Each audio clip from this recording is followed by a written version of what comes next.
Lin, today you must find yourself a wife. You are 18 according to the laws of our great Qian.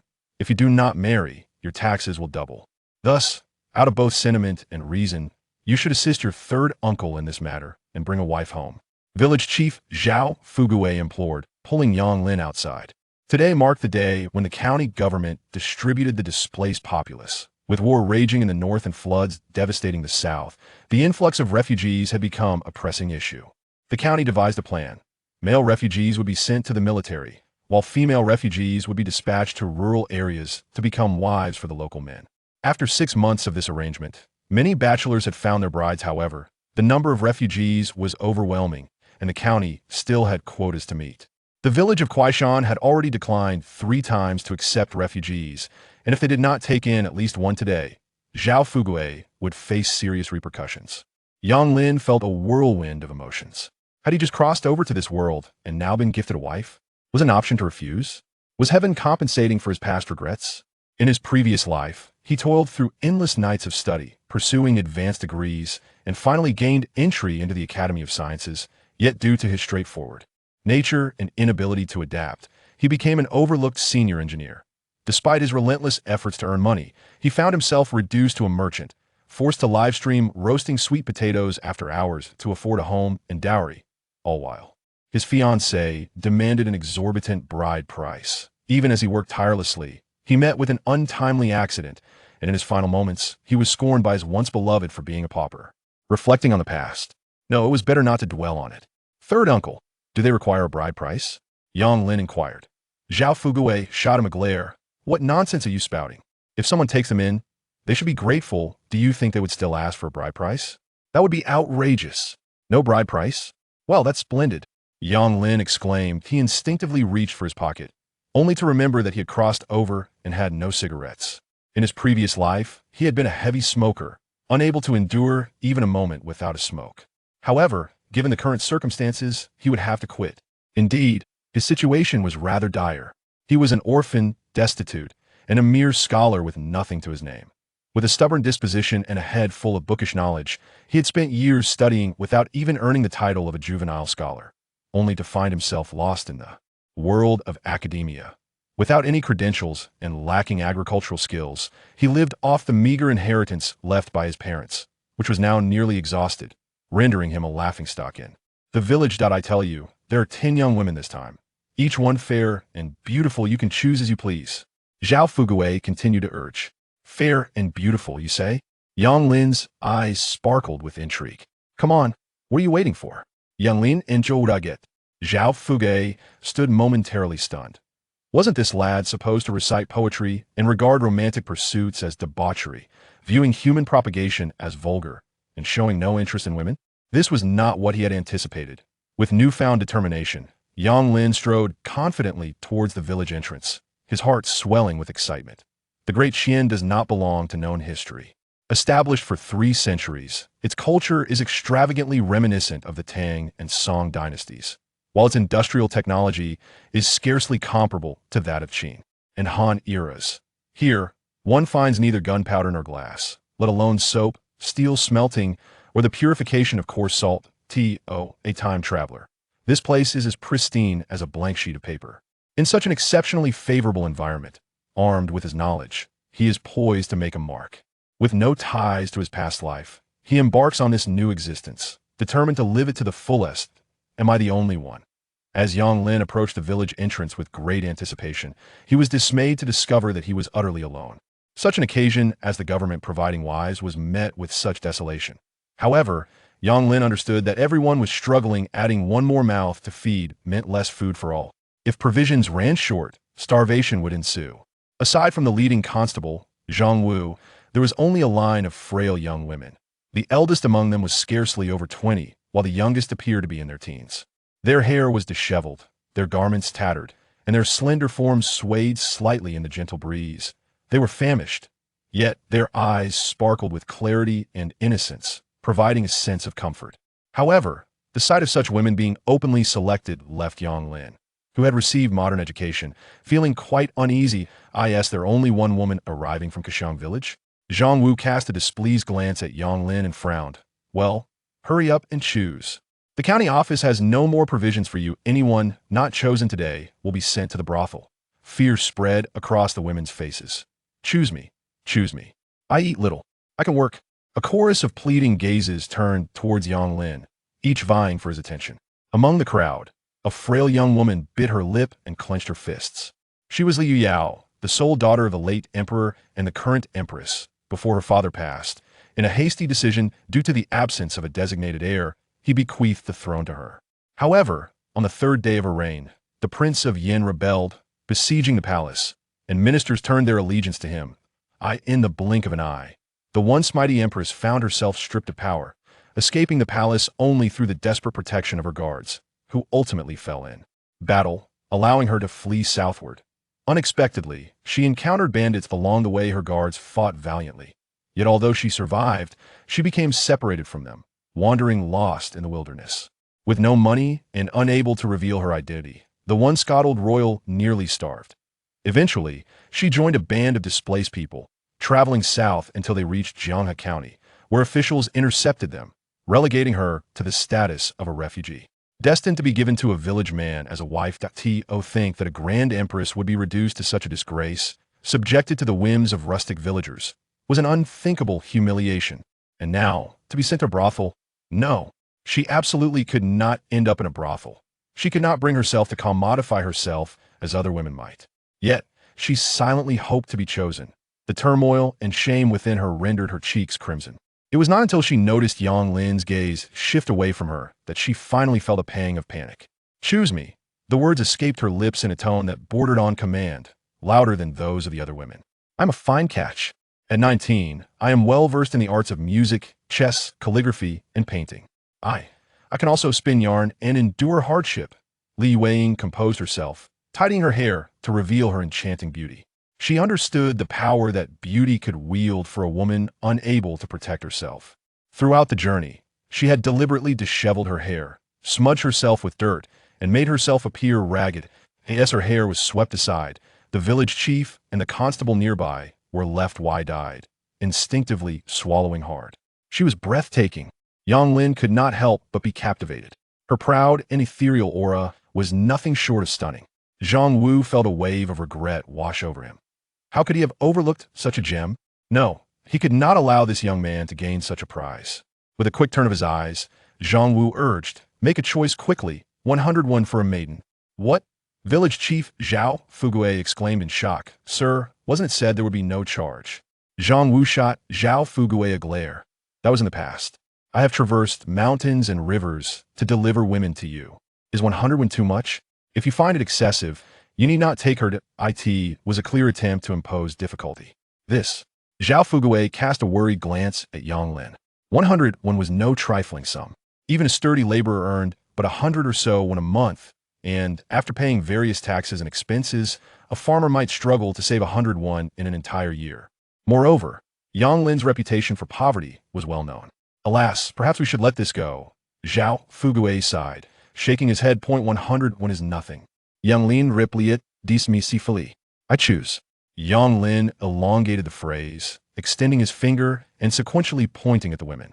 Li Yueying watched anxiously as that finger, which could determine her fate, landed upon her. Her heart raced with exhilaration. It was her. Yet, that finger swiftly brushed past her. In that instant, she felt as if she had plunged into an icy abyss. Chapter 2. The Demographic Dividend. In the very next moment of Li Yueying's despair, the refreshing voice continued. Children make choices. I want them all. Silence enveloped the crowd. Everyone momentarily stood in shock. The constables regarded Yang Lin as if he were a creature from a tale. What did you say? I said, I want to marry 10. Yang Lin enunciated each word clearly. The women were left agape, their faces a mix of astonishment. Li Yueying's heart simmered with indignation. This seemingly virtuous youth was, in fact, a lecher. Zhao Fugui Huripulet Yang Lin Aside. Yang Lin, this is no jest. I'm not jesting. Third uncle, I'm utterly earnest. Yang Lin reached into his pocket, only to find it devoid of cigarettes. Merely marrying one wife and taking 9 concubines is nothing to make a fuss about. In truth, he had resolved to do this long before arriving. His decision was not impulsive, nor was it solely to liberate them from their suffering. Yang Lin had his own aspirations. Merely? Zhao Fugui's eyes widened in disbelief. Let's not forget that this gentleman demands 101 for 10, that amounts to 1,001, a full string of cash. Moreover, let us not overlook the spring tax, autumn tax, population tax, and land tax.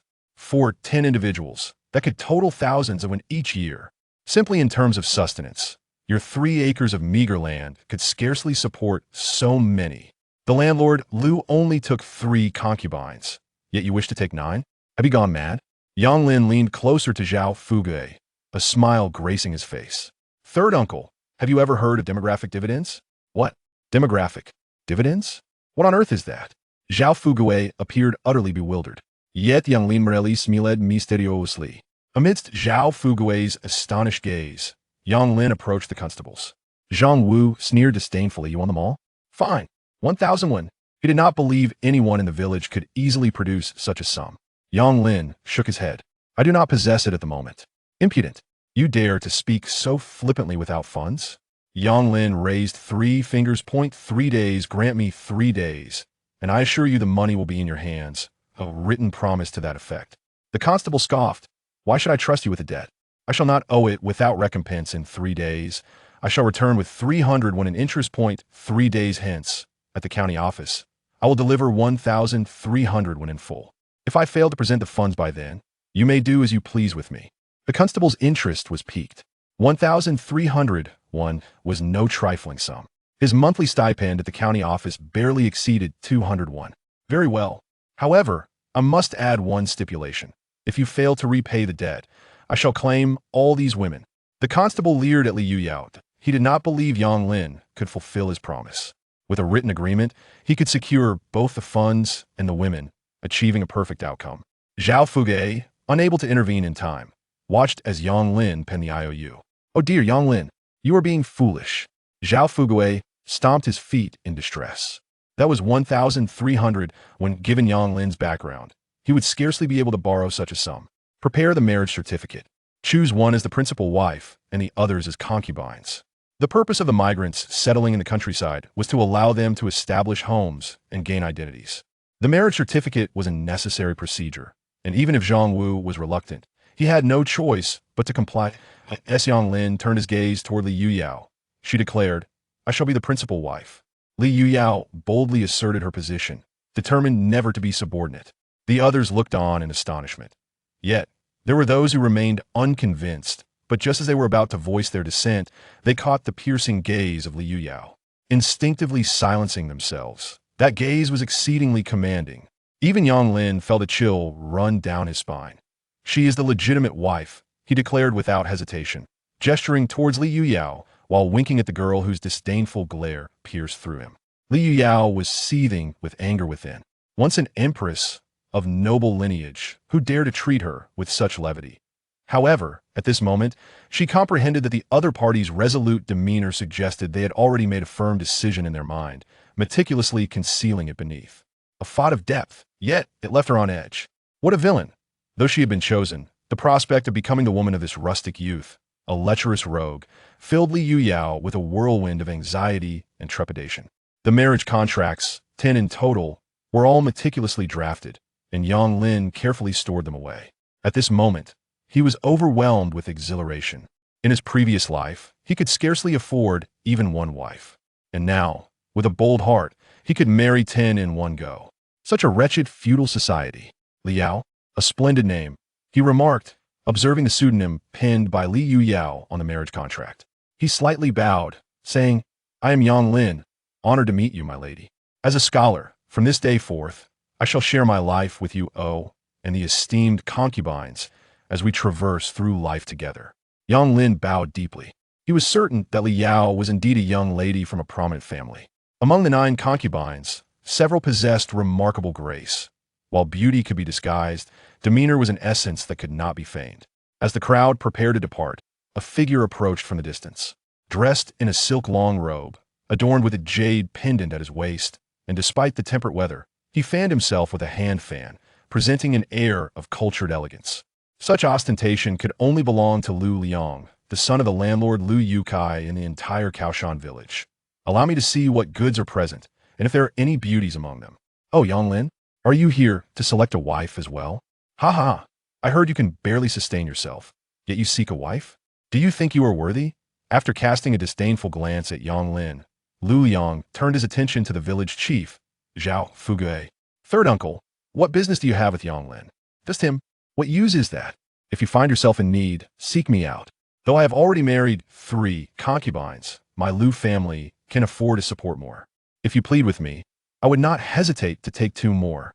Lu Yang raised his chin haughtily, flaunting his illustrious achievements in all of Kaoshan village. Only he and his father had taken 3 concubines each. He prided himself on being superior, constantly boasting. Zhao Fugui scoffed, "Young Master Lu, you have arrived rather late today." "What do you mean?" Lu Yang was taken aback. Yang Lin has already signed the marriage contracts with them. They are now his wives and concubines. Well, that isn't too many, merely 1 wife and 9 concubines. Zhao Fugui said with a cheerful laugh, but he understood what kind of character Lu Yang possessed. The woman Lu Yang had taken, once brought back, was subjected to violence and insults, treated with utter disdain, as if she were not even human. Within less than half a month, the girl, unable to bear the humiliation, took her own life by hanging. The Zhao family and the Lu family had a strained relationship, and Zhao Fugui was particularly unwilling to see these unfortunate girls fall into Lu's hands. "What did you say?" "Yang Lin has married 1 wife and 9 concubines. How is that even possible? I cannot believe it." Lu Yang's expression immediately soured. "The marriage contract has been signed. Believe it or not, from today onward, Yang Lin is the man with the most wives and concubines in our village." Seeing Lu's embarrassment, Zhao Fugui felt a slight sense of satisfaction. Lu Yang was left in stunned silence. When he glanced at the enchanting women surrounding Yang Lin, his expression turned exceedingly grim. Suddenly, a spark ignited in his eyes as they locked onto Li Yuyao, revealing a glimmer of greed, and he swallowed hard. He had never encountered such a stunning beauty in his life. "Yang Lin, I've taken a liking to this charming girl. Speak up, what is your price? Why do you regard me with such a gaze?" Goodness, how terrifying. "Ha! Is it not merely a desire for money?" With that, he produced a piece of broken silver and nonchalantly tossed it at Yang Lin's feet. Chapter 3. Baoshan, enough already. Your wife now belongs to me, Lu Yang declared, his head held high, exuding an air of disdain and arrogance. "My little beauty, come with me, so I can cherish you properly." As he spoke, his pudgy hand reached toward Li Yuyao's face. In a swift motion, Yang Lin stepped in front of her. "Get lost. She is my wife. Go home and play with your mother." Yang Lin clenched his fists. Li Yuyao narrowed her eyes, casting a glance at Lu Liang. Just as Lu Liang was about to speak, he felt an inexplicable chill around his neck. Instinctively lowering his head, he dared not meet Yang Lin's gaze. In a state of shock, Lu Liang stood frozen. What was he doing? "Just wait. I will claim this beauty for myself." With a parting threat, Lu Liang hastily picked up his silver and departed. Yang Lin felt a surge of alarm. He had noticed the glint of something lethal in Li Yuyao's eyes. Did a 19-year-old woman really possess such ferocity? What had he brought home? Yet, there was something alluring about her fierce beauty, quite delightful, in fact. Soon, news of Yang Lin marrying 1 wife and 9 concubines spread throughout the village. Everyone believed he had lost his mind, questioning how he could possibly support so many wives. Meanwhile, the women in his household were filled with concern. Would Yang Lin be able to procure the required 1,300 coins in 3 days? If he failed, they would inevitably face a dreadful fate in a brothel. Amidst the clamor, Li Yuyao spoke calmly. "Tell me how much you have. I will find a way to make up the difference." "You will find a way?" Yang Lin was taken aback. It was clear she was unlike other women. She was sharp, composed, and audacious, radiating an air of mysterious defiance. Could it be that she, like him, had traversed time? "Less than 200 coins, Yang Lin said, curious to see what she might concoct. "Less than 200 coins? And you dare to bring us all back? Where does your audacity stem from?" Li Yuyu furrowed her brow, seemingly lost in thought. After a moment, she muttered to herself, shaking her head in dismay. "No, the conditions are too poor, and the capital is limited. The gap is too vast. In such a dire situation, even I have no solution." Disappointed, she shook her head, frustrated by her own limitations. The other women felt a chill of despair, observing Li Yuyao's commanding demeanor. Yang Lin found himself both amused and exasperated. This woman was undoubtedly too prideful. If he didn't temper her arrogance and bring her to submission, how would things unfold in the future? Why hadn't she asked if he had a plan? "You?" Li Yuyao scoffed. "How about we make a bet? If I succeed, you will have to obey me from now on," Yang Lin proposed with a sly smile. "Deal." Li Yuyu gritted her teeth, unable to fathom how a mere impoverished scholar could accomplish what she deemed impossible. From this moment forth, Everyone shall heed my command, Yang Lin declared with sudden authority. First, please state your ages and line up accordingly. In no time, a queue formed, with the eldest being merely 24 and the youngest a mere 13. You three, being older than I, shall be referred to as eldest sister, second sister, and third sister. As for those younger than me, you will be known as fourth sister, fifth sister, and sixth sister. And the three youngest shall be called little 7, little 8, and little 9. As for you, my dear, you shall simply be addressed as my lady. Yang Lin swiftly shifted the conversation, his words flowing rapidly as he assigned tasks. Eldest sister, fetch water. Second sister and third sister, gather firewood. Fourth sister, boil the water. Fifth sister, prepare the meal. Sixth sister, tidy up the house. Little 7, little 8, little 9, follow me. I shall teach you how to earn a living. My lady, you will oversee everything. Once the water is ready, everyone shall take a bath. Fifth sister, ensure there is plenty of food. We must all eat our fill, to the point of satisfaction. From this day forth, hunger shall no longer plague you. The last statement was as much for himself as it was for the others. United in their plight, they had become a family. In their humble beginnings, they would strive forward hand in hand. After a brief moment of stunned silence, the group finally sprang into action, though still somewhat bewildered. There seemed to be a glimmer of hope for their future. Is this truly all there is? Li Yuyao furrowed her brow. How exactly do we earn money?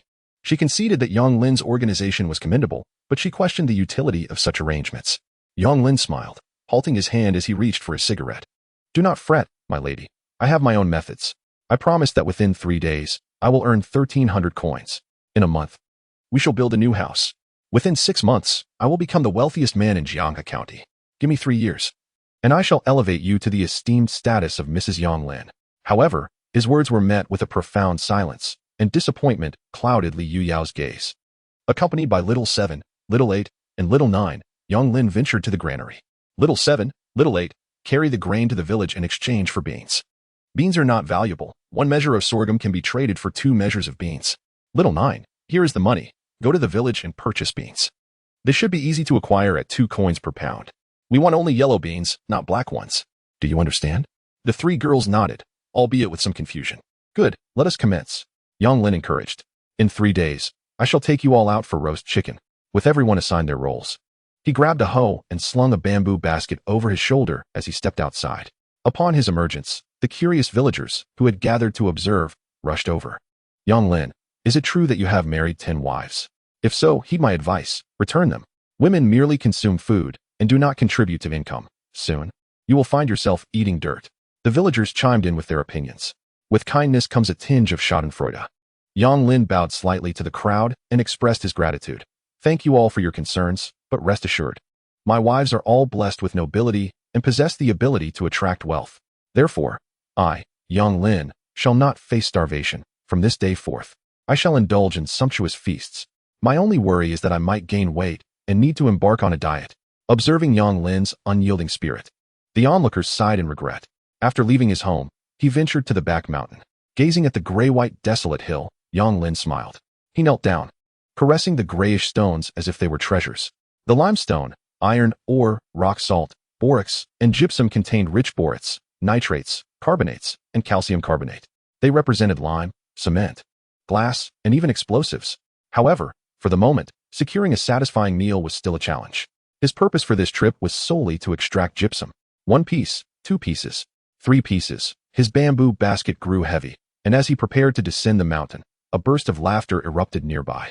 Yang Lin, who would have thought you would be so destitute as to eat dirt so soon? But have you considered that what you are digging for is not the sacred soil? You can't even eat dirt properly. How foolish you are, Yang Lin. Chapter 4. Ultimately, you are incapable. The Tana was none other than Lu Liang. Allow me to offer you a piece of advice. Sell your land. Out of compassion for your financial plight, I shall generously offer you 1 string of cash to purchase your 3 acres. What do you say? Lu Liang declared smugly. The Lu family had long set their sights on Yang Lin's fields, but Yang Lin, originally a man of resolve, had steadfastly refused to sell, regardless of their coaxing. Now, upon learning that Yang Lin had taken 10 wives, the Lu family believed he would soon be unable to sustain such a burden and would be compelled to sell his land. When they found him, they discovered he was on the brink of destitution, leading Lu Liang to revise his offer for the land, now only willing to pay a single string. Get lost. Yang Lin shot Lu Liang a glance, uninterested in engaging, and walked away.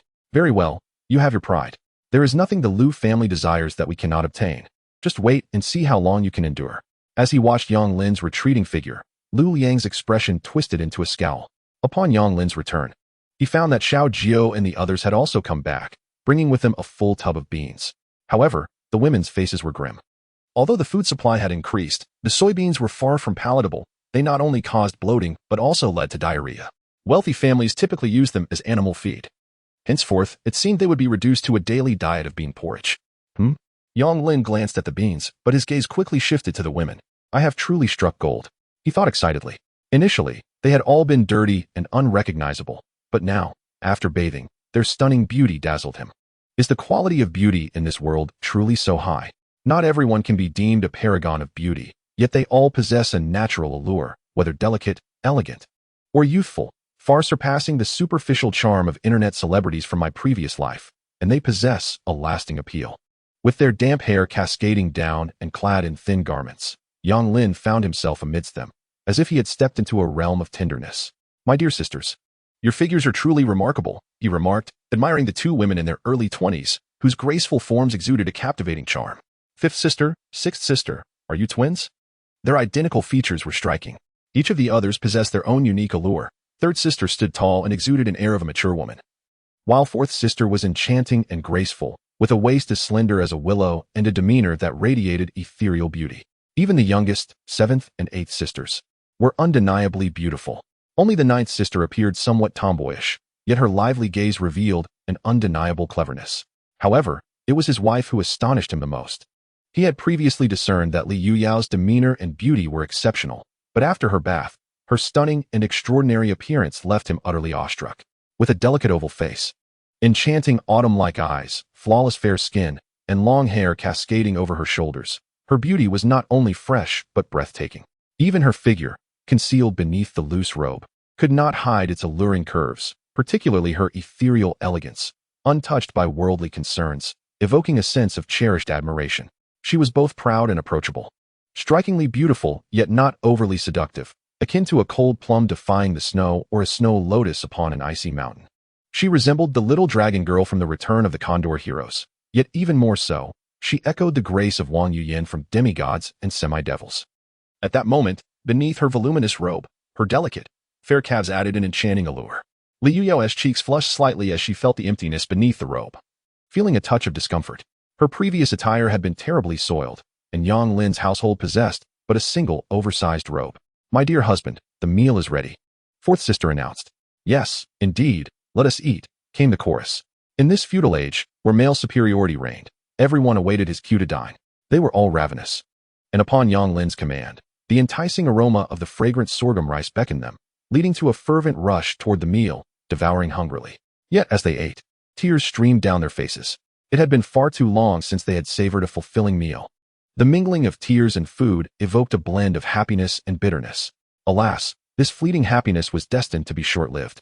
In 3 days, should Yang Lin find himself unable to procure funds, they would be sent to a brothel, facing a fate of great indignity.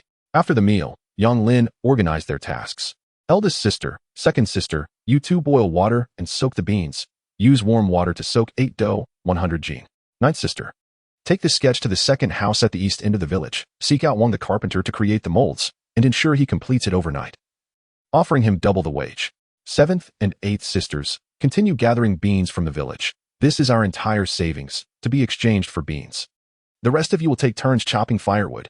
We shall require a great deal for tomorrow. As the sun descended, everyone retreated to their homes to rest and rejuvenate. For tomorrow promised a vigorous endeavor. Yet, a cacophony of emotions stirred within the hearts of the people. All their savings had been expended, yielding but a meager return of beans. Not only were they unable to earn money, but they also struggled to repay their debts. How long could they sustain themselves on mere beans? It was akin to consuming one's own resources until nothing remained. A sense of despair permeated the thoughts of each individual. After issuing his orders, Yang Lin summoned Li Yuyao privately and presented her with several pale stones. What are these? Li Yuyao inquired, eyeing the stones with suspicion. In her past experience assisting her father with official documents, she had heard that during times of famine, the common folk resorted to consuming a type of earth known as guanine soil to stave off hunger. However, could these stones be edible? My dear, I shall teach you how to burn these stones. This is our core technique, and it must remain a secret, Yang Lin instructed. He then guided Li Yuyo in igniting a fire, burning gypsum, and concocting gypsum water. Time flew swiftly, and before they knew it, night had fallen. Li Yuyo wiped the sweat from her brow, gazing at the large vat of gypsum water they had prepared with a perplexed expression. Is this edible? Yang Lin shook his head. No, but the product derived from it is consumable. Li Yuyo's astonishment deepened. Yang Lin then posed a question. My dear, have you ever heard of tofu? Li Yuyo looked bewildered. Tofu? What is that? Having lived in the depths of the palace, she had tasted countless delicacies. Yet this tofu was entirely unfamiliar to her. Her reaction confirmed Yang Lin's suspicions. Previously, he had worried that he was merely uninformed. But it seemed evident that this world lacked tofu altogether. This was not surprising. Although tofu originated in the Western Han dynasty, it only gained widespread popularity during the Ming and Qing dynasties. Given the backward industrial technology of the Qian, the potential for soybean products had naturally gone unexploited. What about fermented soybeans, soybean paste, or soy sauce? Li Yuyo was again at a loss. All these terms were foreign to her ears. So, you collected all these beans to make this thing called tofu? She finally grasped. Indeed, Yang Lin affirmed with a nod. If we can produce tofu and sell it, we will have the means to repay our debts.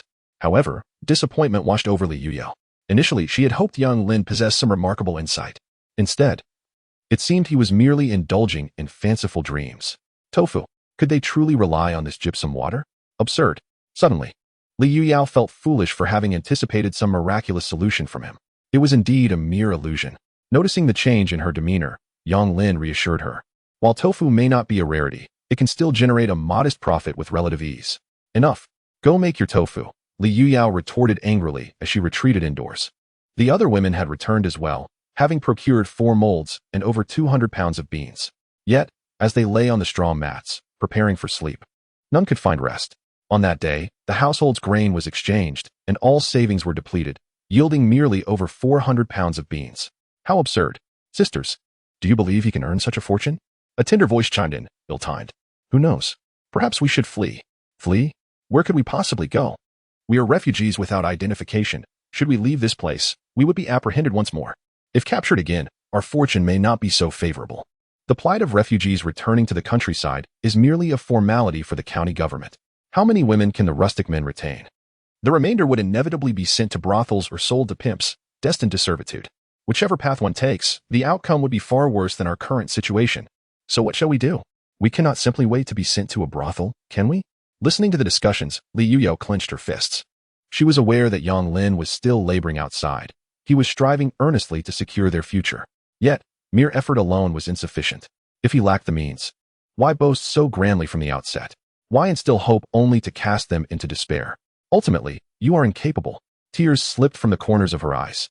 Look, someone suddenly exclaimed, pointing outside the window. Instantly, a chorus of small heads gathered, pressing against the window pane. Chapter 5. Believe in miracles. Create miracles through the cracks in the wooden boards they beheld, under the moonlight, a frail figure laboriously rolling a heavy millstone. Sweat dripped from his cheeks, and he gasped for breath. Perhaps we should assist him. But isn't all this just futile effort? Let him toil alone. What about you, sister? Someone turned to Li Yuyo. The others followed suit, casting their gazes upon her. Me? In the darkness, Li Yuyo discreetly wiped away her tears, fixing her gaze upon that slender silhouette outside, and shook her head. I, too, do not believe he can perform miracles. Yet, I wish to help him. For some matters, even when the challenges are apparent, one must still dare to try. Only through endeavor can one truly ascertain. When she took over this realm from the emperor, did she not recognize the immense difficulty of a woman ruling? Nonetheless, she pursued it. At the very least, she would not let herself be burdened by regret. Outside, Yang Lin, engaged in cleaning the millstone, noticed the door swing open and the women emerging from the house. He smiled. The next morning, amidst curling smoke from cooking, Yang Lin's courtyard buzzed with activity. The women busily prepared meals, ground beans, and boiled soy milk, each fulfilling their roles. As the saying goes, the 3 hardest trades in the world are boat rowing, blacksmithing, and tofu grinding. 6 individuals took turns at the mill, while the women remained drenched in sweat, panting heavily. What is happening at Yang Lin's home? Let's go see. Early rising villagers noticed the commotion in Yang Lin's yard and gathered around. With entertainment scarce, they were drawn to the excitement, and soon a crowd had formed at the doorstep. When some observed the women soaking the beans, grinding them into a slurry, and filtering out the residue with cloth, they stared in astonishment. Absurd. What a waste. How could perfectly good beans be ruined like this? Once ground into a slurry, could it even be consumed? An elder could not contain himself, exclaiming, "Youngsters, beans should be roasted before grinding into powder for consumption. Soaking and grinding them is a mistake. Such folly will lead to starvation. You are wasting food." Buckets of cooked bean milk were poured into a vat. Under Yang Lin's direction, Xiaoqi and Xiaoba stirred the bean milk while gradually adding the stone water from the buckets. Soon, the bean milk began to coagulate, resembling a delicate curd. The villagers furrowed their brows, shaking their heads in disappointment. Even the women sighed as they gazed at the unformed tofu in the vat. Once the curd had solidified, it was placed into a mold, wrapped in cloth, and pressed with a wooden board, allowing the whey to flow slowly from the mold. The commotion quickly attracted the attention of the village chief, Zhao Fugui. Startled by the scene, he exclaimed, "Yang Lin, what on earth are you doing? This is madness. Are you not afraid of starving? Stop immediately." Zhao Fugui anxiously slapped his thigh. Yet, Yang Lin merely smiled calmly. "To be honest, I had a dream last night in which an ancient deity visited me, teaching me to use these beans to create a celestial food known as tofu."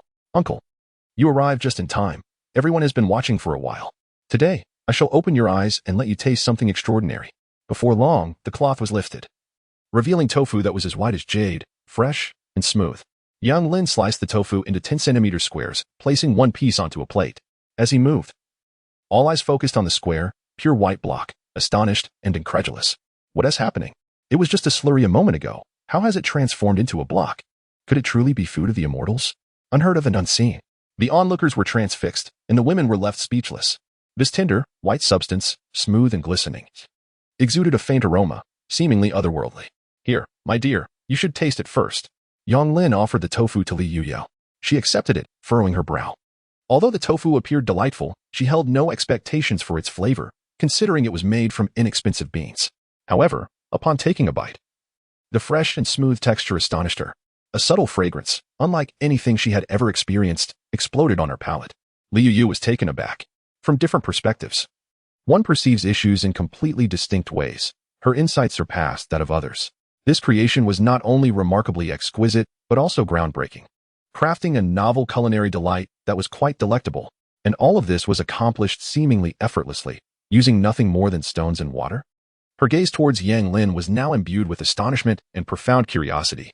This scholar indeed possessed some talent. Yang Lin offered the villagers a taste of his creation.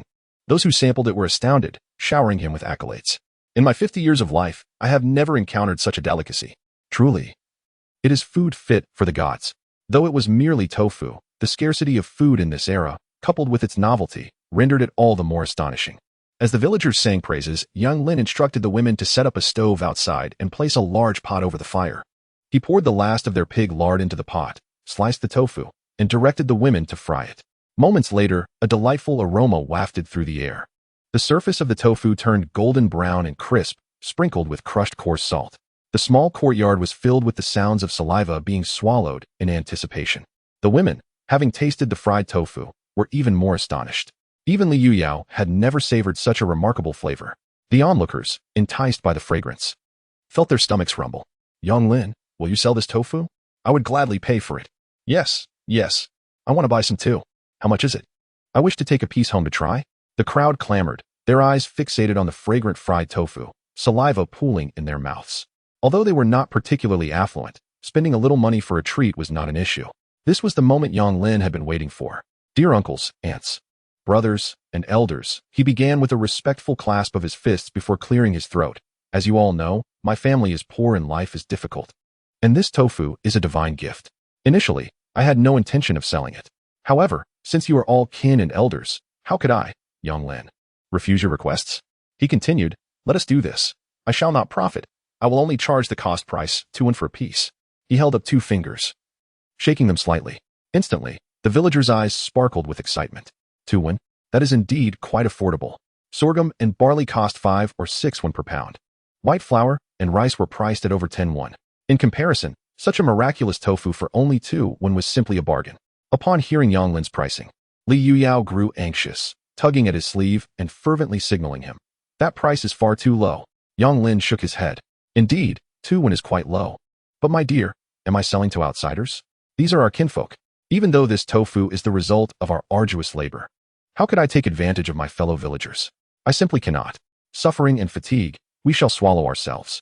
I wish to reserve the greatest benefits for my family and fellow villagers." The villagers are simple folk, unaccustomed to elaborate schemes.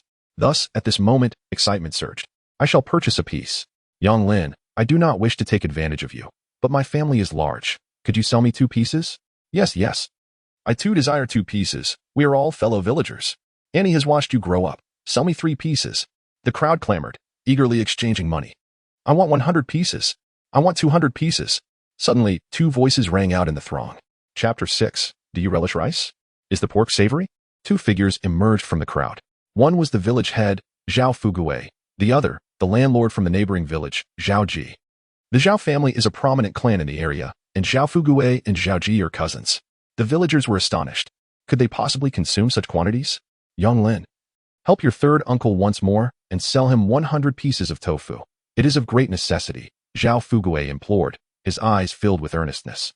Young Lin, though delighted, displayed hesitation on his face. Third uncle, you are putting me in a difficult position. Zhao Fugui quickly leaned in, whispering, tomorrow. I must attend a banquet at the Zhao family in the county town. I am troubled by the lack of an appropriate gift. Your tofu is not only delicious, but also novel. It is just perfect. Young Lin, please assist your third uncle. You know that Lu, the landlord, has long aspired to be village head. He has already established some connections, and if I cannot secure the support of the Zhao family in the county, the future may be bleak. Whether your third uncle can continue as village head depends entirely on you. In Dakian, the village head is typically a landlord from the village. Yet Kaimin village is different. The Zhao family is not only a prominent local clan, but the village is predominantly composed of those with the surname Zhao. Additionally, there is a relative serving as a county official, thus the position of village head has always belonged to the Zhao family. However, with the increasing power of landlord Lu Yukai, Zhao Fugui felt increasingly anxious. Very well, Young Lin nodded. Since you have said so, I must show you respect. Rest assured, I shall prepare 100 pieces of tofu for you by tonight. Zhao Fugui was overjoyed and promptly handed over the payment. Meanwhile, the landlord from the neighboring village, Zhao Ji, hurriedly approached. He, dear nephew, we are related. Sell me 200 pieces, won't you? Zhao Ji grinned broadly. Absolutely not. Young Lin firmly declined. Master Zhao, your family is prosperous. Why should you seek to take advantage of a humble scholar like myself?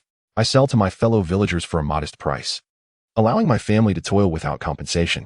But you, being neither from Kaimin village nor a man of modest means, seeking to gain from this situation is quite inappropriate.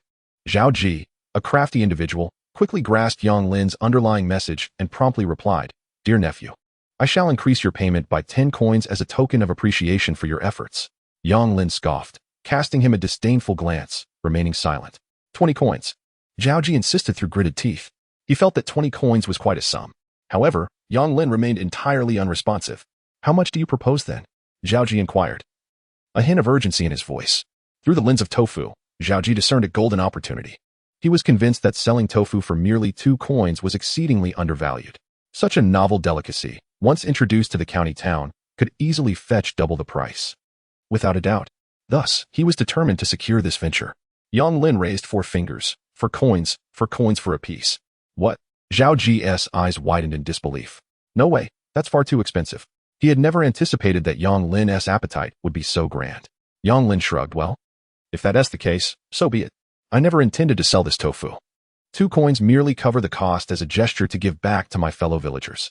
If anyone wishes to take advantage, that's simply 1T due. How could Young Lin not perceive Zhao Ji's ulterior motives? As long as he firmly established the cost at 2 coins, no one could contest it, thereby allowing him to dictate the tofu's value. Zhao Ji's expression darkened considerably. Meanwhile, the villagers of Kaoshan, upon hearing Young Lin's words, felt they were getting an extraordinary bargain. Those who had hesitated whether to purchase a piece now eagerly brandished their coins, clamoring to join the rush for tofu. Zhao Ji cast a pleading glance at Zhao Fugui, hoping he might intervene. Reluctantly, Zhao Fugui mustered the courage to suggest, Young Lin, didn't you say the cost was 2 coins? Why not adjust one as your labor fee and sell it for 3 coins? Consider it a favor for your Uncle San. Sighing deeply, Young Lin replied earnestly, Uncle San, it is only you who would say such a thing. Anyone else would never dare. 200 blocks of tofu will be available for collection tonight at 600 coins. Xiaojiu, collect the payment. Zhao Ji breathed a sigh of relief and hurriedly prepared the payment. Although 3 coins exceeded his initial expectations, a substantial profit margin still remained. Internally, he berated Young Lin for his foolishness, failing to realize an opportunity for gain. Xiaojiu, busily engaged, collected the heavy coins, though her expression grew increasingly peculiar. The head of the household had continuously proclaimed a lack of profit, Yet these two transactions alone had already netted 800 coins. How unscrupulous. Nevertheless, she relished it. At that moment, Zhao Fugui beamed with delight. Yang Lin's actions had also brought him honor. The flurry of activity persisted from dawn until afternoon, with everyone busily occupied. Sweat streaming down their faces, their arms sore from the relentless toil, yet each individual bore a countenance reflecting hope for the future. Midway through, they soaked another 100 pounds of beans, and only as twilight approached did they complete all the orders. By evening, some villagers, who were late to grasp the situation, arrived to purchase tofu. Alas, the tofu had all been sold, with not a single piece remaining. It was only at that moment that the women began to realize the implications of Yang Lin's words. These tofu blocks represented their future sustenance. And now they were entirely gone. What were they to do? The tofu has all been sold. What shall we eat tonight? Indeed, it was initially meant for our own consumption, yet inadvertently, it has all been sold. As the head of the household, you ought not to be so benevolent. Now, we have fulfilled others' desires while we ourselves face hunger. After a day of toil, witnessing the complete absence of tofu, the women wore frowns and began to voice their grievances. They felt their labor had been in vain, merely dressing others with the fruits of their efforts, sacrificing their own comfort for the sake of appearances. Their spirits sank deeper. Despite their commendable character, how could such sincerity yield profit? Liu Yu furrowed her brow slightly. The others spoke truthfully, yet she sensed something amiss. She had not forgotten that Zhao Ji's mere 200 pieces of tofu had fetched 600 won. Moreover, was the cost of this tofu truly 2 won? Was selling it for 2 won genuinely unprofitable? Faced with the women's collective indignation, Yang Lin found himself in a state of bemusement. The people of the Diqian dynasty were indeed too straightforward, were they not? In his past life of commerce, whoever spoke of profit without lamenting losses? Yet now, merely by echoing a few platitudes, not only had outsiders believed him, but even his own family had been convinced. What shall we eat? Yang Lin retorted with a hint of irritation. Do you wish to eat plain white rice? Or perhaps fragrant pork? The women were momentarily taken aback. Pork? White rice. They longed for such delicacies, yet where could they acquire them? Eldest sister, second sister, you 3 go to Xiaojio and retrieve 1,000 won. Then borrow a small cart from Aunt Lin next door to procure supplies in town. Purchase 50 pounds of rice and 10 pounds of pork. If there are any funds remaining, buy whatever you desire. Upon hearing Yang Lin's words, all eyes widened in astonishment. What? 1,000 won? What nonsense are you speaking? We do not possess such wealth. The crowd frowned in disbelief. Yang Lin exchanged a knowing glance, and the clever Xiaojio chuckled, promptly dragging over a heavy bag. As the bag opened, it revealed a bounty of copper coins. Chapter 7. The first night together I assured you, I would not allow you to go hungry. I, Yang Lin, keep my promises. The women stood in stunned silence. Li Yuyao leaned closer, gazing into the bag, equally astonished. So much money had been made. Shocked, she suddenly understood. Thus, you never intended to regard the tofu as mere sustenance? Your true aim was to profit from it. However, what kind of profit could tofu yield to amass such wealth? Li Yuyao asked in disbelief. Previously, she had criticized Yang Lin for pricing it too low. Yet now, it appeared the profit margins exceeded her expectations. Yang Lin smiled mysteriously. Guess. After a moment of contemplation, Li Yuyao ventured. A 30% profit? Yang Lin shook his head. 50%? She boldly guessed. If there were indeed a 50% profit, that would be exorbitant.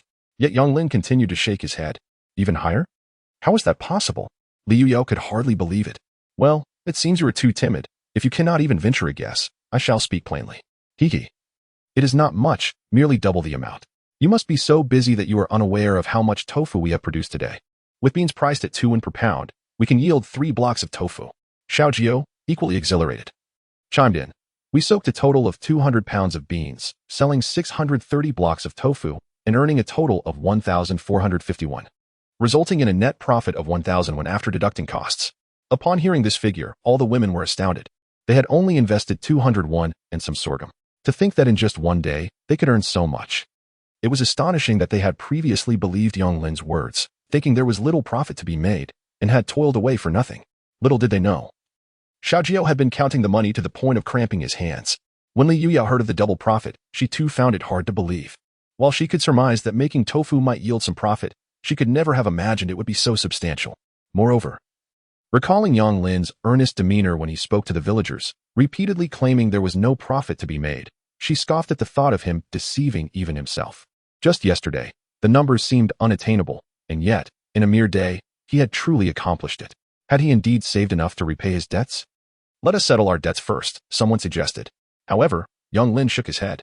After a long day of labor, If they did not indulge in a proper meal to replenish their strength, how would they have the energy to work tomorrow?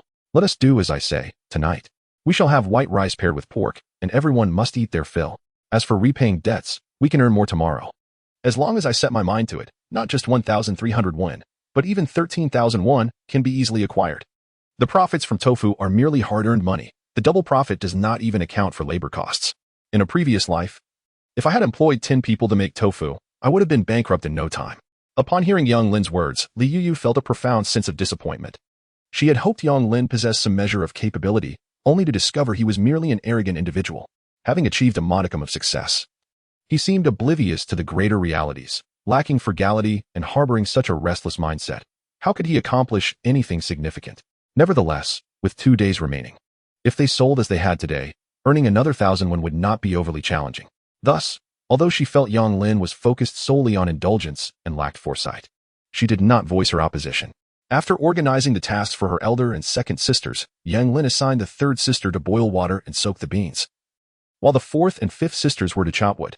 The sixth sister went to find a carpenter to make molds, and the seventh, eighth, and ninth siblings were to continue purchasing beans in the village.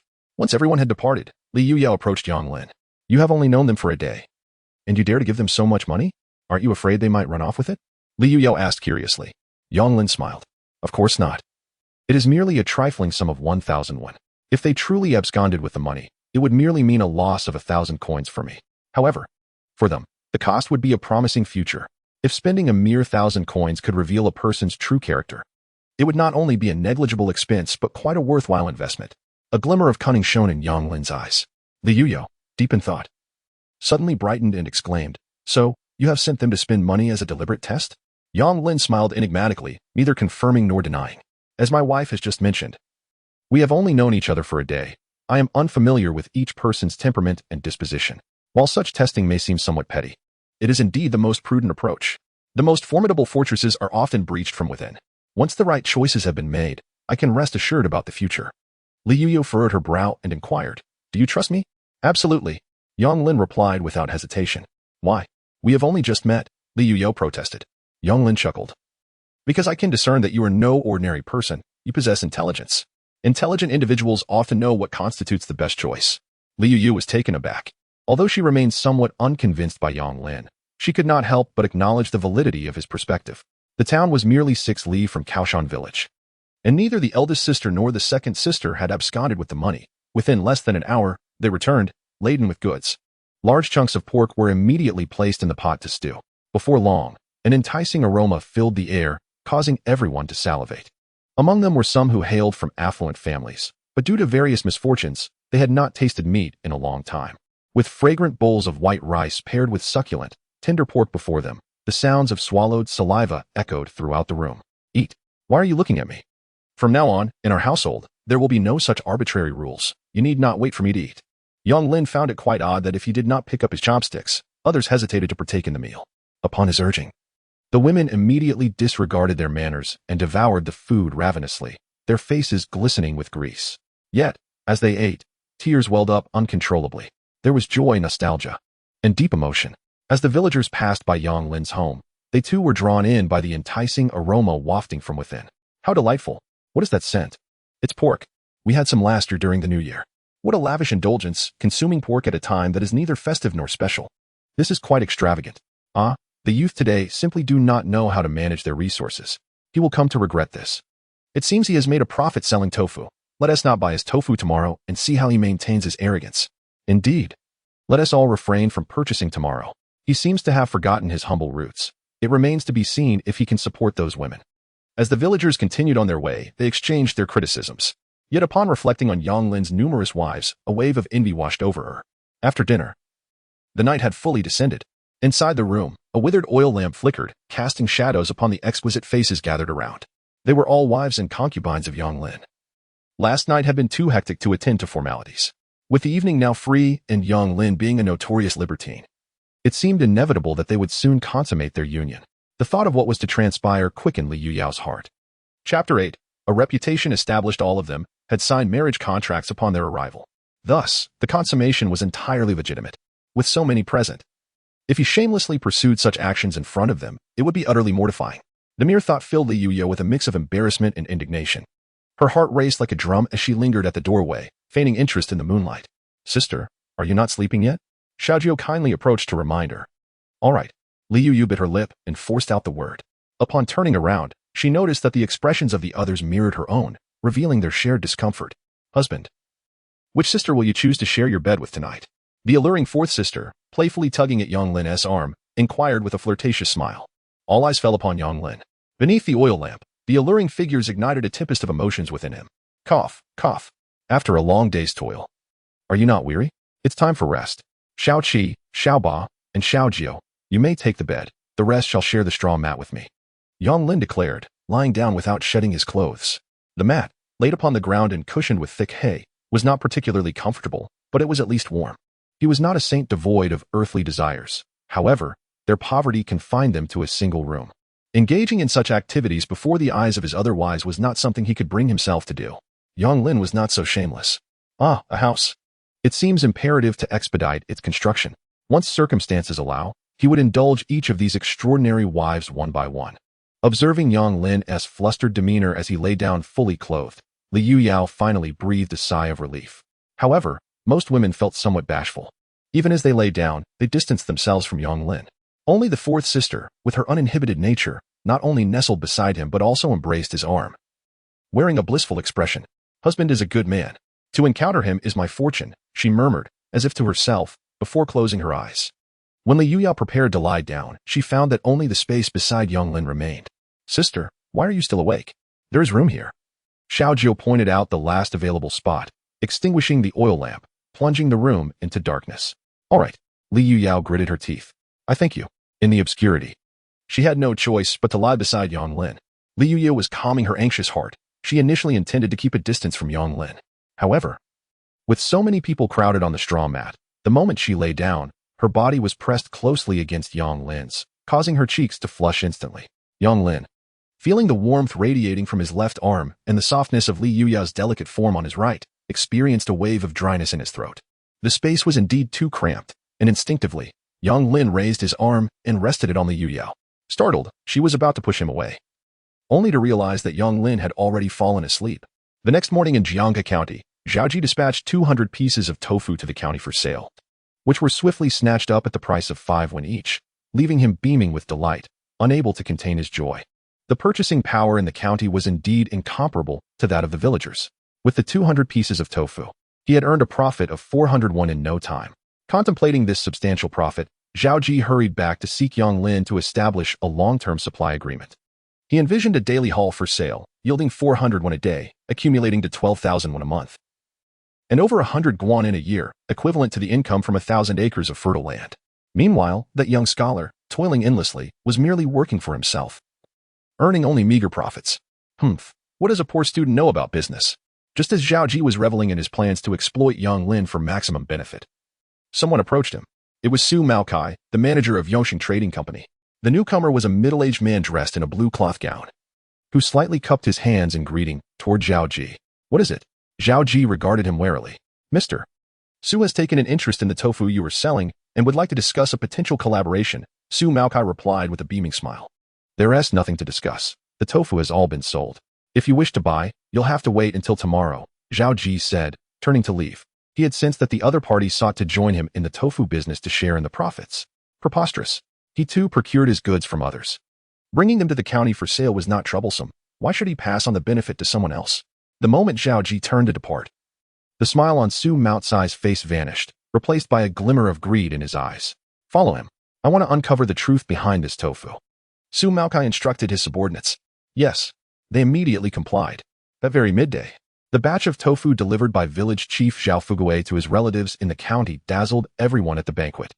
Particularly when Zhao Fuguei boasted that it was a food passed down from the immortals, it received overwhelming praise, and soon, everyone was conversing about the tofu's wonders. With the attention of the county's prominent figures now on him, Zhao Fuguei felt a sense of pride and received accolades from the county magistrate's relative, who promised continued support for him as the village chief of Kaohsiung village. Zhao Fuguei's heart soared with joy, and the weight that had burdened him finally lifted. However, once the banquet concluded, trouble soon followed. A crowd swiftly surrounded him, eager to purchase a substantial quantity of tofu through him. Without a moment's hesitation, They handed over their deposits, leaving him no chance to decline. Faced with these prominent figures from the county, Zhao Fugui dared not offend them. Reluctantly, he agreed, planning to return home and, with great embarrassment, beseech Yang Lin to produce more tofu to satisfy these gentlemen. Zhao Fugui understood that those requesting tofu were not merely driven by hunger. They had discerned the lucrative opportunity within this novel commodity. The astute individuals of the county were quick to sense the potential for profit in this unexpected delicacy. In Kaoshan village, Yang Lin and the women prepared yet another day of plain rice and stewed pork. Many villagers, witnessing the scene, felt a mixture of envy and desire. Indeed, the number of those purchasing tofu had diminished somewhat.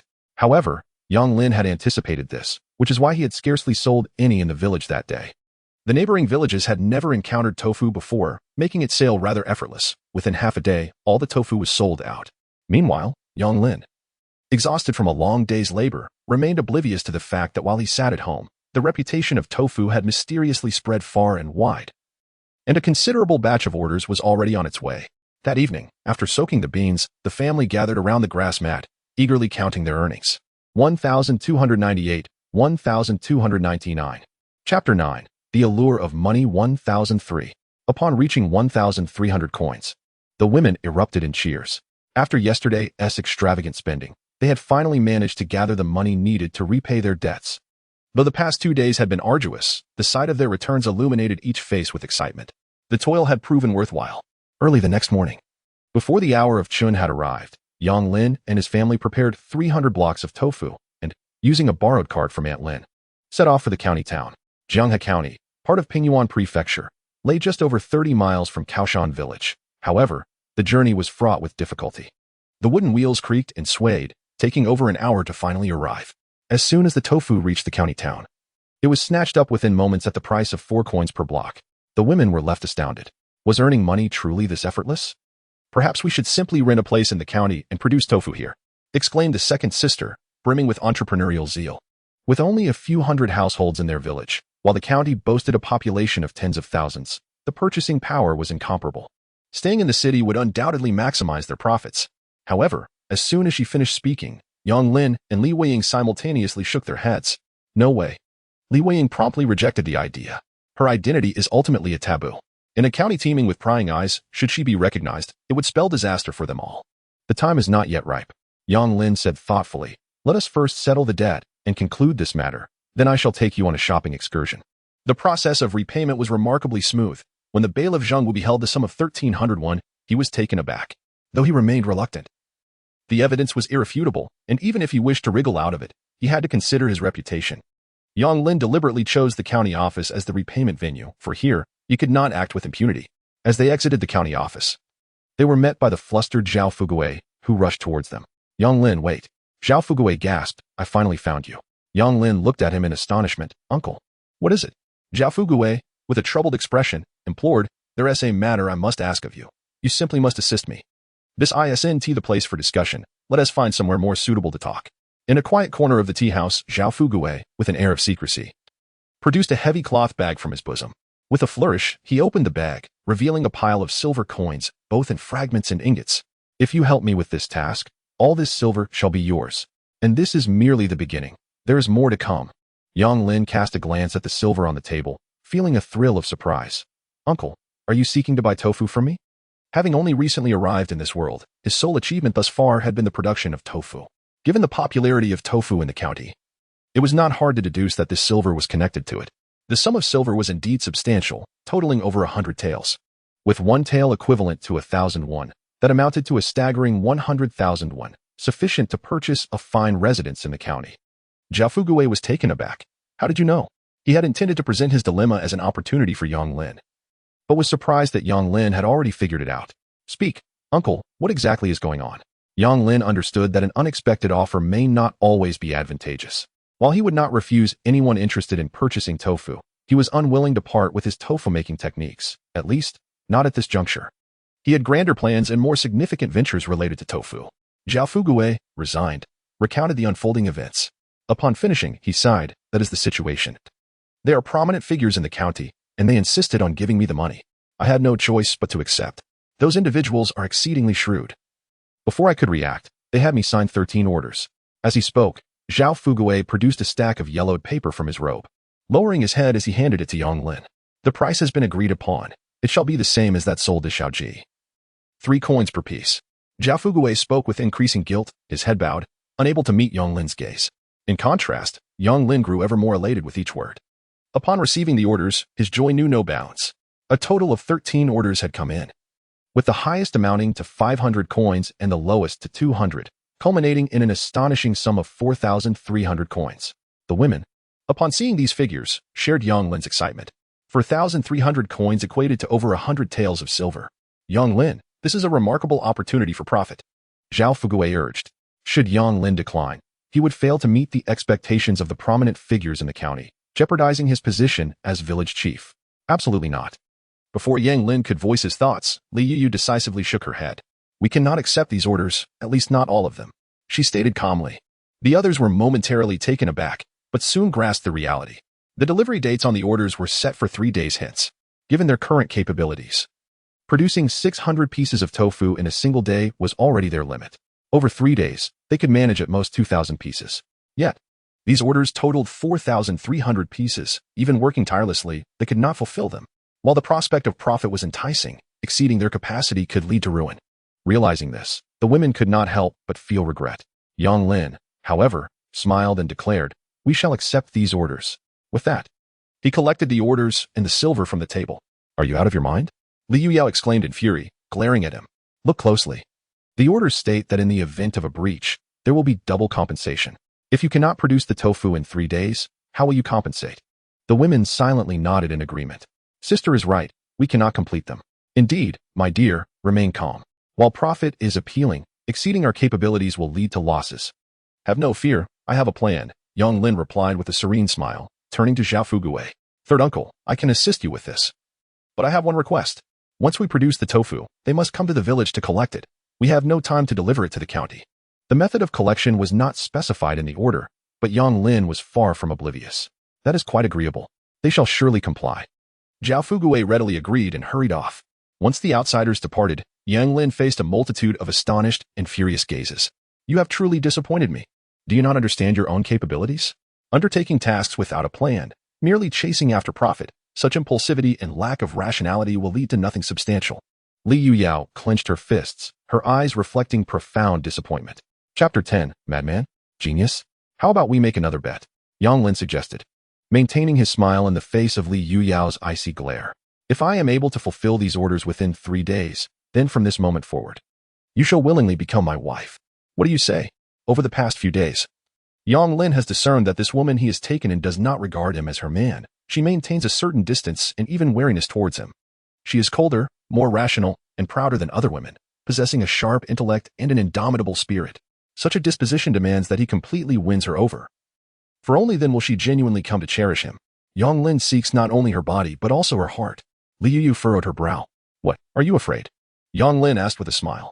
His provocation was rather crude yet remarkably effective. Li Yuyu raised an eyebrow. "What I have to fear? But if you lose the bet, what will you offer as recompense?" Yang Lin chuckled. "Remember, anything I dare to wager, I shall assuredly win. Now let us go shopping." He strode ahead with an air of confidence, unconcerned. The women trailed behind, filled with apprehension. Yet, there was one who remained entirely unconcerned, little Gio. At merely 13 years of age, she was at an age rife with curiosity, her mind agile and her trust in Yang Lin unwavering.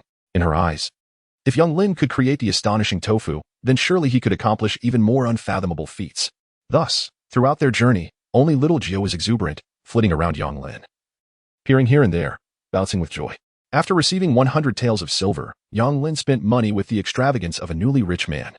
He purchased not only copious amounts of rice and pork but also flour, lard, coarse salt, and even promised little Gio a roast chicken, along with an assortment of peculiar items. Before long, the small cart was filled to the brim. In fact, Yang Lin, quite unhesitatingly, bought another small cart and continued his lavish spending. The women observed his spending habits with quiet astonishment. How audacious he was. In just a matter of moments, he had spent over 20 taels of silver, a sum that would take an ordinary family years to earn. Little did they know that Yang Lin was feeling quite vexed himself. The variety of goods in this world was woefully scarce. Spending money, there was hardly anything worth purchasing.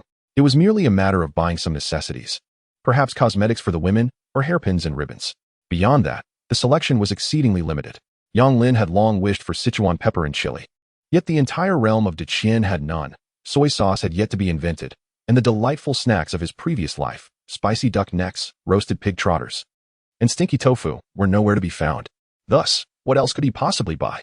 It seemed that after acquiring wealth, enriching his life would have to rely solely on his own efforts. Even the desire to procure new garments for the women proved to be a daunting task, as this era boasted almost no ready-made clothing for sale. One could either purchase fabric to craft their own garments or seek the services of a tailor. Yet the prices are far from modest. A simple coarse cloth outfit demands over 100 coins, and silk is simply beyond the means of the common folk. The ordinary citizen rarely possesses more than 2 sets of clothing, mending them as needed, passing them down from elder son to younger son. Yang Lin had no intention of sewing his own clothes. Thus he sought out a tailor. Upon learning that Yang Lin intended to provide them with new garments, the earlier discontent among the women dissipated, replaced by a wave of excitement. "Esteemed guest, what can I assist you with?" the tailor inquired with a jovial smile. Before he could finish his sentence, a group of enchanting ladies entered behind Yang Lin, prompting his eyes to widen in astonishment. "Clothes and shoes, 1 set for each," Yang Lin announced. "Ladies, feel free to choose as you wish. I have matters to attend to." He produced 50 taels of silver and handed them to Li Yuyao before taking his leave. Li Yuyao clutched the heavy silver in her hands. Her heart a tumult of emotions. Ever since becoming a refugee, she had known no stable abode, often going hungry. Clad in the tattered servant-s attire she had worn when escaping the palace, the garments had long since deteriorated, barely suitable for wear.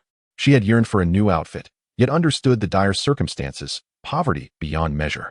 To her astonishment, in merely 3 days, not only had she settled her debts, but she had also acquired such wealth. The tailor was equally taken aback. "Ladies, they are all his wives," he pondered. Nevertheless, the prospect of crafting 10 complete outfits brought a broad smile to his face. After departing the tailor's shop, Yang Lin purchased 2 boxes of pastries and made his way to a modest dwelling not far from the city outskirts. Here lived his cousin, the only relative he had in the county. He had specifically come to visit this cousin due to some particularly amusing memories associated with him. His cousin, Du Jing, was 2 years his senior.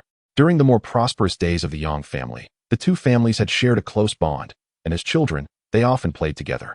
In his recollection, one night, while lying atop a pile of firewood gazing at the stars, Du Jing had expressed his suspicion that the earth was a sphere, and the stars were situated far beyond their reach.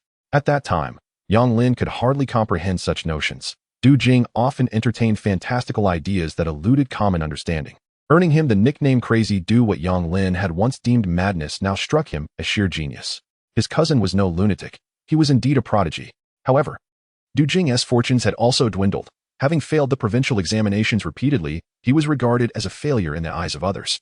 As for Yang Lin, despite possessing a wealth of theoretical knowledge, he recognized that transforming those theories into tangible achievements required more than mere individual effort.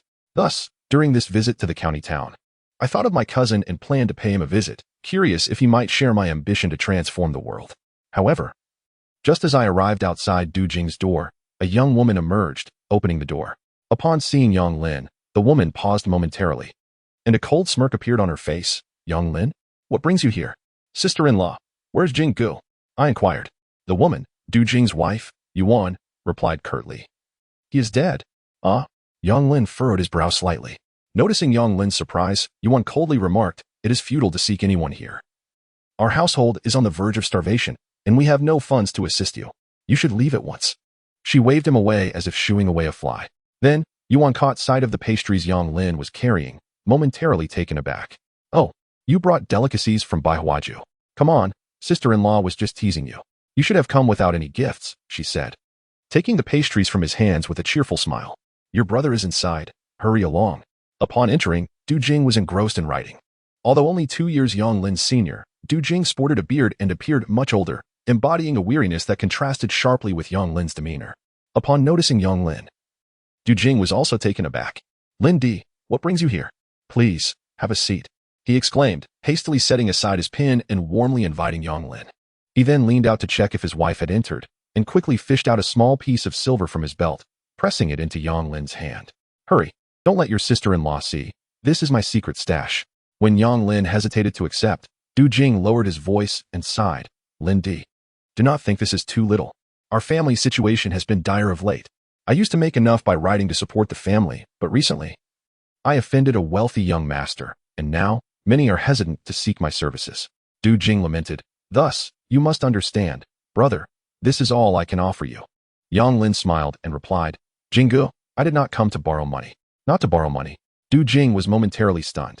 He was aware of Yang Lin's circumstances, which were even more challenging than his own, and he knew Yang Lin was particularly proud, unwilling to ask for help, always suffering in silence. It was usually Du Jing who extended his hand to assist him, and now, Yang Lin had traveled such a distance to seek him out, which implied he faced an insurmountable obstacle, compelling him to present this hard-earned silver. To his astonishment, Yang Lin declared that he was not seeking a loan. I wish to ask Jinggu to assist me in my endeavors with a modest remuneration of 500 won per month. And we can discuss further compensation once profits are realized. Du Jing's eyes widened in disbelief. What? 500 won? He stared incredulously at Yang Lin, as if he were a stranger to this unfortunate cousin. Yang Lin then produced a small silver ingot and tossed it to Du Jing casually. Catching it, Du Jing was utterly astonished.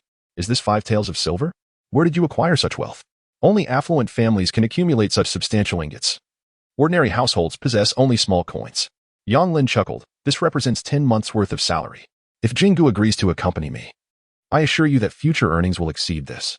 Lin Di, why are you offering me such a considerable sum? What do you truly want me to do? Du Jing inquired, bewildered. Quite simply, I wish for you to harness your unique talents and bring to fruition those ingenious ideas of yours. Yang Lin replied. Ingenious ideas? Du Jing was taken aback once more. Yang Lin nodded. For instance, at the age of 12, you crafted a pulley that made drawing water from the well significantly easier. Furthermore, you discovered that mixing lard with wood ash resulted in cleaner hands, nearly leading to the creation of soap.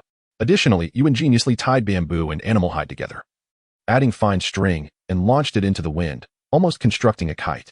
As Yang Lin recounted these memories, Du Jing felt a wave of shame wash over him. He waved his hand dismissively and sighed. In my younger years, I often indulged in fanciful thoughts, and everyone labeled me as mad. Now that I have matured, having failed to achieve academic success or earn a living, I find it difficult to entertain such notions. Lin Di, I have long forgotten the past. Why do you continue to ponder these whimsical talents? Although the terms pulley, soap, and kite were unfamiliar to him, Du Jing was instantly reminded of his earlier days. Was he truly devoid of regret? Was writing and pursuing scholarly accolades genuinely what he desired? Technology has the power to transform the world. Jinggu, you are not mistaken. But rather it is this world that is flawed. Over the years, you have aided me greatly, so this silver is yours to keep. Whether you choose to assist me or not, it remains yours. However, I still hope that Jinggu will join me in changing this world. With that, Yang Lin turned to leave. Du Jing, feeling anxious, hurriedly attempted to return the silver to Yang Lin. No, this is far too much. I typically earn barely over 100 won a month for my writing. I can assist, but I feel undeserving of such a generous offer. At that moment, Yuan entered the room and was taken aback upon seeing the silver in Du Jing's hands. What is this? She gasped, her eyes widening as she gazed at the silver, swallowing hard. Du Jing helplessly explained, It's Lin Di. He wants to hire me for assistance and insists on compensating me with 500 won a month. He raised a hand, shaking his head. Is this money something I can accept? Of course it is. Yuan exclaimed, snatching the silver from him and shooting him a glare. You cannot disregard Yang Lin's request. He has actively invited you, so why maintain such a facade? As for this silver, Lin Di is sincerely offering it to you. It would be quite inappropriate not to accept it, wouldn't it, Lin Di? Yuan beamed at Yang Lin. Yang Lin nodded in agreement, acknowledging his sister-in-law's words. Indeed. Even blood brothers must settle accounts clearly. Since Brother Jing has come to assist me, he certainly deserves compensation. Absolutely. Yuan chuckled as she pocketed the silver, urging Du Jing to hasten in preparing his belongings to assist Lin Di. There's no rush. Brother Jing, if you've made your decision, you should head to Kashan village tomorrow. Upon your arrival, I shall make the necessary arrangements for you. Upon returning to the tailor shop, Yang Lin found the door still shut but was startled by the sounds of a heated argument from within. Alarmed, he rushed inside. There, he beheld a dandy clad in satin finery, confronting a group of women. The women stood together, wielding scissors, rolling pins, and rulers, their expressions tense as they focused intently on the dandy. Meanwhile, the shop owner appeared frantic, imploring, Please, everyone, remain calm. Master Zhao, ladies, let's not act irrationally. At the sight of Yang Lin's return, the women seemed to have found their savior. Husband, master, they cried in unison. He's trying to bully my sister. Without waiting for Yang Lin to inquire, Xiao Jiao pointed furiously at the dandy. Liu Yao, clutching a pair of scissors, wore a frosty expression. Her eyes filled with a fierce resolve. Yang Lin had no doubt that should the dandy dare to approach, she would not hesitate to use the scissors against him. The dandy, fuming with indignation, could hardly believe that these women, so audacious, would dare to resist him, a gentleman of the county. Upon noticing Yang Lin's entrance, he directed his fury at him, demanding, "Are these women your wives and concubines? I intend to purchase this one." Master Zhao brandished a silver coin from his pouch. In response, Yang Lin raised his hand and, with a resounding slap, struck him across the face. "Get lost." The suddenness of Yang Lin's action left Master Zhao momentarily dazed. "You dare hit me?" He seethed, glaring at Yang Lin with disbelief. "Do you have any idea who I am? My father is the magistrate of Jianghe County. You dare strike me? You are courting death." However, Yang Lin delivered another swift slap. "But do you know who I am?" He retorted. "Who are you?" Master Zhao asked instinctively. "You don't know, do you?" Yang Lin replied, watching as Master Zhao nodded in confusion, pondering whether he had crossed paths with someone of significant stature. "Good, it's better that way," Yang Lin declared before landing a punch on his face. "Ladies, let us join forces. Beat him. He doesn't even know us, so let us give him a good thrashing. Are there any cameras around? Once we're done, we can flee, and no one will recognize us." As he spoke, Yang Lin kicked Master Zhao to the ground and followed up with a flurry of kicks. "I'm coming," Xiaojiao exclaimed excitedly, joining Yang Lin in the assault. The expressions of the women turned peculiar as they observed the unfolding chaos. Unfamiliarity was the inquiry about whether one recognizes another truly for this purpose. Witnessing Yang Lin and Xiaojiao engage with fervor, the other ladies were also eager to join in. Stepping forward to deliver a kick themselves, the tailor shop owner, in a state of alarm, implored, "Please cease. He is indeed the son of County Lieutenant Zhao. Show some mercy. If you injure him, the lieutenant will not let you off lightly." With a cold chuckle, Yang Lin retorted, "What is there to fear? Once we are done, we shall flee. He cannot pursue us. By the time we return to Pingyuan County, where will he find me? Oh, to flee after the deed. Now that is a sound rationale," mused the tailor shop owner, realizing that today, the young master of the Zhao family might indeed face repercussions. Suddenly, Yang Lin posed a question. "Do you know me, owner?" A cold sweat immediately broke out on the tailor's brow as he hastily shook his head. "Fear not. We are not bandits and do not strike without cause. However, it seems we shall not be able to make clothes today. Ladies, that is enough. Do not beat him to death." The women, though reluctant, finally ceased their onslaught, feeling a sense of catharsis from the vigorous kicking.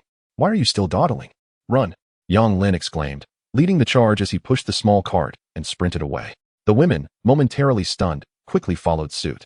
By the time the tailor shop owner emerged, Yang Lin and his companions had vanished without a trace. Yang Lin was aware that, despite the relief they had achieved, they had indeed provoked someone formidable. Thus he did not allow himself to relax. Once outside the city, he urged the women to accelerate their pace.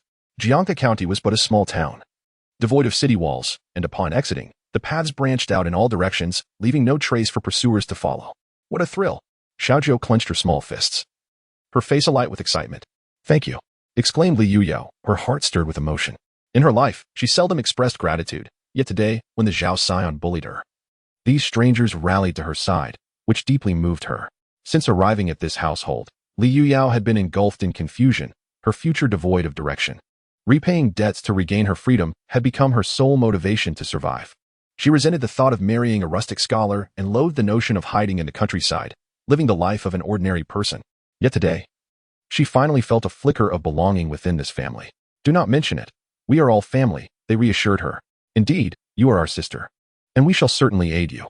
Our husband is truly formidable." The thrill of striking and fleeing was exhilarating. The women's faces radiated innocence and joy as they excitedly conversed. Yang Lin understood that prior to encountering him, they had endured considerable hardships and suppressed their spirits for far too long. Today's release brought them a sense of lightness and pleasure. After a lengthy ordeal, they finally returned to Kaoshan village. Upon arriving home, he organized the preparation of meals and stewing of meat, while he himself ventured out to seek Wang the carpenter. As he stepped into Wang's courtyard, he was met with the sound of weeping from within. "Uncle Wang, what has happened?" he inquired as he pushed open the door, only to find Wang Gui cradling his daughter, Wang Ging, both of them wailing inconsolably.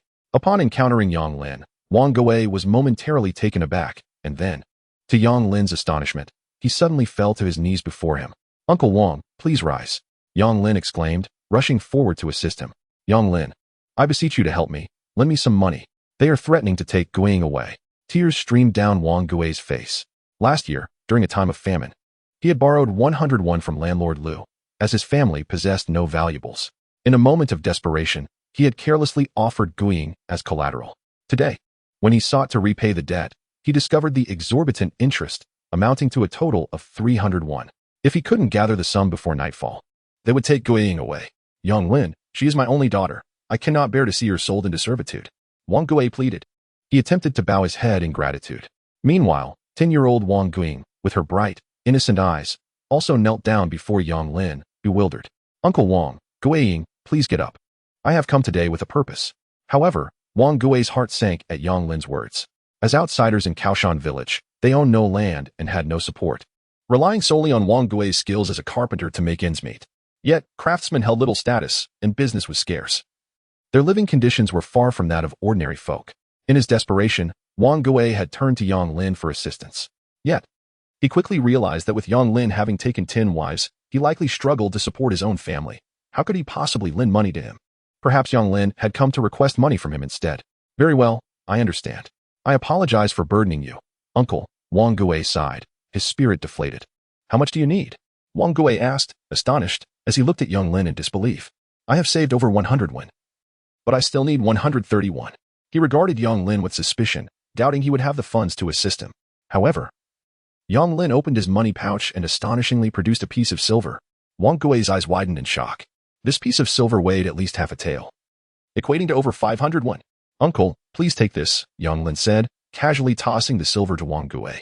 Ah, Yang Lin, is this truly a loan from you? It is far too much. Wang Gui could hardly believe his luck as he grasped the silver in his hands. You have been kind to me in the past, providing for me when I struggled. Now that you are in need, how could I not extend my help? Tears welled up in Wang Gui's eyes as he fell to his knees once more before Yang Lin.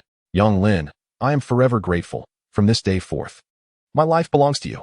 I will repay this money as swiftly as I can. Ignoring Yang Lin's protests, Wang Gui insisted on bowing 3 times in gratitude. Beside him, Wang Guiying began to knock his head repeatedly. Yang Lin felt a pang of sorrow. In this era, human life holds little value, let alone dignity. Yang Lin offered a lifeline by lending him money, and in return, Wang was willing to lay down his life for him. Uncle Wang, please rise. If you wish to earn some money, I have a proposal, Yang Lin said, helping Wang Gui to his feet. I have a project that requires assistance. And if you are willing, I can offer you 10 won a day. What? 10 won a day? Wang Gui was taken aback and quickly waved his hands. No, no. Yang Lin, from now on, your affairs are my affairs. How can I accept payment for helping you? Rest assured, call upon Uncle Wang whenever you need, and I shall be at your service. Filled with fervor, Wang Gui was ready to undertake any task Yang Lin proposed without hesitation. However, Yang Lin shook his head, saying, Uncle Wang, my undertaking is not something that can be completed in a day or two. I must compensate you. If you refuse, I shall have to seek assistance elsewhere. Wang Gui immediately grew anxious. I will accept it, I will. But your offer is too generous. 2 won a day would suffice for me and Guiying to get by. 10 won is simply excessive. Typically, he earned around 70 or 80 won in a month. Yang Lin's offer would quadruple his income. Such a sum left him feeling uneasy. Uncle Wang, please do not decline. If you wish to assist me, then let us proceed according to my plans. Time is of the essence. We must commence tonight. Here are the blueprints. Take a look and see if you can manage it, Yang Lin said, withdrawing a piece of paper from his sleeve and handing it to Wang Gui. This was something he had prepared in advance. Yet he hadn't anticipated needing it so soon. Wang Gui took the blueprint and stared in bewilderment. What is this? The drawing depicted an object resembling a spinning wheel. Yet it was not quite a spinning wheel. He examined it from different angles, but could not comprehend it. Yang Lin chuckled. Explaining this will take some time. Once it is completed, you will understand. Can you tell me if it is feasible? Indeed. Wang Gui nodded without hesitation, although he had never seen such an object before. Its structure was not overly complex, making it manageable to construct. Can it be done within 2 days? Yang Lin pressed. Wang Gui hesitated for a moment, then gritted his teeth and replied, no problem. Although the timeline is tight, I can manage with a little less sleep. With Wang Gui's assurance, Yang Lin finally felt at ease. If Wang Gui could not accomplish the task, he would need to alter his plans. Uncle Wang, would enlisting a few more hands expedite the process? Yang Lin inquired. Wang Gui smiled wryly. Naturally. This task is not difficult, but it is time-consuming. With additional help, the work would certainly progress much faster. Very well, Uncle Wang. Consider this silver as payment for your work on the project. There is no need to return it. Please gather a few more people to assist. The sooner we complete it, the better. Wang Gui nodded hastily. May I inquire what this is for? He had lived for half a lifetime, yet had never encountered the contraption Yang Lin intended to create. Yang Lin smiled. This is a manifestation of advanced productivity. Upon Yang Lin's return home, he found the women wearing expressions of deep concern. The second sister quickly exclaimed, "We have just carefully calculated that it is utterly impossible to produce 4,300 pieces of tofu within 3 days." The women all nodded in agreement, their gazes towards Yang Lin laden with complexity. Though they remained silent, each harbored a sense of blame towards him. Had he not accepted this order and continued to produce tofu diligently, they might not earn a fortune, yet gradually they could have achieved a modestly prosperous life within a year or so. But now, with the order unfulfilled, they faced the prospect of doubling the compensation. Having just settled a debt of 1,300 won, they were now confronted with a liability of 13,000 won. How could they not feel anxious? Yang Lin chuckled. "Are we in despair already? There is something you are yet unaware of." The women looked at him in astonishment. Tofu is a perishable food item.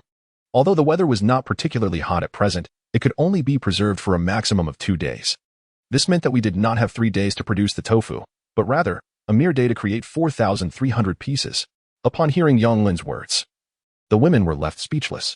They had already deemed the task impossible within 3 days, and now, he claimed it could be done in just 1? How could that be feasible? The fourth sister spoke. "I believe my husband must have a solution, right?" Li Weiying scoffed. "A solution? That is absolutely impossible. Let us not forget that on the first day, we produced 600 pieces of tofu with 6 people taking turns to grind from dawn until dusk without a moment's respite. How long would it take to grind 4,300 pieces?" Her words resonated with finality. Those who had held a glimmer of hope for Yang Lin now found themselves in despair. Indeed, this was beyond human capability. Yet Yang Lin merely smiled. Human strength? It is but the smallest force within nature. If human effort falls short, there are other means to achieve our goals. There are numerous solutions, even relying solely on manpower. We could simply hire more hands. The women were momentarily taken aback, their expressions turning peculiar. Such a simple solution had eluded them before. "So, does my husband intend to hire someone to grind?" the fourth sister inquired. Yang Lin smiled. "Of course, we will hire help. But relying on hired hands for grinding is not a long-term solution. I have a more efficient method. You are all worried about not finishing in time. So let us commence immediately." Yang Lin promptly began to organize. "Eldest sister, second sister, and third sister, you shall go procure soybeans. The more, the better. Fourth sister, you are eloquent. Go and borrow iron pots and water jars from our neighbors. We need 3 iron pots and 4 water jars, to be acquired by tomorrow evening. Sisters Wu and Lu accompany Sister C to deliver gifts. Sister C has borrowed a water tank and an iron pot. While you two will bring 2 pounds of rice and 1 pound of pork." Both were taken aback. 2 pounds of rice and 1 pound of meat combined amount to 50 or 60 won. What about us? Yang Lin had not made arrangements for her, and Xiao Jiu, unable to contain her curiosity, hurriedly inquired. Yang Lin smiled. "You few wait for a moment. I shall take you to a special place. My dear, you stay behind to look after the home." Once everything was arranged, each person set about their tasks. Yang Lin also led the 3 young maids out the door. Liu Yu felt a twinge of disappointment. Yang Lin's organization was meticulous. Everyone had their responsibilities, while she was left with nothing to do. In the past, being idle had felt deserved. Yet now, observing everyone bustling about while she remained inactive, she felt a profound sense of loneliness, as if she no longer belonged to this family. Just as Yang Lin and the others stepped outside, they spotted a group of villagers rushing towards them in a state of agitation. The oncoming crowd comprised both men and women, young and old, all displaying expressions of excitement and anxiety. As more people approached, the gathering quickly swelled to over 10 individuals, all sprinting desperately in their direction. Among this throng, Yang Lin recognized Wang Gui, whose face was etched with worry and guilt, hurrying towards them. Chapter 14. Is borrowing money without repayment permissible? They cannot possibly be here to rob us, can they? Xiao Jiu promptly spread her arms and positioned herself in front of Yang Lin. The youthful determination on her face radiated strength. She would do anything to thwart these individuals, even at the cost of her own life. Yang Lin chuckled and gently patted the little girl's head. "What are you thinking?" Soon, the villagers arrived at the small courtyard, their eager gazes fixed upon Yang Lin. Yet none dared to speak. Wang Gui, panting heavily, rushed over, bowing his head as he spoke. "I apologize, Yang Lin. I inadvertently revealed our arrangement regarding the money you lent me, and everyone has come seeking your assistance." His eyes brimmed with remorse. "Uncle Wang has caused you trouble. In a few days, the government will begin collecting summer rents, and the landlords will start settling accounts. This period is the most arduous for the impoverished populace. Those without money to pay taxes or debts must sell their land. Those without land are left with no choice but to sell their children, wives, or even themselves." Many others in the village share Wang Gui's plight. Today, he went to settle a debt with landlord Liu and astonishingly produced 300 won. Not only was landlord Liu taken aback, but those villagers who could not repay their debts and were pleading for extensions were equally stunned. For everyone knew that Wang Gui's family was destitute and that they were outsiders, often struggling to borrow money. How could he possibly produce such a sum all at once? Some approached Wang Gui to inquire. Aware that revealing the truth would burden Yang Lin, he hesitated. Yet, seeing their desperate pleas, all of whom shared similar hardships, he could not bear to remain silent and disclose the matter of borrowing money from Yang Lin. The news swiftly spread among the indebted villagers who sought out their savior, Yang Lin, to borrow money. Upon learning this, Wang Gui hurried over to intervene, but how could he possibly deter the desperate villagers? At that moment, he felt profound guilt towards Yang Lin. Yang Lin had extended such significant assistance to him, yet he inadvertently brought trouble upon him. Thus, he could not lift his head in Yang Lin's presence, overwhelmed by remorse. Big nephew, could you lend me some money? Please help your aunt through this difficult time. Yang Lin, I owe Liu the landlord 200 won. If I cannot repay him, I will have to sell my land. We have no money for the summer tax. Yang Lin, please help your aunt. The villagers clamored, each vying for attention, creating a chaotic scene.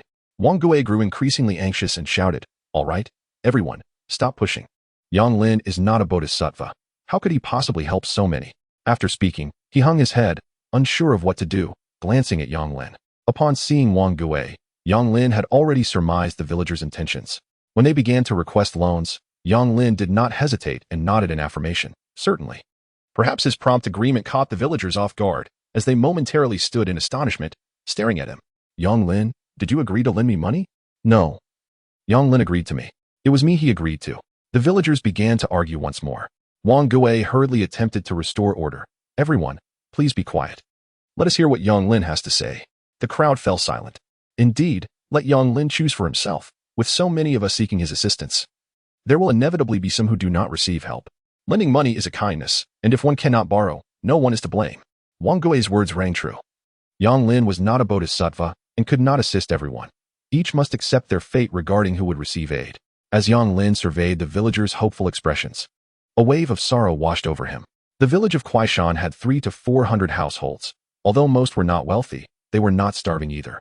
Yet, some had encountered misfortune, selling their land and becoming tenants, barely scraping by, growing ever poorer, accruing more debt, ultimately selling everything and facing either servitude or starvation. Aunt, when I was a child, you once held me in your arms, Yang Lin said to a woman before him. Upon hearing this, the others cast envious glances in her direction. The woman felt a surge of emotion. Did Yang Lin's words imply he would lend her money? However, after speaking, Yang Lin's gaze shifted to a man nearby. Brother Zhang, 6 months ago, when my family ran out of food, you brought me half a bowl of sorghum. The burly man felt a wave of excitement. And Uncle Liu, Uncle Li, and Zhao, and Uncle San.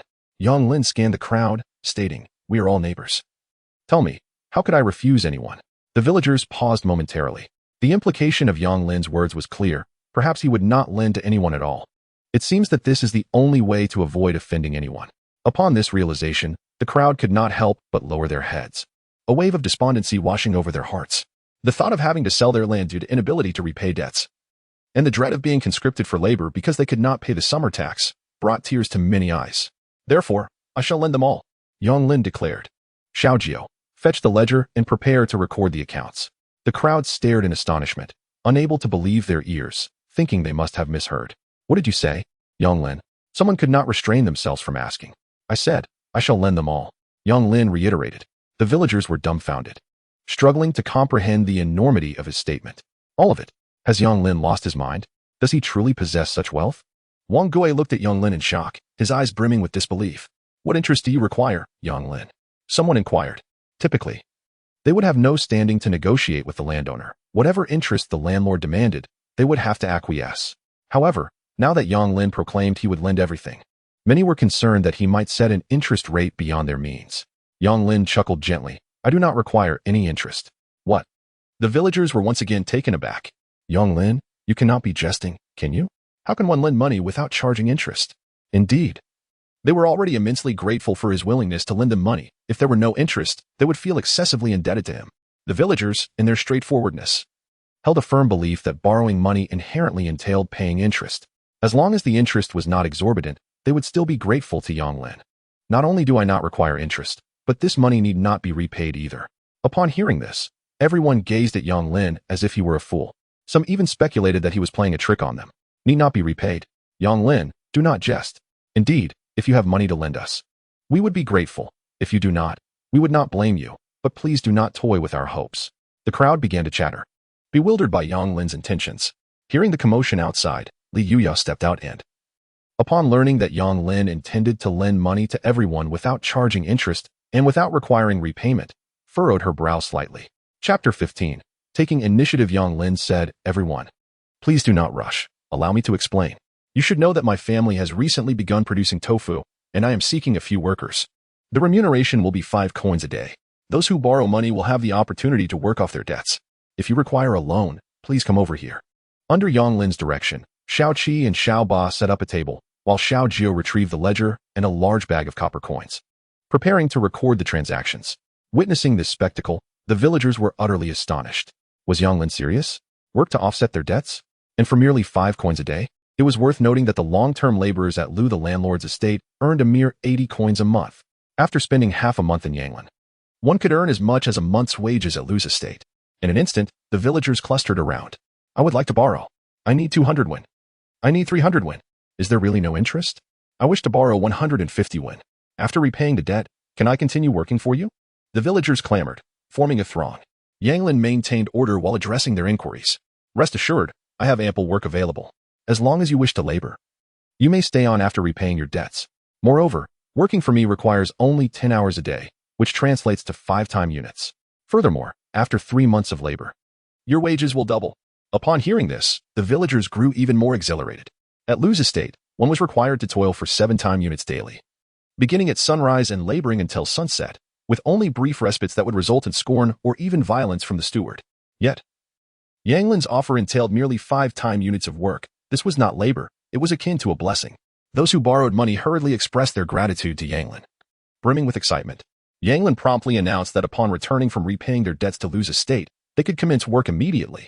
Although the day was already well advanced, it would still count as 5-1. The villagers erupted in joyous fervor.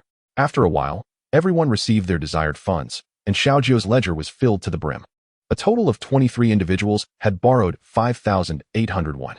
Xiaojiu closed the ledger and remarked. Upon hearing this figure, Wang Gui, who had been feeling immense guilt, could no longer hold his head high. The reason Yanglin lent out such a significant amount of money was entirely due to Wang Gui's circumstances. However, he was also curious about the source of Yanglin's abundant funds. "Very well," Yanglin said with a smile, turning to the still guilt-ridden Wang Gui. "Uncle Wang, you need not blame yourself. This is not your fault. We are all neighbors and kin. How could I refuse to help in times of hardship?" He not only absolved Wang Gui of any blame but even felt grateful to him. The labor force in this era was exceedingly undervalued. Yanglin had long contemplated hiring help. But as they were all neighbors, it was not easy to broach the subject. Today, as the villagers approached to borrow money, he found it a fortuitous opportunity to resolve his hiring needs. Meanwhile, at Lu Yotsai's home, both he and his son were baffled by the group of villagers arriving to repay their debts. What is happening? Where did these peasants acquire such funds? They had prepared to seize the villagers' land deeds. Yet, to their astonishment, the villagers suddenly had money to repay their debts. Furthermore, the excitement on their faces suggested that something fortunate awaited them. Despite their seething resentment, they found themselves powerless to act. In this world, there are no impenetrable walls. Without much effort, Lu's father and son learned that it was Yang Lin who had lent money to the villagers, which only fueled their anger further. "Father, Yang Lin is deliberately opposing us. Should I gather some people to deal with him?" Lu Liang ground his teeth in frustration. However, Lu Yukai furrowed his brow and remarked, "Humph, a mere impoverished scholar cannot stir up much trouble. I am merely curious about the source of his wealth." Indeed, where did Yang Lin acquire such a sum? Lu Liang finally grasped the gravity of the situation. Lu Yukai mused aloud. Could it be that he earned it from selling tofu? Lu Liang immediately shook his head. Impossible. I've heard that the cost of making tofu is already 2 coins. He cannot possibly profit from it. Lu Yukai nodded thoughtfully. That fellow, with his mouth full of sage teachings, surely cannot be deceiving us. This matter is indeed peculiar. Son, you must uncover the truth behind this. Rest assured, father. If there are any profitable tactics, I shall extract them from his lips. Lu Liang clenched his teeth resolutely. Soon, the villagers who had repaid their debts returned. Eager to work, Yang Lin wasted no time and promptly assigned tasks. Uncle Wang, take 3 individuals to assist you. The rest shall go up the mountain to chop wood. Is that all? The villagers were incredulous upon hearing Yang Lin's instructions. This was supposed to be a task worth 5 coins a day, yet it seemed so effortless. After the villagers departed, Yang Lin, accompanied by the trio of girls, Xiaoqi, Xiaoba, and Xiaojiao, left the village. Kaoshan village was flanked by mountains. Behind it lay a barren rocky hill, while in front sprawled a lush, primordial forest. Several mountain springs cascaded down, converging into a small river that flowed alongside the village and meandered into the distance. The river was merely 100 meters from the village, where the villagers routinely washed clothes, fetched water, and irrigated their crops. The entire village was familiar with this locale. Yang Lin led the 3 girls to the riverbank, instructing Xiaoqi and Xiaoba to collect sticks and branches. They wandered about, measuring things casually, and after some time, returned home. Even upon their return to the village, Xiaoqi and Xiaoba remained perplexed, unaware of the purpose behind Yang Lin's seemingly aimless activities. The next afternoon, the items commissioned from Wang Gui were completed. Yang Lin directed the villagers as they carried this large contraption from Wang Gui's home to the riverbank. Hearing the commotion, many villagers rushed over to see what was happening. They were curious about the unfamiliar object being transported. Li Yuyao, frowning, stood with the other women, observing Yang Lin as he guided the village men in struggling to set up the wooden apparatus by the riverbank. The paddle-like wheels began to rotate on their own, propelled by the current. Li Yuyao suddenly understood. Oh my, he actually conceived this. She was left astonished by the revelation. Indeed, it was not long before Yang Lin summoned workers to bring over a millstone. Once positioned, the modified millstone was connected to the enormous water wheel, and a miracle transpired. Lo and behold, the millstone began to turn. My heavens, how is it moving on its own? The speed is astounding. Wang Gui was utterly bewildered, rubbing his eyes in disbelief at the spectacle before him, unable to fathom that such a wondrous contraption had been crafted by his own hands. Chapter 16, My Ladies. Witnessing the rapid rotation of the millstone, every pair of eyes widened in astonishment. Along the riverbank, besides the hired laborers employed by Yang Lin, numerous villagers had gathered to observe the commotion. Although a sizable crowd had assembled, an uncanny silence enveloped the scene, broken only by the cascading sound of water. The sight was overwhelmingly shocking and utterly surreal. Traditionally, milling required either human effort or animal power. Yet here, with merely a grand wheel, the millstone turned autonomously. Who could have imagined such a marvel? It was simply extraordinary. The velocity surpassed that of a donkey-driven mill. Not only was it fast, it was exponentially quicker. Moreover, it appeared capable of working tirelessly day and night. The villagers marveled in awe, while Yang Lin's womenfolk were even more exhilarated. With this innovation, was there still a question regarding the production of 4,300 blocks of tofu? Having spent several days milling, they were acutely aware of the grinding speed. Now, the water mill operated 2 to 3 times faster than their laborious efforts, and most importantly, it would not tire, it could work endlessly. Commence! Before the excitement could subside, Yang Lin issued his command. The soaked beans were poured into the water mill, and soon, freshly ground soy milk began to flow steadily, filling wooden barrels before being transferred to a large pot set up nearby for boiling. The entire tofu-making process had been meticulously organized by Yang Lin in a streamlined manner, ensuring that each individual only needed to focus on their specific task, allowing the entire operation to run smoothly. As a result, every step became a simple, manageable, and repetitive task, ensuring that the workers were not fatigued while maximizing efficiency. Within half a day's transformation, this stretch of riverbank had evolved into a rudimentary tofu workshop. Amidst the bustling activity, the first batch of tofu was soon produced. Seeing this lively spectacle, Li Yuyao had long forgotten her wager with Yang Lin, her heart brimming only with excitement. In this moment, only 2 words could encapsulate her feelings: perfection. Indeed, it was utterly flawless. More than 30 individuals, far from causing any chaos, each engaged in their own tasks, busily yet harmoniously, and despite the mere addition of over 20 people, the speed of tofu production astonishingly accelerated by 5 or 6 times. However, Li Yuyao harbored some concerns. In this manner, you have effectively made the technique of tofu making public. Are you not afraid of others learning from you? Li Yuyao approached Yang Lin to express her worries. Currently, tofu is their sole means of livelihood, not only yielding considerable profits but also possessing significant potential for growth. Yet now, with so many villagers surrounding them, and having left their small courtyard, the method of making tofu is not particularly complex. Any astute observer could learn it after just a few viewings. If the number of individuals capable of producing tofu increases, their competitive edge would vanish. Yang Lin inquired, my dear, what do you believe is the most crucial aspect of tofu making? Li Yuyao pondered briefly, and her eyes suddenly sparkled with realization. Are you referring to the stone water? Li Yuyao's clever mind immediately grasped the crux of the matter. Yang Lin nodded, affirming, Indeed, the entire process is quite simple, devoid of any technical intricacies. Even if we were to continue hiding in our small courtyard, it would not be long before the method of making tofu is learned by others. Only this stone water remains the key. Stone water is the essential technique for tofu production. Without it, mastering the entire process would not result in true tofu. Furthermore, Yang Lin grinned slyly, beyond the core technique. Making the process public is far better than concealing it. The so-called stone water is merely gypsum water.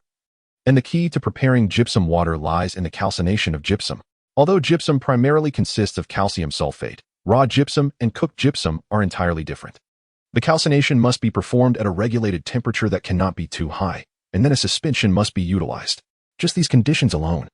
If Yang Lin does not reveal them, even after decades or centuries, it is unlikely that anyone would deduce them. Yang Lin had long been contemplating this. What profit could be gained from tofu making? He envisioned a grander enterprise. Liu Yu was momentarily taken aback. Is it truly better to be open? She mulled over these words, yet remained perplexed. Yang Lin evidently had no intention of elaborating, merely casting her a mysterious smile. Liu Yao promptly realized that, given their current pace, it would indeed be possible to produce 4,300 pieces of tofu in a single day. Thus, having wagered with Yang Lin, if she lost, she would have to willingly become his wife. Although he possessed certain skills, did she truly wish to become his woman? The court? The world? All of it would be irrelevant to her. Her life would be confined to this small mountain village. How disheartening. Du Jing had just arrived at Kuaishan village when he heard about the events by the riverside, prompting him to hurry to the scene. There, he witnessed a moment that would forever be etched in his memory. A self-rotating, grinding mill whirled incessantly, requiring only a solitary individual to effortlessly add beans, from which the finely ground liquid gradually flowed. Gazing at the water mill, Du Jing was utterly astounded, completely overwhelmed by the spectacle before him. Jinggu. The call of Yang Lin jolted him back to reality. Lindy, did you create all of this? Pray, tell me how it is achieved. Du Jing grasped Yang Lin's shoulders, shaking him vigorously, his eyes brimming with curiosity. Witnessing Du Jing's eager demeanor, Yang Lin felt a wave of relief wash over him. He was still the same youthful spirit he had always been, unchanged by the passage of time. Jinggu, Yang Lin replied, these are merely toys, inconsequential matters. I invited you here for something of greater significance. What? Inconsequential? No. Du Jing hastily shook his head. Lindy, you fail to comprehend. Your design is truly ingenious. Utilizing hydraulic power in place of manual labor. This is the mark of a genius, a magnificent concept. It harnesses the very forces of nature for one's own use. Seeing Du Jing so animated, Yang Lin merely chuckled, dismissively shaking his head. I assure you, this water wheel is trivial. In the future, constructing a genuine hydraulic mill would yield speeds several times greater. The current water mill was overly rudimentary, its wooden structure lacking in durability and efficiency, with immense room for improvement. Jinggu, the reason I summoned you is for a matter of true importance. Today, as you have just arrived, there is no rush. Let me first introduce you to my wives, Yang Lin declared. Du Jing's expression turned quizzical. Wives. Chapter 17. I desire this world. Du Jing was taken aback, pondering when Yang Lin had taken a wife. Shortly thereafter, Yang Lin led him to meet his wives, leaving Du Jing utterly astonished. He learned that Yang Lin had married one wife and taken 9 concubines, each one more beautiful than the last. Particularly striking was the primary wife, not only exquisite but also possessing an extraordinary allure, truly a vision of beauty. After the initial shock, Du Jing did not linger in astonishment. He stayed to lend a hand. In the evening, Yang Lin procured an unused house in the village that had sat idle for years, arranging accommodations for Du Jing, providing him with provisions and necessities, and then engaging in conversation about his plans. When Du Jing grasped the full extent of Yang Lin's ambitions, he was taken aback, his excitement barely contained. All right, Jinggu, what we are about to undertake is monumental, not something achievable in a fleeting moment. Do not rush. Tomorrow I shall procure some materials and invite artisans to join us in this endeavor. Indeed, Du Jing affirmed, invigorated by the prospect. If this venture were to succeed, it would, in a certain sense, equate to altering the world. However, was Yang Lin truly not indulging in fanciful dreams? In his fervor, Du Jing could not suppress a twinge of skepticism. Upon returning home, the women's faces were alight with uncontainable joy. In but a single afternoon, they had produced over 2,000 blocks of tofu. In Wang Gui's vicinity, accompanied by several individuals, the production of molds and pallets has faced considerable delays. Had it not been for the urgency of the situation, by tomorrow morning, the tofu could have been entirely produced. The prospect of fulfilling the order and reaping a profit thrice the initial investment along with a steady stream of subsequent orders, filled each face with palpable excitement. Just a few days prior, they had all been destitute wanderers, burdened by debts. Yet now, they glimpsed hope and a promising future, all thanks to him. Thus, when Yang Lin returned, everyone cast looks of gratitude and admiration his way. As night fell and the oil lamps extinguished, the darkness enveloped them as they lay on the straw-covered ground, huddled together yet unable to sleep, brimming with exhilaration. A net profit of 100 taels of silver a day translates to over 30,000 taels in a year. Xiao Jiu murmured calculations to herself. Upon hearing the figure of over 30,000 taels, everyone gasped in astonishment. Even Li Yuyu felt her heart flutter. Having once been an empress, she understood all too well what such wealth entailed. It could easily sustain a private army of over 10,000. This realization made her heart race. However, no sooner had Xiao Jiu spoken than Yang Lin poured cold water on their dreams. What are you thinking? Tofu is merely a novelty. Its popularity is fleeting. After this phase passes, even if we sold 1,000 taels a day, it would be a challenge. Any new phenomenon experiences cycles of fervor and calm. The fact that tofu has endured through the annals of history attests to its intrinsic value. Yet, Jianghe County, with its modest population of 100,000, reflects a consumer base that can hardly sustain even 1% of the market. Disappointment washed over everyone. Was the dream of earning 30,000 taels a year already dashed? Li Yuyao felt even more disheartened. Just as her grand aspirations began to flicker with hope, Yang Lin extinguished them mercilessly. Nevertheless, Yang Lin quickly shifted his tone. Although Jianghe County is small, we can certainly sell tofu beyond its borders, reaching not just the county, but the entire Great Xian. Second sister voiced her concerns. But didn't you mention that tofu is not easy to store? It takes a day to travel from here to Pingyuan County. If we go further, the tofu might spoil. The women gazed anxiously at Yang Lin. With a faint smile, Yang Lin replied, I have my methods. You will soon understand. Letting out a sigh, he preferred to change the subject, stating, now that we have funds, our immediate priority is to construct a house. Once we finish this batch of tofu tomorrow, we shall commence building. And since we are at it, let us aim for something grand. 3 stories above ground and 2 below, covering an area of 800 square meters, with a swimming pool in front and a garden behind. Once the house is completed, we shall celebrate your arrival in grand style, with a magnificent procession. As Yang Lin spoke of building the house, he reminisced about his luxurious villa from a past life, eloquently describing its features. The women listened intently, their hearts brimming with yearning. Though they currently found comfort in their shared living situation, it was ultimately inconvenient. Despite being married for some time, they remained untouched, which they themselves found astonishing. If Yang Lin desired, they would not resist. Yao, are you asleep? Li Yuyao, lying beside Yang Lin, shuddered slightly. Yao, only her father, the emperor, had ever dared to address her in such a manner. No, her thoughts had drifted far away, neglecting the matter of the house. Do you like me? Like, that word felt too distant. Growing up in the imperial family, she was taught court etiquette and political schemes. From a young age, she understood that her life was destined to be a pawn in political marriages, a means for her father to win over his ministers. Yet, life is unpredictable. She never imagined she would ascend to the throne, only to find herself in such a predicament. Yang Lin's voice echoed in her ears. I know that even if I win this bet, and you accept your fate as my wife, deep down, you will still resist. One day, I will make you like me. Though I lack experience in pursuing women, I understand the importance of winning a lady's favor. So, how about this? Tell me what you desire, and I shall help you achieve it. Yang Lin turned to face Li Yuyao. He had long sensed the turmoil within her, and he suspected that even the name Li Yao on the marriage certificate might not be genuine. Thus, he aimed to help her unravel her hidden burdens. Their gazes locked, and Li Yuyu felt an inexplicable tension, soon accompanied by feelings of grievance and sorrow. Help me realize my desires? How audacious. Do you truly believe you are capable? I want the world. Can you grant me that? She clenched her fists, her tone dripping with sarcasm. Yang Lin was momentarily taken aback. The world. How could a woman from a feudal era utter such words? Who was she truly? As shock coursed through him, he contemplated his own future. What would he do? Create inventions, amass wealth, and become a magnate? Or perhaps write poetry and seek fame as a literary giant? Or dominate a territory and become a warlord? Yet neither Yang Lin nor Li Yuyao was aware that, in the darkness, Sanjia suddenly opened her eyes, her tightly clenched fists trembling ever so slightly. Chapter 18. Buying the mountain just joking, don't take it seriously. Realizing the audacity of her words, Li Yuyao hastily offered an explanation, fearing she had startled Yang Lin. Little did she know, Yang Lin, with his modern mindset, was unfazed by such boldness. For a fleeting moment, he contemplated a grand scheme. However, he soon recognized the folly of his aspirations. In a feudal era, legitimacy was paramount. Even if he possessed the capability to govern, the world was at peace. The common people, while not thriving, managed to survive. He was not of royal blood and lacked any notable reputation. Thus, any grand ambitions would inevitably lead to failure. Trust me, I shall make you the happiest woman in this world, Yang Lin asserted. Even if you truly desire this realm, I can provide it for you. This last statement was more a reassurance to himself than to her.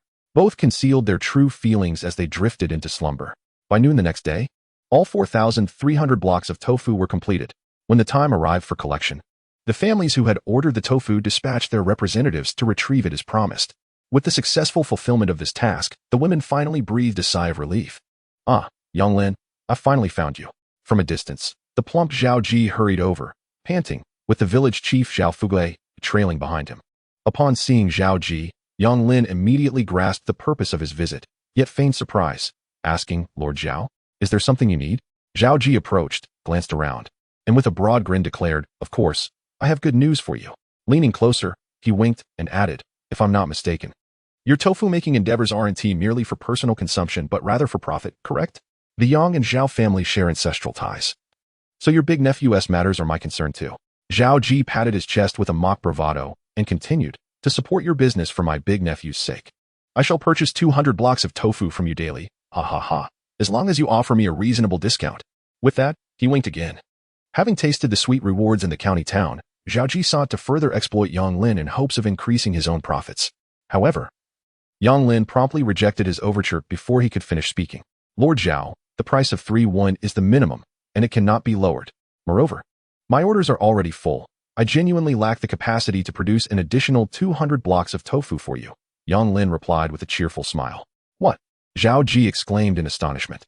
In reality, after the prominent families in the county collected their first batch of tofu, they had not placed any further orders.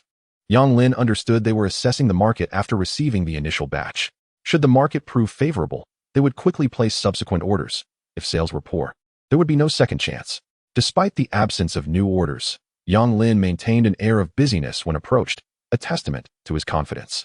In his previous life, although he was an engineer with a degree in science and engineering, he had to navigate through various occupations to support his family, from street vending to engaging in commerce, gaining profound insights into human nature through his encounters with all walks of life. What one cannot attain is eternally the most alluring. Zhao Ji found himself at a loss for words. He initially intended to haggle with Yang Lin, attempting to negotiate a better price. Yet to his surprise, Yang Lin seemed entirely indifferent to such negotiations. Zhao Ji, in a state of urgency, quickly cast a glance at Zhao Fugui, who, feeling helpless, had no choice but to plead once more with Yang Lin. However, this time, Yang Lin appeared quite troubled regarding Zhao Fugui's request. Indeed, the matter concerning old master Zhao puts me in a difficult position. Here's the deal. Third uncle, I would appreciate your assistance in return, Yang Lin stated. Zhao Fugui promptly assured, as long as I am capable, there will be no issue. I wish to purchase 2 plots of land. One is right here, extending from this point all the way to the foot of the mountain. The other is the entire rear mountain. I wish to acquire it in its entirety. Yang Lin's words resonated with conviction. Yet, Zhao Fugui and Zhao Ji stared at him as if he were a fool, taking a moment to regain their composure. What? You want to buy land? For what purpose? Zhao Fugui exclaimed, bemused. Are you planning to make tofu? Feel free to use it. Why buy it? Furthermore, regarding the rear mountain, it was merely a rocky hill that nobody would even accept as a gift. He found it utterly perplexing.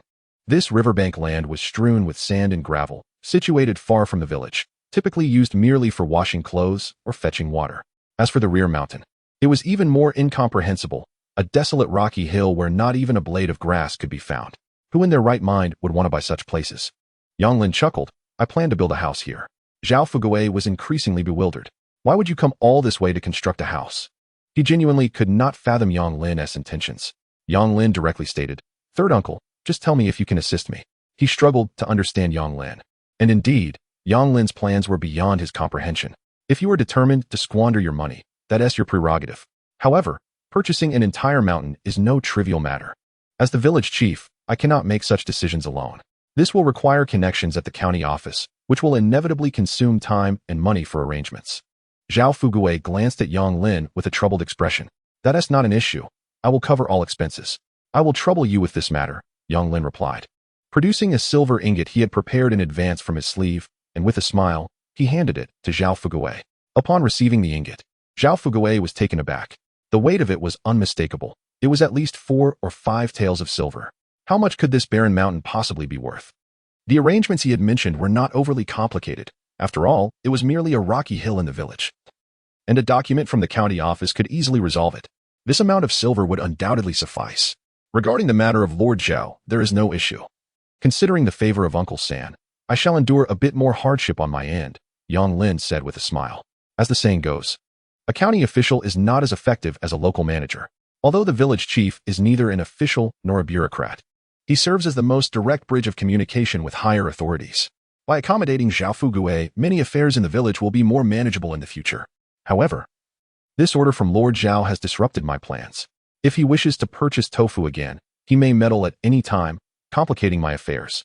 Thus, I presented Lord Zhao with 2 options. Either buy tofu from me this one last time, or sign a long-term supply contract for 200 coins daily for a month, after which we can decide whether to renew.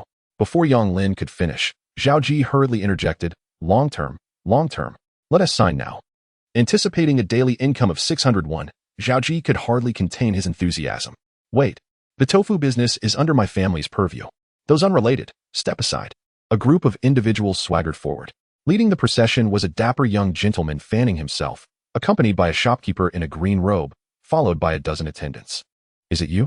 Zhao Ji's expression changed dramatically as he recognized the shopkeeper, Su Maokai, whom he had encountered in the county town just days prior. However, Su Maokai ignored Zhao Ji and cheerfully approached Yang Lin, gesturing, "This is Master Zhou Zhengyang, the eldest son of the Zhou family from the county town. Young Master Zhou. Mr. Yang, we have thoroughly investigated your tofu matter. Our young master has taken a keen interest in your tofu.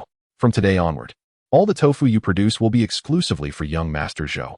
You are forbidden from selling a single piece to anyone else," Su Maokai said with a broad smile. Raising a finger, "Oh, and about the price. Although you claim the cost of tofu is 2-1, our investigation reveals that at that price, you still stand to profit.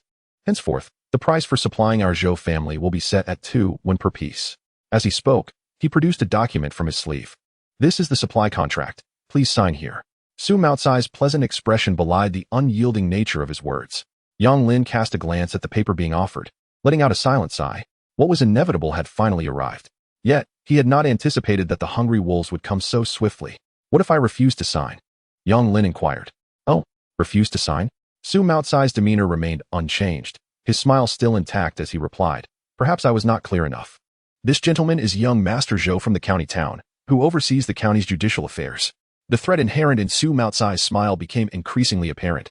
Yang Lin understood that the judicial affairs Su Maocai referred to managed matters of life and death, theft, escape, litigation, apprehension, and military restrictions, akin to the police department of a past life. In this world, there exists no stringent law. Thus, the gentry and bureaucrats of the county bear no difference from local tyrants.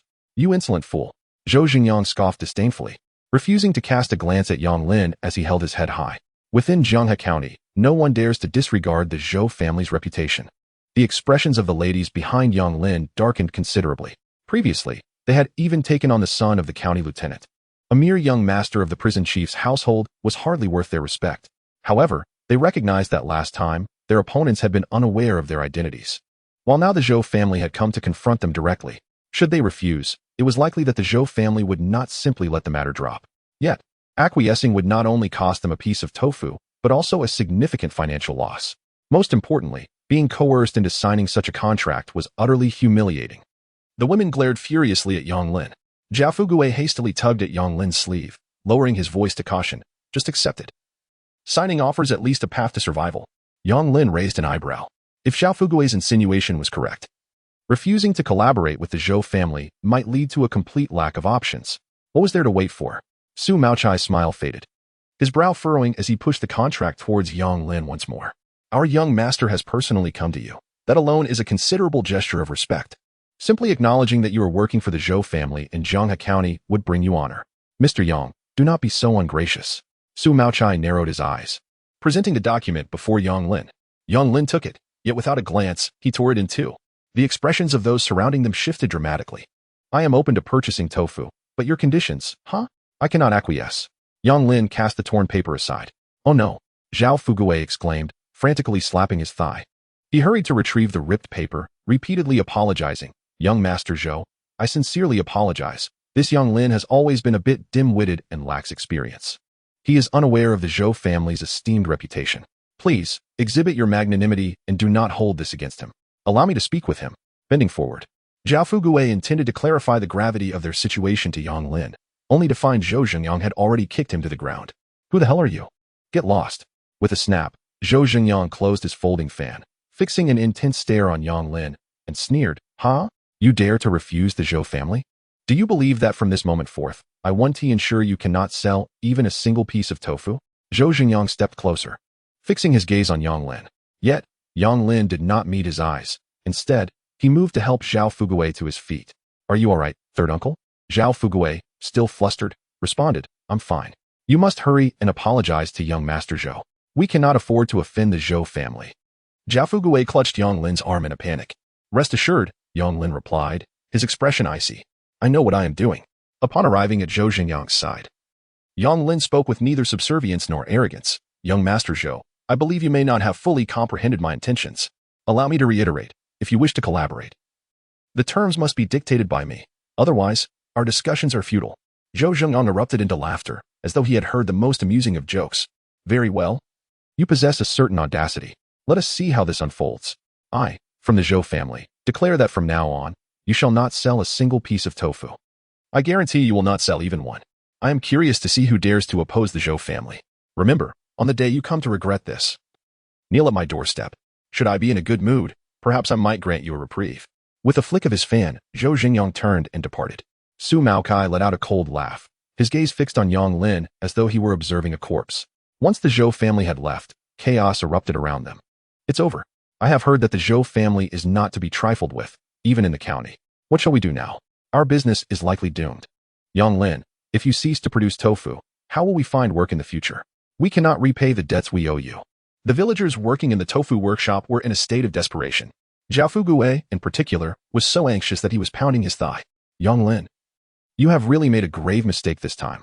The Zhou family is formidable. Now that young Master Zhou has spoken, your tofu venture may be at an end. Why couldn't you just endure a little? We cannot afford to offend the Zhou family.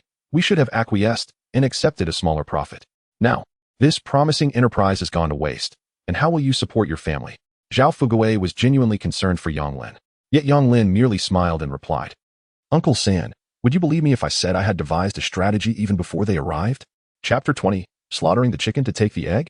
Upon hearing Yang Lin's declaration, the surrounding crowd fell into momentary silence. Even Li Yuyao, who had been knitting her brows, cast a surprised glance at Yang Lin. Like him, she would never accept such a humiliating partnership.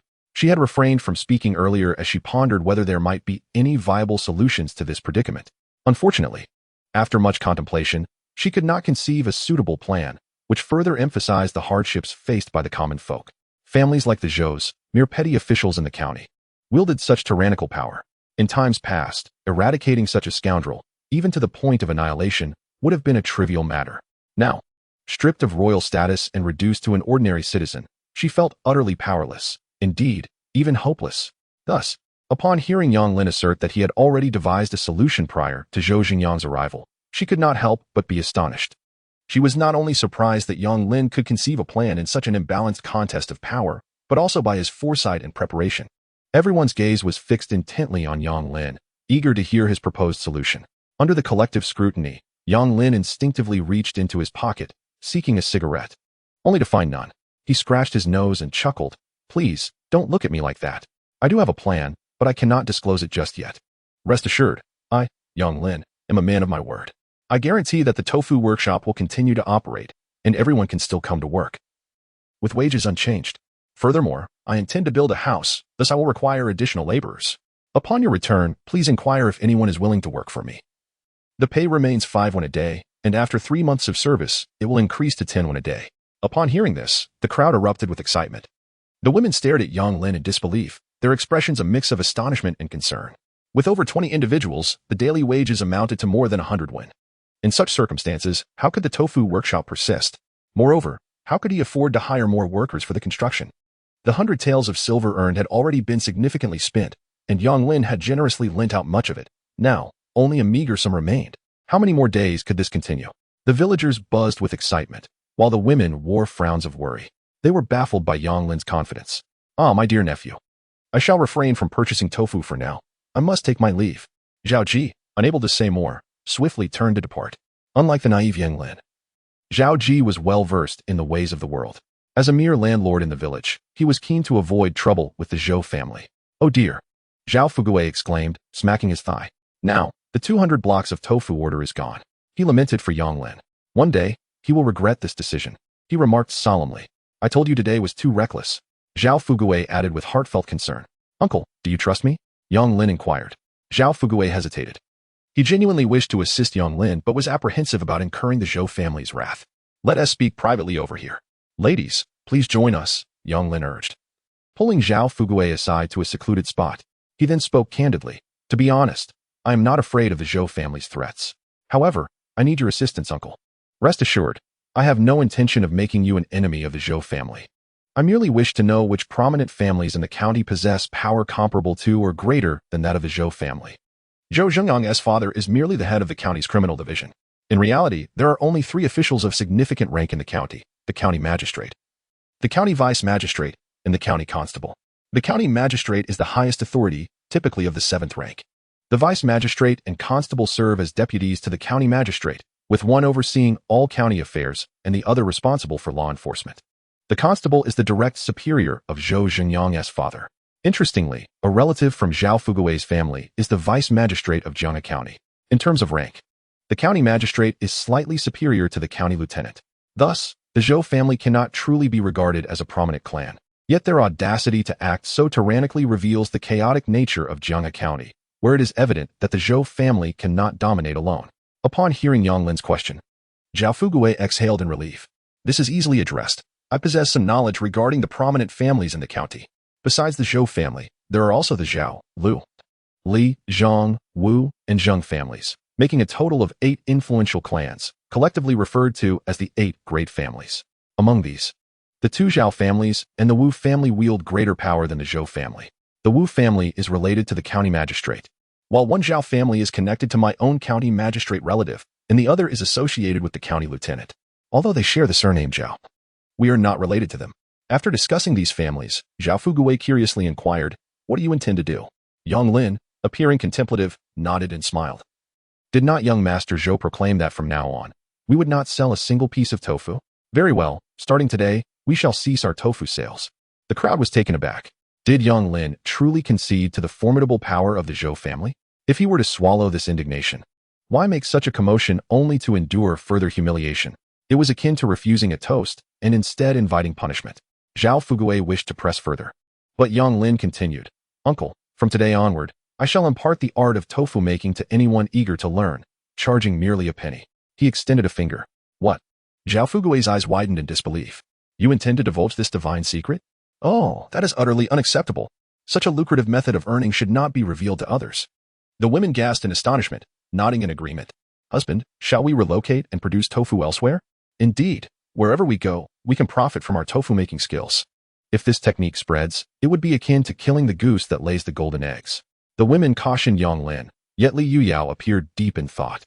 She recalled Yang Lin had mentioned to her yesterday that he was unconcerned about the method of tofu-making being learned by others. In fact, he seemed eager for tofu to be widely disseminated. I have already devised a plan, Yang Lin asserted confidently. We shall begin right here in our village.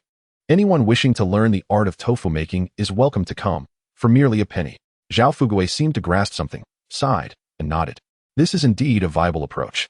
Although a penny is rather meager, it still provides a means of livelihood. Furthermore, no matter how powerful the Zhou family may be, they cannot prevent others from producing and selling tofu. However, this would also mean that the Zhou family would acquire the secret to tofu making, which was somewhat regrettable. Yang Lin smiled, offering no further explanation. Yet Li Yuyao suddenly understood, gasping in realization. Chapter 21. This is the true business after Zhao Fugui departed. Yang Lin immediately set about making arrangements. In the tofu workshop, a significant portion of the workforce has been dismissed. Personnel have been reassigned to the mountains for logging and chopping wood. Furthermore, a designated area has been marked nearby for excavating soil, in preparation for constructing a kiln to fire bricks. In the present era of Deqian, the common folk primarily erect houses of timber and earth, using adobe for walls and straw for roofs. However, Yang Lin aspires to build a brick and tile house. Moreover, in his vision for the future, There will be numerous applications for bricks, thus constructing a kiln not only promises profit, but also offers convenience for personal use.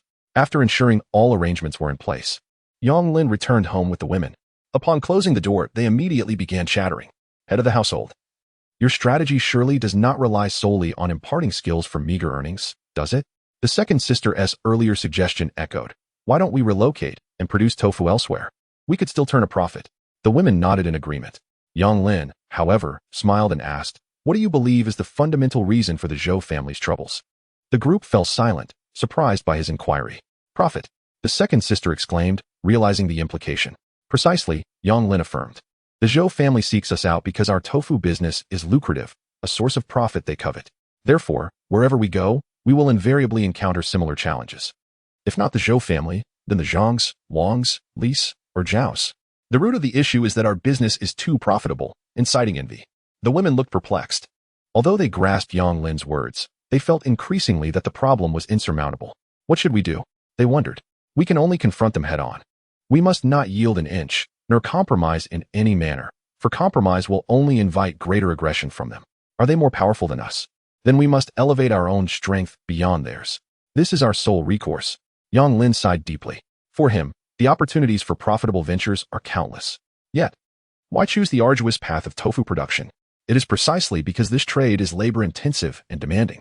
From the inception of tofu, he has sought to establish the notion that it is an unprofitable venture, aiming to convince others that tofu making is merely a small-scale enterprise. He wishes to develop discreetly, hoping to avoid the early attention of the affluent and powerful. However, he has come to realize that this world is even more brutal than he anticipated. Within merely 5 days of tofu's emergence, threats from prominent families have already arisen. When he initially arrived in this world, Yang Lin's primary concern was safety. History serves as a cautionary tale. Even the prosperous Shun Wansen ultimately faced ruin.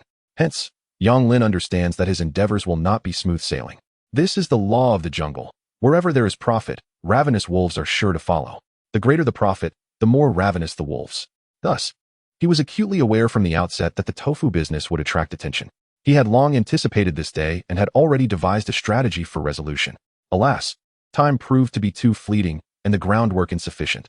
Thus, the second phase of the tofu plan had to commence. To become stronger than one's adversaries? The women were left speechless upon hearing these words. In the face of formidable foes, ordinary individuals often resort to compromise. Yet Yang Lin resolved to confront the challenges head-on. This spirit inspired their admiration. However, dealing with the powerful is never a trivial matter. Li Yuyao felt a surge of emotions. Yang Lin's audacity resonated deeply with her. To fight to the bitter end, never conceding defeat. If I am not mistaken, your intent in disseminating the method for making tofu is to sell the stone water, correct? Li Yuyao inquired. Clever. Yang Lin responded, giving her a thumbs up. With her assumption validated, Li Yuyao's astonishment only deepened. Previously, when Yang Lin spoke of core technology and how to distribute tofu throughout the vast realm, she had already contemplated this notion. Upon further reflection, she quickly grasped the magnitude of the business opportunity. The others, however, remained bewildered. Stone water? Is that the water used to make tofu? Yes, indeed. Without stone water, tofu cannot be produced, and only my husband and sister know the recipe, Yang Lin affirmed. Yet, they pondered, how much could stone water possibly sell for? Yang Lin smiled and asked, what determines the value of an item? It is quite simple. Rarity begets value. Although the cost of stone water is virtually negligible, it is the quintessential element in tofu production. Without it, tofu cannot be made. So, I ask you, is the technique of making tofu truly significant? The process of making tofu is merely laborious and taxing, devoid of technical complexity. Anyone can undertake it. However, once we master the recipe for stone water, all those who wish to make tofu will seek us out to purchase our stone water. As for the value of stone water, Yang Lin chuckled. Is it not we who determine its worth? The women were once again astounded. They had never conceived that business could be conducted in such a manner. Upon realizing the intricacies laid bare by Yang Lin, they immediately recognized that selling only stone water would undoubtedly be far more lucrative than producing tofu. Tofu cannot be transported over long distances, whereas stone water can be sold in any manner desired. While anyone across the realm can produce tofu, everyone will require stone water. Even a powerful family like the Zhou clan may obstruct their tofu sales, but can they prevent the entire world from making tofu? It was utterly astonishing. Merely selling stone water could yield profits, and profits from all corners of the earth. My husband, you are truly remarkable. However, what would be the appropriate price? The group turned their gazes towards Yang Lin. After a moment of contemplation, Yang Lin remarked, "A barrel of stone water can yield approximately 5,000 blocks of tofu. 5,000 blocks of tofu are worth 15 taels of silver, and the pure profit can reach 10 taels. Hence, the price for stone water should be set at 5 taels per barrel." A collective gasp escaped the crowd. 5 taels? That seemed exorbitantly high, earning half the profit without lifting a finger. They were acutely aware that the stones used to make the stone water were merely collected haphazardly by Yang Lin from the back mountain, and the entire process of crafting the stone water took no more than an hour. Such a profit of 5 taels was truly astonishing. However, what if someone were to coerce us into revealing the formula for the stone water? Xiaojiu inquired. The crowd fell silent once more, realizing the potential threat. If the wealthy could force them to sign an unequal tofu agreement, they could just as easily press them into an inequitable stone water agreement. Yang Lin smiled and replied, "This is quite simple." Chapter 22. A penny for learning a craft. The sale of gypsum water remains a monopolized business with substantial profits, which will inevitably attract attention. First, we can consider raising the price of stone water even further. For instance, to 10 taels per barrel. Upon hearing this price, the women gasped once again. Furthermore, the stone water would no longer be mere stone water. It would be a closely guarded secret recipe bestowed by celestial beings, infused with various precious herbs, meticulously brewed over 49 days and refined to perfection. In this manner, even if the wealthy were shameless, they would likely hesitate to seize it outright. They're aristocrats. After all, not bandits. By leaving them room to negotiate, we could ultimately sell it for 5 taels. The corners of the women's mouths twitched. Originally, the 5-tael price was already outrageous. Yet this strategy would still lead to a final price of 5 taels. But what if they resorted to desperate measures? Li Yuyao asked. Yang Lin replied, "What we lack most at present is time. From the moment we sell the stone water until the aristocrats come knocking, there will still be a few days' grace. With those days, we can gain the confidence to surpass the aristocrats." Once again, the women were taken aback. Confidence to surpass the aristocrats within just a few days? From where did he draw such assurance? Li Yuyao shook her head with a sigh. "You don't believe me?" Yang Lin said with a smile, "How about we make another wager? What shall we wager on?" After 2 previous bets, she had lost both. Yet, despite this, Yang Lin's assertion that they could soon rival the aristocrats left Li Yuyao skeptical. Although they were only facing the local gentry, these elites had amassed their power, status, wealth, connections, and means over generations, establishing themselves as formidable forces. And what were they?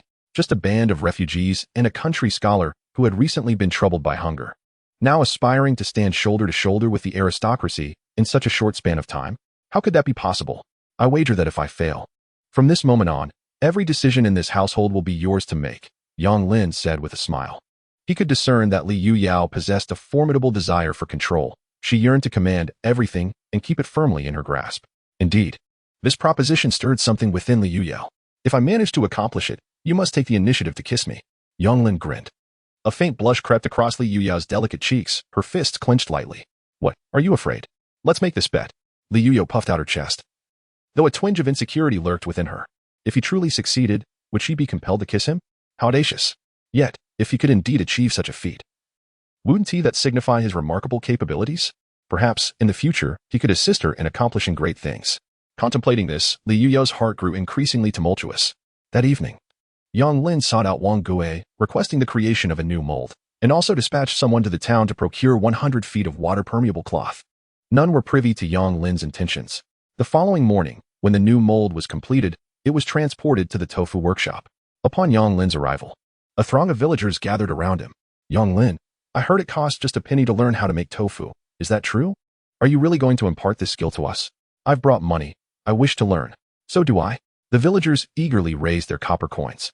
The allure of tofu was undeniable. Although lacking commercial acumen, the villagers were eager to acquire new skills. "Of course, I, Yang Lin, keep my promises. Anyone wishing to learn can come here to pay, and then freely practice in the workshop until they master it. If you don't succeed, there is no fee."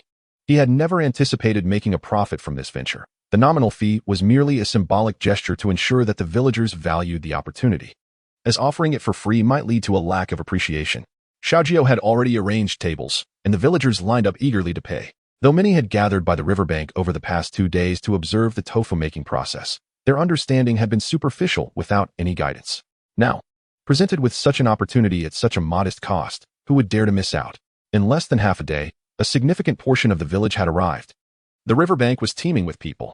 Yang Lin had not anticipated that by charging just a penny for tuition, he would manage to earn several hundred coins in just half a day. Moreover, the villagers had willingly become free laborers, each eager to engage in every step of the process. Consequently, those villagers Yang Lin had initially hired found themselves with little to do. A few kind-hearted villagers approached Yang Lin with concern. Yang Lin, the tofu made yesterday hasn't sold yet. Perhaps it would be wise to refrain from making more today. Indeed, if it doesn't sell, it would be a waste. The more we produce, the greater the waste. It would all be in vain. We know you care about us, seeking to give us something to do, but considering your own situation, you needn't worry about us. The simple villagers chattered among themselves. Yang Lin smiled and reassured them, do not worry, there will still be work and wages for everyone. I have come today to teach you how to create something new. With that, he approached the new mold and began to guide them personally. This new creation, known as qianzhang, was quite simple to make. Come, let me show you, he said. Qianzhang, also referred to as dried tofu or tofu skin, was a new industry that Yang Lin had long envisioned. Although it was still a bean product, the final process differed, allowing the villagers to quickly grasp the essentials of its preparation. However, as they gazed at the thin layers of soy milk poured into the mold, they could not envision what this qianzhang would ultimately resemble. Over by the tofu-making station, the villagers noticed Yang Lin experimenting with this new delicacy and rushed over to witness the spectacle, expressing their astonishment. Soon enough, when the qianzhang was completed, and the mold was opened to reveal a large, paper-thin sheet, golden in hue and exuding a delightful aroma, the villagers were left in awe. Is this truly made from beans? They exclaimed. Not only was it incredibly thin, but its scent was even more appetizing than that of tofu.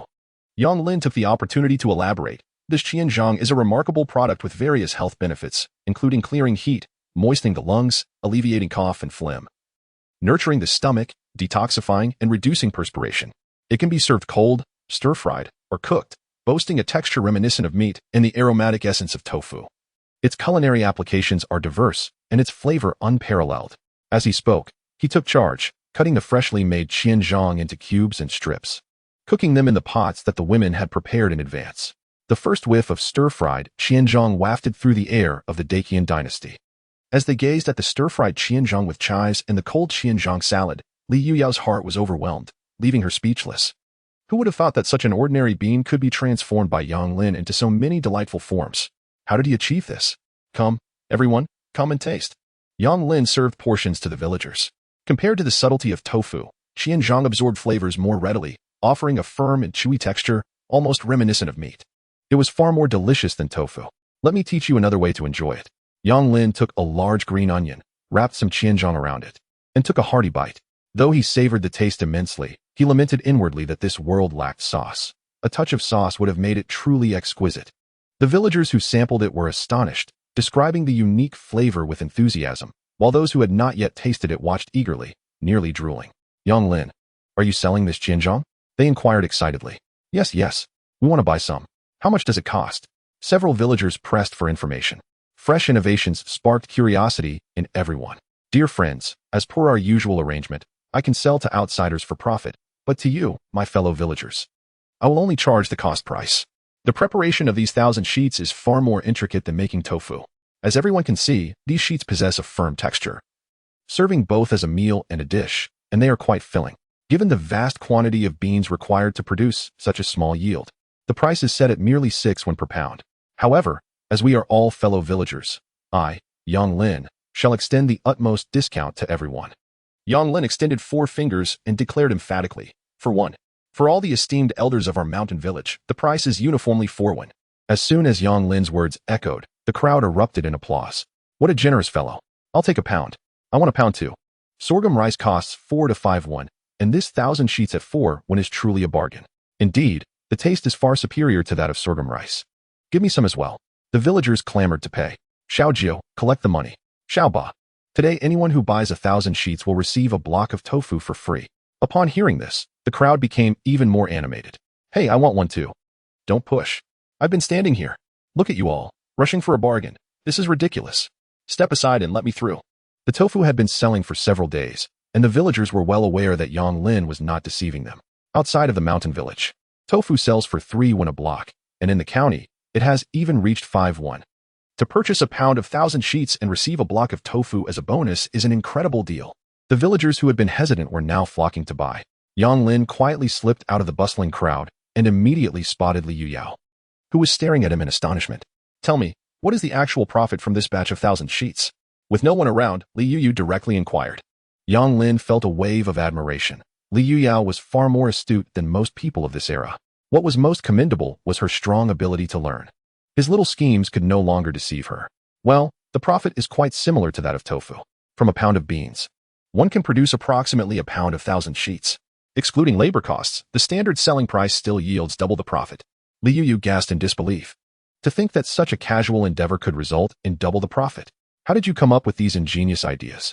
Li Yuyao examined Yang Lin with curiosity. Interested to know? Yang Lin replied with a mysterious smile. In addition to tofu, I have many more intriguing items up my sleeve.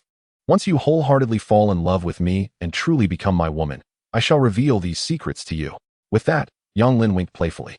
Li Yuyao hesitated, wanting to speak but holding back. She was indeed eager to learn the origins of Yang Lin's whimsical ideas. Yet, she was uncertain if such a day would ever come. The concept of love felt distant to her, and she did not even comprehend what love truly meant. Rest assured, I am a person who respects the choices of others. And naturally, I hold my own woman in the highest regard. Therefore, I shall wait for the day when you truly fall in love with me. Recently, the Lu father and son have been preparing to send someone to Yang Lin's tofu workshop to secretly learn the art of tofu making. However, they soon heard the news that Yang Lin intends to publicly teach his craft. Ha, what a fool Yang Lin is. Such a remarkable skill. And he sells it for a mere penny? How foolish. Lu Liang, fanning himself, declared proudly, Father, once we master tofu making, we will sell it for 5 coins apiece. It is destined for our Lu family to prosper. Li Yukai shot his son a fierce glare. I think you are the foolish one. Haven't you heard? Yang Lin's public announcement about teaching tofu making is due to the Zhou family and the county town threatening him, declaring that he will not sell a single piece of tofu henceforth. I believe Yang Lin is not foolish, but rather, he is desperate, left with no other options, resorting to such a measure. As for wealth, if only we knew how to make tofu ourselves, we could indeed prosper. But now that he has taught so many others, it won't be long before everyone learns to make tofu. And then where is our fortune? Sighing deeply, Lu Yukai lamented. Lu Liang was taken aback. Father, what shall we do then? What else can we do? We must send someone to learn. Whether we can profit depends on fate. Let us first acquire the skill. Very well, I will gather people and head there. Yang Lin is asking for trouble. If he dares to disobey, I will teach him a lesson. Just days prior, the father and son were scheming on how to trick Yang Lin into revealing his tofu-making secrets. Yet now, the Zhou family from the county town has meddled in their plans. With Yang Lin's public announcement regarding his technique, it is as if he has shattered their prospects, leaving them to salvage whatever they can. Under Yang Lin's intentional promotion, the word spread throughout Jianghe County, urging people to visit Kaoshan village to learn the art of tofu making for just 1 coin. Upon the dissemination of this news, it created quite a stir in the county town. From the affluent families to the itinerant merchants, upon hearing the announcement, they all sprang into action. The popularity of tofu over the past 2 days has been evident throughout Jianghe County, as tales of this novel food echoed in every alley and street. Those who have tasted it proudly boasted, while those who have not appeared somewhat inferior. You have never even tasted tofu? How unrefined. Particularly yesterday, the 23 families that procured 4,300 pieces of tofu received them in the county town, and in the blink of an eye, they were sold out, creating an exceptional frenzy. These prominent families were preparing to approach Yang Lin for additional orders. However, news soon arrived that the Zhou family had declared, no tofu shall be sold by Yang Lin. Although the illustrious families cursed the Zhou family for their selfishness and lack of shame, they could not afford to disregard their reputation. Thus, they temporarily refrained from placing further orders with Yang Lin, opting to wait and see. Then came the announcement of the public tofu-making technique. How could they not be stirred into a frenzy? Quickly, send people to Kaoshan village. Chapter 24, A Hearty Stew. At that very moment, countless families were issuing the same command. An increasing number of individuals flocked towards Mount Village, transforming even the narrow path leading there into a bustling thoroughfare. The tofu workshop by the river remained as vibrant as ever, with eager patrons arriving from all directions, creating an atmosphere more lively than that of the town market. Hey, make way, make way, Lu Liang exclaimed, fanning himself as he strutted along with 2 servants in tow. Upon catching sight of Lu Liang, Yang Lin paid him little mind. After all, he was imparting his tofu-making expertise. If the landlord of Lu's family were not coveting it, that would indeed be a rarity. However, upon Lu Liang's approach, he directly confronted Yang Lin. Yang Lin, he declared, I am magnanimous. I shall overlook past grievances. Now, kindly send these peasants away. I shall take your tofu-making technique for myself. Lu Liang boldly pounded his chest. Name your price, I am prepared to pay. Yang Lin merely smiled. The wealthy families from the county still understood the art of diplomacy before aggression. Their intention was to monopolize tofu first, and then the technique itself. Yet here was Lu Liang, audaciously seeking to indulge in it all alone. Where did his confidence stem from? Name a price? Very well. 100,000 taels of silver will suffice. And I assure you, I will not impart this skill to anyone else, Yang Lin replied with a calm demeanor. What? Lu Liang's eyes widened in disbelief. Are you jesting? 100,000? Why don't you go rob a bank? He spat in indignation. The Lu family was merely the landlord of the village. They could not even muster a mere 10,000 taels, let alone 100,000. Yang Lin shrugged. If you lack the funds, do not impede my business. Depart. Lu Liang was incensed. It was the first time he, a distinguished landlord's son, had been insulted with such accusations of poverty. Are you mocking me on purpose? He fumed, clenching his fists. Yang Lin, both amused and exasperated, replied. Did you not ask me to name a price? I was concerned your family might not have the means, which is why I quoted 100,000. That is already quite reasonable. If you cannot afford even that, kindly refrain from boasting. Lu Liang was left speechless, glaring fiercely at Yang Lin. Fine. You think you are impressive just because you can make tofu? Today, you shall learn that the Lu family is not to be trifled with. With that, he gestured, and his two servants immediately stepped forward, rolling up their sleeves as they approached Yang Lin. Lu Liang smirked, casting a cold glance at Yang Lin. Today, I shall make you unrecognizable. As Yang Lin reached into his sleeve, preparing to retrieve his defensive tool, two villagers working nearby stepped protectively in front of him. I dare anyone to lay a hand on Yang Lin. If you wish to harm him, you must first deal with me. Others nearby also set down their work and hurried over. What do you intend to do? Do not touch Yang Lin. Young Master Lu, do not be so overbearing. They have merely borrowed money from Yang Lin to come here and work. Their intentions are simple. They owe Yang Lin a debt of gratitude. And now that he is in trouble, they cannot stand idly by. At this moment, the villagers, one by one, picked up their burdens, wooden buckets, and shovels, resolutely standing behind Yang Lin, glaring at Lu Liang and his two servants. The servants were instantly thrown into a state of panic, witnessing the growing number of people gathering in front of Yang Lin. Faced with such a crowd, they dared not make a move and hastily turned to Lu Liang for guidance. Lu Liang himself was incredulous. In the past, Yang Lin was merely a figure of ridicule in the village. Yet today, so many have spontaneously taken a stand for him? What do you intend to do? Lu Liang pointed at the villagers. You have rebelled. Do you not believe that I will return and have my father raise your rent? Lu Liang glared fiercely at the villagers. However, they merely scoffed at him. Young Master Lu is jesting. We repaid last year's debts and have not sold our land. Ha. Does young Master Lu truly believe that the land in Kaoshan village belongs to the Lu family? Were it not for Yang Lin, we would have indeed become your tenants. But now the land remains ours. Who are you trying to intimidate? The crowd regarded Lu Liang as if he were a fool. Lu Liang was momentarily at a loss. In the village, he had always been accustomed to arrogance. Even the villagers without any vested interests would usually show him some deference. But now these individuals actually disregarded him? You all will regret this. We are leaving. Lu Liang, unable to do anything else, could only utter a threat before retreating in embarrassment with his two sycophants. After Lu Liang left, the villagers exhaled in relief, their faces alight with exhilaration. In the past, when facing the Lu family, they were invariably submissive, never daring to speak with such defiance as they did today. They understood that the reason for their newfound courage was that Yang Lin had given them hope. However, recalling the Lu family's tactics, the villagers remained somewhat apprehensive. Yang Lin, the Lu landlord, is indeed not to be trifled with. You must be cautious moving forward. They are capable of resorting to any underhanded means. Indeed, the Lu family will not let this go easily. The villagers looked towards Yang Lin, their expressions filled with concern. Observing their worried faces, Yang Lin bowed deeply to them. He was profoundly touched that they stood up for him in his time of need. Rest assured, today Yang Lin, make a promise to all of you. I will ensure that we all live well together. No one can take away what is rightfully ours. Upon hearing Yang Lin's words, the villagers' faces brightened with excitement. Yes, no one can take away this life. Anyone who dares to seize it will face our full resistance. The wages Yang Lin provided had illuminated their hopes for a better life. And anyone who seeks to destroy all this is, in essence, seeking to extinguish their hope. Tonight, we shall feast on a hearty stew. All those who have lent a hand to me are invited to bring their families to indulge in generous servings of white rice and succulent pork. Enjoy to your heart's content. Yang Lin proclaimed loudly. The villagers were left astounded. White rice, pork, such delicacies were luxuries they might not even savor during the new year. Recalling that exquisite flavor, many found themselves swallowing in anticipation, while some could not hold back their tears. To be able to feast on rice and pork until full? A dream once deemed unattainable was now materializing. Young Lin, as long as you can ensure a prosperous life for my family, I shall entrust my very existence to you. Indeed, I may not grasp the grand principles, but whoever can guarantee survival for my kin, I would willingly offer my life to them. The villagers expressed their excitement fervently. Yet, little Joe quietly tugged at young Lin's sleeve.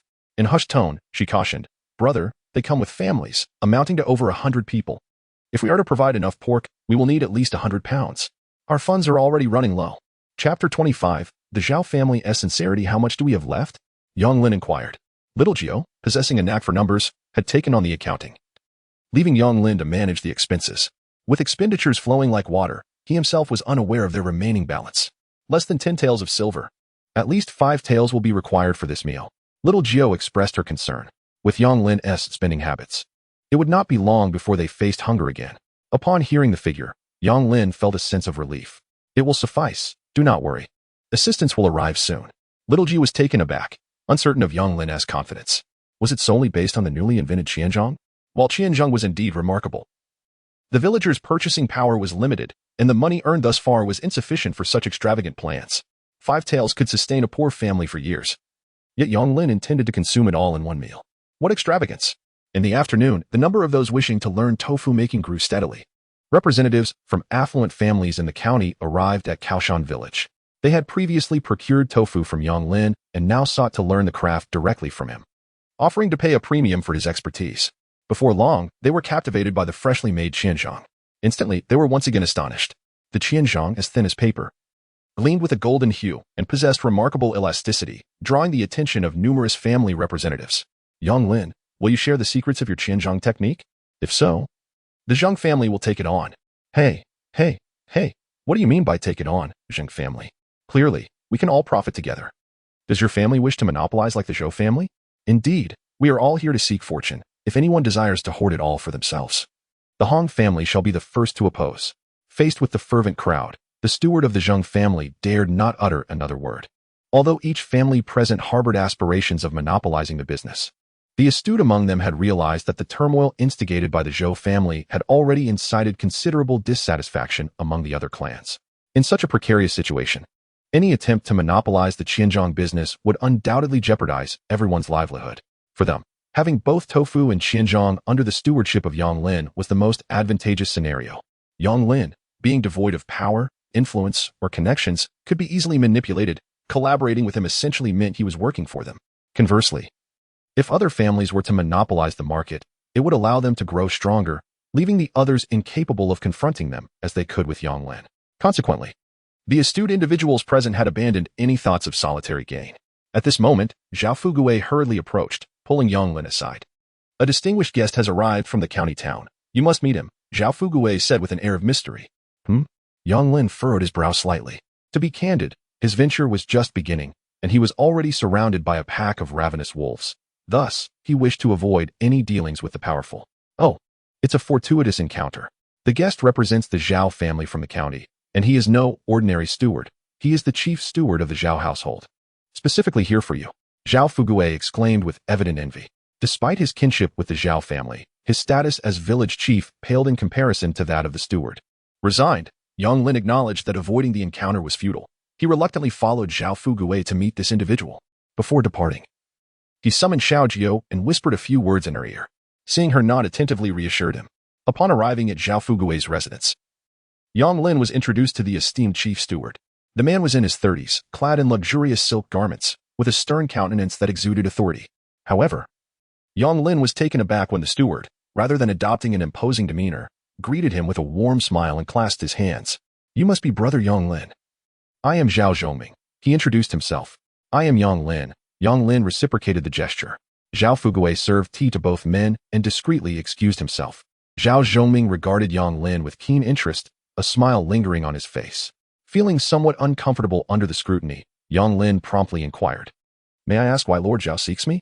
Oh, I am merely a steward and not worthy of such a title, if you do not mind. Please refer to me as Brother Zhao, Zhao Zhongming replied, causing Yang Lin to feel a twinge of surprise at his politeness. It was unusual for members of prominent families to be so unpretentious. To be candid, I have been dispatched by my lord solely for one matter, tofu. Zhao Zhongming's expression turned serious as he broached the subject. Young Lin was taken aback. The county magistrate? He ranks just below the county governor in Jianghe County. Zhao Zhoming remarked, I am aware that the Zhou family visited you yesterday to threaten you against producing tofu. Huh, they truly are quite arrogant. This Jianghe County is not theirs to dominate. The county magistrate has stated that your ability to produce tofu marks you as a talent. Our master does not wish to see such talent suppressed and buried, which is why I have been dispatched to lend you a helping hand.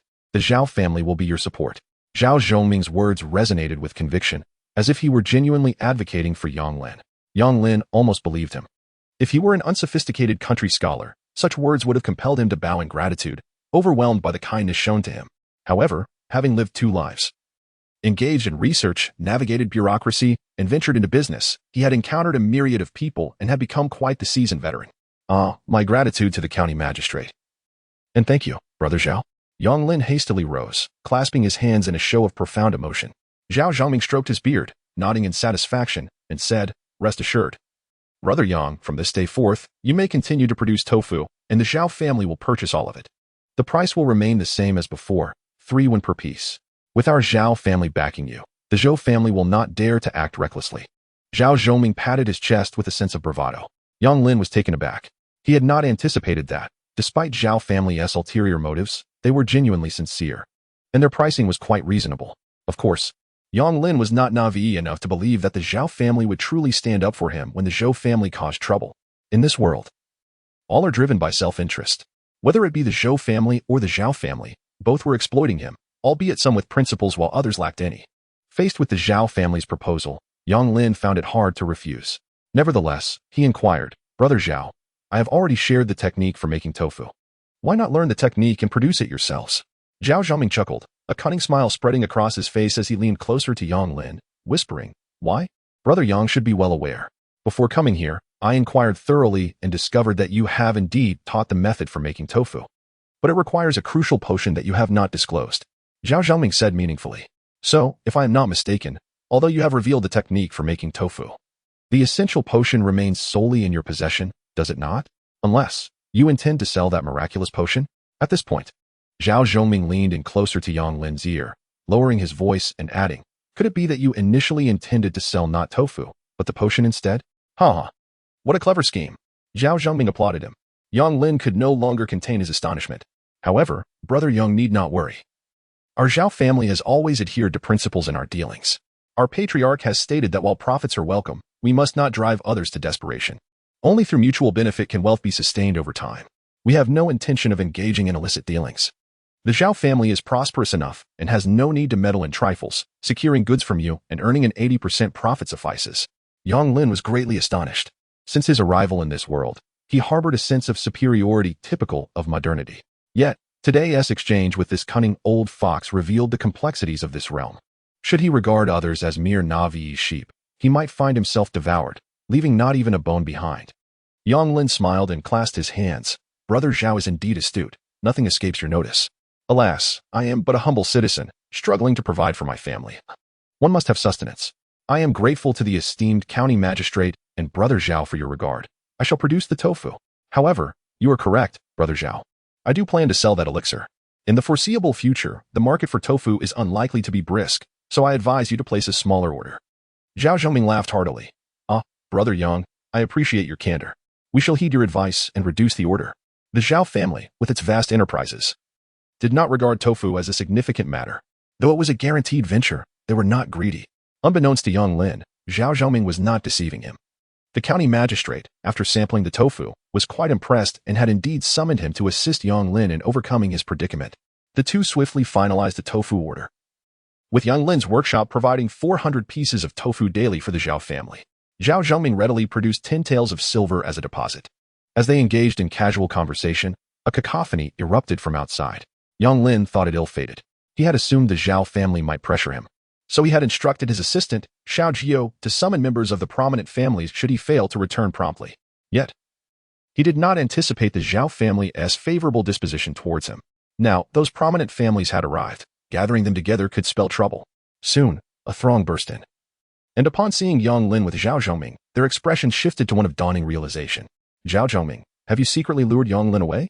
Do you intend to monopolize the profits? Is it not better for all to share in the wealth? I am most vexed by your penchant for hoarding. Indeed, The tofu business had already suffered at the hands of the Zhou family. This thousand-sheet enterprise must not fall prey to the Zhao family's grasp. Young Lin, too, had his struggles. Let him have a way to survive. I advise Brother Zhao against plucking the goose that lays the golden eggs. In that moment, the stewards of these prominent families transformed into champions of justice, filled with righteous indignation. They were not advocating for Yang Lin, rather. They sought to prevent the Zhao family from monopolizing the thousand-sheet business. The Zhao family has taken action. For them, the ideal outcome is that no one monopolizes, and everyone profits together. Zhao Zhengming was utterly bewildered. Qianzhong? What is that? He gazed quizzically at Yang Lin. Ah. Qianzhong is a small invention I just created today for making a living. Zhao Zhengming was astounded. He was a perceptive individual, and from the expressions of the heads of the prominent families, he could discern that Qianzhong was undoubtedly a novel item on par with tofu. Those influential families were likely concerned that the Zhao family would seek to monopolize it, which is why they uttered such remarks. Yet, he was utterly clueless about what Qianzhong actually was. With a peculiar expression, Zhao Zhengming turned to Yang Lin and stated directly, Brother Yang Lin, I shall be frank with you. Regardless of how you price Qianzhong, the Zhao family intends to procure a share. Zhao Zhengming had initially believed his conversation with Yang Lin was progressing well, having revived Yang Lin's tofu business, and expected gratitude in return. However, he was taken aback to learn that Yang Lin had devised something called Qianzhong, which appeared to be even more in demand than tofu. Thus, no matter what, the Zhao family could not miss out on the Qianzhong business. You all have misunderstood. The Zhao family has come solely to purchase tofu. We will not monopolize the Qianzhong business. We intend to profit together. Zhao Zhengming cheerfully clasped his hands in greeting to the crowd, succinctly clarifying the matter in just a couple of sentences. Everyone breathed a sigh of relief. As long as they weren't seeking to dominate the market, all could procure their goods and sell based on their own merits. The conversation then circled back to Qianzhong. Young Lin, please tell us. How much do you sell Qianzhong for? It cannot be excessively priced, otherwise, none of us will buy. Indeed, with so many of us purchasing, we expect a favorable price. The crowd chimed in with their opinions. Yang Lin once again clasped his hands in salute, smiling as he replied, the production of Qianzhong is no easy feat. It requires considerable effort and solid materials. If it reaches the capital, selling at 100 won per pound would certainly ensure its marketability.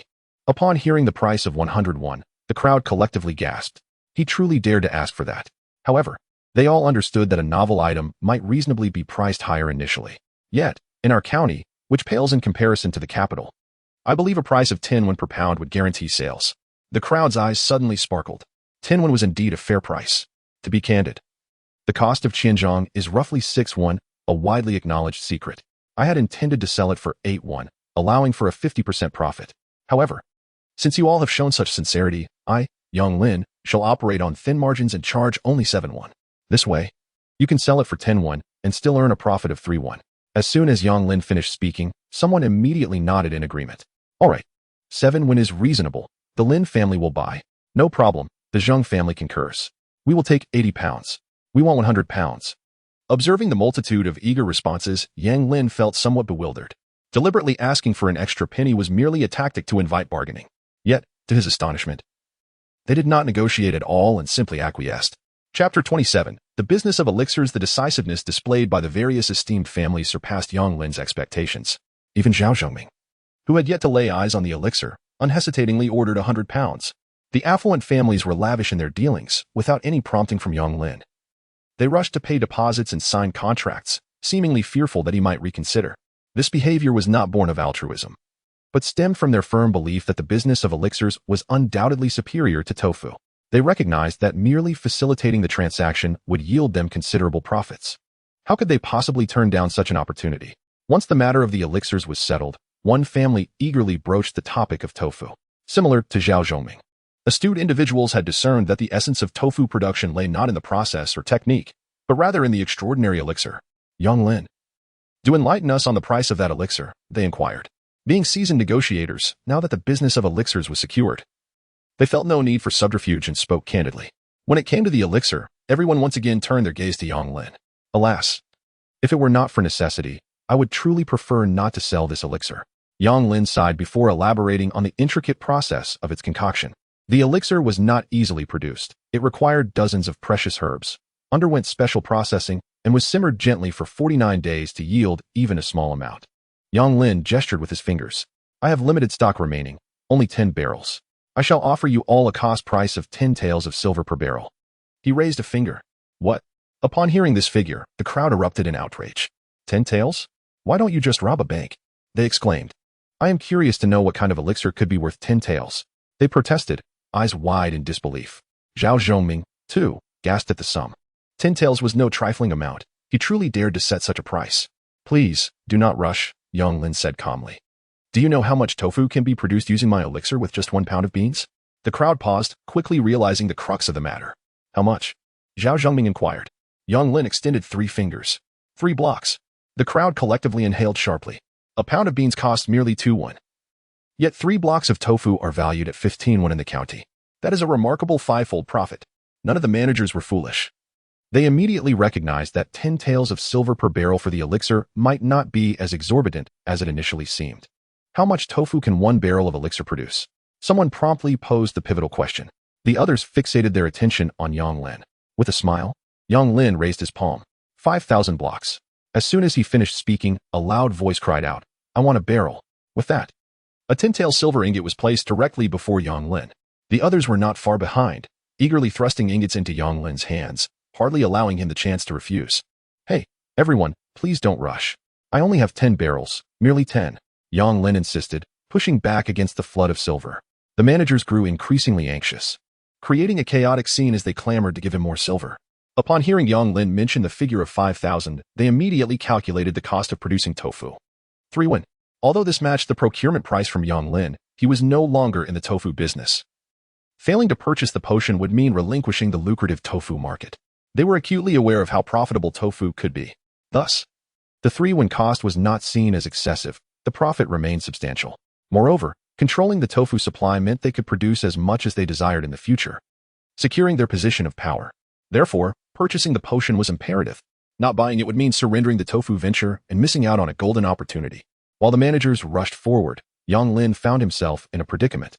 He had not anticipated such eagerness from these prominent families for tofu. And even the 10-tael ingot seemed exaggerated, with no one attempting to negotiate. However, to achieve the goal of hunger marketing, he had to maintain the claim of having only 10 barrels. Otherwise, if the gypsum water sold too quickly, the tofu market would plunge into chaos. Moreover, in business, integrity is paramount. Once a figure is stated, it must not be easily altered, lest one's credibility crumble. Ultimately, despite the promises and even higher offers from those who paid slightly later, Yang Lin remained resolute. Only 10 barrels would be sold. He did inform them that a new potion was being refined and would be ready in 3 days, assuring them that they would receive priority, along with an additional 20 pounds of dried tofu, which finally appeased those who had missed out on purchasing the potion. After toiling for most of the day at Zhao Fugui's place, the managers from various families left with satisfied hearts. With these 2 deals concluded, Yang Lin found himself with a hefty sum of gleaming silver in his possession. Zhao Fugui watched Yang Lin accept the silver, swallowing hard in envy.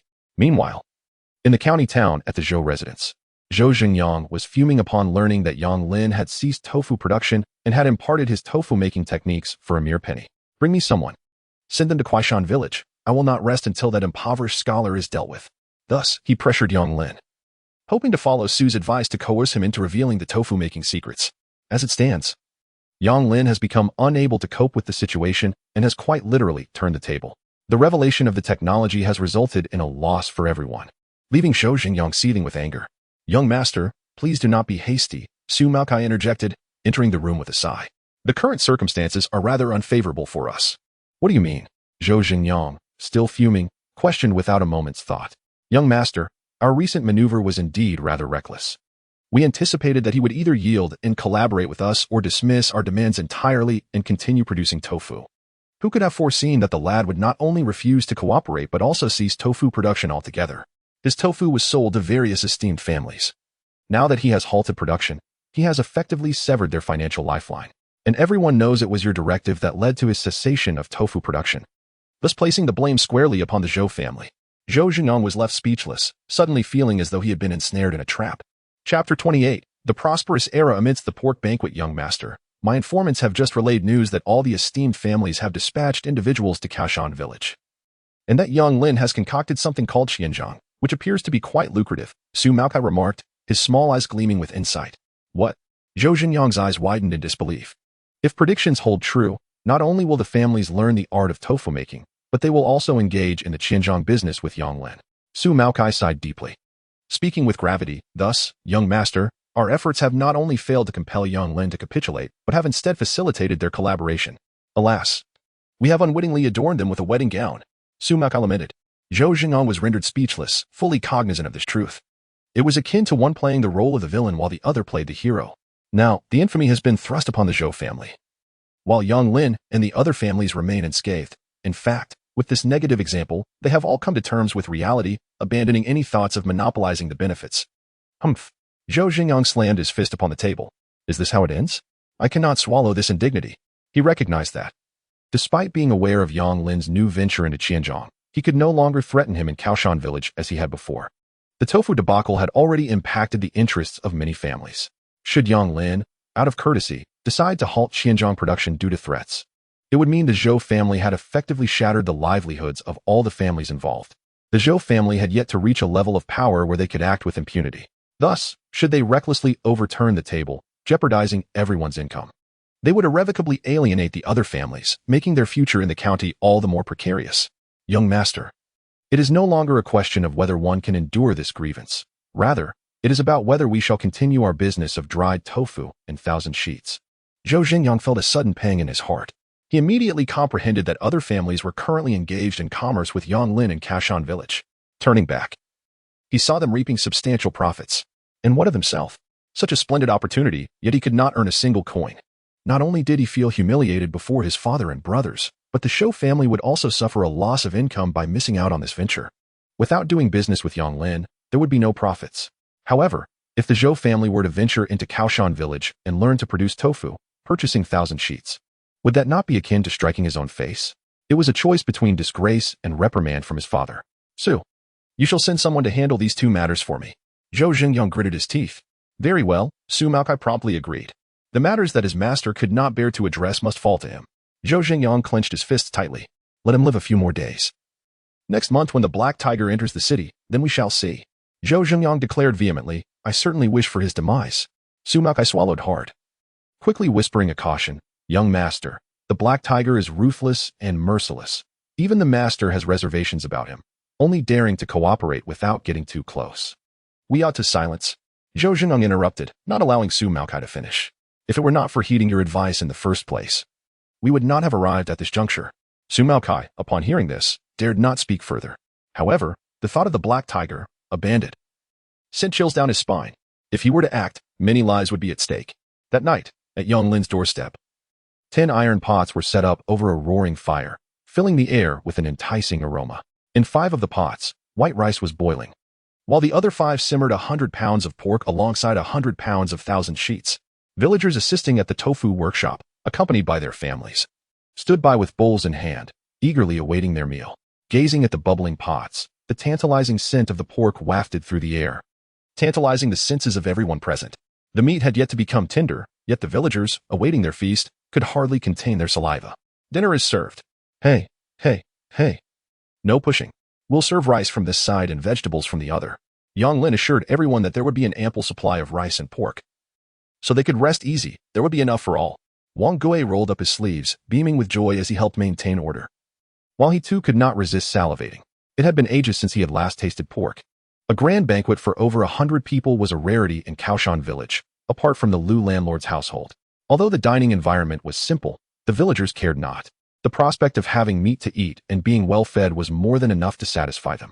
A large bowl of rice, accompanied by a generous spoonful of golden brown braised pork, burst with flavor upon the first bite. Father, is this truly pork? It smells so wonderful. A young boy, around 7 or 8 years old, with an oil-slicked mouth and sparkling eyes, excitedly inquired, is this really pork? Indeed, this is pork. In the past, your father often indulged in it, to the point of satiation. Here, take this piece, the father said, as he served the largest chunk of fatty meat from the bowl to his son, with tears glistening in her eyes. The mother also offered the most succulent piece to the child. The children devoured the food ravenously, while the adults displayed a more refined demeanor, savoring each bite as if wishing to eternally imprint the flavor in their memories, reluctant to swallow.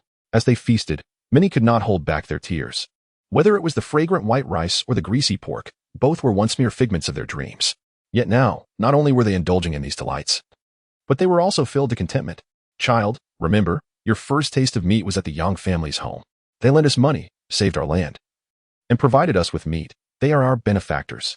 You must repay this kindness when you grow up. Do you understand? The child, still somewhat bewildered, nodded. Simultaneously, grateful gazes turned towards Yang Lin. They may not comprehend profound principles, but they certainly recognized who had been kind to them. Once, they had been the most impoverished in the village, unable to afford meat even during the new year, having almost forgotten its taste. In the past, such thoughts were beyond their reach. Yet now, while the prospect of consuming meat may still be challenging, it was no longer an unattainable dream. That meal of pork had brought tears to countless eyes. This dinner also awakened their yearning for a better life. In the courtyard, listening to the muffled sobs from outside, the second sister let out a deep sigh. Now I finally understand why the gentleman invited everyone for a meal. Their spirits were heavy. Previously, they had struggled to comprehend why Yang Lin would spend so much money on a feast. Now, they finally grasped his intentions. Li Yuyo, witnessing this scene, felt a surge of anger within her. Yang Lin's deeper meaning? She perceived far more than others. Yet at this moment, what enraged her was the abject suffering of the common folk in Deqian. From a young age, she had learned of the prosperity of Deqian, a time of peace and contentment for the people. But what was the reality? Unable to afford meat, burdened by debts, selling homes and land, even having their children taken away. Was this the so-called era of prosperity? She clenched her fists tightly, her eyes filled with anguish. Why? Why is it like this? Li Yuyu turned her gaze towards Yang Lin, knowing he understood her unspoken thoughts. Faced with such a seemingly senseless question, Yang Lin countered. Do you wish to change all of this? Li Yuyo initially intended to affirm, yet as the words hovered on her lips, she weakly clenched her fist, unable to voice her thoughts. All those suffering were the citizens of Deqian. She yearned to bring about change, her impatience overwhelming her desire to act. Yet she pondered. What could she possibly do now? Yang Lin smiled at Li Yuyao and remarked, I have always been curious about your true identity and your origins. Li Yuyao's heart quivered, astonished by Yang Lin's words. Could it be that he had discerned something? Do not worry, I shall not pry into matters you wish to keep private. My curiosity is merely benign. As for the question you posed, Yang Lin let out a wry smile. I certainly know the answer, which can be succinctly summarized in 8 words: land annexation and exorbitant taxes. He shook his head as he spoke. Do not ask me what to do. It is a futile inquiry, for I am equally at a loss. Yang Lin shrugged. Such dilemmas are not exclusive to the Deqian dynasty. Throughout the vast expanse of history, instances abound where a dynasty transitions from prosperity to demise, inevitably encountering such predicaments. Wealthy families consolidate land, amassing immense fortunes while contributing little to the treasury. When the national coffers run dry, taxes are raised, and the burden falls upon the common people. Unable to pay these taxes, they are forced to sell their land.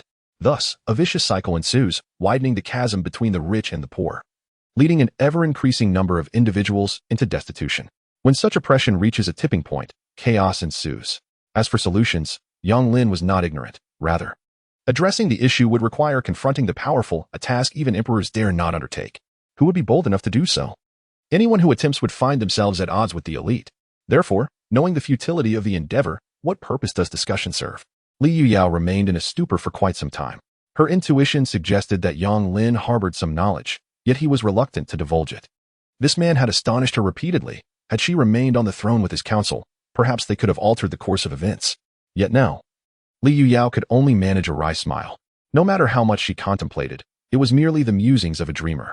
That evening, within the young family's modest abode, the women gathered, counting their silver coins, their faces alight with joy and laughter. The total amounted to 148 taels and 7 chien. Finally, Xiaojiao inscribed this figure in the ledger and closed it. Yet the women remained entranced. The previous sum of 100 taels had been inexplicably squandered by Yang Lin, leaving little behind. Yet today, they had earned even more. Indeed, Yang Lin nodded. We have acquired wealth once more. Xiaojiao, henceforth, let us divide the earnings into 3 portions. 1 for savings, 1 for investment in our enterprises, and the final portion for our expenditures. The women gasped in astonishment. To spend 1/3 of their silver was to part with nearly 50 taels. They all stared at Yang Lin in disbelief. Even Li Yuyao felt that his lavishness surpassed her own, as if he were more regal than the royal family itself. Everyone remember, the stone water is our most lucrative business. It is imperative that the truth remains undisclosed. From this day forth, there shall be no stone water. Only a specially concocted potion, meticulously blended. Moreover, we must adhere to a hunger marketing strategy, ensuring that the stone water remains elusive, thus keeping our potion business in a state of perpetual demand. Only in this manner can we stabilize prices and secure enduring profits. Henceforth, We shall offer merely 10 barrels of potion for sale every 3 days. My dear, please pass on the techniques for burning gypsum and concocting stone water to the eldest sister. From now on, the potion business will be entirely entrusted to her. Li Yuyao nodded in agreement. After several days of observation, Yang Lin discerned that the eldest sister was steady in her endeavors, though not particularly talented. The potion business indeed requires a cautious and prudent individual to manage it, seeking not for accolades, but merely to avoid faults. The eldest sister was taken aback that Yang Lin would entrust such a significant responsibility to her, and she felt a surge of excitement. I shall perform admirably. All the women looked on with envy. I have already selected the site for the new house. We can commence construction tomorrow. Everyone should retire early tonight. And we shall discuss the specifics of the house in the morning. Just as preparations were underway for slumber, the fourth sister brought in a basin of foot-washing water. My husband has worked tirelessly today. Allow him to wash his feet and relax. As she spoke, the fourth sister reached to remove Yang Lin's shoes. I can manage myself. Yang Lin quickly evaded her touch. The fourth sister was the most beautiful among the concubines, captivating and alluring. In a previous life, she would undoubtedly have thrived as a star. Yang Lin, devoid of feudal notions, felt a sense of discomfort at the idea of a woman washing his feet, despite her being his concubine. Of course, it would not do to let the fourth sister do that. Xiao Jiu chimed in with a playful grin. It's the first time giving our husband a foot wash. How can we, as concubines, steal that honor? It should be reserved for the elder sister. Xiao Jiu cast a mischievous glance at Li Yuyao. Li Yuyao's expression immediately darkened. Washing a man's feet? The mere thought was unbearable. She was once an emperor's daughter, a princess of noble birth, accustomed to being served by countless attendants throughout her life. She had never served anyone, let alone washed someone else's feet. What astonished Yang Lin was that the other women nodded in agreement. We must not vie with the elder sister. Our family is already quite well off. My husband has no such rigid customs. Otherwise, if the fourth sister were to wash his feet before the elder sister, she would surely face consequences. Yes. Today the elder sister shall wash for our husband, tomorrow the eldest sister, and the day after the second sister, following the hierarchy of age and rank. Lest we disrupt the order. Once the house is complete, we shall also serve our husband in this sequence at night. He. The women chattered animatedly, evidently finding Xiao Jiu's reasoning quite sound. Li Yuyao's face grew increasingly sullen. She instinctively glanced at Yang Lin's feet.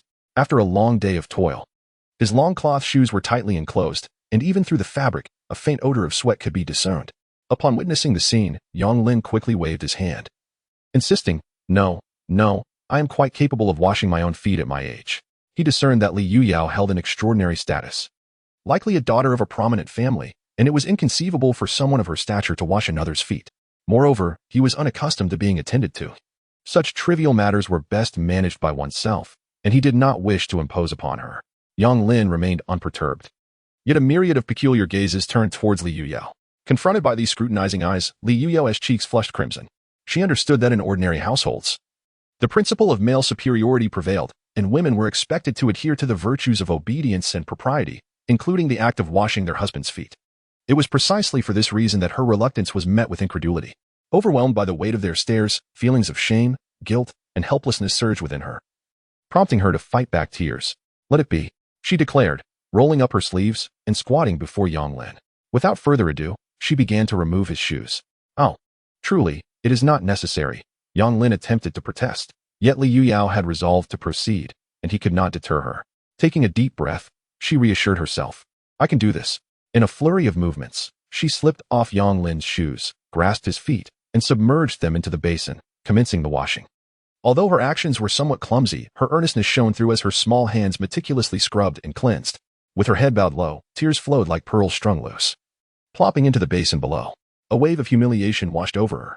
She had once contemplated living as an ordinary person, forsaking her past identity. But in this moment of reckoning, she realized she could not escape her true self.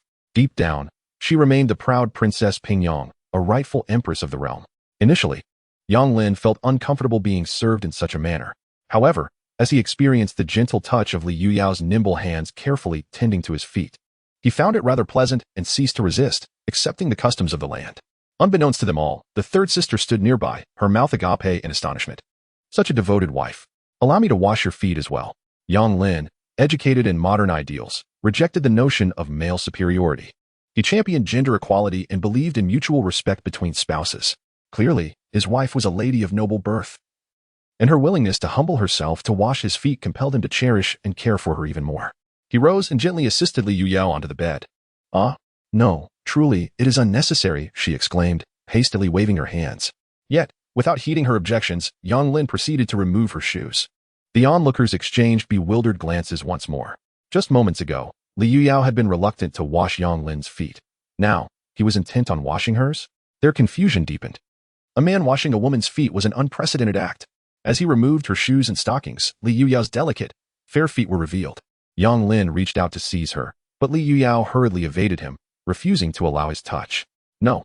Li Yuyao's face flushed crimson as she struggled to escape. "Be obedient." Yang Lin's expression turned serious as he grasped her delicate feet and submerged them into the basin. "Stop." Li Yuyao's cheeks burned with embarrassment, and she tried to resist. Yet, as Yang Lin held her small feet, an unusual sensation surged within her. A potent mix of shame and a peculiar thrill that rendered her limbs weak and her voice caught in her throat, as if her very essence had been seized, leaving her speechless. Perhaps it was the heat of the water, or perhaps Yang Lin's technique was simply exquisite. Either way, Li Yuyu felt a warmth enveloping her body, causing her to shiver involuntarily, a tingling sensation spreading from her feet throughout her entire being. Overwhelmed with embarrassment, she lowered her gaze, unable to meet anyone's eyes. A woman is like water. No matter how strong she may seem, she ultimately bears her burdens alone.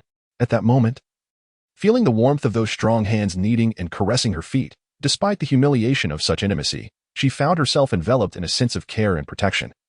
Her heart in disarray. Curiously, the other women gathered around to watch. "Sister, how does it feel for your husband to wash your feet?" "I envy you, sister. Your husband treats you so well." "Indeed, our Lord is the best in the world." They expressed their envy towards Li Yuyu but dared not request that Yang Lin wash their feet. They would not presume upon the affection of their husbands. The notion of having their husbands wash their feet was a mere fantasy. As the chatter of the women surrounded her, Li Yuyao felt her shame deepen. Unable to lift her head, Yang Lin understood that, in Qian, a woman's feet were considered a private part of her body, not to be readily exposed or touched. His intention in washing Li Yuyao's feet was to dissolve the barriers between them and deepen their bond.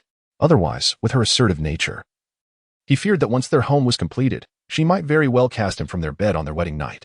Relationships are built gradually, and Yang Lin believed that even the coldest of hearts would eventually thaw. He envisioned a day when she would come to love him, willingly embracing her role as his partner. Perhaps due to Yang Lin's massaging, that night, Li Yuyao slept soundly. In her dreams, she felt a hand resting on her, caressing her. Suddenly, she awoke with a start, her heart racing at the thought of Yang Lin beside her. She hesitated to open her eyes, unsure of how to address the situation. He was her husband, and whatever he did was entirely justified. It was merely a midnight caress. If she were to protest, what would it matter? Ultimately, she would only become the subject of ridicule, just as Li Yuyu was at a loss. She realized that the hand upon her was not seeking to take advantage, but rather to awaken her. Gradually, she opened her eyes. In the darkness, a woman clad in a scanty garment raised a finger to her lips, signaling for silence. Li Yuyao was taken aback. Could it be Sanjia? After spending some time together, the 10 sisters had grown quite familiar with one another. Sanjia was kind-hearted, enthusiastic, and efficient in her tasks, though she was somewhat impulsive in nature. That evening, when everyone playfully urged her to wash their feet, Sanjia had remained silent, retreating to a corner in quietude. At that moment, Li Yuyao had sensed something was amiss, yet her own embarrassment had prevented her from pondering it further. Now, with her finger pressed to her lips, Sanjia gestured towards the outside and quietly slipped out the door. Li Yuyao furrowed her brow, contemplating for a moment before deciding to follow her. Once the two had left, Yang Lin opened his eyes and rose to his feet. The night was cloudless, the moonlight abundant, and the stars twinkled brilliantly, illuminating the earth below. In the dim light, Sanjia led the way, directly exiting the small courtyard and pausing beyond the courtyard wall. "What do you need from me?" Li Yuyao inquired directly. However, Sanjia appeared somewhat awkward and anxious, seemingly at a loss for words. Dressed so lightly, she was likely feeling the coolness of the night. Or perhaps her nervousness and excitement caused her frail body to tremble slightly. After a pause, she finally spoke. "May I inquire if your true name is Li Yuyao?" Boom. Upon hearing her true name, Li Yuyao felt as though struck by lightning.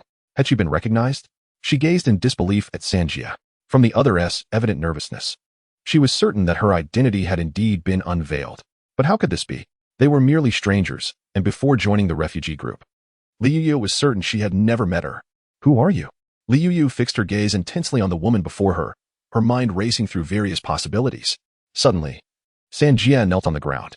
"I am Liao Hongying, your humble servant, your majesty." In that instant, tears streamed down Liao Hongying's face. Chapter 31. Restoring the Nation.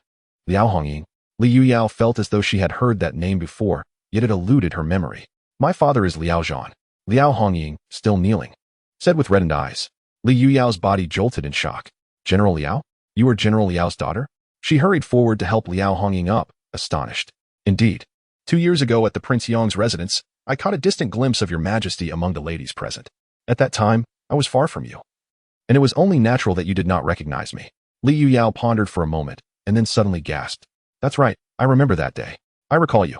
Now it was Liao Hongying's turn to be surprised. Although Li Yuyao had not yet ascended the throne then, she was already the emperor's only daughter, the renowned Princess Pingyang. Despite having seen herself, how could she possibly remember such an inconspicuous figure? I recall that day vividly when you entered the palace clad in resplendent silver armor. Your hair styled in a high ponytail, draped in a crimson cloak, exuding a striking presence that left me in awe, marveling at the prowess of a female general. Li Yuyao's words immediately brought tears to Liao Hongying's eyes. The sovereign truly remembers her. Who would have thought it would be you? The disparity between your current appearance and that day is stark, were it not for your words. I would have never connected the present you with the gallant figure of that day. Li Yuyao couldn't help but reflect on this. The Liao Hongying she once encountered was bold and captivating, while the Liao Hongying before her now wore a thin garment, her hair cascading down, still spirited, yet resembling a neighborly elder sister, utterly unrecognizable as the formidable general cloaked in fiery red. The transformation was indeed profound. With red-rimmed eyes, Liao Hongying wiped away her tears and spoke, Your Majesty, it is truly wonderful that you are alive. They had only met once before. Li Yuyu did not recognize Liao Hongying, and Liao Hongying had not recognized Li Yuyao either. She sensed a resemblance, but could hardly believe that the illustrious empress would share her fate as a commoner. It was not until last night, when Yang Lin inquired about Li Yuyao's desires, and she proclaimed with a commanding presence her wish to reclaim the world, that Liao Hongying was taken aback. Today, during their meal, as they discussed the plight of the people in Deqian, Liao Hongying's resolve grew even stronger. Yet, she could not fathom that the princess of Pingyang, now reduced to such a state by treachery, would be washing Yang Lin's feet tonight. This astonished her. She could not bear to witness Li Yuyao's self-abandonment. Nor could she tolerate the humiliation of the empress. Thus, she could not help but urge her to recognize her true self, hoping to inspire her to reclaim all that once belonged to her. Your Majesty, have you truly resigned yourself to this fate?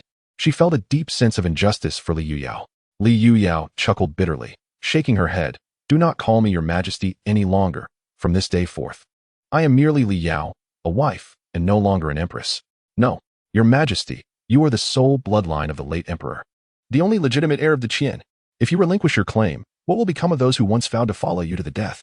Liao Hongying's eyes were red as she fixed her gaze on Li Yuyao. Li Yuyao shook her head in self-mockery.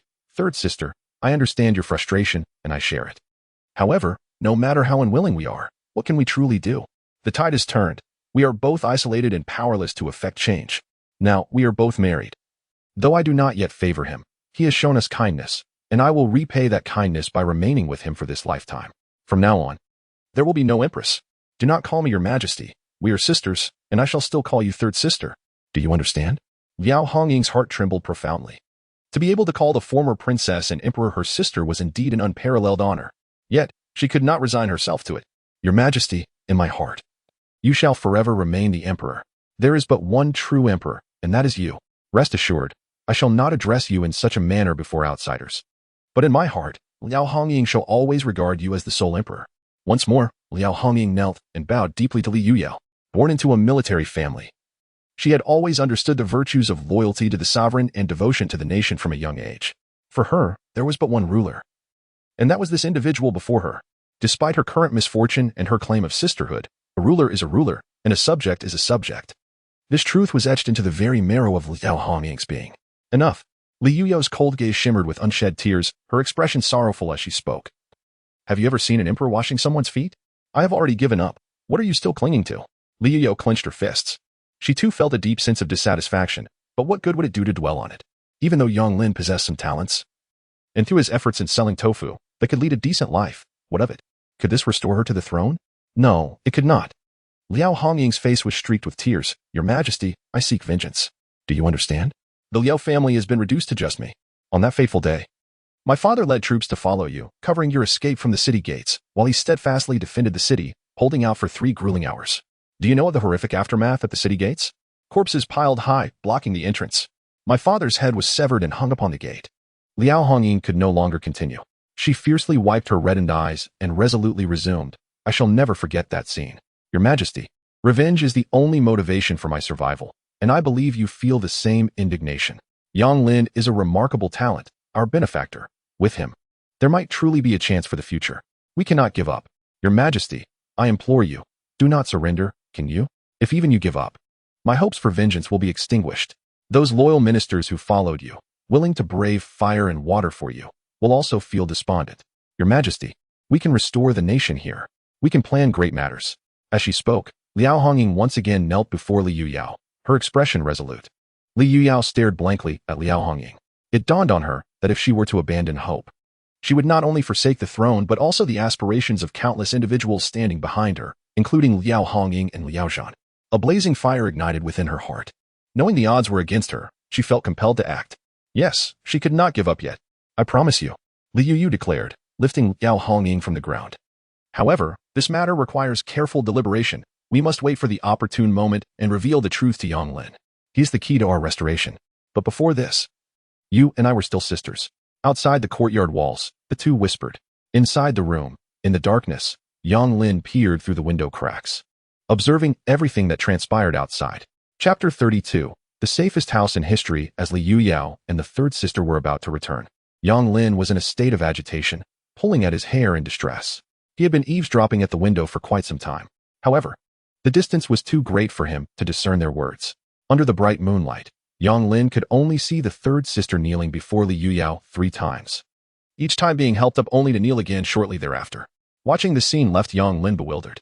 While the act of kneeling was common in Daqin, it was not customary to kneel before just anyone. Such gestures were reserved for formal occasions, adhering to the hierarchy of age and status. Who exactly was Li Yuyao? Why was the third sister kneeling to her? The two appeared to be in a state of great excitement. What were they discussing? Yang Lin realized there was something amiss. Something of great importance. Yet, he had not caught a single word of their conversation. What kind of person had he married? Was Li Yuyao the daughter of a wealthy family? Was the third sister her maid?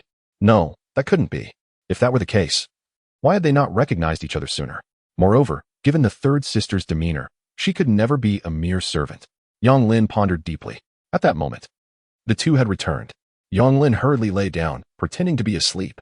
Before long, he heard the soft sounds of their return, and Li Yuyu lay back down beside him. Everything seemed as if nothing had transpired. The next morning, as Yang Lin rose, he was greeted by a cacophony of noises from outside the door. What was happening? Yang Lin inquired. Xiao Jiu replied, a great number of people have come. It seems they are here to work for us, all waiting for you. Yang Lin rushed outside to find dozens of people gathered at the courtyard entrance, men and women, young and old. Yang Lin, I want to work for you. Do you think I can? A young woman in her 20s implored. Yesterday my husband returned and said you needed help. Let my aunt come too. She is strong and can work. The crowd looked at Yang Lin with eager anticipation. A girl, barely in her 20s, said, rest assured, Yang Lin, I work just as well as any man. I don't need 5-1, just 2 will suffice. A boy of 11 or 12 chimed in with a youthful voice. I don't want money, just give me a meal. Many younger children nodded in agreement, their expressions a mix of anxiety and hope. Yang Lin sighed inwardly. Do not worry, everyone. I am not a landlord, nor will I exploit any of you. As for wages, given the different levels of effort, women will receive 4-1, while children under 13 will receive 3-fin per day. If you are willing, please gather at the tofu workshop by the river shortly, where we will register and assign tasks. As soon as Yang Lin finished speaking, the villagers erupted in excitement. I am willing. I am willing. Yang Lin, you are truly a benevolent soul. The villagers were all overwhelmed with joy. Most of those who came today were family members of the 23 laborers, thus women and children comprised a significant portion. The rest were either elderly or physically impaired, all deemed unworthy by the landlord Liu. Strong men at Liu's estate earned barely 4-1. Yet now, those women who were previously unable to earn anything could make 4-1 a day under Yang Lin's guidance, surpassing the earnings of the permanent workers at Liu's. How could this not ignite their enthusiasm? After breakfast, Yang Lin led the women to a site he had previously surveyed outside the village. I intend to build our homes here, he declared, pointing to the plot. The women were momentarily taken aback, gazing around in disbelief. This was a barren land, quite distant from the village. Was this truly a suitable place to erect houses? They were puzzled. Everyone began to brainstorm, voicing their ideas on what kind of houses they desired. Yang Lin's gaze lingered on Li Yuyao and the third sister for a moment. Isn't a house merely a house? What more could it be? They mused. As long as it provided shelter and didn't tea leak, what else mattered? What kind of house does my husband envision? They clamored, yet ultimately, no suggestions emerged. Redirecting the matter back to Yonglin. With a resigned sigh, Yonglin said, since you have no suggestions, allow me to share my vision. He continued. This will be our dwelling. 10 zhang long, 5 zhang wide, 3 stories above ground, 2 below, featuring 12 bedrooms, 2 living rooms, 2 kitchens, and 2 bathrooms, essentially, toilets. At this, the women gaped in astonishment. 3 stories above was one thing, but what was the purpose of 2 stories below? And constructing toilets within the house, wouldn't that be unpleasant? In addition, there would be a study, a secret room, a storage room, a utility room, a gym, and even a laboratory. The collective expressions of the women turned even more bewildered. A gym? A laboratory? What were those? Surrounding the house, at a distance of 5 zhang, a wall would be erected.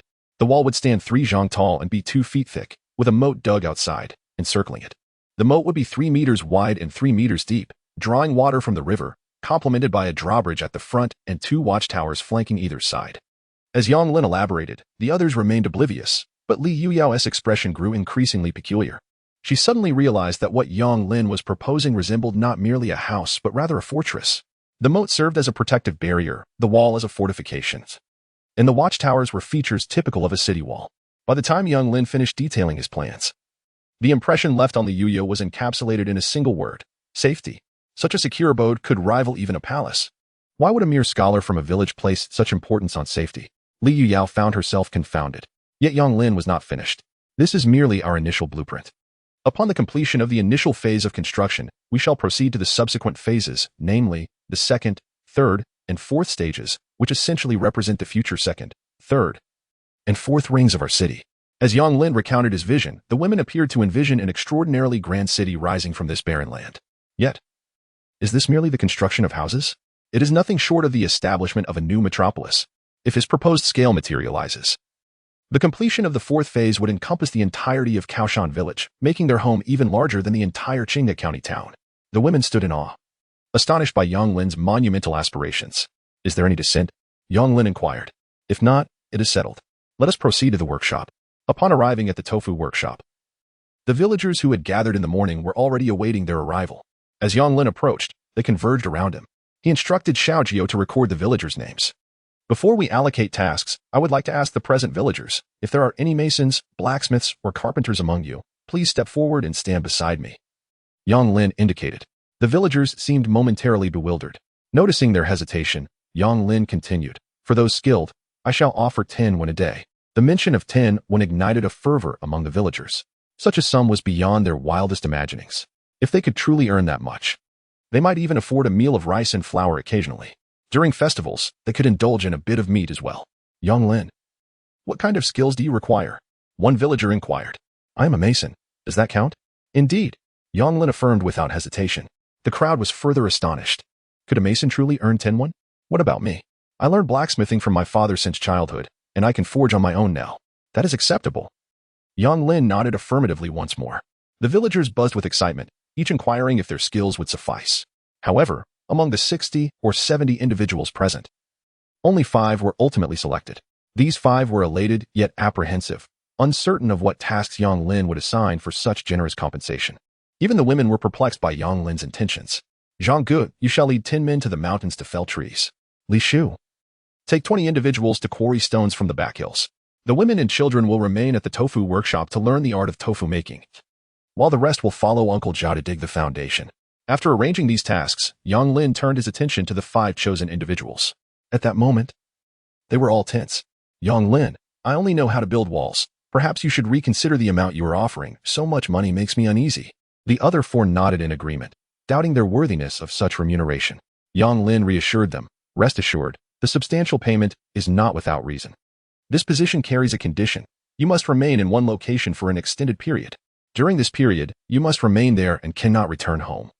And you must keep what you do a secret. Everything you see and hear there must not be disclosed. Rest assured.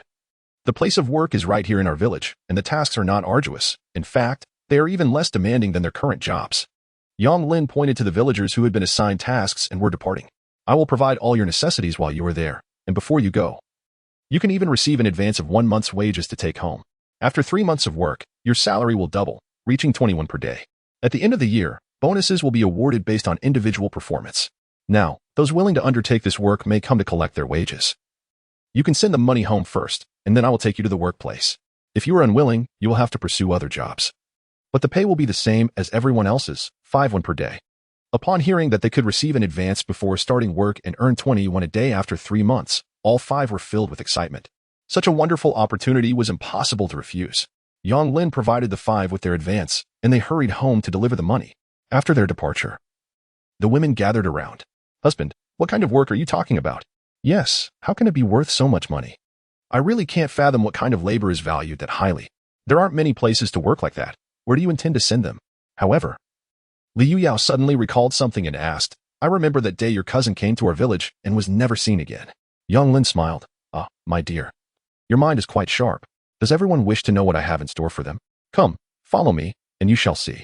Before long, those villagers who had gone back to deliver money returned. Yang Lin, accompanied by the curious women and the 5 craftsmen, returned to the village and arrived at the house he had purchased for Du Jing. At that moment, everyone realized that the house Yang Lin had chosen had high walls. And with the gate securely closed, nothing could be seen inside. Yang Lin gently knocked on the door, and soon someone came to open it. The door creaked open just a crack, revealing Wang Gui's head. Upon seeing Yang Lin, he fully opened the door. The women were somewhat astonished. Why was Wang Gui here at the place where their cousin Du Jing resided? And why was he acting so secretively? Come in, Yang Lin beckoned to everyone. Once inside this door, no one would be able to leave for a while, Yang Lin reminded them. The 5 craftsmen did not hesitate. They had prepared themselves for any challenge before coming. Now, entering through the door was nothing to fear. As they stepped inside, they recognized 2 familiar faces along with an unfamiliar man in the courtyard. Wang Gui? Zhao Shunzi? What are you doing here? They exclaimed in surprise. However, it did not take long for them to realize that Wang Gui was a carpenter and Zhao Shunzi a blacksmith, both skilled artisans like themselves. This was wonderful, finally. They had company. Du Jing approached, brimming with excitement. This is my cousin Du Jing. You will follow his instructions in your work here, Yang Lin introduced. Du Jing, unable to contain his enthusiasm, called the 5 individuals over to inquire about their specialties and abilities, promptly assigning tasks thereafter. The women remained perplexed, unaware of Yang Lin's intentions. However, the 3rd sister, Liao Hongying, gazed intently at a stone-built furnace in the courtyard, lost in thought. Is this a furnace for smelting iron? It seems different from the usual blacksmith's furnace, Liao Hongying inquired. Yang Lin was somewhat taken aback. Have you seen this before? He asked. Liao Hongying hesitated, recalling a similar furnace she had encountered in her father's military workshop. Unlike ordinary blacksmithing furnaces, this one was capable of melting iron or into molten iron, directly casting weapons. Yet, when Yang Lin questioned her, she found it difficult to explain. Yang Lin, not dwelling on it, nodded. Indeed, this is a furnace for smelting iron. I plan to improve ironware here. While smelting iron was his preliminary plan, he felt no need to conceal it from the women in his household. Improve? The women all expressed their surprise. Yang Lin affirmed, in the past few days, I have been discussing this matter with Jingge. The ironware of our Daqian currently has 2 significant shortcomings, insufficient hardness and difficulty in casting, often requiring forging to take shape. Forged ironware not only consumes time and labor, making mass production impossible, but also lacks the capability to create precision components. Therefore, our goal is to enhance these aspects and produce ironware that can be cast in one piece. Yet, the women remained bewildered. Improving ironware? What purpose does that serve? Liao Hongying questioned, as the others displayed similar confusion. Ironware works well as it is, they thought, failing to perceive the deficiencies Yang Lin spoke of. The benefits are manifold. Chapter 34. The east shines while the west remains dim. For instance, creating gears, pulleys, and bearings, Yang Lin elaborated. Presently, the water mill utilized a wooden structure, which lacked precision, resulting in a low energy conversion ratio and poor efficiency. By replacing just 2 components with iron parts, the efficiency of the water mill could be improved by at least 50, and it would be far more durable. The ironware in Daqian was predominantly pig iron, lacking sufficient purity and toughness, necessitating advancements in smelting technology. The women listened, momentarily stunned. Gears, pulleys? They had never encountered such terms. Yang Lin stated, materials and energy are the foundations of industry. The development of industrial technology is limited by materials and energy. Just know that if we get these right, they will be immensely beneficial in the future. Yet, he did not disclose the ultimate purpose of the iron smelting endeavor. Expressing it would be futile. They cannot grasp the significance of metal smelting. For instance, artillery and firearms. Under the current smelting techniques of the Great Qian, such feats are utterly unattainable. When the women discovered that Yang Lin was merely engaged in iron smelting, their interest waned almost instantaneously. After observing for a brief moment in the courtyard, they lost all enthusiasm and gradually departed, leaving only Li Yuyo behind. Do you intend to forge weapons? Li Yuyo inquired directly. Yang Lin felt a stir within him. Neither confirming nor denying, he countered with a question. What leads you to such a conclusion? Li Yuyo replied. Your meticulous focus on safety in the planning of the house suggests that your improvements in iron smelting must also pertain to safety, beyond weaponry. I cannot fathom any other purpose for smelting iron.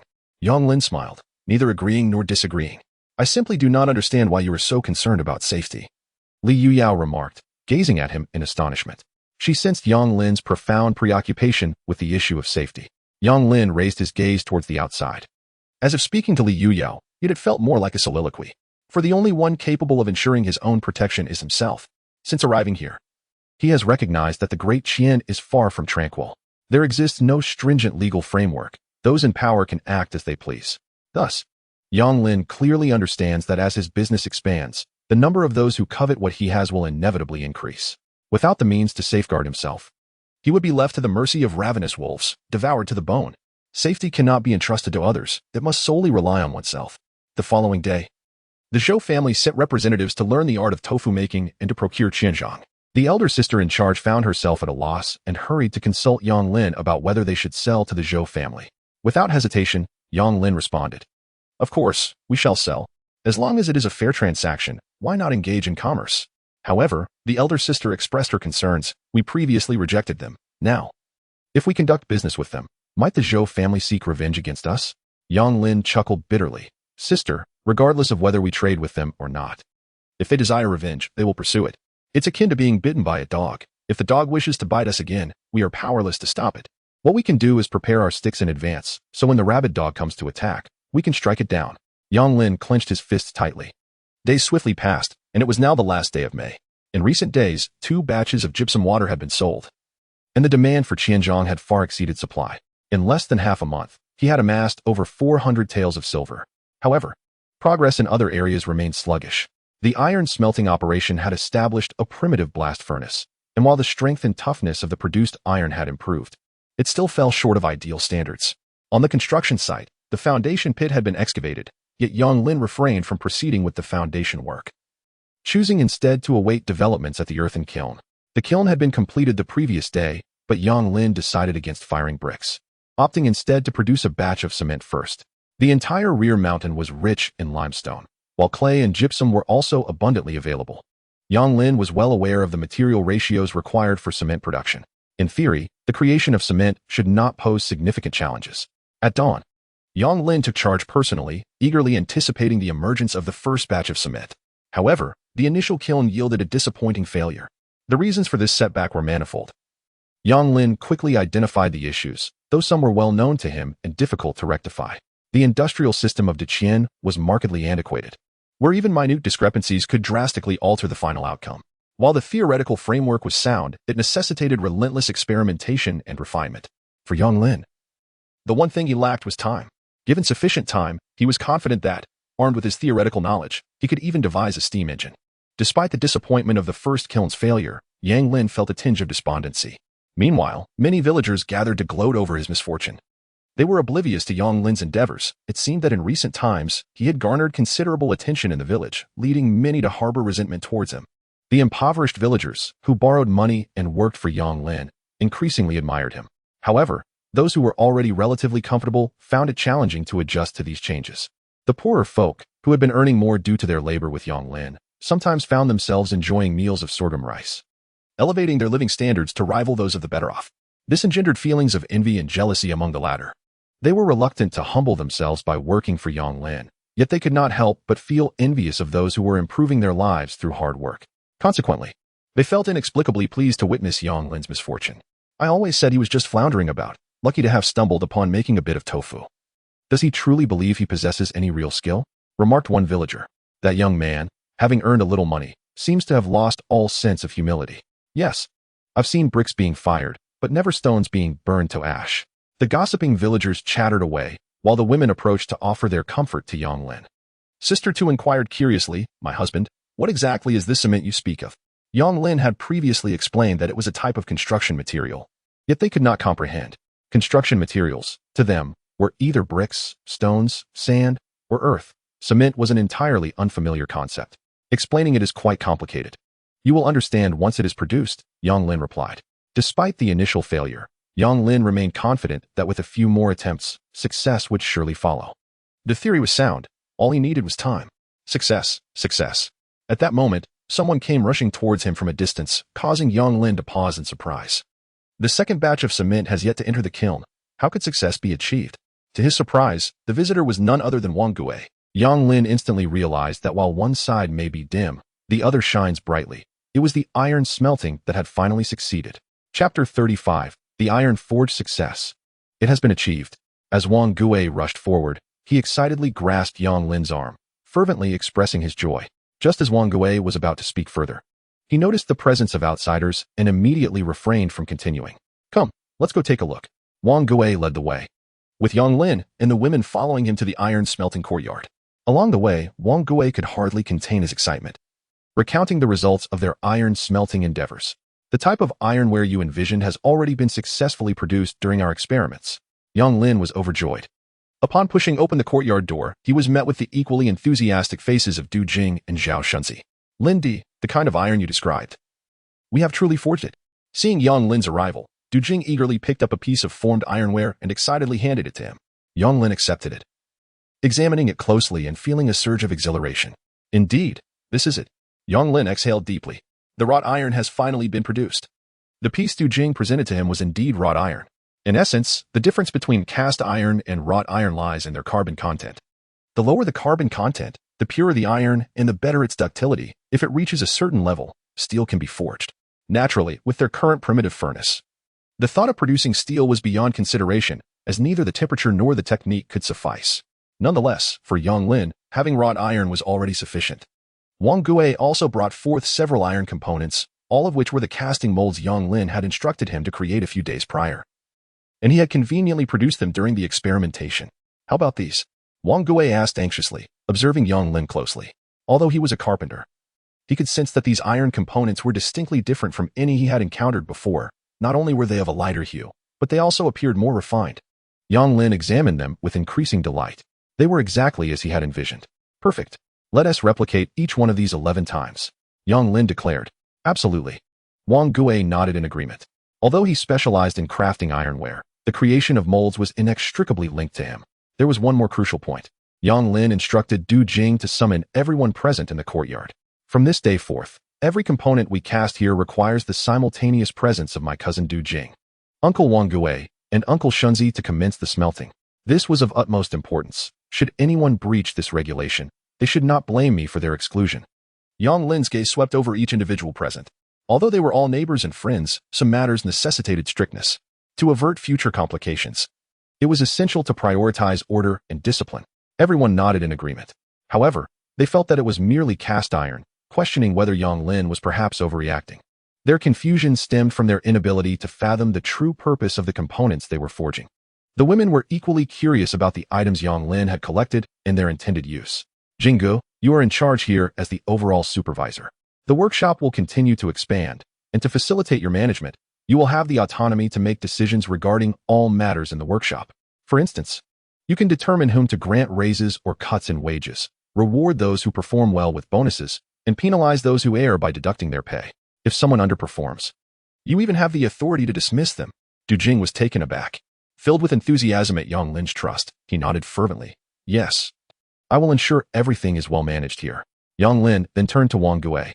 Uncle Wang, you have done an excellent job coordinating both internally and externally these past few days. It would be a waste of your talents to remain just a carpenter. I intend for you to oversee all internal and external communications, including the procurement of all necessary materials for the workshop. What do you think? Wang Gui quickly nodded in agreement. Absolutely. My family's livelihood is thanks to you.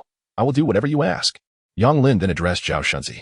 Uncle Shunzi, in the future, Jinggu may explore additional research avenues, so I will entrust all matters related to iron smelting to you.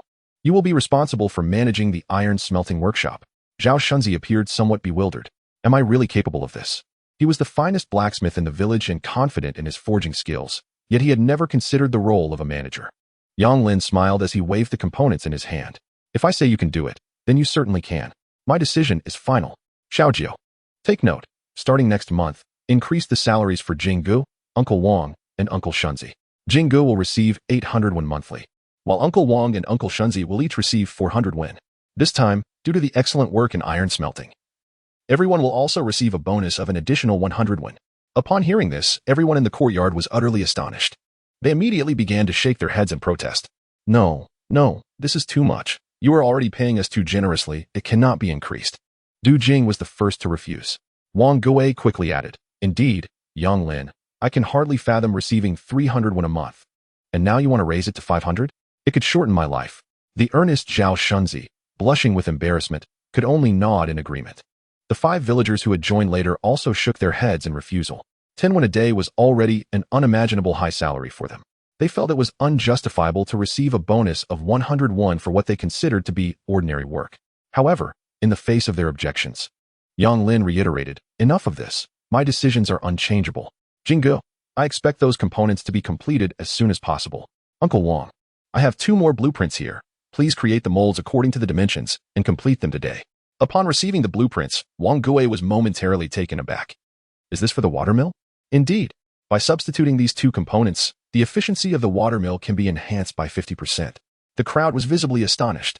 They were all aware of the watermill's remarkable capabilities. The idea that merely replacing 2 parts could yield such a drastic improvement was nothing short of astonishing.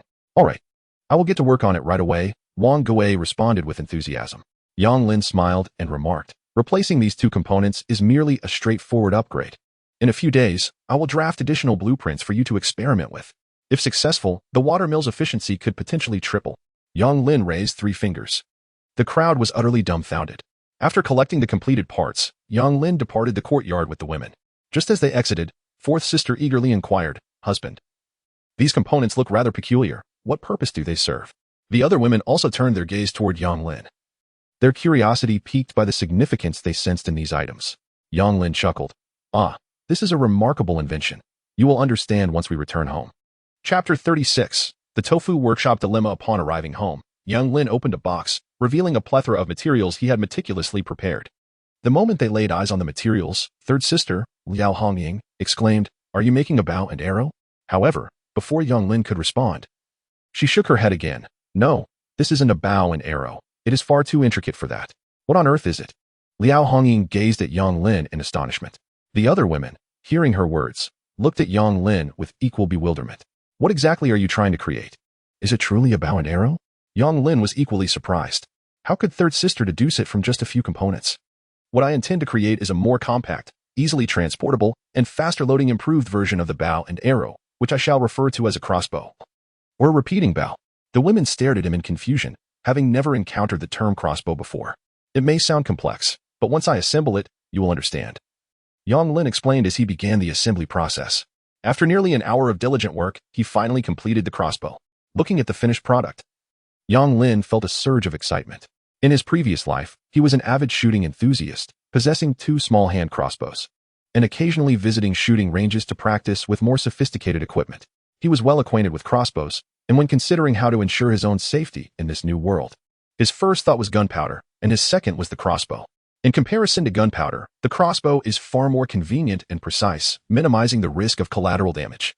The one currently in hand appears rather modest when juxtaposed with the exquisitely crafted alloy crossbows of yesteryears. Nevertheless, this crossbow possesses all the essential functionalities. Is this truly a crossbow? It seems quite diminutive. Can it genuinely slay foes? The women gazed in astonishment, yet skepticism lingered in their expressions. After all, this device diverges significantly from traditional bows and arrows. Although Li Yuyo had never seen one before, she felt an inexplicable aesthetic beauty during Yang Lin's meticulous assembly process, which was executed with remarkable precision. Furthermore, she realized that regardless of the crossbow's power, the manufacturing process was considerably swifter than that of traditional bows. Crafting a traditional bow entails a cumbersome series of steps, taking anywhere from several days to months to produce a fine weapon. In contrast, Yang Lin completed this assembly in less than an hour. Such rapid production could potentially equip a multitude of archers in a short time frame if mass-produced for soldiers. However, one wonders about the crossbow's true power. Let us venture outside to test it. Yang Lin, eager with anticipation, grasped the crossbow. Upon reaching the courtyard, he aimed at a wooden post 10 paces away, set the string, took aim, and promptly pulled the trigger. Whoosh! With a piercing sound, the crossbow bolt struck the wood, embedding itself deeply. It penetrated the wood impressively. Liao Hongying couldn't help but gasp in awe. What formidable power! She hurried over and exerted considerable effort to extract the bolt from the wood. A direct hit could prove fatal or cause severe injury. Li Yuyao's mouth fell agape in astonishment. She had initially thought that even if the crossbow possessed some lethality, it would not be substantial due to its small size. And Yang Lin seemed to draw the string effortlessly. However, this arrow left her utterly astounded. The swift manufacturing and considerable power made her heart race. Yang Lin, reveling in the experience, reloaded and released a second, then a third arrow. Once again, Li Yuyao and Liao Hongying were taken aback. The interval between Yang Lin's reloading and firing of the second and third arrows was remarkably brief, almost instantaneous. The speed of reloading surpassed that of traditional bows by more than double. Such a disparity in speed could mean the difference between life and death on the battlefield. Exchanging glances, they both comprehended that with this remarkable crossbow, their aspirations had drawn closer.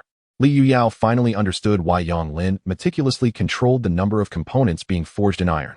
Not bad. My dear, give it a try.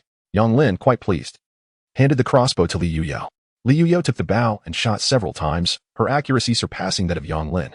Raised in the palace and trained as a boy by her father, she was skilled in horseback riding and archery, making her adept with the crossbow. The other women, witnessing her prowess, were eager to try their hand at it. I arranged for the workshop to craft 11 sets of components. And soon each of us will possess a crossbow. During our leisure, we shall practice our precision and various shooting angles, even while in motion. It is imperative to remember that the crossbow must never be aimed at a person to avoid any accidental harm. Upon hearing that they too would soon have their own crossbows, the women buzzed with excitement. Furthermore, this matter must remain confidential. Outsiders must not be privy to it. Yang Lin cautioned earnestly. Although the crossbows were created, the world remained fraught with peril. Thus, the fewer individuals aware of our trump cards, the better. In the courtyard, everyone practiced eagerly with their crossbows. Meanwhile, in the Liu family home, the father and son furrowed their brows, poring over the account books, exchanging glances of dismay. With summer taxes approaching and the annual repayment season upon them, not a single villager had come to sell land in the past fortnight. Moreover, current signs indicated that no one would sell land in the future. The impoverished had all found work with Yang Lin, who lent them money and helped them settle their debts. Who would sell their land when survival was at stake?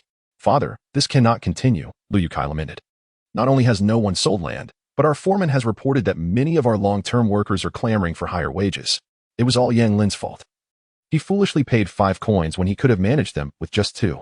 We cannot sit idly by. We must teach him a lesson and make Yang Lin aware of who truly holds power in Kaoshan village. Liu Yukai shot a glare at his son. Didn't you confront him last time? What was the outcome? Yang Lin is no longer so easily bullied. Lu Liang hastily explained, Father, I was unprepared then. But rest assured, I am ready this time. We will send someone tonight to smash his watermill and destroy his tofu workshop. Let us teach a few disobedient workers a lesson. I wonder who would dare work for him after that. What do you think? After being driven away from the tofu workshop by the villagers, Lu Liang was seething with anger, vowing to exact revenge. Liu Yukai's eyes lit up. Smashing his tofu workshop? Now that's an idea. Previously, he had dismissed Yang Lin, but now, though Yang Lin had not directly targeted their family, he had significantly impacted their interests. That night, a group of masked strongmen armed with clubs stormed into the riverside tofu workshop, ruthlessly smashing molds, water tanks, and wooden barrels. Water tanks shattered, barrels splintered, and molds were hurled to the ground. The water mill was not spared either. Stop! Stop! Who are you? Please, cease this at once. Old Wang, the night watchman, shouted urgently. As a result, these burly men rushed over and began to pummel him mercilessly. Old man, remember this, if you wish to live. Do not work for Yang Lin. Wang was beaten to the point of clutching his head and soon lost consciousness. That night, many villagers in Kaoshan were beaten by masked thugs and were threatened not to work for Yang Lin any longer. The following morning, Yang Lin's doorstep was crowded with people, all fervently awaiting his emergence. This is bad, head of the household. 5 Mei said anxiously. Our tofu workshop was vandalized last night. Many of the villagers who worked for us were beaten, and now everyone is outside waiting for you to decide what to do. The women gasped in shock. The tofu workshop was their primary source of income and a means for the villagers to earn a living. Now it had been destroyed. What would they do next? However, Yang Lin remained composed upon hearing the news, showing no signs of surprise. He simply asked 5 Mei, how is everyone feeling? 5 Mei looked worried. Not well at all. Some villagers are frightened and unsure if they can continue working for us. Others are furious and want us to retaliate. She then anxiously inquired, what should we do? head of the household? The women turned to Yang Lin with tense expressions. If they could resort to vandalizing the tofu workshop, there was no telling what might happen next. If this harassment continued, their workshop would surely be in jeopardy. Yet, Yang Lin smiled. Almost as if speaking to himself, he remarked, "What is destined to come will eventually arrive. The time is nearly ripe. Let us step outside." The women were taken aback. How could he still find amusement in such a dire situation? Liu Yu felt a stirring in her heart, recalling that before the Zhou family had caused trouble, Yang Lin had already devised a plan. Was he anticipating such an occurrence this time as well? As Yang Lin stepped outside, he immediately noticed the large crowd of villagers gathered at the door. When they saw him, the previously noisy assembly fell silent, but only for an instant. Soon, they erupted again. "Yang Lin, our tofu workshop is gone, and we have been beaten. What shall we do? They are bullying us. We have done no wrong. Why are we being treated this way? You must seek justice for us," they pleaded. "Yes, we will follow your lead." Old Wang limped out from the crowd, his head stained with blood. With a voice choked with emotion, he lamented, "It is my fault for not stopping them. Yang Lin, I am so sorry." Tears streamed down Old Wang's face. Yang Lin's expression turned grave. "Dear villagers, uncles, aunts, I apologize for failing to protect you." Upon hearing this, the villagers waved their hands in response. "Oh, this is not your fault. It was likely the work of that landlord Liu. Indeed, the considerable earnings from your hard work have led to discontent among the long-term laborers on his side, prompting him to vent his frustration upon you. Fear not, Yang Lin. We hold no grievances against you," the crowd expressed in unison. Yang Lin has generously bestowed upon them such wealth. How could one harbor jealousy towards him? They could discern right from wrong in this matter. Yang Lin continued, "I shall cover all medical expenses for those who were harmed last night. Furthermore, those injured may take the necessary time to recuperate at home until they are fully healed, and during their recovery, they shall still receive their wages." At the conclusion of his declaration, the villagers erupted in excitement.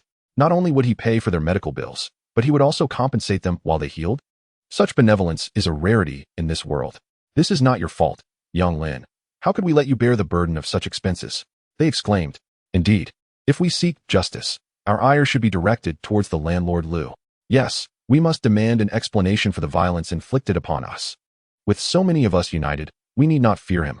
Yang Lin waved his hand dismissively. "My decision is final and unchangeable. There is no need for further persuasion. Today's events serve as a wake-up call. Our fortunes are improving. As we prosper, envy and resentment arise. All of us are well aware of who was responsible for last night's incident. I wish to ensure that everyone earns more and enjoys a better life. Yet, there are those who cannot abide our success. They wish for us to remain in poverty, to struggle for survival, to borrow from them or sell our lands. Now that we have money, we will not sell our lands. I have impeded their path to profit. What shall we do? Shall we allow others to trample upon us? Or shall we resist to the very end? I cannot speak for all, but as for me, Yang Lin, I refuse to compromise. If any of you are frightened, disheartened, or wish to continue living a life of hardship, feel free to depart. I will not hold it against you. Let us settle the wages now." As Yang Lin spoke, he surveyed the crowd. His words ignited a fervor amongst the people, remembering their past struggles and reflecting on their recent transformations. Even the most timid felt a resurgence of courage, fully awakened by Yang Lin's impassioned speech. "To resist to the end. To resist to the end. We fear him not." The crowd chanted fervently. "Excellent," Yang Lin bellowed. "Since none among us wish to be cowards, we shall take up arms to defend ourselves. From this day forth, let us establish a defense team for our village. I, Yang Lin, will provide the funds 10 won a day, with no labor required, solely for training, to safeguard our livelihoods, protect our families, and preserve the happiness and future we have fought so hard to attain." The crowd erupted in excitement. "A defense team? How splendid! With such a team, no one will dare to bully us again. And 10 won a day sounds enticing. I wish to join." "So do I." As enthusiasm swelled, villagers eagerly raised their hands to enlist. "Those willing to join the defense team, please come here to register. I, Yang Lin, find myself lacking in funds and can only afford to recruit 10 individuals. Thus the selection criteria will be stringent. Preference will be given to strong young men who possess physical strength, martial arts skills, and a fighting spirit. Moreover, it is imperative that our defense team upholds discipline and follows orders. I assure you, I will not treat everyone unfairly, in addition to a daily wage of 10 coins. There will be a bonus of 1,000 coins at the end of the year." Liu Yao suddenly realized Yang Lin's intentions. She finally comprehended the purpose behind his actions. Chapter 38. Fulfilling the Bet.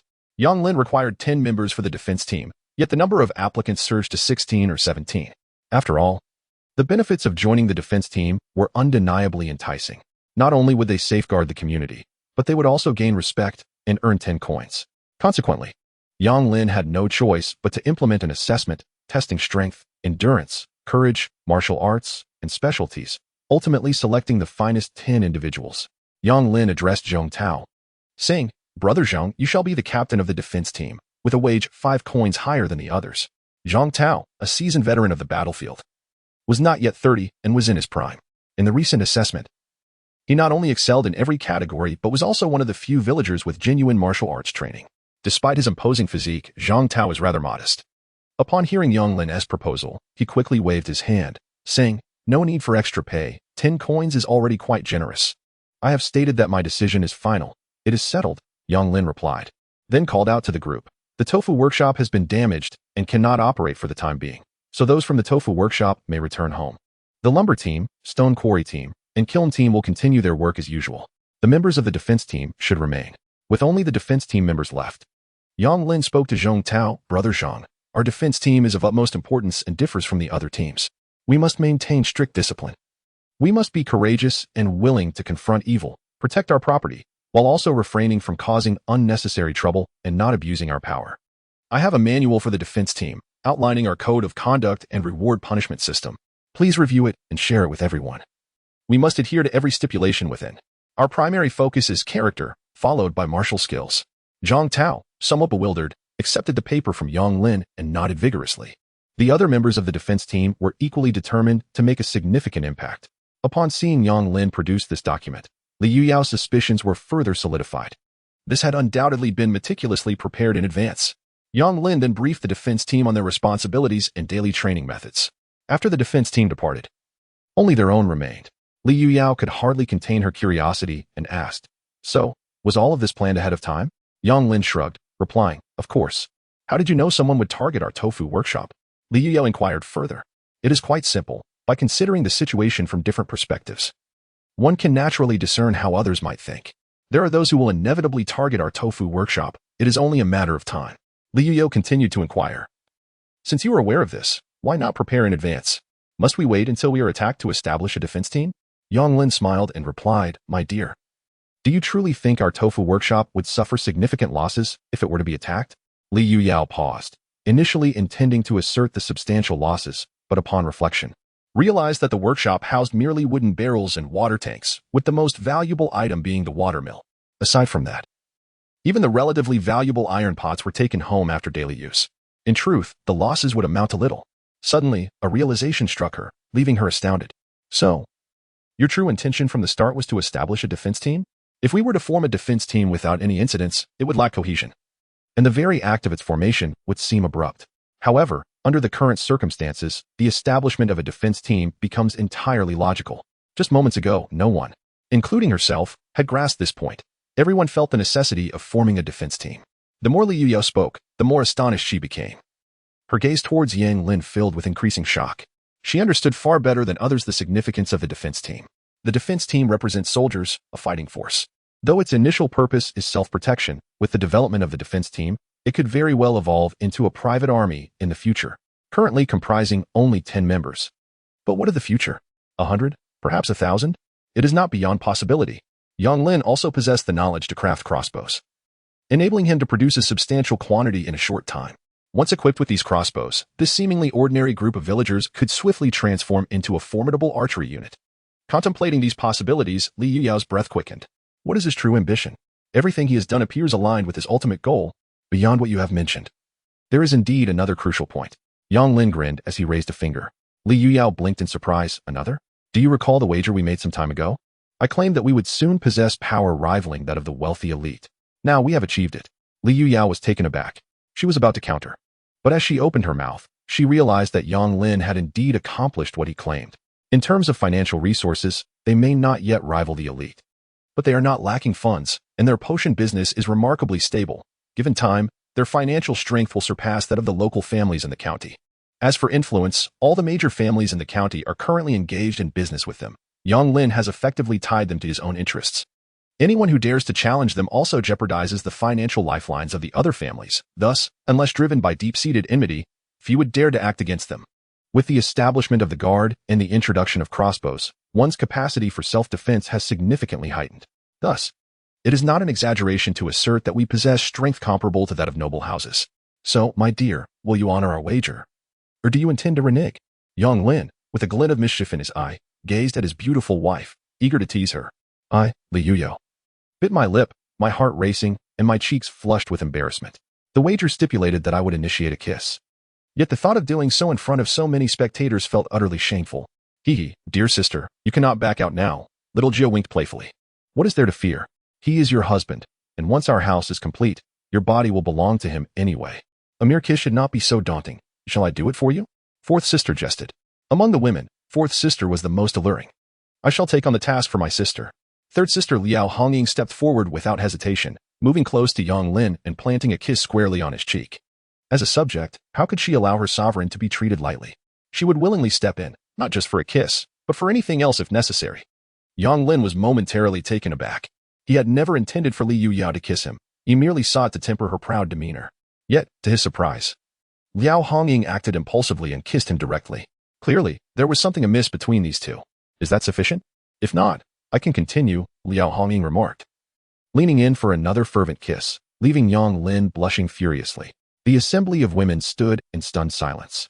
Meanwhile, Li Yuyao, biting her lip, felt an unsettling pang in her heart as she watched Liao Hongying take her place. One must take responsibility for their own actions. I promised. And I shall keep my word, Li Yuyao declared, her face a deep crimson. Chapter 39. The Guard, the first battle before anyone could react. Li Yuyao had already risen on her tiptoes and gently pecked Yang Lin's cheek, akin to a chick pecking at grain. Immediately afterward, she turned and retreated into the room. Yang Lin felt a warm sensation on his cheek, followed by a delightful tingling that spread throughout his body. Unlike Liao Hongying's fervent display, Li Yuyao's kiss was tender, and he could distinctly feel the lingering warmth of her lips on his skin. The gentle touch left an indescribable sensation, as if that moment still resided on his face. Liao Hongying was left speechless. Had the sovereign truly kissed him? Could it be that the sovereign had resolved to embrace him as her husband? Ahem. What are you all staring at? Prepare to get to work. Yang Lin called to the women as he hurried back inside. Upon entering, he found Li Yuyu sitting quietly on the bed, her head bowed. My dear, are you all right? Yang Lin approached her. Initially, he thought she might be in tears, but upon closer inspection, he realized her expression was merely cold and devoid of any other signs. Li Yuyao lifted her head and met Yang Lin's gaze. What is it? Under the scrutiny of her icy eyes, Yang Lin felt an inexplicable wave of anxiety. He discerned the complexity in Li Yuyao's gaze. Would you like to know my identity? He began, but Li Yuyao held back her words. In truth, you are a young lady of considerable fortune, are you not? Li Yuyao was momentarily taken aback. I could tell immediately. You are unlike the others. Your demeanor is refined, and your grace is unparalleled, indicative of someone raised in affluence. So, what led you to become a wanderer? Did your family suffer a misfortune? Yang Lin inquired. Rest assured, my dear, regardless of your past, from this moment forth, this shall be your home. You are no longer alone. Whatever troubles you face, share them with me, and I shall stand by your side as we confront them together. Li Yuyao parted her lips, yearning to reveal her true identity and intentions. Yet, in that fleeting moment, she regained her composure. Would he even believe her? Even if he did, what could be done? Besides, her identity was ultimately a taboo. If it were to spread, her entire family might face untold calamities. Could you promise me one thing? Li Yuyao asked earnestly. What is it? I wish for you to amass a great deal of wealth, to forge numerous bows and crossbows, and to expand the guard. Li Yuyao declared with unwavering determination. Yang Lin was momentarily stunned, secretly astonished. Wealth, bows, and guards represented military funds, resources, and troops. This was precisely the clandestine strategy he had envisioned to protect himself and his family. It seemed that his wife shared the same aspirations. Did her thoughts align with his? Or did she harbor ulterior motives? It was indeed unusual for a woman to contemplate such matters. Very well, I shall acquiesce to your request, Yang Lin replied. But this must remain a secret from outsiders, and we must not act hastily. Li Yuyao nodded. What shall we do next? The landlord Lu has already begun to trouble us. This matter is far from resolved. Yang Lin smiled. The guard has been established. We can now retaliate. He is merely a landlord in a village. Does he truly believe he can dominate everything? In truth, dealing with him is as simple as a flick of the wrist. Li Yuyu was left speechless. Just then, Xiaozhou rushed in. Brother, the Lu family is causing a ruckus at the tofu shop again. Let us go and inform the guard. We must assess the situation. Upon Yang Lin's arrival at the tofu shop, he found Lu Liang accompanied by several henchmen, brandishing clubs. confronting the nearby villagers who were working. On the ground lay 2 villagers, battered and bruised. "You insolent peasants! How dare you stand in my way? Be gone at once. Do you really think Yang Lin will stand up for you? Let me tell you, he is nothing but a joke. My Lu family has never regarded him with any seriousness, and I have no desire to engage with him. From this day forth, anyone who dares to work for Yang Lin shall face my wrath," Lu Liang declared, brandishing a club and pointing at the crowd. The villagers were filled with agitation. Yet having witnessed the violence, they hesitated to act rashly. At that moment, Yang Lin arrived with the newly formed security team, armed only with various farming implements. The 10 members quickly surrounded Lu Liang and his cohorts upon their approach. Lu Liang, taken aback, gazed at the audacious villagers. "What do you intend to do? You dare to defy me? Get out of my way," Lu Liang shouted, directing his ire at the security team. Yet, none of them moved. Yang Lin approached, ignoring Lu Liang, and knelt beside the 2 injured villagers to assess their wounds, relieved to find them not life-threatening. "Who did this?" Yang Lin inquired coldly. The villagers pointed towards Lu Liang. Rising to his feet, Yang Lin advanced toward Lu Liang. "What do you want?" Lu Liang stammered, inexplicably filled with trepidation upon seeing Yang Lin. "You dare to ask what I want after assaulting my people?" Yang Lin squinted and bellowed, "From this moment on, anyone who works for me, Yang Lin, shall no longer be bullied. If anyone dares to strike my people, I shall retaliate," Yang Lin proclaimed with fervor. "Where's the security team?" "Here." The 10 responded in unison. In that instant, their spirits ignited, especially for Zhong Tao. It felt as though he had returned to the military, his fervor ablaze. "From now on, we shall no longer be oppressed. Anyone who dares to bully us will be met with force." With that, Yang Lin pointed decisively at Lu Liang. "Charge." The security team, fueled by their fervor, surged forward. The events of the previous night remained unresolved, and now the Lu family had come to cause trouble once more. At that moment, they erupted with pent-up frustration. Confronting the Lu family, who had once instilled fear in them, they felt no trepidation. In an age of cold weapons, the essence of battle lay in the spirit of the fighters. The security team's imposing presence intimidated Lu Liang and his subordinates, and as they surged forward, several of Lu Liang's lackeys were quickly brought to the ground. "Do not come any closer. Dare to touch me, and you will meet a terrible fate." Lu Liang's face turned pale with fear. The now emboldened security team cared little for his threats and unleashed a flurry of blows upon him. The air was filled with cries akin to that of a slaughtered pig. "Ah, please stop, I beg you. I was wrong. Spare me." Lu Liang, having never been struck before in his life, crumbled under the blows and pleaded for mercy. The villagers stood in stunned silence, unable to believe the security team dared to take action. They were even more astonished to discover that the once mighty young master of the Lu family was merely a paper tiger. In that moment, the villagers felt a surge of exhilaration. What did it matter if he was a landlord? They released a long-held breath of frustration, and everyone felt a sense of profound satisfaction. Chapter 40. The resolute man behind manufacturing issues. Lu Liang scurried away, his tail between his legs, and the villagers erupted into jubilant cheers. Yang Lin, standing atop a vantage point, proclaimed, "From this day forth, all long-term laborers and tenants who have worked for the Lu family may come to work for me. The wages shall remain the same. 5 won for laborers and 10 won for artisans. I shall assist those indebted to the Lu family in repaying their debts. Furthermore, entire families are welcome to join us in labor. Each worker here will partake in a monthly feast of pork. During festivals, bonuses will be distributed." Upon hearing Yang Lin's declarations, the villagers were once again filled with excitement. They could hardly contain their eagerness to share this splendid news with their relatives and friends still laboring for the Lu family. The long-term workers there had longed to escape the Lu household. However, they feared that Yang Lin would not be able to accommodate many of them. And should they incur the wrath of the Lu landlord, they would inevitably find themselves compelled to return, seeking his favor once more. But today's events had completely dispelled their apprehensions. On one side, there was the grueling toil for a meager 2 won a day. On the other, a lighter workload for 5 won. The contrast was stark and unmistakable. "Yang Lin, can you truly accommodate so many workers?" Indeed, there were over 100 laborers employed by the Lu family. If they all came with their families, the numbers could swell to 200 or 300. The villagers gazed at Yang Lin with concern. Yang Lin thumped his chest confidently. "When I, Yang Lin, make a promise, I stand by it. As for whether I can employ so many, there is no need for worry. Beyond tofu and dried bean curd, we shall soon have new industries. When the time comes, I shall welcome as many as wish to join." With Yang Lin's assurance, the villagers erupted into cheers once more, many already eager to rally their friends and family. Meanwhile, at the Lu household, Lu Liang stumbled in, bruised and weeping. "Father, they bullied me." Lu Yukai was immediately taken aback. "My son, who has done this to you? Who is responsible?" He glared with fury. "It was Yang Lin. He struck me." "Father, You must avenge me. Lu Liang sobbed, recounting the events. Yesterday, he had smashed the tofu workshop and, feeling triumphant, had swaggered to the riverside this morning with his entourage. Little did he expect that the return journey would be so harrowing. Having never endured such humiliation before, he cried out, his voice laden with grievance. This is outrageous. Liu Kai slammed his fist upon the table. So, Yang Lin dares to lay hands on you? He truly disregards our family and thinks us easy prey. What shall we do now, father? They are far too fierce, and our people cannot contend with them. Lu Liang was distraught and lost. Just then, the steward rushed in. My lord, a grave matter has arisen. Those laborers have come demanding their wages, insisting they will no longer work for us. The steward dashed in. His voice raised in alarm, only to find both the master and the young master sharing his pallor of dismay. What? Liu Kai glared fiercely at the steward. Clarify your words. What exactly is happening? The steward replied. It is said that Yang Lin has declared that anyone who leaves our employ for his will have their debts settled by him.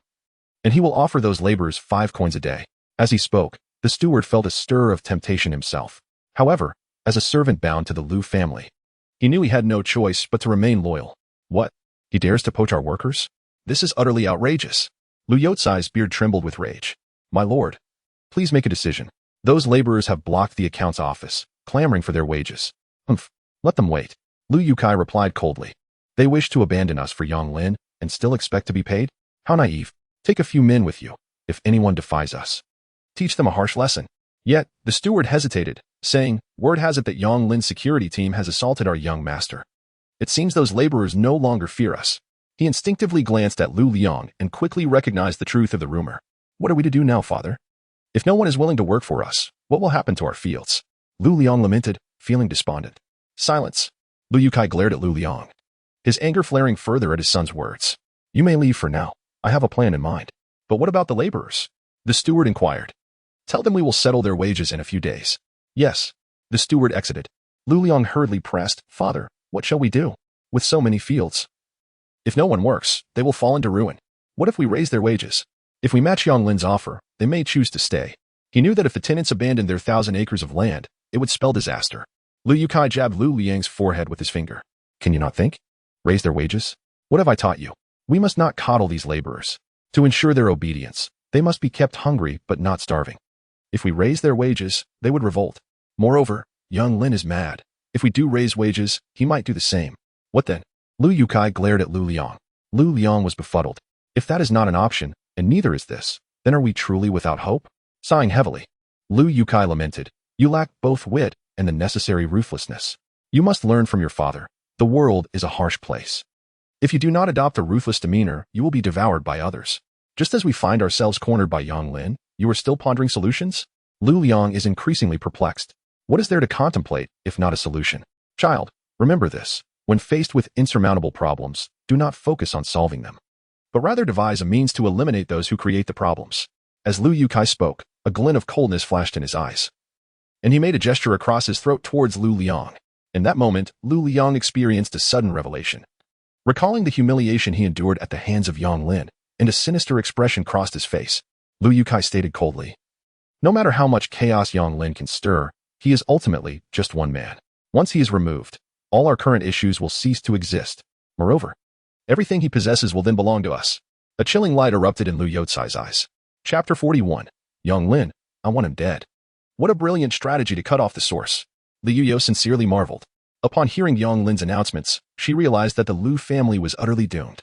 The local landlords primarily possessed land, exploiting the laborers while simultaneously relying on them. In the past, the laborers had no choice but to work for the landlords, paying their dues just to scrape by, thus remaining tethered to their oppressors. However, now, working for Yang Lin proved more profitable than laboring for the Lu family, alleviating their struggle for sustenance. Who would willingly remain under the thumb of the Lu landlord? Seeing the excitement on Liu Yao's face, Yang Lin shook his head. It is still too early to celebrate. Liu Yao blinked in confusion. Why? She could not fathom what solutions the Lu family could possibly conjure. Yang Lin replied with a shake of his head. Even a rabid dog can bite. When they are pushed to their limits, we may find ourselves in peril. Liu Yao gasped in astonishment. Are you implying that they will turn against us? Yang Lin shrugged. Who knows? It is always prudent to prepare in advance. The Iron Forge produced 2 sets of crossbow components that day.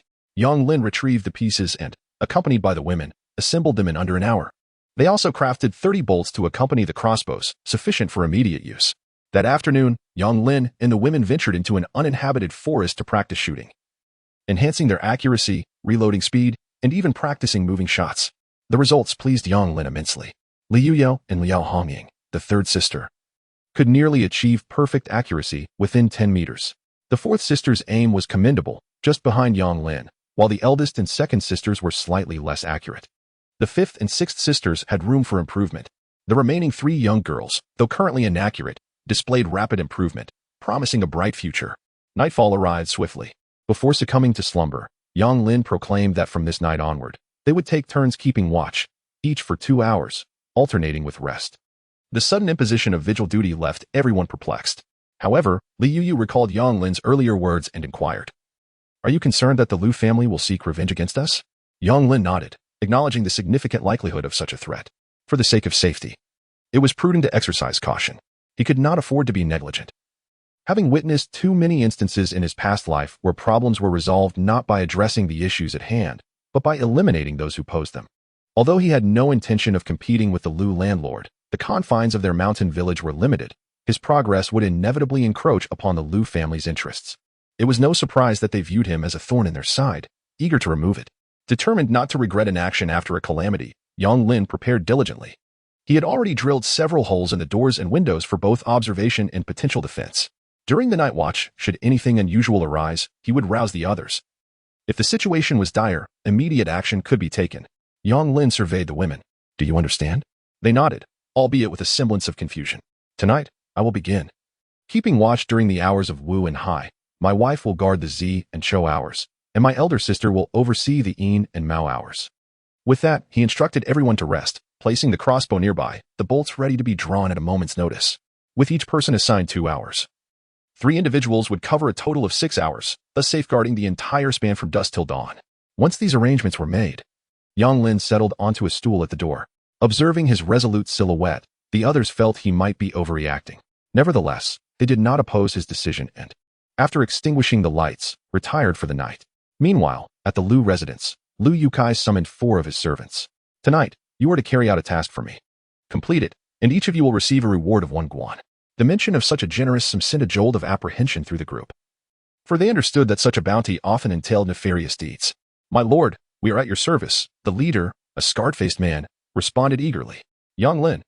Liu Yukai gritted his teeth as he uttered the name. "I want him dead." Upon hearing the name, one of the 4 felt his heart race.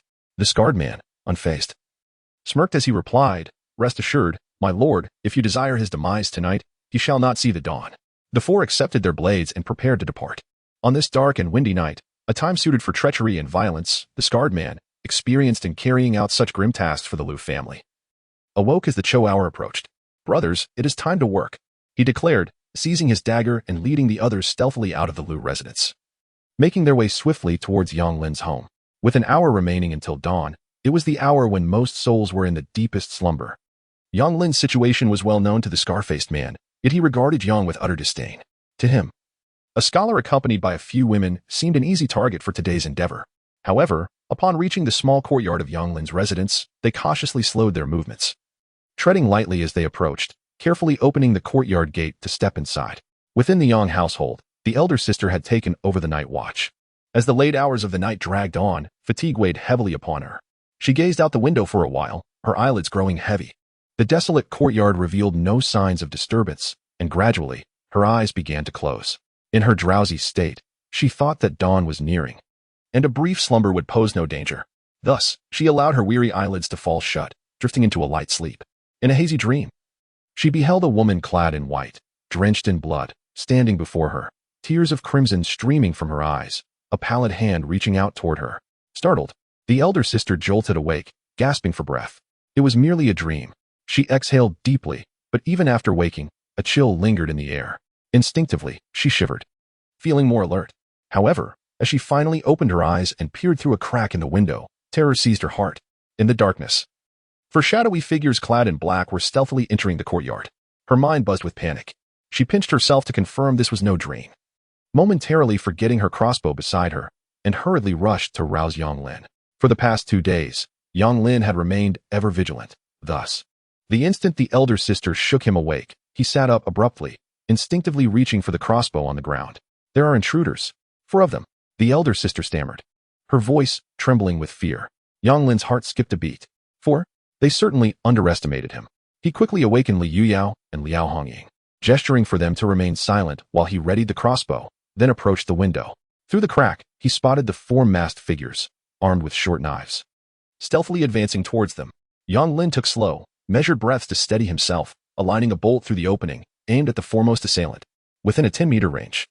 He was confident he could hit his mark. However, he was alone. Even if he managed to take one down, the others would likely flee. What he desired was to ensure that all those who dared challenge him would remain. This confrontation not only needed to be victorious but should also be executed with flair, instilling a sense of dread in those lurking wolves who dared to provoke him. With the bolt aimed at the masked intruder, Yang Lin cast a glance back at Li Yuyao and Liao Hongying. Both had risen and were skillfully preparing their crossbows. Li Yuyu leaned toward Yang Lin, and before he could issue any command, she had already extended her bolt through the crack, aimed at the outside. The entire process was executed with calm assurance. So adept was she that it was evident she had practiced during the night watch. However, it was Liao Hongying who astonished Yang Lin even more. She signaled to Yang Lin, much like a seasoned warrior returning from battle, then boldly approached the door, skillfully aiming her crossbow through the aperture in the door panel. She nodded toward Yang Lin, indicating he could act at any moment. The four outside were already perilously close to the entrance, including the eldest sister. They all held their breath, awaiting Yang Lin's command. 3 individuals, 3 crossbows. After a synchronized volley, at least 3 would fall. Such an outcome would be commendable, while the fate of the last one would depend on fortune. Just as Yang Lin took a deep breath and prepared to issue the order to fire, a sudden shout pierced the air from outside. Run! Run! Yang Lin! Lu Di intends to kill you. You must flee. Yang Lin's heart soared into his throat. Yet, he soon found himself stunned, for the voice belonged to one of the masked figures. What was happening? Damn, I knew you couldn't go through with it.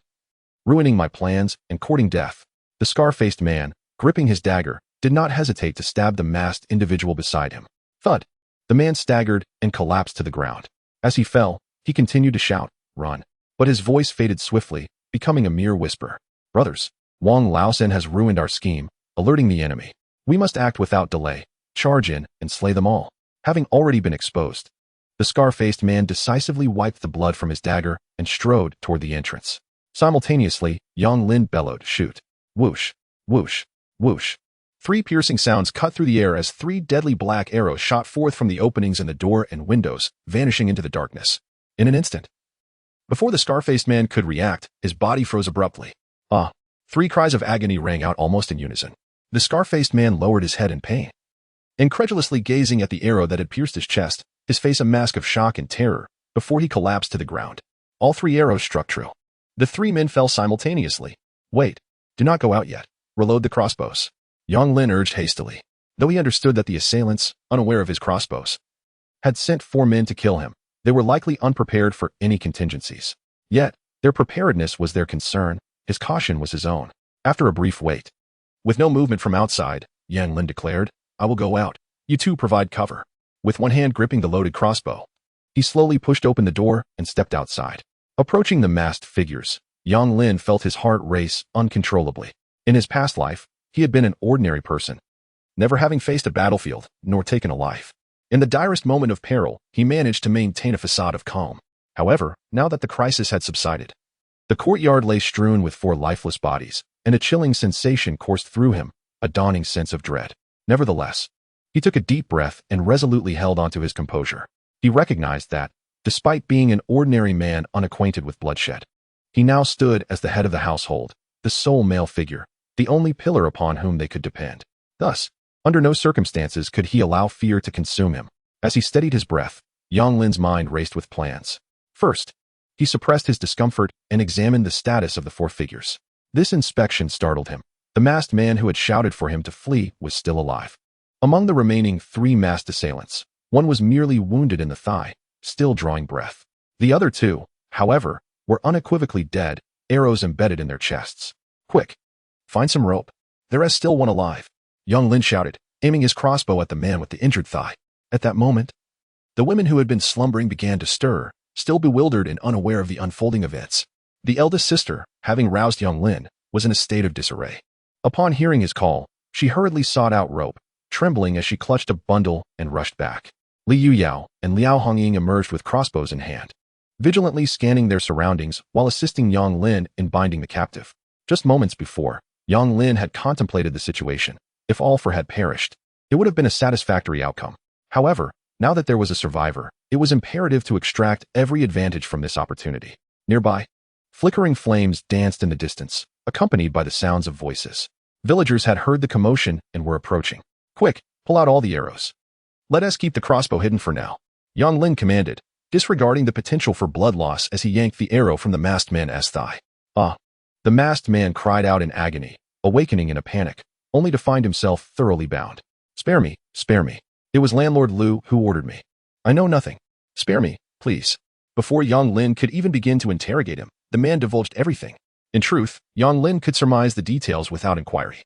The enemies he had made were few: Landlord Lu, the Zhou family from the county, and the young master of the Zhao family, whom they had brutally assaulted. The Zhao heir might still be oblivious to the identity of his attackers, while the Zhou family, although harboring disdain for him, had no substantial conflict of interest. Only Landlord Lu harbored a deep-seated animosity towards him. To sever a man's means of livelihood is akin to slaying his parents. Though he had not deliberately targeted the Lu family, his act of lending money to the impoverished had prevented destitute villagers from selling their land, thereby undermining the interests of Landlord Lu's estate. Especially yesterday's insidious maneuver was tantamount to a declaration of war. Thus, it is not difficult to imagine that the Landlord Lu would act out of desperation. At this moment, screams erupted in succession. Chapter 43, Toppling the Lu Family. The women, just awakened, realized the chaos outside, and, upon seeing the corpses strewn across the courtyard, were instantly struck with terror, letting out piercing cries. Outside, villagers wielding torches had also arrived. What happened? What transpired? There are dead people? Zhao Fuguwei rushed into the small courtyard, quickly glancing at Yang Lin. Upon seeing Yang Lin standing unharmed, he let out a long sigh of relief. Yang Lin, what is going on? Who are they? Zhao Fuguwei asked anxiously. Yang Lin casually pointed to the surviving captive, stating, he has confessed. They were sent by Landlord Lu to kill me. What? Zhao Fuguwei gasped, slapping his thigh in disbelief. How audacious of Lu Yukai to dare hire assassins. But why are they all dead? Zhao Fuguwei inquired, perplexed. The recently arrived villagers had gathered in a large crowd, utterly oblivious to the events unfolding, peering curiously into the courtyard. Yang Lin maintained his composure. Tonight, my family took turns keeping watch. When I saw them break in with knives, my wives and I fought desperately. Fortunately, we suffered no casualties. We managed to eliminate 2, leaving 2 alive. So that is how it was. Zhao Fuguwei nodded, yet he still sensed something amiss. Before he could ponder further, Yang Lin promptly continued. Third uncle. Lu Yukai dispatched people to kill me, and now we have both witnesses and evidence. According to our Diqian laws, we should be able to bring him to justice, right? Zhao Fuguwei's eyes instantly brightened. Indeed, hiring assassins is a grave offense. Lu Yukai is finished this time. Zhao Fuguwei nearly burst into laughter. For years, Lu Yukai had continually threatened his position as village chief. With this incident, the Lu family was undoubtedly doomed. I implore you, third uncle, to devise a plan for me. Yang Lin slipped a small piece of silver into Zhao Fuguwei's hand. As he had just arrived, the original Yang Lin was merely a bookish scholar, entirely ignorant of the intricacies of litigation and the bureaucratic realm. Diqian did not possess the stringent legal codes of later generations, and Yang Lin was not naive enough to believe that having the moral high ground would guarantee victory in court. Although Zhao Fuguwei was merely a village chief, he had connections with the Zhao family in the county and was an astute veteran who also wished to see the Lu family toppled. Encountering such matters, he was more knowledgeable and invested than Yang Lin himself. Indeed, Zhao Fuguwei accepted the silver, grinning. Rest assured, this matter will be entrusted to your third uncle. I assure you it will be handled splendidly. Zhao Fuguwei stroked his chin, contemplating briefly before stating, well, there is still a surviving captive, is there not? Let us prepare pen and ink immediately, so the captive can confess and sign. As he spoke, Zhao Fuguwei turned around and shouted at the villagers who had gathered outside. Today, you have all witnessed with your own eyes that Lu the landlord sent men to kill Yang Lin. Fortunately, Yang Lin was vigilant and thwarted Lu's scheme. Since you have all seen this, please bear witness and come forward to imprint your hands later. Immediately, Zhao Fuguwei, along with Yang Lin, began to verify the identities of the cloaked assailants. Indeed, they were all servants of the Lu family. Among them, 3 had been purchased from elsewhere, but one was originally from Kaoshan village. Isn't that Wang Laosan? Upon recognizing the face, Zhao Fuguwei was taken aback. What a fool Wang Laosan is, blinded by greed. It's bad enough that outsiders seek to kill you, but he, being one of our own villagers, has truly sold himself to Lu Yukai, recognizing a thief as a father? How could he stoop so low? Alas, this scoundrel doesn't even consider his brother. His brother? Yang Lin questioned in confusion. Wang Gui. Don't you know he is Wang Gui's younger brother? Yang Lin shook his head in bewilderment. Alas. Zhao Fugui's side, the Wang brothers fled from famine. A few years ago, their family was destitute and unable to survive. Wang Laosan, out of some sense of brotherhood, willingly sold himself into servitude to earn some money for his brother to support himself and his niece. But unexpectedly, after becoming embroiled with that old rascal Lu Yukai, he has also changed. You helped his brother repay debts and even found him work, yet he comes to kill you. Truly, it is shocking. Ah, now it makes sense. Yang Lin finally understood. However, Zhao Fugui, still filled with indignation, raised his leg to kick Wang Laosan on the ground. Hey. Yang Lin quickly intervened. Uncle, you've misunderstood. They're indeed in cahoots, but after Wang Laosan entered, he shouted out to warn me. In the end, he was stabbed by his own people. I believe he had no choice in the matter. Oh, he still has spirit, since he is Wang Gui's brother. Let us attempt to save him and see if he can be revived. Zhao Fugui furrowed his brow slightly. With such grave injuries, can he truly be saved? Let us give it a try. Yang Lin replied. Wife, please fetch a sewing needle and some thread. Eldest sister, boil some water. Wang Laosan's wounds were located between his ribs, deep and uncertain if they had damaged any internal organs. If the organs were injured, there would be no hope, and fate would have to take its course. However, if the organs were intact, early suturing could prevent excessive blood loss and death. The crowd, upon hearing Yang Lin ask for a sewing needle and boiling water, were left bewildered. It was not until the water was boiled and the needle and thread prepared that Yang Lin scalded them in the hot water, lifted Wang Laosan's clothing, wiped away the blood around the wound, and prepared to stitch. Everyone present was astonished. He intended to sew flesh together? Even if he managed to stitch it up, could the person survive? The onlookers exchanged bewildered glances, and at that moment, even Yang Lin himself felt a flutter of uncertainty in his heart. He was neither a doctor nor had he ever performed surgery. He merely relied on the vast and intricate knowledge acquired in his previous life to grasp the principles of suturing wounds. The wound on Wang Laosan's body could be treated with the figure-8 suture method, which was not only straightforward but also effective in rapidly staunching the bleeding. However, theoretical understanding and practical application were two entirely different matters. Blood continued to seep from the wound, and as he brought the needle close to the flesh, his hand trembled uncontrollably. Although the flesh was within arm's reach, he found himself unable to pierce it. Yang Lin took another deep breath, repeatedly reminding himself not to overthink it, treating it as though he were sewing fabric. At last, the needle penetrated the skin. A collective gasp arose from the onlookers, many of whom stared at Yang Lin in astonishment. It was at this moment that everyone began to realize that Yang Lin had changed from his former self. Once he broke through the psychological barrier with that first stitch, his hand steadied, and his speed increased dramatically. The wound, measuring only about 4 centimeters, was quickly tightened with several stitches using the figure-8 technique, and the bleeding ceased at a visibly rapid pace. By the time he finished suturing, Yang Lin was utterly exhausted, drenched in sweat, and collapsed onto the ground. He had done all he could. Now it was up to fate. Chapter 44. Who has more money? Who has stronger connections? I will set off for Jianghe County immediately to find the county magistrate. Zhao Fugui exclaimed, his excitement surpassing even Yang Lin's. We have reason on our side, and with the county magistrate backing us, the Lu family is bound to fail. Yang Lin nodded and produced a tin-tail silver ingot, handing it to Zhao Fugui. Please, uncle, convey my gratitude to the county magistrate. Although there was a business collaboration with the Zhao family, Yang Lin had learned in his previous life that without money, one could not gain access to the court. As the saying went, the gate of the court opened southward. If you have no money, do not enter. This opportunity was rare, and he was determined to take full advantage of it to completely overturn the Lu family. Zhao Fugui's eyes sparkled as he grasped the hefty silver ingot. Rest assured, uncle will definitely convey your thanks to the county magistrate. In his quest to topple the Lu family, Zhao Fugui was more eager than anyone else. They secured the live witness, collected material evidence, and had the witnesses present affix their fingerprints. Before dawn, Zhao Fugui, with all the evidence in hand, hurried to the county town. The deceased was taken to the village's ancestral hall, while the living witness was guarded by the security team. Wang Gui, your brother went to kill Yang Lin. He is now gravely injured and on the verge of death. You must hurry and check on him. Before dawn, Wang Gui was startled awake by the commotion outside. He quickly got up, hastily donned a couple of garments, and rushed towards Yang Lin's home. His house was at the eastern end of the village, quite distant from Yang Lin's, so by the time he arrived, there had already been quite a disturbance. Upon entering Yang Lin's small courtyard and seeing Wang Laosan lying on the ground, seemingly lifeless, Wang Gui was left dumbfounded. Yang Lin, are you all right? He looked frantically at Yang Lin, utterly at a loss. Yang Lin shook his head, stating, I am fine. Your brother is gravely injured. I have taken care of him somewhat, and the bleeding has ceased. Whether he survives now rests in the hands of fate. Yang Lin recounted the events that transpired. Upon hearing this, Wang Gui fell to his knees, weeping profusely and desperately bowing his head. An indescribable sorrow engulfed him, as he felt an overwhelming sense of guilt towards Yang Lin for his brother's plight. Yang Lin hurriedly helped Wang Gui to his feet, offering him a handful of silver coins. I have already sent someone to the town to summon a doctor. Take these coins and bring him back to treat his wounds. Once more, Wang Gui sobbed and attempted to bow again. In this era, an injury often equated to a death sentence.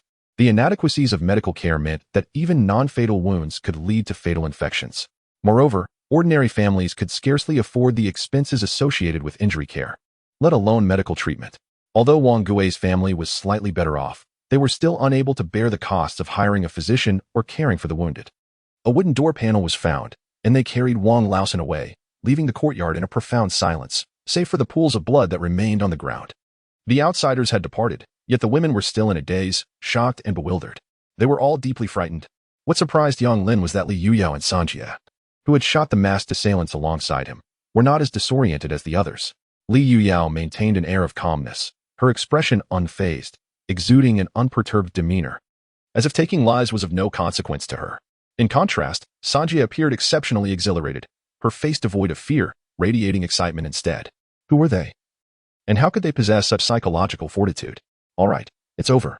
Everyone, please go back inside and rest, Yang Lin said as he began to tidy up the courtyard. This was not a previous life. There was no need to preserve the crime scene, nor would there be any coroner's examination. Matters within the village, even those involving fatalities, were seldom reported. The village chief, clan leader, and certain esteemed elders could resolve them. Even cases that reached the authorities were influenced more by connections and wealth than by solid evidence. Thus, rather than leaving the blood to agitate everyone's nerves, it was more prudent to clean the area thoroughly. While tidying up the courtyard, Yang Lin mentally replayed the events of the night, considering the potential next moves of the Liu family and pondering if this case could successfully bring down the Liu family, while questioning whether any unforeseen complications might arise. As he contemplated this, he indeed uncovered several pressing concerns. Yang Lin drew in a sharp breath. Thankfully, he had not let his triumph blind him. He meticulously reviewed the newly devised plan in his mind until he was certain no detail had been overlooked, at last allowing himself to breathe a sigh of relief. Meanwhile, at the Liu residence, when Liu Yukai learned that the household servants he had dispatched to eliminate Yang Lin had been thwarted and that none had returned, with one even captured alive, panic surged within him. He immediately recognized the gravity of the situation. Although the laws of the Qin dynasty were not particularly stringent, and wealth and power often allowed one to act with impunity, this was predicated upon the oppression of the common folk by the powerful and the bullying of the civilians by the nobility. As merely the landlord of the village, he knew that in the eyes of the officials, he was scarcely different from Yang Lin. Hiring an assassin to commit murder remained a grievous offense. Thus, Liu Yukai was acutely aware that should Yang Lin report him to the authorities, his fate would be dire. At that moment, the steward rushed in, visibly flustered. Master, a calamity has befallen us. Zhao Fugue has gone to the county town, and it is said he has brought our own man with him, along with a confession. Liu Yukai staggered, collapsing into a chair, swallowing hard, his wide eyes filled with dread. He understood all too well how desperately Zhao Fugue wished to eliminate him. The thorn in his side. Moreover, he was aware that Zhao Fugue had connections in the county town. By entrusting this matter to Zhao Fugue, Yang Lin was effectively offering him the opportunity to seek his demise. What shall we do, master? The steward asked anxiously. As a servant, if the Liu family fell from grace, their fates would be grim, either sold to human traffickers or conscripted to the front lines. Regardless of the outcome, his days of comfort would be at an end. Grinding his teeth, Liu Yukai narrowed his eyes and declared fiercely, Does Yang Lin think he can bring me down with this trivial matter? He must be dreaming. Send someone to pursue Zhao Fugue, and do your utmost to intercept him and reclaim all the evidence. You must also make haste to the county town to find County Magistrate Zhao. Saying this, Liu Yukai retrieved a large silver ingot. Just as he was about to hand it to the steward, he reconsidered and opted for a slightly smaller piece. This matter was minor. This amount would suffice. After all, it was merely a village affair. How could the county magistrate afford the luxury of personally intervening? Ultimately, it would fall to the county magistrate to handle this. Our family has always shown deference to the county magistrate in times of trouble. He would not turn a blind eye.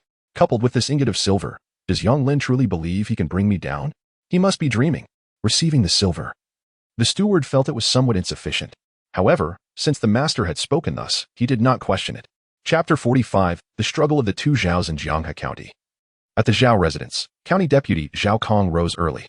After washing up and having breakfast, the chief steward Zhao Zhoming approached him. Master, Zhao Fugui from Kuaishan village has arrived. Oh, so early?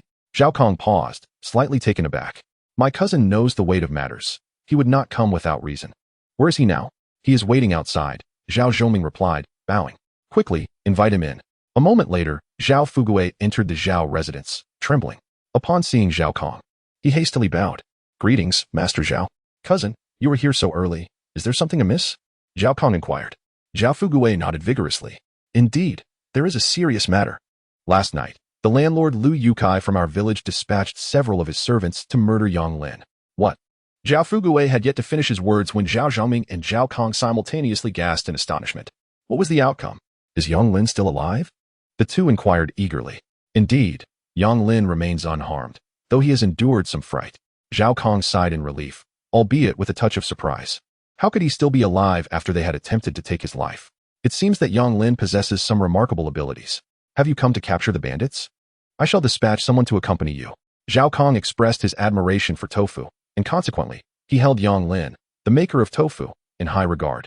Zhao Fugui quickly shook his head. My lord, Lu Yotsai's hired hands have perished, 2 of them, while one has been captured alive and has confessed to his crimes. We also have evidence here, for short knives, along with testimonies and fingerprints from 38 villagers from this locality. Zhao Fugui promptly presented all the evidence. Zhao Kong was taken aback once more. Not only was Yang Lin unharmed, but he had also eliminated 2 assailants and captured one alive. Quickly, bring it forth. Zhao Kong hastened to verify the evidence, which, upon a cursory glance, was complete.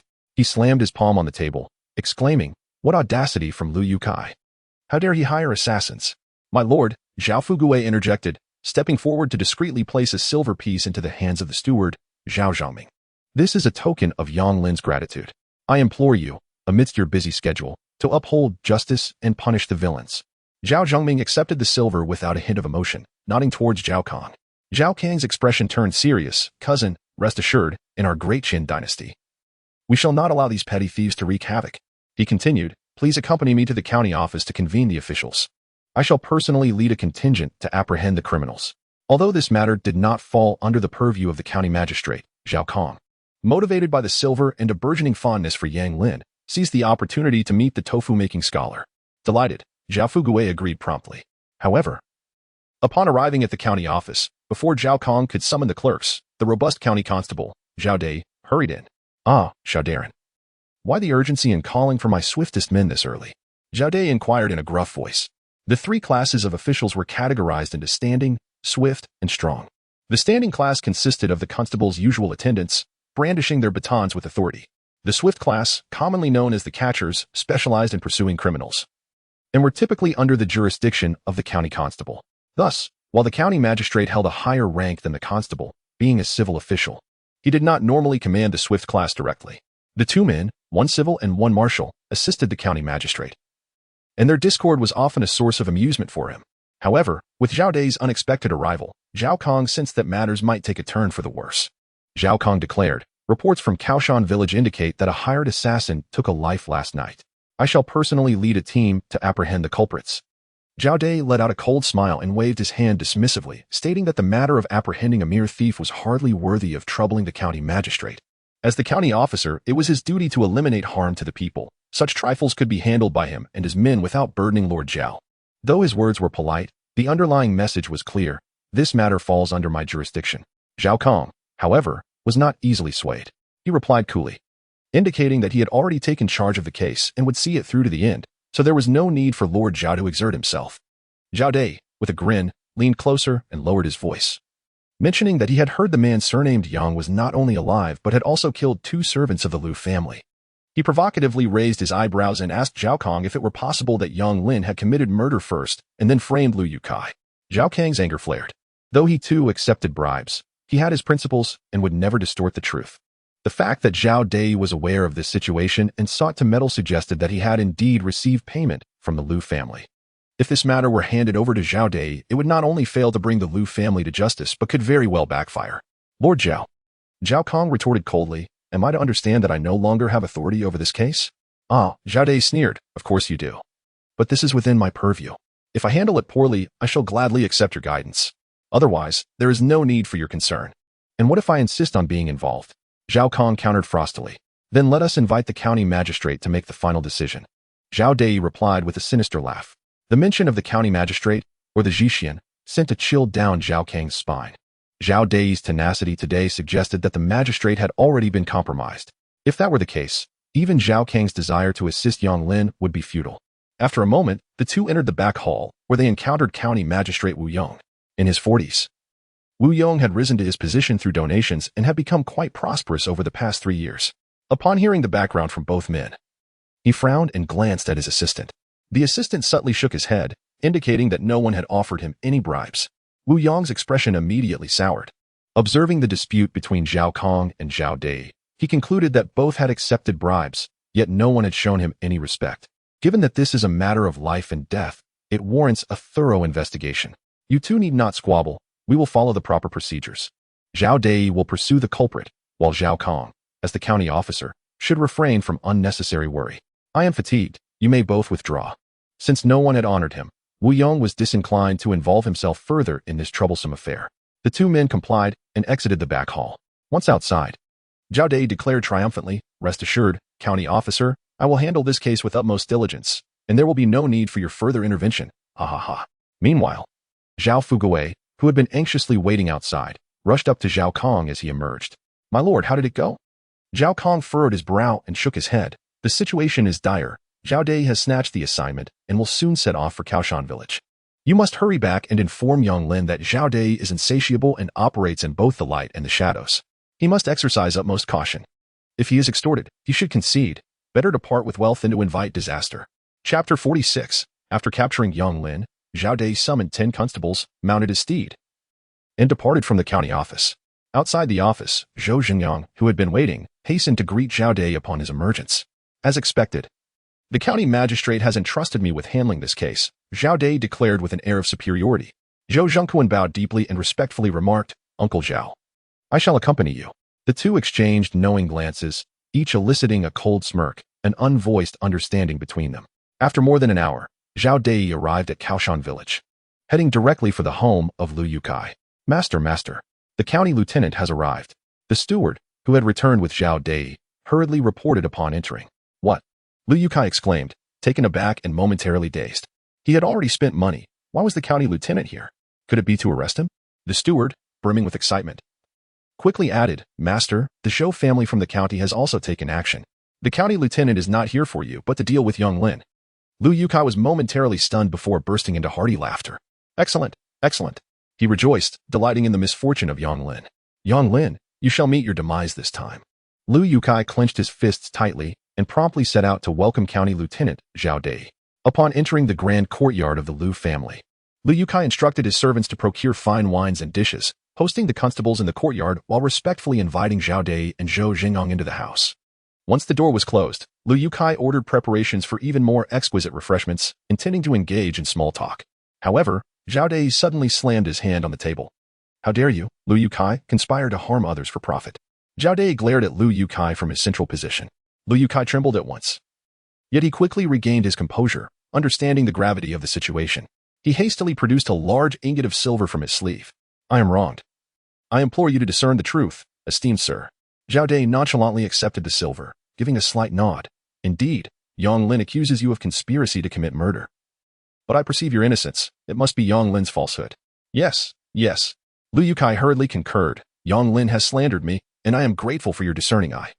May I request your justice on my behalf? Zhao Dai chuckled lightly, his fingers tapping rhythmically on the table as he casually remarked, I have always been an advocate for the people.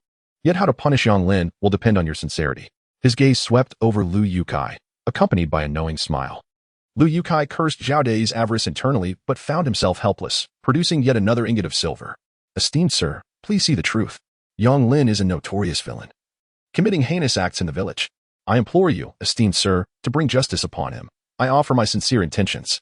2 pieces of silver, indeed, amount to 20 taels. It is a sum that an ordinary family would struggle to amass in a lifetime, and even Lu Yukai finds it difficult to part with. Correct. Zhao Dei discreetly pocketed the silver once more and nodded. I perceive your sincerity, Lu Yukai. Do take a seat. As for how to punish Yang Lin, we must deliberate carefully. Lu Yotsai's heart sank at this, pondering whether Zhao County Lieutenant was still unsatisfied. At that moment, Zhou Zhengyang coldly interjected. My lord and I have come not merely for the trivial matter of Yang Lin. Oh? Lu Yukai was taken aback, puzzled by his words. Zhou Zhengyang narrowed his eyes. Surely you are aware of Yang Lin's business in medicinal potions? Lu Yotsai's heart raced at this revelation, and he swallowed hard. Could it be that Zhou Gonzi was implying, Zhou Zhengyang waved his hand dismissively. This is not merely my intention, nor that of Lord Zhao, but your own. He pointed at Lu Yotsai's chest, insinuating a deeper meaning. Before Lu Yukai could fully comprehend, Zhou Zhengyang continued. Once we capture Yang Lin and subject him to severe interrogation, I have no doubt he will reveal the formula for the potion. After acquiring the formula, you shall be responsible for its production. Lu Yukai's heart skipped a beat, excitement coursing through him. He understood all too well the value of that potion. With Yang Lin's sales methods, it could yield 10,000 taels of silver in a year. Though the exact profit margin remained uncertain, it would surely amount to 2,000 or 3,000 taels, at the very least. As Lu Yukai was about to express his eagerness, Zhou Zhengyang shot him a disdainful glance. You shall handle the potion business, while we remain uninvolved. We shall merely partake in the profits. Lord Zhao will claim 60%, while our Zhou family will take 30. He held up 3 fingers, grinning. Throughout this exchange, Zhao Dei merely sipped his tea, saying nothing. To be tasked with the venture while receiving a mere 10%, they would do nothing yet reap 90% of the rewards? Lu Yukai's expression darkened, and he felt an urge to lash out. Zhao Dei chuckled lightly, setting down his teacup and preparing to rise. Observing this, Lu Yukai grew anxious, hastily acquiescing. No problem. He had come to recognize the shamelessness of Zhao County Lieutenant and realized that if he did not comply, this esteemed officer would likely pursue the case with utmost rigor. In such a scenario, both he and Yang Lin would face dire consequences. To serve Lord Zhao and young Master Zhou would indeed be an honor. Lu Yukai bowed deeply, all the while mentally cursing their unscrupulousness. Splendid. Zhao County Lieutenant stood up. As I have come to investigate, and having determined your innocence, I shall not linger here idly. We must hasten to apprehend the criminal. With that, he strode purposefully toward the exit. Zhao Dei mounted his horse with a commanding presence and bellowed, Everyone, rise at once. Yang Lin has committed murder and theft, and has falsely accused others. Bring him to me. The constables quickly downed their drinks, seized their sabers, and hurriedly followed suit. A procession of individuals surged towards Yang Lin's residence. At this moment, within the confines of Yang Lin's home, Xiao Ba burst in, breathlessly exclaiming, Head of the household. Someone is truly coming. The leader rides a horse and is accompanied by over a dozen constables. The women present were immediately engulfed by panic, despite Yang Lin's earlier reassurances. The realization of his words materializing sent them into a frenzy. What is there to be afraid of? Liu Yu surveyed the group with her icy gaze. Since my husband has foreseen this, what is there for us to dread? A mere Jiangga county, let us see what tumult it can stir. Liu Yu declared coldly, her admiration for Yang Lin deepening as she recognized his foresight in anticipating the Liu family's retaliation. Madam, third sister, Yang Lin nodded at Li Yuyao and Liao Hongying. Both women returned the gesture and retreated into the house. As they did, the tension among the others escalated, for they were aware that the two were arming themselves with crossbows to prepare for an ambush. This had been their worst-case scenario, and although they understood that resorting to violence against the county officials would bring about a life devoid of peace, Yang Lin felt he had no other choice. He could not place his trust in the laws of this world, and thus he resolved that neither he nor his family could fall into their hands. If it truly came to a desperate situation, he would have to resort to this drastic measure. Everyone was on edge. Yet no one noticed that Xiao Ju seemed lost in thought, her expression somewhat vacant. The sound of approaching footsteps grew steadily louder, and guided by the servants sent by the Lu landlord, Zhao Dei soon arrived at Yang Lin's doorstep. Who is Yang Lin? Zhao Dei called out, momentarily taken aback. The sight of 8 women within the courtyard, each striking in appearance, caught his attention. Yet, among the floral beauty, Yang Lin stood out distinctly as the sole male figure. You are Yang Lin? Zhao Dei furrowed his brow, growing increasingly irate. I am Zhao Dei, the county constable of Jianghe. Bold Yang Lin. Last night you committed murder and falsely accused Lu Yukai. I have already uncovered the truth, and the evidence is irrefutable. Surrender yourself and accompany me at once. Yang Lin sighed inwardly. Zhao Dei's identity was not unexpected. The method of his counter-accusation was inconsequential. He glanced into the distance, where there was no sign of movement. Frowning, he resolved not to take that step until the very last moment. With a command from Zhao Dei, the officers on both sides moved forward, ready to apprehend him. Wait, Yang Lin shouted, Master Zhao, things are not as they seem. Last night, Lu Yukai sent someone to kill me, and I have both witnesses and evidence. You may verify this. He understood that further explanations would be futile, yet he needed to buy some time. Humph. Do not attempt to argue. Whether you are guilty or not is for me to decide. What are you waiting for? Seize him. As the officers surged forward, the women instantly panicked. Forgetting the earlier agreement to not obstruct the line of fire, instinctively positioning themselves in front of Yang Lin. The officers paid no heed to this and moved in aggressively. Seeing this, Yang Lin quickly shouted, Step aside. He knew the women inside would act at any moment, and their current deviation from the plan was only causing chaos. Upon his reminder, some began to move aside, yet others stubbornly remained in front of him. At that moment, Xiaojiu stepped forward. She extended her small hand towards Zhao Dei seated on his horse and coldly declared, A mere county lieutenant dares to flaunt his power and twist the truth. What audacity! The scene fell silent, all eyes turning towards Xiaojiu in astonishment. Even Yang Lin was taken aback. He never expected her to stand up. The officers, seeing that the one daring to berate their county lieutenant was merely a young girl, rolled up their sleeves, preparing to strike her. My father is Han Feng, the prefect of Nanyang, and I am his third daughter, Han Mingzhu. Let us see who dares to touch me. At her words, the officers froze in their tracks. The prefect held the rank of a fifth-grade official, overseeing the entire Nanyang prefecture and its 6 subordinate counties. Their county magistrate was merely a 7th-grade petty official, let alone the county lieutenant, who was of even lower rank. The officers stood in confusion, glancing at Zhao Dei. Hearing this, Zhao Dei was momentarily stunned, then burst into laughter. You are the daughter of Prefect Han? How delightful. Xiaojiu crossed her arms, raising her chin defiantly. Humph. Zhao Dei retorted coldly. If your father is a prefect, then mine is the emperor himself. Little girl, with your petty tricks, do you think to deceive me? You surely do not know that I have had the fortune of meeting Prefect Han once and learned that he has 3 sons and 2 daughters. Humph. To impersonate the third daughter of Prefect Han? How ridiculous. As he spoke, Zhao Dei shouted to the officers, What are you waiting for? This girl is clearly an impostor. Have you not considered that the daughter of a prefect would never come to such a desolate place and marry a poor scholar? The officers paused, contemplating, and indeed, that reasoning seemed sound. They had no knowledge of what a prefect's daughter was like, but they could surmise that she must be a lady of high birth, confined to her home, and would never venture to a remote and impoverished locale, let alone marry a destitute scholar. As these thoughts crossed their minds, the constables were instantly enraged. How dare they challenge us? If they are accomplices, then we shall apprehend them all. The constables reached out towards Xiaojiu. In an instant, she became flustered.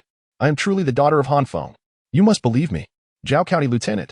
If you dare lay a hand on me, do you not fear I shall inform my father and have you punished? Xiaojiu cried out desperately. However, the constables remained unconvinced. Xiaojiu, come back. Yang Lin quickly pulled Xiaojiu behind him. He marveled at her quick wit, for she had spun such a tale, yet regrettably. Her pretense of being the governor's daughter was riddled with flaws and could not pass unnoticed. Not to mention Zhao Dei's disbelief.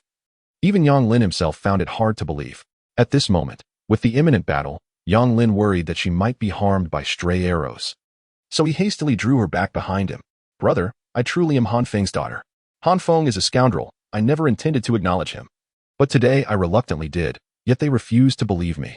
Tears streamed down Xiaojiu's cheeks in her desperation. Yang Lin felt a stirring in his heart. Could it be that she spoke the truth? However, he understood that even if Xiaojiu were indeed the governor's daughter, it held no significance. The authority of a county official is inferior to that of a local magistrate. Even if she were the emperor's daughter, without soldiers to back her, it would be futile. For in the face of daunting titles, the strength held in one's hands is of utmost importance. It's all right. There is nothing to fear. Yang Lin shielded Xiaojiu behind him and shouted, Each person is responsible for their own actions. Zhao County Lieutenant, I will go with you. As he spoke, he raised his hands. They had previously agreed that should he raise his hands, it would signal the command to fire. Yet at that moment, a group came rushing from afar. It was the defense team. Zhong Tao led his men directly into the courtyard, confronting the constables. Simultaneously, villagers wielding various farming tools also hurried forth. Do not apprehend Yang Lin. It was clearly Lu the landlord who committed murder. Why do you not pursue him, but instead come for Yang Lin? Is there no law? Indeed, why not arrest Lu Yukai? The villagers continued to gather. Yang Lin, seeing this, thought to himself that this was disastrous. The villagers stood up to defend him, and although he felt touched, it disrupted his plans. In such chaotic circumstances, it would be challenging for his wife and third sister to execute their plan. Chapter 48. Liu Yotsai's Grand Gesture Boldness. Do you dare to obstruct this official in his duty? Are you rebelling? Zhao Dei pointed fiercely at the villagers. Do you believe I will have you all arrested?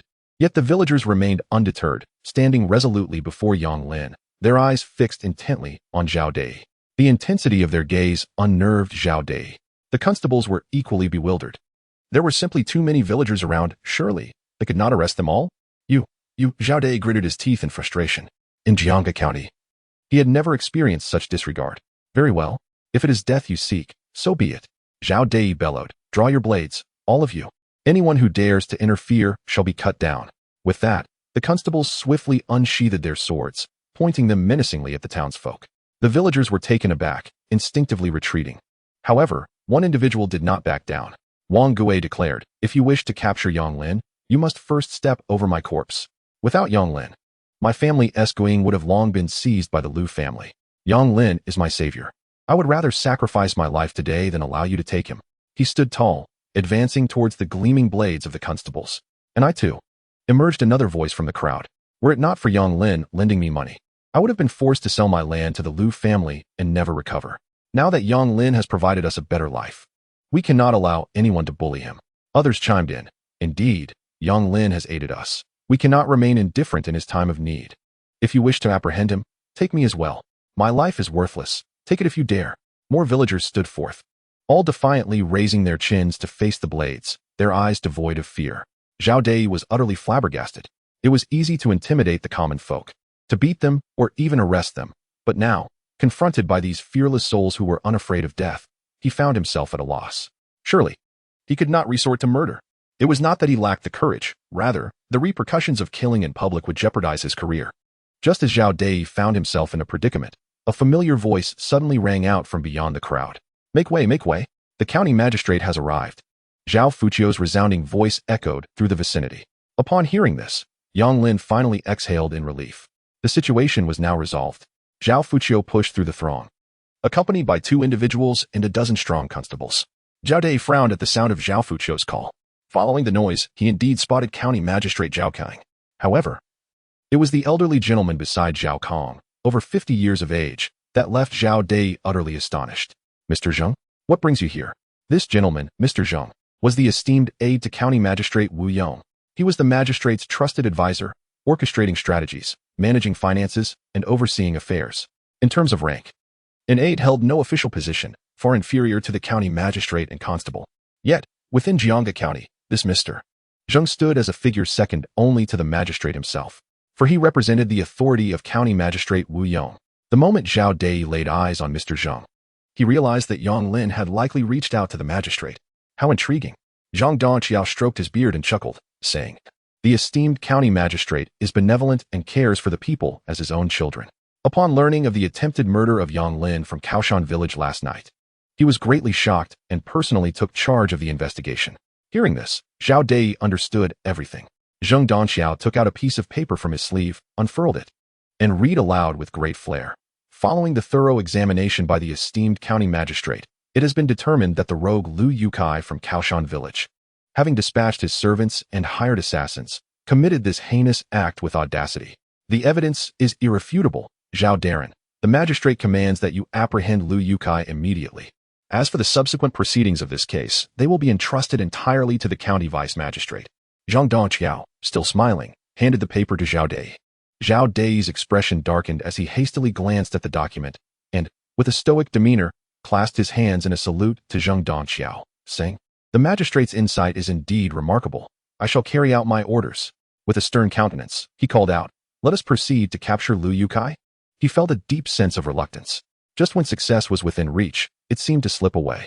Now that the magistrate had issued the order, he dared not defy it, leaving him with no choice but to retreat. Zhao Dei departed with his men in a hurried clamor. The villagers, however, were finally filled with excitement. Yang Lin is safe? Not just safe. Did you not hear? The magistrate intends to capture Liu Yukai. Oh, splendid. That scoundrel Liu Yukai never expected this day would come. Truly, justice prevails.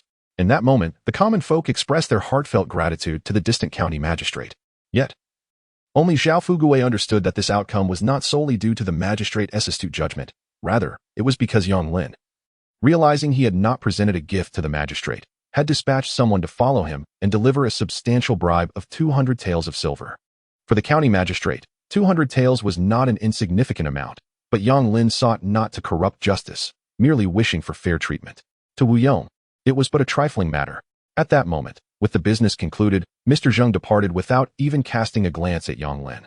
However, County Vice Magistrate Zhao Kong found himself intrigued by Yang Lin, witnessing the villagers spontaneously shield him with their bodies, leaving him quite astonished. Yang Lin, would you care to engage in a conversation with me? Zhao Kong approached with a friendly demeanor. Zhao Fugui quickly stepped forward, introducing Yang Lin. This is the County Vice Magistrate. Yang Lin clasped his hands in respect, saying, I have the honor of meeting you, esteemed magistrate. I am grateful for your long journey to clear my name. This place is rather chaotic. Might we retire to the village head's residence, where I can properly express my gratitude? Oh, very well, Zhao Kong agreed, sensing the implication behind Yang Lin's words and nodding with a smile. Little did he know, Yang Lin chose the venue of Zhao Fugui's home for another reason, as his own abode was quite inconvenient.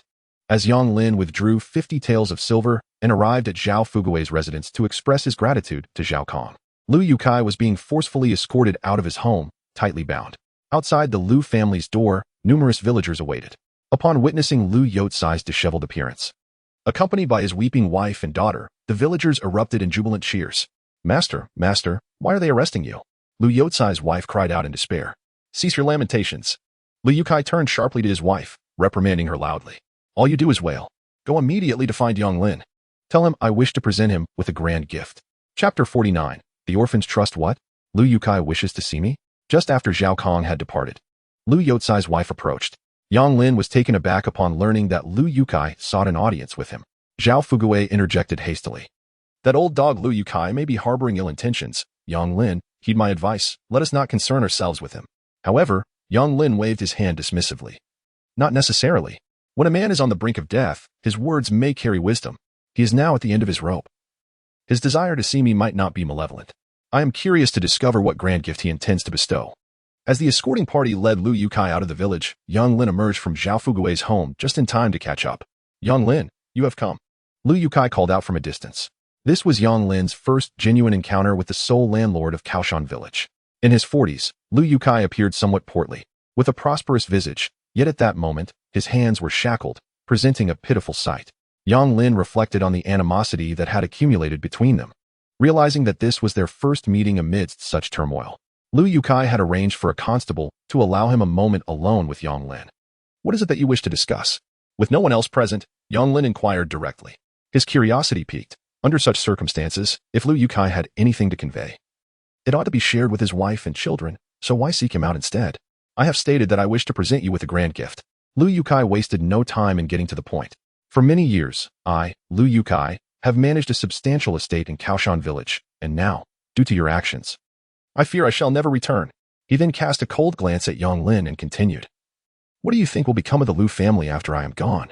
Yang Lin paused momentarily, then comprehended the underlying concern. Are you worried that your son will be unable to manage your estate? But why seek my counsel? As the saying goes, it is difficult to start a business, but even more challenging to sustain one. Lu Yukai had one son and one daughter. His daughter was merely 14 years old, still quite young. His son, Lu Liang, was known throughout the village for his notorious behavior. Previously, with Lu Yotsai's support, Lu Liang could flaunt his authority in the village. Now, with Lu Yotsai's impending departure and the rise of Yang Lin, the future of the Lu family was all too clear. Lu Yotsai's previous hostility towards Yang Lin stemmed from the fact that the Lu family had reached the end of their rope. Now, he has left behind such a colossal mass for his unworthy son, and the outcome is all too predictable. Yet, Yang Lin still fails to grasp the purpose of Lu Yotsai's visit. I wish to bequeath all my accumulated wealth to you. The words spoken by Lu Yukai left Yang Lin utterly astonished. Sighing deeply, Lu Yukai continued, throughout these years, I have amassed over 3,000 taels of silver and nearly 2,000 acres of land through various means. All of this, I offer to you. Yang Lin swallowed hard. It was impossible not to feel tempted. However, he also understood that nothing comes without a cost. Speak, what do you desire? He would not naively believe that Lu Yukai would generously leave his fortune to him without reason. Lu Yotsai's expression grew grave. There are only two conditions. First, you must marry my daughter, Lu Chaoan. Second, you must ensure the safety and well-being of my wife and children for the rest of their lives. Upon finishing, Lu Yotsai's gaze was intensely fixed on Yang Lin. Yang Lin began to comprehend that he was being entrusted with a heavy responsibility. Yet, he could only manage a bitter smile. Why choose me? Did you not harbor a deep-seated animosity towards me? Lu Yukai sighed heavily once more. Hatred aside, respect remains. What do you think has allowed me to build such a vast estate? He raised his shackled hands and pointed to his own eyes. I trust my judgment. I do not mistake character. In the past, I underestimated you, but recent events have led me to see your true potential. I believe you are a dragon lying hidden beneath the surface. He gestured towards Yang Lin and lamented, it is truly tragic. My Lu family is large and prosperous, with many relatives, yet when I was captured and sought someone to entrust everything to, I realized that after all these years of hard work, I had no one to rely on. Lu Yukai shook his head self-mockingly, his face etched with bitterness. And you thought of me? Yang Lin said with a wry smile. To entrust your family to your enemy? I truly do not comprehend your reasoning. Are you not afraid that I might take your fortune and abandon your family? Not at all. Lu Yukai replied without hesitation. As I have said, I trust my judgment. I have always been discerning in my assessment of people, with unwavering intensity. Lu Yukai looked at Yang Lin and remarked, you are a man of loyalty. You lend money to the impoverished. And I have heard you hosted a banquet for over 100 people, simply to treat them to meat. Spending so much just to feed them? Huh. Your actions are beyond my comprehension. Thus, you and I are fundamentally different. I am selfish, while you possess principles. I believe your promises are worth keeping. Yang Lin narrowed his eyes and inquired, what if I refuse? Refuse? Over 3,000 taels of silver and more than 1,000 acres of land. You would refuse? Lu Yukai exclaimed, his disbelief palpable as he gazed at Yang Lin. Yang Lin shrugged. The silver is indeed enticing, but you are aware that my business is quite lucrative. This wealth holds little significance for me. Lu Yukai stumbled uncontrollably and fell to his knees with a loud thud. Yang Lin, I implore you. I have lost, utterly defeated. From this day forth, in Kuaishan village, there is only you, Yang Lin, and no longer me, Lu Yukai. I beg you, grant them a chance to live. As he spoke, he bowed his head repeatedly before Yang Lin. The officials and villagers observing this scene from a distance were left utterly speechless. Yang Lin sighed deeply. He was a man who responded better to gentleness than to force. Seeing Lu Yukai, humbled for the sake of his family, pleading with his adversary, stirred a pang of compassion within him. Very well, I shall grant your request. However, I cannot marry your daughter. I understand that you wish for me to wed her, believing that only then would I care for your family sincerely. But as you have stated, you trust me, so please heed my words. Upon receiving your silver, I will do my utmost to protect your family from harm, but beyond that, I cannot guarantee much. The world is harsh, and life is a struggle for everyone. I hope you can comprehend that. Lu Yukai nodded vigorously upon hearing this. Yes, absolutely. As long as you agree, I, Lu Yukai, will place my faith in you. I have only left over 300 taels at home. The rest is buried beneath the big locust tree in my backyard. The land deeds are with my wife. I will have her bring them to you shortly. As for Qiaoyun, she is a good girl. If you are willing to marry her, that would be wonderful. But I will not force you. With great difficulty, Lu Yukai cupped his hands in a gesture of supplication. I entrust everything to you. I do not seek great wealth for them, only that they may live their lives in peace. That evening, Yang Lin received from Lu Yukai the silver and nearly 2,000 acres of land deeds. Chapter 50. The bandits have arrived. That night, at Yang Lin's home, as the women beheld the silver and land deeds brought back from the Lu family, they could hardly contain their excitement. All accounted for, Xiaojiao announced with enthusiasm, 2,380 taels of silver, 85 taels of gold, 3 house deeds, and 128 land deeds, totaling 1,780 acres of farmland. Closing the account book, Xiaojiao exclaimed, Brother, we have struck it rich. The expressions of the women were peculiar. Lu Yotsai's fortune was entirely due to Yang Lin, yet he had bequeathed all his assets to him. Why would he do such a thing? Li Yuyao inquired, bewildered. The other women nodded in agreement, their curiosity directed toward Yang Lin. He sighed once more. Why? Because he is a wise man, with clear insight. The women remained perplexed. Even in death, with over 3,000 taels of silver, his family could live comfortably for a lifetime. There was no need to entrust his legacy to Yang Lin. They could thrive independently. Do you still not understand? Yang Lin replied with a wry smile. If there were a baby on the street, clutching a piece of gold, what do you think would happen to that gold? Xiao Jiao quickly interjected, it would be taken away. Yang Lin nodded, acknowledging the grim reality of the Lu family's situation. Indeed, although Lu Yukai operated without moral restraint, he was undeniably capable.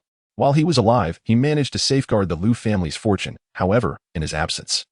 If the family continued to possess substantial wealth, it would inevitably attract the covetous eyes of others, leading to their ultimate ruin.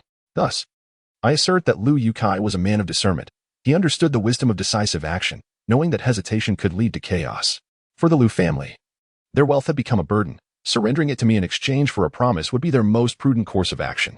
Liu Yu listened in a daze, her tightly clenched fists trembling. In her father's final moments, he had uttered words akin to those spoken by Yang Lin today. Her father had foreseen that he might not retain the throne, hence he presented her with two choices. One option was to abdicate in favor of Prince Yan, trading the throne for a promise of security for her life. Yet, the proud and ambitious Liu Yao had chosen the second path, to inherit the throne herself, paving a new way for the future. The result? She had failed. Now, as the Liu family entrusted their assets to Yang Lin, the parallels were striking. Even a landlord from a village could make a wise decision, yet what of her own past choices? As Liu Yao contemplated this, she bit her crimson lip in deep frustration. The following morning, just as Yang Lin was preparing to strategize the next steps, Zhao Fugui rushed in, breathless and frantic. "There's trouble. There's trouble," he shouted from afar. "What has happened?" Yang Lin inquired, pouring Zhao Fugui a glass of water. "Bandits! The bandits are coming," Zhao Fugui exclaimed, his voice tinged with panic.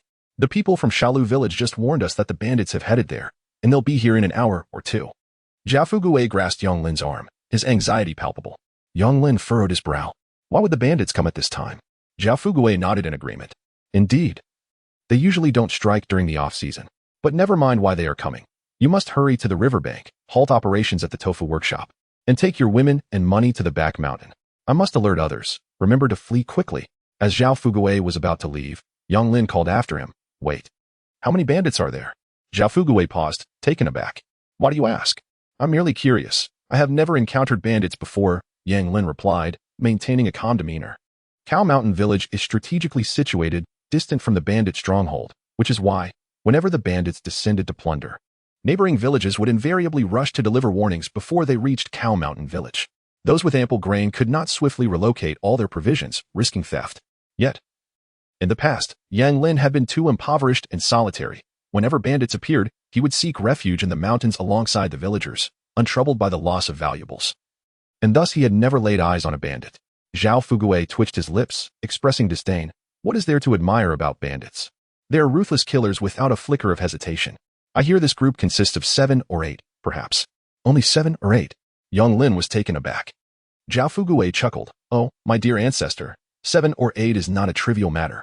Surely you do not intend to confront the bandits, do you? Do not even entertain such thoughts? Out of respect for your father, I will not allow you to act recklessly." Yang Lin quickly nodded. "Rest assured, third uncle. I shall not act impulsively. Please go and inform the others." As Zhao Fugui exited, the women turned their gazes toward Yang Lin. "My husband, do you intend to fight the bandits?" Fourth sister inquired. Yang Lin did not respond directly but instead gazed at the women, asking, "Are you afraid?" "Not afraid." Third sister Liao Hongying immediately declared. Liu Yao also shook her head. The others hesitated for a moment but soon wore expressions of determination. Just yesterday, they had nearly clashed with the county guards, and now, facing merely 7 or 8 bandits, they felt emboldened. "Very well, since there is no fear, let us take action," Yang Lin proclaimed. "Time is of the essence. We must all mobilize at once. Xiaojiao, go to the tofu shop and inform them of the bandits, instructing them to cease work and secure their valuable tools. Xiaoqi and Xiaoba, you two should inform the logging and quarry teams. Eldest sister and second sister, head to the ironworks to retrieve the crossbow parts. The rest of you, assist me in preparing our defenses at home. We shall wait for them here." Upon Yang Lin's command, everyone immediately sprang into action. With only a couple of hours at their disposal, there was little to prepare. A few barriers for concealment would suffice, allowing them to hide and launch surprise attacks. Before long, eldest sister and second sister returned with the crossbow components, and the group assembled them together. In total, 5 sets of parts were crafted, combined with the 3 previously made, yielding 8 crossbows and 100 crossbow bolts. Except for Xiaoqi, Xiaoba, and Xiaojiao, everyone received one. Eldest sister and second sister, you will conceal yourselves in the vegetable garden, using haystacks as cover to perform crossfire from both sides. Fourth sister, fifth sister, and sixth sister, you 3 will guard the courtyard and focus on shooting the bandits head-on, ignoring other directions. Third sister, would you be willing to take position on Aunt Lin's rooftop? Liao Hongying glanced at the neighboring rooftop and nodded. A superb location. No problem. Aunt Lin's house was adjacent, slightly farther from their own courtyard, providing an ideal vantage point. However, Due to the distance, Yang Lin worried about the accuracy of other shots, which is why he assigned Liao Hongying to that position. My dear, we should also ascend to the roof. Liu Yao agreed with a nod. With everyone's positions arranged, Yang Lin took a deep breath. In this battle, victory was the only option. Defeat was not an alternative.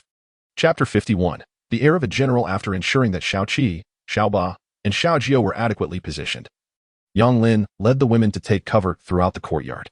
At that moment, Zhong Tao arrived with the security team. Upon seeing Yang Lin and the women still in the courtyard, Zhong Tao hurriedly exclaimed, "Why haven't you all fled yet?" Yang Lin shook his head, replying, "We are not running away." What? Zhong Tao appeared to have misheard. The members of the security team behind him stared blankly at Yang Lin. Yang Lin smiled, offering no further explanation, simply stating, "Rest assured, we are fine. You all should leave." "No way. If we are to leave, we shall go together." Suddenly, Zhong Tao realized something. "You can't possibly be thinking of staying behind to confront the bandits, are you?" He gazed at Yang Lin in disbelief. Yang Lin countered, "Is there a problem with that? This is far too dangerous. Bandits kill without a second thought. If you stay, it's tantamount to courting death." Zhong Tao was anxious.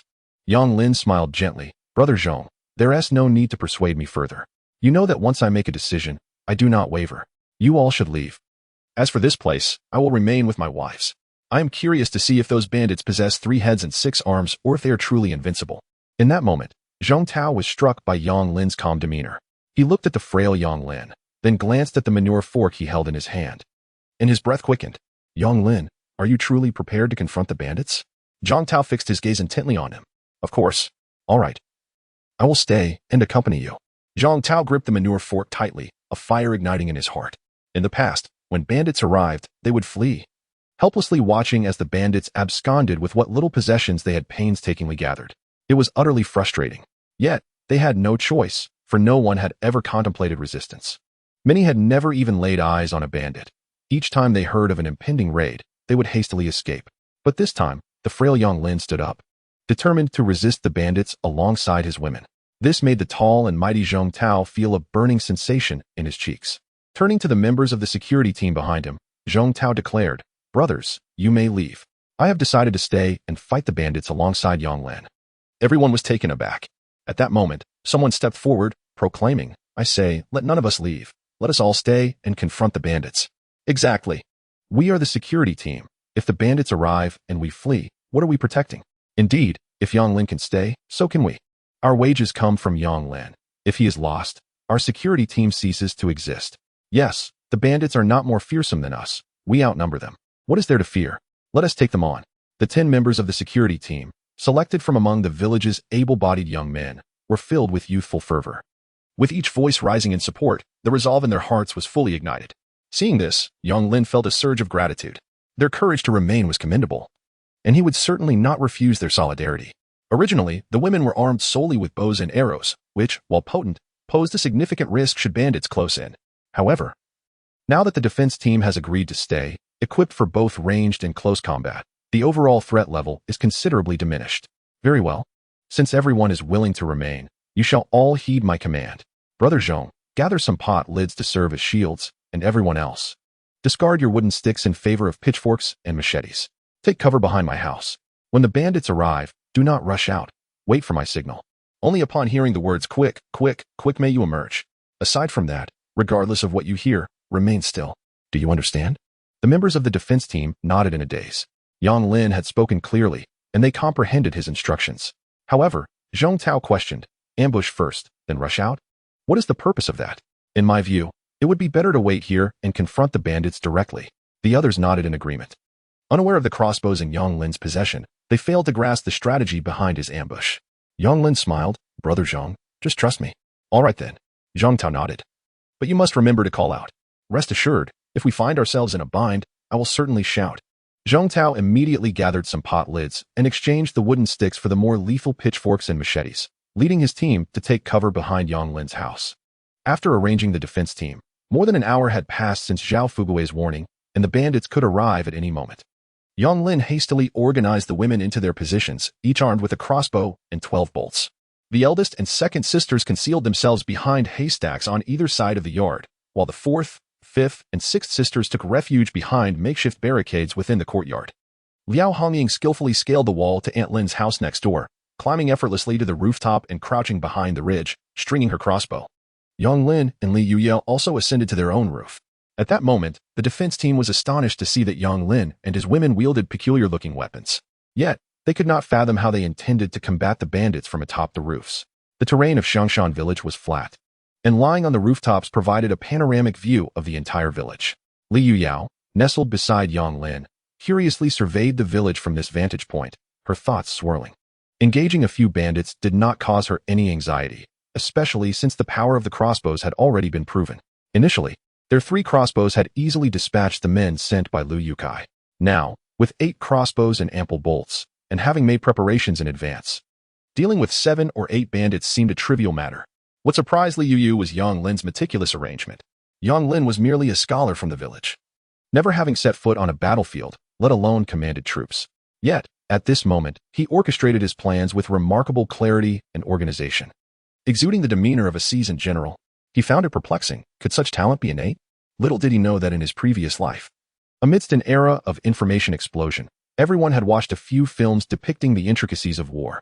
Had he never led troops, nor seen a television, concepts such as infiltration, ambush, maneuvering, and encirclement, as well as strategies like enticing the enemy deep and striking when they are unprepared, were all common knowledge. Not to mention the renowned phrases from classics like the 36 Stratagems and Sun Tzu's Art of War.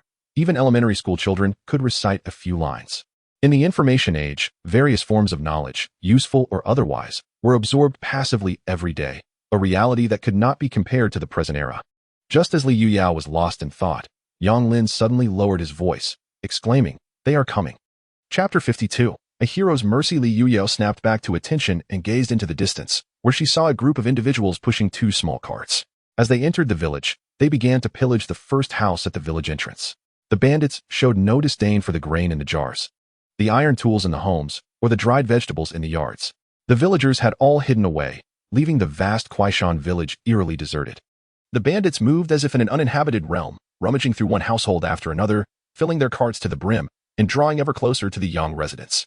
There were precisely 8 of them, yet both Yang Lin and Li Yuyao were expressions of bewilderment. Were these truly bandits? Had no one informed them that these individuals were marauders, they might have mistaken them for refugees. From afar, it was hard to discern, but now that they were nearer, Yang Lin could clearly see that the bandits' attire bore no distinction from that of the common folk. The 2 leading bandits wielded knives, while the others brandished a motley assortment of weapons, wooden sticks, iron forks, and long poles, anything they could grasp. Among them were 2 who merely pushed the carts, unarmed, which meant that only 6 were truly capable of fighting. To label them a rabble would be an affront to the term itself. Before long, they were within mere dozens of meters. The bandits had long since entered their range, yet Yang Lin remained patient. The distance was insufficient. If they were to unleash a volley, and some missed their mark, the bandits might flee, and the opportunity for complete annihilation would be lost. The bandits were even more wretched than anticipated, further solidifying Yang Lin's resolve to secure a resounding victory and demonstrate to the outsiders the consequences of their intrusion. Suddenly, one of the bandits joyfully emerged from Uncle Wang's yard, clutching a chicken. "Boss, look, a chicken!" exclaimed the bandit. The other's eyes sparkled with delight. "Indeed. We'll roast it for soup tonight." The bandit leader nodded in satisfaction. Just then, a 7 or 8-year-old boy dashed out from Uncle Wang's courtyard. "That's my chicken. Give it back." The young boy, perhaps too eager in his pursuit, stumbled and fell before the bandits, eliciting a chorus of laughter from them. "Please, return my chicken. It is the only one I have. My brother is frail and needs the eggs for nourishment. I implore you, do not take my chicken." The boy cried as he attempted to grasp it. The bandit leader stepped forward and delivered a kick that sent the boy crashing to the ground. "Damn it! Do you have any idea who I am? I am a bandit." The leader raised his head defiantly, glaring at the boy. "It has always been the nature of bandits to steal. Have you ever heard of us returning what we have taken? You little brat, I'm in a good mood today, so I won't bother arguing with you. But if you don't know your place, I swear I'll cleave you in 2.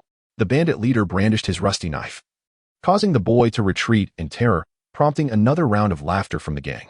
However, after stepping back, the boy gathered his courage, rose from the ground, and charged at the bandit holding the chicken, sinking his teeth into the bandit's hand. "Ah!" The bandit yelped in pain, instinctively releasing his grip. The boy snatched the chicken and turned to flee, but he found himself surrounded on all sides by the bandits. "Damn it!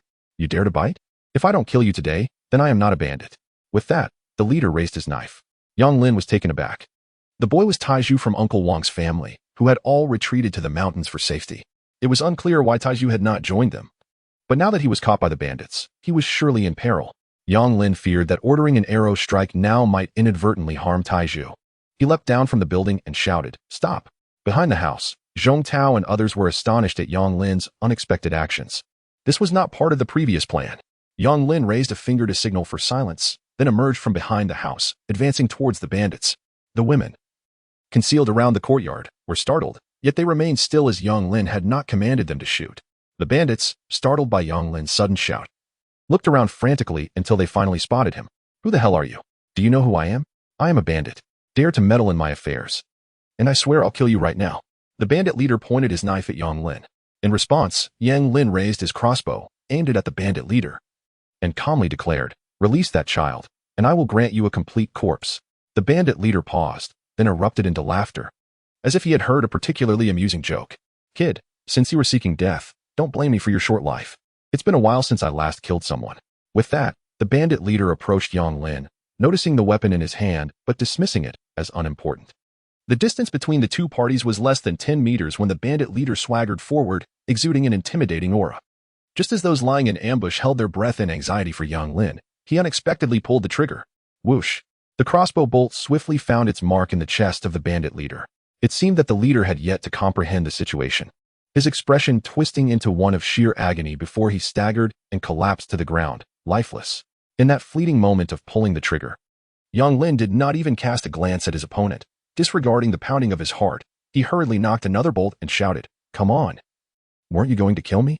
If you have the guts, come at me." He aimed to draw the bandits' fire towards himself, planning to flee if they pursued him.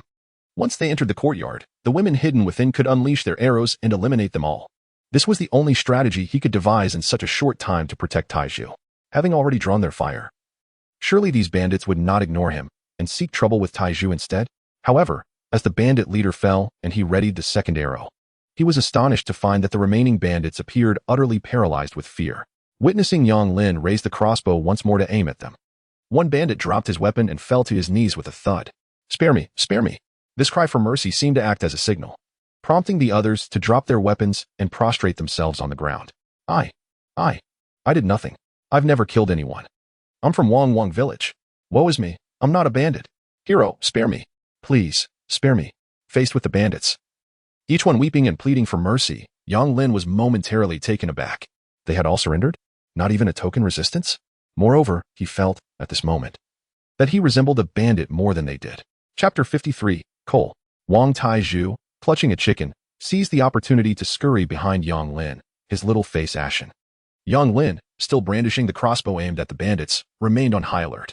Though the bandits had surrendered, he dared not let his guard down. Should any bandit make a rash move, he would not hesitate to shoot. Yet, it soon became apparent that Yang Lin had overestimated the situation. With their leader dead, the remaining 7 bandits were utterly terrified, huddled on the ground, trembling and shivering, not daring to harbor a single thought of rebellion. Their unexpected submission left Yang Lin bewildered. Initially, he had no intention of allowing these bandits to live. But now, they had surrendered without any resistance. Surely he could not go about executing them one by one? "Come out!" Yang Lin shouted. The bandits looked at each other in confusion, cautiously glancing toward him. "Come out? What do you mean?" The surrounding area fell silent. Not a sound to be heard. Yang Lin found himself at a loss for words. He finally realized that he had specifically instructed the women to only release the arrows when he shouted the command. Aside from that, regardless of what they heard, they must not act recklessly. The same applied to the guards. He had instructed them to only emerge when he called out quick, quick, quick. Otherwise, they too were to remain hidden. Quick, quick, quick. Everyone, come out. Yang Lin shouted urgently. Charge. Kill. Damn them. Upon hearing the signal, Zhong Tao led the guards, shouting as they rushed forward. Then, they all froze in astonishment. Before them lay 7 bandits, trembling on the ground, leaving the guards utterly bewildered. What is going on? Why are the bandits like this? Seize their weapons and bind them. Yang Lin reminded the guards, who were still in shock. Only then did they snap back to reality, swarming around to confiscate the bandits' weapons and hurriedly searching for ropes to bind them. Spare us, spare us. We are not bandits. We were deceived. Our leader forced us into this. He is the only true bandit among us. We merely sought to survive. One of the bandits sobbed, confessing without waiting for interrogation. According to their claims, the only genuine bandit was the one Yang Lin had dispatched. The others were merely idle men from the surrounding villages who had temporarily succumbed to misguided desires. They had never killed anyone and lacked the courage to do so. having only plundered a few villages under their leader's command. The process of pillaging was alarmingly straightforward, as the villagers, terrified at the mere mention of bandits, did not dare to resist. Therefore, at every location, they were allowed to loot freely. However, they had not anticipated that upon reaching Kaoshan village, they would encounter someone bold enough to fight back, and that the first strike would result in their leader's demise. This revelation shattered their courage. Zhang Tao inquired, "What should we do with these fellows?" "Send them to the authorities," Yang Lin replied. Zhang Tao hesitated. According to their account, they are not truly heinous bandits. If we turn them in, they might face execution. Observing the trembling bandits, Zhang Tao felt a pang of sympathy, recalling that they were once ordinary folk. What if we let them go? They have assured us they will never dare to return. He looked hopefully at Yang Lin. Yet, Yang Lin coldly responded, "Brother Zhang, in times like these, you cannot afford to be soft-hearted. Just because they claim they are not bandits, does that absolve them? Should we grant them a chance merely because they profess to repent?" He shook his head, no matter who they were before. The moment they stormed into our village to pillage our wealth and resources, they became bandits. Life is hard, and everyone struggles to survive. But that does not excuse their wrongdoing. Though I too believe that they have not taken a life, what of the villages they have pillaged? Whose grain is not cultivated with frugality? What wrong have those who were plundered committed? Every individual must be accountable for their actions. If they choose the path of banditry, they must accept the consequences that accompany it. I care not whether they are successful or unsuccessful brigands. A bandit is a bandit. Do we now pity them? Are we inclined to spare them? Have they ever shown us any compassion? If we are unable to protect ourselves, would they grant us mercy? Mercy towards one's enemies is the utmost cruelty towards oneself. Every word spoken by Yang Lin struck deeply into Zhang Tao's heart. By the time Yang Lin concluded, Zhang Tao hung his head in shame. Among the defense team, many shared Zhang Tao's initial sentiments, feeling a pang of sympathy for these ineffectual bandits. However, after hearing Yang Lin's words, they realized their grave misjudgment. A colossal error. I understand now. Zhang Tao nodded firmly, regardless of the bandits' pleas and wails. He was resolute. He bound the 7 bandits to a nearby tree, awaiting the village chief's return to hand them over to the authorities. At that moment, the women emerged, with Li Yuyao and Liao Hongying being the first. Upon witnessing Yang Lin effortlessly dispatching the bandits with a single arrow each, they were filled with disbelief. They felt a twinge of regret that their meticulously laid plans had gone unused, as Yang Lin had resolved the matter single-handedly. What should we do next? Li Yuyao inquired. They must all be turned over to the authorities for punishment according to the law. As for the deceased, let the government handle that as well. Yang Lin had no desire to engage with the officials. They were a pack of ravenous wolves, merciless and insatiable. The effort to bring down Liu Yukai had been justified and well documented, yet it had still cost him 400 taels of silver to resolve, nearly leading to disaster along the way. For 100 taels, a sum unthinkable to the average person, nearly all of Yang Lin's hard-earned savings, merely to appease the appetites of those high officials. Now, with the bandits having entered the village, the deceased were manageable, but the 7 captured bandits posed a dilemma. They could neither be executed nor released. Thus, reporting to the authorities for their disposition seemed the most prudent course of action. Yang Lin harbored concerns that the ravenous wolves in the county might turn the tables and fabricate accusations. Just then, Zhang Tao, who had been searching the bandits, hurried over, holding something for Yang Lin to inspect. Yang Lin, do you find this stone useful? The bandits claim this type of stone can be used for fire. Do you recognize it? I find it hard to believe. How can a stone ignite? Yet the bandits spoke with such conviction, asserting that they possess many such stones. Zhang Tao handed Yang Lin a piece of dark stone. Upon seeing it, Yang Lin's eyes widened in astonishment. Coal? Chapter 54. I, Yang Lin, shall never become a landlord. Coal? Li Yuyao gazed curiously at the black stone. Could this peculiar black stone truly be used for fire? She turned her gaze towards Yang Lin, intrigued, as it was her first encounter with such an unusual term as coal. The others around her shared her curiosity. Indeed, it can ignite, Yang Lin exclaimed with fervor, confident that this was coal. Its luster was remarkable, and its quality appeared commendable. In Yang Lin's original recollections, there was no such substance as coal in this world. It did not lack existence. Rather, coal mines typically lay deep underground. In the current state of Daqin, there was no advanced coal extraction technology, rendering it unfamiliar to the populace, let alone applicable. However, that bandits could possess coal chunks suggested the likely existence of an open-pit coal mine nearby. With his engineering background, Yang Lin understood the significance of coal all too well. Coal served as the lifeblood of the steel industry, an essential resource for industrial advancement. To illustrate, his ironworks had toiled for ages, merely producing wrought iron. To forge steel, the required temperatures were unattainable, primarily due to the absence of coal. Where did you find it? Yang Lin hastily inquired. Oh, It was discovered on a bandit. I found it curious that someone would carry such stones. He claimed this black stone could leave black marks on other stones, which they used for marking and could also ignite, replied Zhong Tao. Quick, let us go investigate, Yang Lin urged, leading the way to find the bandit and inquire further about the coal. The bandit, sensing Yang Lin's keen interest in the black stone, instinctively revealed all he knew about it in great detail. Upon hearing the bandit's account, Yang Lin was elated. The bandits hailed from the old Black Mountain, located 20 miles away. As the name suggests, it was a mountain composed of dark stones, but not all of it was coal. According to the bandit, the mountain was largely made up of non-combustible black stones, while this particular type of burnable black stone could be found in abundance in a valley on the mountain's slope. You may cease your fears, Yang Lin exhaled deeply. Based on the bandit's description, it indeed resembled an open-pit coal mine. An open-pit coal mine was nothing short of a divine gift. The bandits were elated, feeling as though they had been granted a reprieve. However, Zhong Tao and the others were perplexed. Isn't it merely a type of burnable stone? The mountain is replete with trees. Even if stones can be used for fire, they are still just stones. Can they burn better than wood? Brother Zhong, leave 5 individuals here to guard them. You take the others to the back mountain and summon everyone back here. Inform them that I have matters to discuss. Yang Lin instructed solemnly. Zhong Tao promptly departed. After more than half an hour, the villagers cautiously returned. As more and more people gathered at Yang Lin's doorstep, their eyes widened in astonishment at the sight of the bandit tied to a tree not far away. Initially, they had been skeptical upon hearing that Yang Lin had captured a bandit. At this moment, who would not be astonished by what they witnessed? Those were bandits, individuals whom they would have fled from without a second thought in the past. Yet now they had been captured alive. In this instant, the villagers gazed at Yang Lin with not only gratitude but also newfound admiration.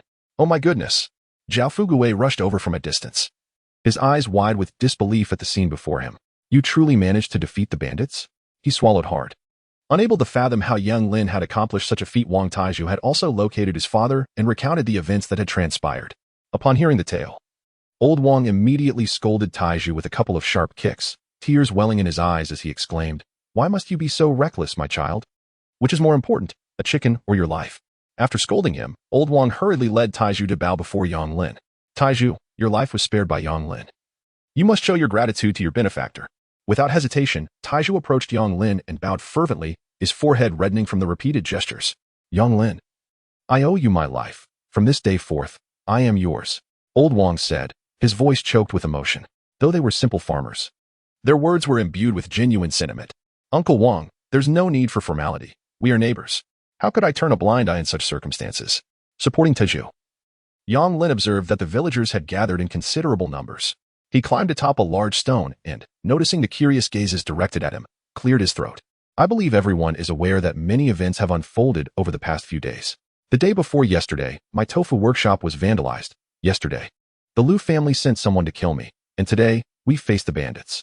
It has indeed been a series of calamities. However, I now have some good news to share with you all. I assure you, these tidings will bring you joy." Yang Lin smiled warmly at the villagers. They stood in stunned silence, unable to conceive what good news could possibly follow. "The first piece of news is that the land deeds of the Liu landlord's estate are now in my possession." Upon uttering these words, the previously quiet villagers erupted into a cacophony of astonishment. They stared at Yang Lin, shocked. Although they did not understand how the Liu landlord's land had come to be in Yang Lin's hands, if it were true, it signified one thing: a new landlord had emerged in Kashan village. As they looked at Yang Lin, a glimmer of fear began to creep into their gazes. Yang Lin smiled faintly. "Are you all wondering if I, Yang Lin, am going to become the landlord? No. In front of all of you, I can categorically state that I shall not become a landlord. I, Yang Lin, have my own methods of making money and shall never drain your lifeblood. Thus, I intend to distribute this land among you all." Upon hearing this declaration, the women behind Yang Lin could hardly believe their ears, staring at him in astonishment. Distribute land? That amounted to over 2,000 acres, worth several thousand taels of silver. The villagers were utterly taken aback, especially for those villagers who had sold their land and could only work as tenants for the landlords. Tears glimmered in their eyes at this moment. Who would willingly part with their land unless absolutely compelled? Once land is sold, not only does it condemn their own lives, but also that of their descendants, forever extinguishing any hope for a brighter future. The thought of reclaiming their fields? No one dared to entertain such a notion.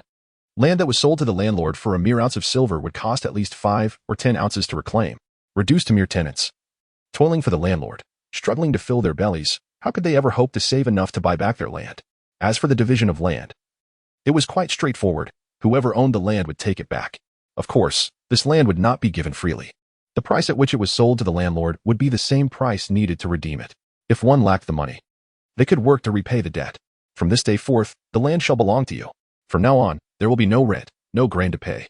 All the harvest will be yours. After Yang Lin finished speaking, the villagers erupted in excitement once more.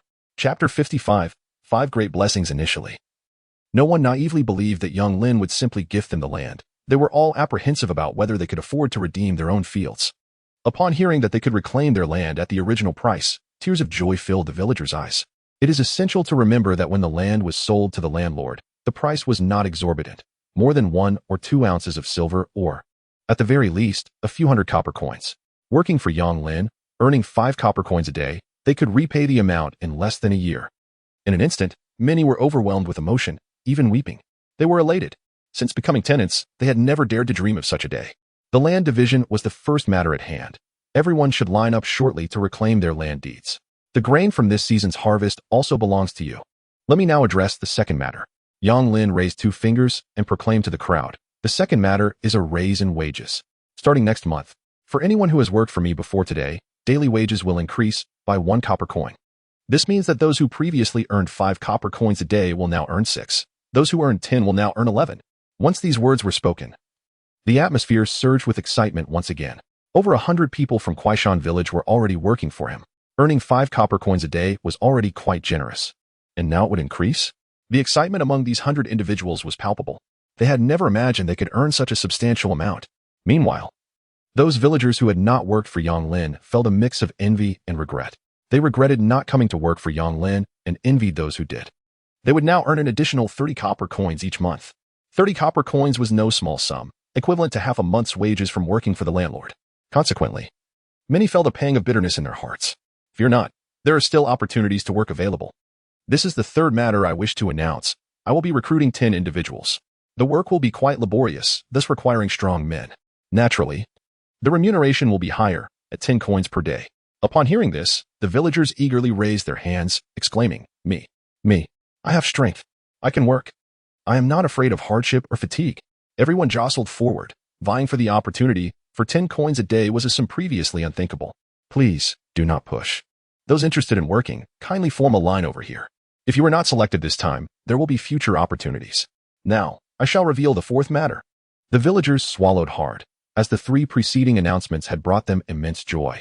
What could this fourth announcement entail? Yang Lin raised 4 fingers. For the fourth matter, I will ensure that everyone can earn money. I am in need of carpenters, masons, blacksmiths, or other skilled craftsmen. However, as we all know, our village has a limited number of artisans, so I would like to ask for your assistance in introducing some craftsmen. This endeavor will not go unrewarded. For every successful introduction of a craftsman, there will be a reward of 10 coins. Introduce 2, and it will be 20 coins, the more you introduce. The greater the reward, with no upper limit. Following Yang Lin's words, the crowd erupted once more. My uncle has 4 carpenters. If they all come to work, will I receive 40 coins? Someone asked incredulously. Indeed, Yang Lin affirmed, but they must be genuine craftsmen. If they are not authentic or lack the necessary skills, I will not accept them. That's wonderful. I shall go to Wangzhuang and summon my uncle's entire family. Many began to contemplate which seldom seen artisan relatives they could introduce. As for whether their relatives would be willing to come, nonsense. 10 coins a day, who would refuse such an offer? Lastly, Yang Lin raised his hand and declared loudly, today, the defense team repelled the bandits, not only defeating them decisively, but also killing 1 and capturing 7. To celebrate today's victory, each member of the defense team will receive a bonus of 20 coins. Tomorrow, we will host another pork feast, and this time, I invite all the elders and villagers to join us. After Yang Lin's proclamation, a moment of silence was followed by an eruption of cheers. Many had tears in their eyes, overwhelmed with emotion. The 5 matters Yang Lin announced today truly benefited every villager. They had gained land, received increased wages, earned bonuses, and could profit from bringing in others, and finally, they would indulge in a sumptuous feast of pork. The thought of the tender, fragrant pork simmering in the large pot made many mouths water. The last time Yang Lin hosted over 30 workers, along with their families. The aroma of the pork wafted throughout the village, enticing many children to tears. That day, countless villagers were left salivating at the delightful scent. Tomorrow, they shall feast upon a sumptuous banquet of pork. The villagers are all aflutter with excitement. However, Zhong Tao's expression remains rather unnatural as he rushes over to explain to Yang Lin the circumstances surrounding the bandit surrender. Even now, he remains oblivious to how it transpired. Yet Yang Lin has attributed the credit to their defense team and even bestowed upon them a monetary reward. Zhong Tao feels undeserving of such accolades. Nevertheless, Yang Lin pays no heed to his explanations, merely whispering to him. The bandits were vanquished by the defense team. Soon, the 10 new recruits were selected. Yang Lin gathered them aside and, upon noticing Taiju's father among them, addressed him directly, "Uncle Wang, I am preparing to establish a coal mining operation, and I would like you to lead the team. The task is straightforward. Collect the black stones known as coal from the old Black Mountain, situated 20 miles away, and transport them back to our village. You will be 10 in number, supplemented by the 7 captured bandits." The 10 men stood in stunned silence. Although they were unfamiliar with coal, the prospect of commanding bandits to labor was beyond their wildest imaginings. Old Wang cast a glance at the bandits and could not restrain his inquiry. "Is this feasible?" "Absolutely. We shall bind them with ropes, forming a chain, while allowing them the use of their hands for work. They will be tasked with the laborious and arduous tasks, while your primary responsibility will be to oversee them and transport the collected coal back to our village. I have already interrogated them, and there is a cave on Old Black Mountain that serves as their hideout. The conditions are quite suitable for habitation. I shall also assign you a cook and someone to handle supplies, ensuring your daily meals are taken care of. We shall proceed there shortly to arrange everything, aiming to commence operations by tomorrow. Heaven has bestowed upon him an open-air coal mine, and Yang Lin is eager to exploit this opportunity." Meanwhile, at the Lu landlord's residence, Lu Liang, who had been initially consumed by grief and indignation, found himself utterly astonished after hearing his mother's directives. He remained in a stupor for quite some time, unable to comprehend the turn of events. Upon discovering that his mother had given all the family's silver and land deeds to Yang Lin, he thought her mad. Yet, his mother soon revealed that this was all part of his father's plan, the implications of which were beyond his imagination. Thus, Lianger, you must trust in your father's strategy. Over the years, his plans have never faltered, Mrs. Lu admonished earnestly. At first, I too was bewildered, but as I pondered, it became clear to me. Those land deeds, if left in our possession, would be utterly worthless. Yang Lin offers high wages, and if everyone works for him, what shall become of our vast lands if no one tends to them? They will inevitably lie fallow. As for the silver, your father once stated that while silver is valuable, the ability to retain it depends on one's skill. Without the requisite skill, even a wealth of silver serves only to enrich others. Thus, we shall first hand over the silver to Yang Lin, and subsequently disseminate the news, ensuring that everyone is aware that Yang Lin has taken our silver and land, effectively passing this hot potato into his hands. Your father has stated that once the community learns that our land resides with Yang Lin, they will undoubtedly seek to confront him and hold him accountable for this matter. We aim to make it clear that Yang Lin will become the new landlord of Kaoshan Village. Consequently, before your father returns, our family shall remain unscathed." Lu Liang promptly nodded, understanding his father's intentions at last, having been enlightened by his mother multiple times. "Your father has conveyed that Yang Lin is merely safeguarding our silver and land, enduring the pressure and ire on our behalf. All that land rests solely with him, and when your father returns, he shall reclaim it all. As for the silver, although he currently possesses over 3,000 taels, such a substantial sum is beyond his capacity to exhaust. Once we have resolved matters with Yang Lin, the silver will naturally revert to us. Moreover, he believes our family has run out of money, thus lowering his guard. This is the opportune moment for you to journey to Pingyuan Prefecture and seek out your fourth uncle. Should your fourth uncle be willing to intervene and leverage his connections, your father will be safe. Therefore, my dear Liang, the hope of our family rests entirely upon your shoulders. Your mother has sewn 500 taels of silver notes into your clothing. Upon reaching Pingyuan Prefecture, do not wander aimlessly. Proceed directly to your fourth uncle and present him with the silver." Lu Liang could not restrain his curiosity. "But our family has not been in touch with fourth uncle for many years. What if he refuses to assist us?" "Alas," Lu Zhang sighed, acknowledging the brilliance of your father's strategy. "If your fourth uncle proves unreliable, we will be left to depend on Yang Lin's mercy. Your father possesses a keen insight into people. He has remarked that Yang Lin is resourceful and capable, yet lacks the requisite ruthlessness. He will undoubtedly honor his commitments to your father, so even if this visit to Pingyuan Prefecture does not yield success, we may have to genuinely align ourselves with Yang Lin, which would serve dual purposes, ensuring our family's survival." Lu Liang nodded earnestly, his admiration for his father deepening. Previously, he had been a frivolous wastrel, yet the upheaval within the Lu family had matured him overnight, instilling in him a desire to take action to salvage their home. The thought of ultimately having to rely on Yang Lin was unacceptable to him. "Mother, rest assured, await my good news." Lu Liang inhaled deeply, shouldered his pack, and prepared to depart. At that moment, the steward burst in, breathless with urgency. "Madam, young master, there has been a crisis," Lu Zhang exclaimed. "What are you so flustered about? Speak, what has happened?" Yang Lin has dispatched all our land deeds." The steward gasped. What? What? Both Lu Zhang and Lu Liang widened their eyes in shock. Just moments ago, Yang Lin apprehended the bandits, and upon returning from the back mountain, he announced the distribution of land to everyone.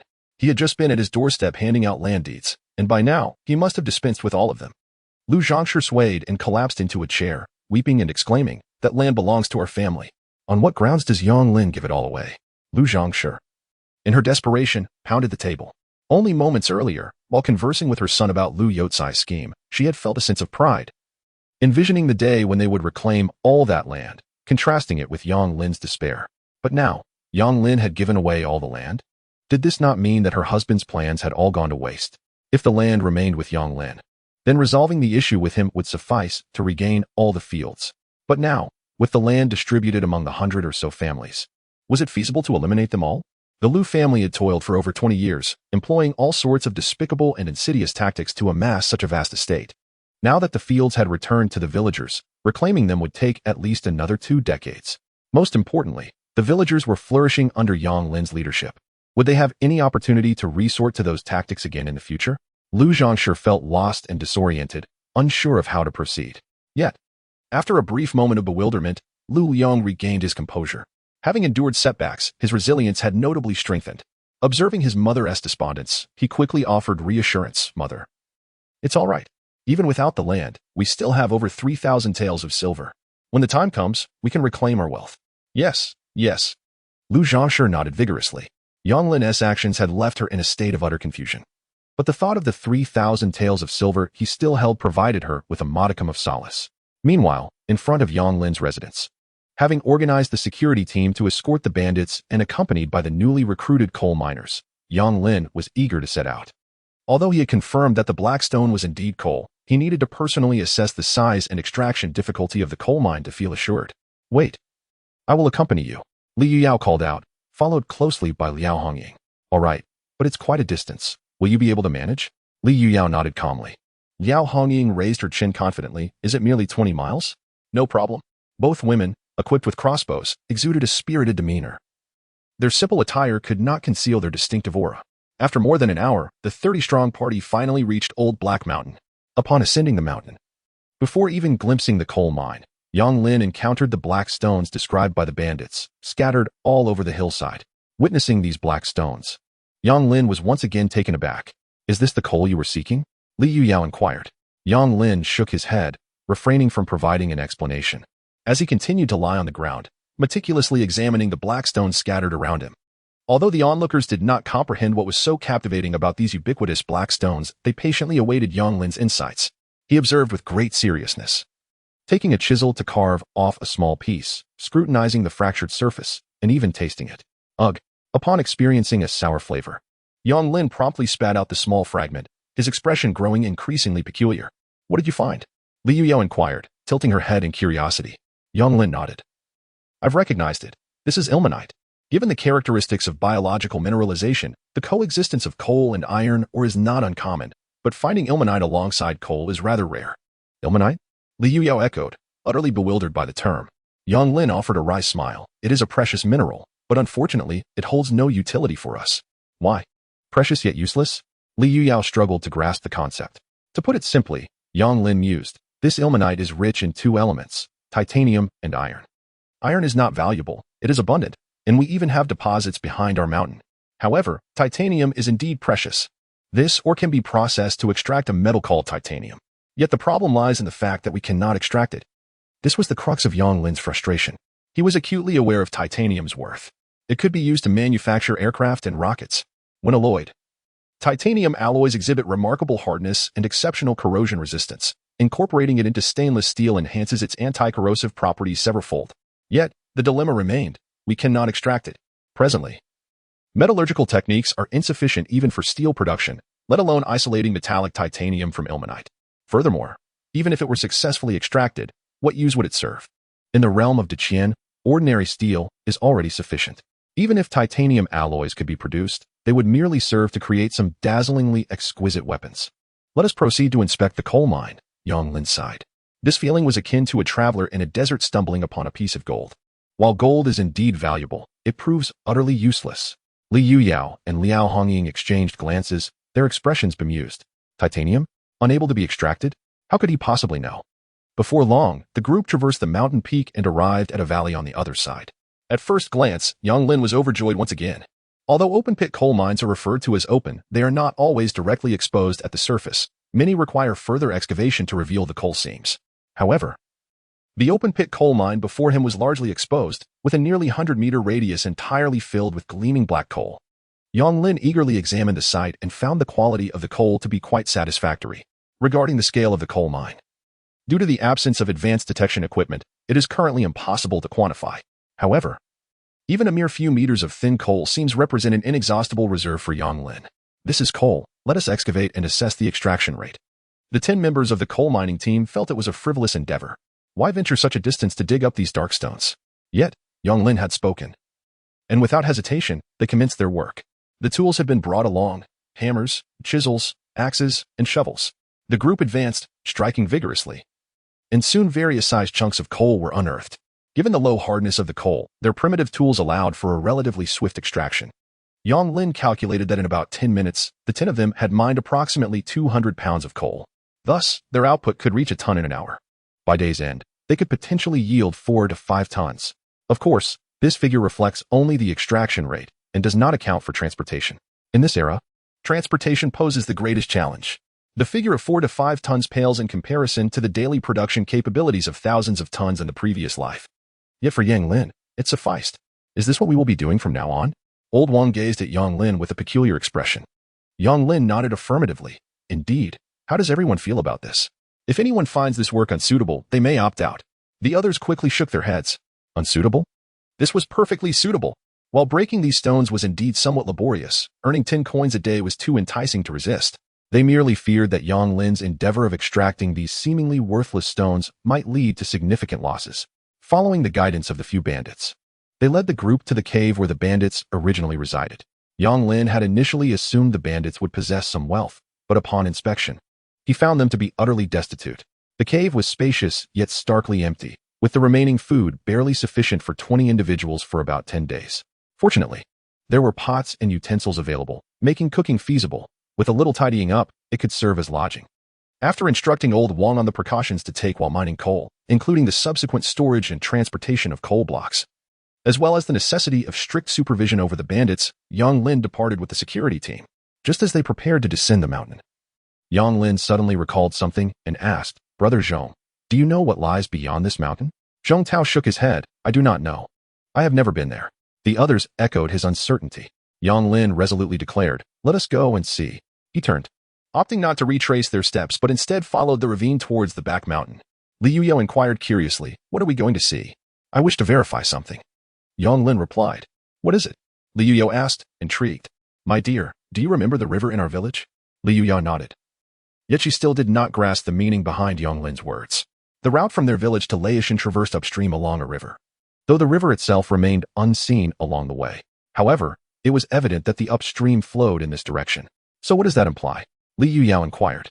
"Water naturally flows downhill, and while this mountain is neither particularly large nor small, the absence of a river in front strongly suggests that it must lie behind the mountain." Yonglin remarked. "Is the river behind the mountain?" Li Yuyao echoed, suddenly astonished. "Are you suggesting that we transport coal via that river?" Yonglin smiled and nodded. Li Yuyao was left utterly speechless. Previously, she had contemplated the considerable cost of transporting the heavy stones over 20 miles. It was undoubtedly greater than the cost of extraction. Yet, she had never considered the possibility of utilizing waterway transportation. In this era, and even in Yonglin's past life, the cost of water transport was the most economical, incomparable to any other mode of transportation. Chapter 58. Establishing a water transport system. Before long, the group traversed the hillside, descending further. However, upon reaching the foot of the mountain, they were disappointed to find no river. While everyone was disheartened, Yonglin remained undeterred. The cost-effectiveness of water transport was too significant. If there truly was a river nearby, the issue of coal transportation could be entirely resolved. Jiangda County is abundant in mountains and waters, with waterways often nestled between two hills. Thus, Yang Lin was confident that the rivers upstream could not be too far away. The area behind the mountain was desolate, devoid of villages or roads, with a sprawling expanse of wild grass resembling a no-man's land. Despite the stark barrenness, Yang Lin felt an immediate affinity for this place. Nestled by the mountains and water, it held great potential. Continuing forward for several hundred meters, they finally heard the sound of rushing water. Soon, they beheld the river. Oh, there really is a river? Liao Hongying exclaimed in surprise. Indeed, this is splendid. Yang Lin responded, elated, though the river spanned only 30 to 40 meters in width. Its swift current indicated a substantial depth, making small boat transport entirely feasible. However, Zhang Tao remarked, this will incur significant expenses. It's over a mile from the mountain to here, with no road. To transport coal, we must construct a road, purchase boats, and hire crew for the coal. Is it worth it? Everyone nodded in agreement, believing that the considerable cost to extract those dark stones seemed excessive. Yet Yang Lin merely smiled. Trust me, all of this will be worthwhile. However, Brother Zhong is correct. We will need to build roads, buy boats, hire crew, and construct warehouses, which will demand considerable manpower. We will need to recruit more laborers. The group stood in a daze. Was he truly intent on proceeding with this plan? They all knew that Yang Lin's only profitable venture was tofu, yet now the village would engage in logging, stone extraction, and construction, while simultaneously needing to build roads, purchase boats, and establish warehouses. His wealth, no matter how substantial, seems insufficient for such endeavors. Not only the onlookers, but even Li Yuyao is filled with concern. The ventures Yang Lin is embarking on promise no financial gain. Transporting coal back home, what purpose could it serve? Unbeknownst to them, Yang Lin harbors great aspirations for this coal. Firstly, it is indispensable for steel production. Success is unattainable without it. Furthermore, the previous attempt at cement production faltered largely due to insufficient temperature. Now, with coal at hand, it can be transformed into coke during cement firing, which can subsequently be employed for steel making. There is even potential for glass production in the future. These endeavors are undoubtedly profitable. Yang Lin, accompanied by his team, meticulously planned the road construction and warehouse details, and once everything was set in order, they began their journey back. On the return trip, Li Yuyao expressed her worries. Building roads and warehouses will incur considerable expenses. And with the increasing number of people we are supporting at this rate, the over 3,000 taels of silver will hardly suffice. She had quietly calculated. Yang Lin's ambitions were expanding, yet the income remained limited to the meager profits from selling medicinal potions and the tofu workshop. If this extravagant spending continues, depleting all 3,000 taels, we would soon face a deficit. Yang Lin chuckled. Money is meant to be spent. As the saying goes, money is like a fleeting shadow. Once spent, we shall earn more. Li Yuyao shot him a glare. Such a saying was unfamiliar to her. One more thing I cannot comprehend. Why did you distribute all that land? What is wrong with being a landowner? Li Yuyao inquired. The nearly 2,000 acres of land could easily be worth 4,000 to 5,000 taels of silver. Yet Yang Lin gave it all away. Consequently, the silver he received was likely less than 1,000 taels. Moreover, the villagers had no money. They all labored to repay their debts, leaving them with nothing in the end. Such prodigal behavior astonished even her, who had once been an empress. Yang Lin sighed. Have you considered why landlord Lu chose to give us this land? Li Yuyu replied, you mentioned it was out of desperation for self-preservation. Indeed. But that is only part of it. The most crucial point is that in the future, it will be exceedingly difficult for anyone to work for his family again. Li Yuyao nodded, understanding this aspect as well. Yang Lin's wages were high. If one could sustain their family without working for the Lu family, who would still choose to labor for them? Thus, the land became a hot potato in Lu's hands, impossible to keep yet too valuable to discard, leading him to relinquish this burden to us. However, my dear, this hot potato in our hands has become quite burdensome as well. Oh, Li Yuyao asked, confused. Why? Because our foundation remains too shallow. Cultivating land is a laborious task with meager profits. My dear, have you ever contemplated the outcome if we were to retain those lands and adjust the wages of our laborers to merely 5 won a day? Without waiting for Li Yuyao's response, Yang Lin shook his head and remarked, the result would be that, after a year of toil over such lands, the profits would scarcely surpass what could be earned from selling medicines for a few days. The imbalance between investment and return is glaring. We are not in dire need of those few hundred taels of silver, so why should we expose ourselves to unnecessary risks? Conversely, by allocating the fields, I effectively eliminate the unknown dangers. Moreover, the most crucial point is that I have no desire to be a landlord. In this era, land equates to life itself. Earning a living through land is tantamount to exploiting the impoverished and oppressing the common folk. Although Yang Lin has an affinity for wealth, He would never stoop to earn such ill-gotten gains. Why not pursue technological innovations, invent and create, to amass wealth from the affluent and the world at large? Is that not a more noble endeavor?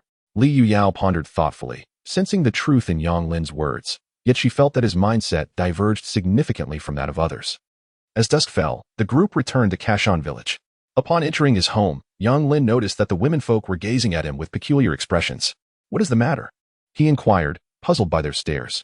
His fourth sister teased, "Hurry inside. The young lady has been waiting for you with great anticipation." "Young lady?" Yang Lin blinked, taken aback by their words. His earnest eldest sister quickly clarified, "It is Lu's daughter, Lu Qiaoyan. She arrived this afternoon, stating that she had business with you and insisted on waiting." Lu Qiaoyan? A jolt ran through Yang Lin's heart as memories flooded back. He recalled the events from the previous year when Lu Qiaoyan, pressured by her father into an unwanted marriage, attempted to take her own life by drowning, only to be saved by Yang Lin, leading to a budding mutual affection. However, before anything could bloom, Lu Yukai extinguished their connection.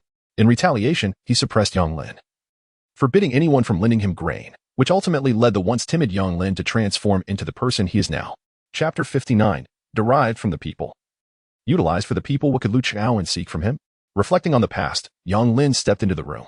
Inside stood a girl of about 16 or 17. Dressed in a green silk skirt, her demeanor demure as she nervously rose to her feet, her eyes brimming with anticipation as they turned to Yang Lin. "Xiaoyan, do you have something to discuss with me?"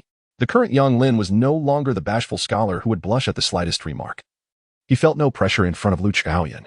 The girl quickly nodded, lowering her gaze, unable to meet his eyes, and stammered, "Yes, I am sorry. I did not know my father intended to harm you." Before she could complete her sentence, Lu Qiaoyan's head had sunk deeply to her chest. Yang Lin promptly grasped the sentiments of the other party and comforted her, saying, "It is of no consequence. My affair with your father has concluded. Moreover, he has received his just deserts, having compensated me with a considerable sum of silver and land. The past is behind us, and I hold no resentment towards you." "That is not the case." Lu Qiaoyan quickly shook her head. "In truth, my father offered you silver and land out of fear that during his absence, our family fortune would attract calamity. Thus, he entrusted it to you, intending to divert misfortune. Once he returns, he plans to deal with you and reclaim all that has been given. Indeed, I overheard my mother and brother discussing these matters today. My father has even arranged for my brother to go to Pingyuan County to solicit the assistance of a certain fourth master from our family. That fourth master wields considerable influence in Pingyuan County, and if he is willing to act, my father will swiftly return. At that time, they will undoubtedly not spare you. Moreover, our family has not merely given you that sum of silver. In addition to the over 3,000 taels, we have retained over 1,000 taels." Lu Qiaoyan hastily clarified. Yang Lin listened, dumbfounded. His astonishment stemmed not from Lu Youcai's scheme, but rather from Lu Qiaoyan's willingness to betray her family for his sake. Was this the power of love? Regrettably, Yang Lin had lost the once hazy affection he held for her. What remained was merely a sense of pity. "Thank you for sharing this with me." Yang Lin nodded, expressing genuine gratitude. Lu Qiaoyan hurriedly shook her head. "It is the least I could do. My father has wronged you, but I do not wish for you to be at odds with him. Perhaps when he returns, you could work together." She gazed at Yang Lin anxiously, fearing he might refuse. Yang Lin sighed with a bitter smile. "The conflict between your father and me is irreconcilable. This is not merely a case of two tigers not dwelling on the same mountain. It is the inevitable outcome of exploitation and counter-exploitation." Seeing Lu Qiaoyan's confusion and disappointment, Yang Lin took a deep breath. "Qiaoyan, forget me. I now have a wife and my own aspirations. I promised your father to look after your family, and as long as they cease to trouble me, I will honor my word." He shook his head regarding their relationship. Observing the tears welling in the young girl's eyes, Yang Lin resolutely gestured for her to leave. Unable to contain her tears any longer, Lu Qiaoyan fled in distress. He understood that this would deeply wound her, but matters of the heart must be dealt with decisively. He was not a scoundrel who would dangle affection before a girl he did not cherish. At this juncture in life, Yang Lin felt a profound sense of satisfaction. He had yet to become familiar with the wives he had taken in. There was simply no time to entertain new romantic entanglements. The following evening heralded a grand pork feast. Over 200 households from the village, at least 500 or 600 people, gathered at the village entrance. Beneath 20 iron cauldrons, the crackling fire blazed, and the aroma of meat wafted throughout the small mountain village. Each face radiated with joy, while children, clutching bowls and chopsticks, stood before the massive pots, drooling in anticipation. Ding ding ding. Zhao Fuguei struck the gong and proclaimed loudly, "Silence. The pork banquet is about to commence. Before we begin, Yang Lin has some matters to discuss with everyone." Upon hearing the name Yang Lin, The villagers instantly quieted, their eyes eagerly fixed on him as he stood atop a large stone. Yang Lin smiled and addressed the crowd. Dear brothers and sisters, uncles and aunts, I warmly welcome you all to this feast. I imagine you are wondering if I, Yang Lin, have emerged once more to announce some delightful news? The villagers gazed at him with wide eyes, their expressions blank. Good news? They hardly dared to hope for it. Just yesterday, 5 significant pieces of good news were revealed. How could there possibly be more so soon? Their speculation was indeed correct. There was indeed another piece of good news to share. As Yang Lin spoke, the crowd erupted in a cacophony of disbelief. How could there possibly be more good fortune so quickly? Quiet. Let us listen to Yang Lin. Zhao Fugui struck the gong again. The matter is as follows. Before Liu Yukai was apprehended, he expressed deep remorse for the harm he had caused me. In addition to compensating me for the land he had seized, he also presented me with 3,000 taels of silver. Upon hearing this, the crowd gasped in astonishment. 3,000 taels. To the villagers, this sum was nothing short of astronomical. They stared at Yang Lin in disbelief. Everyone understood the wisdom of keeping one's wealth discreet. Yang Lin certainly comprehended this as well. Yet, despite receiving such a significant amount, he chose to openly share it? What was his intention? I believe you must be curious as to why I am disclosing this matter, he continued. Is it to boast? Certainly not. Yang Lin shook his head. I have stated before that I, Yang Lin, have a principle in earning money.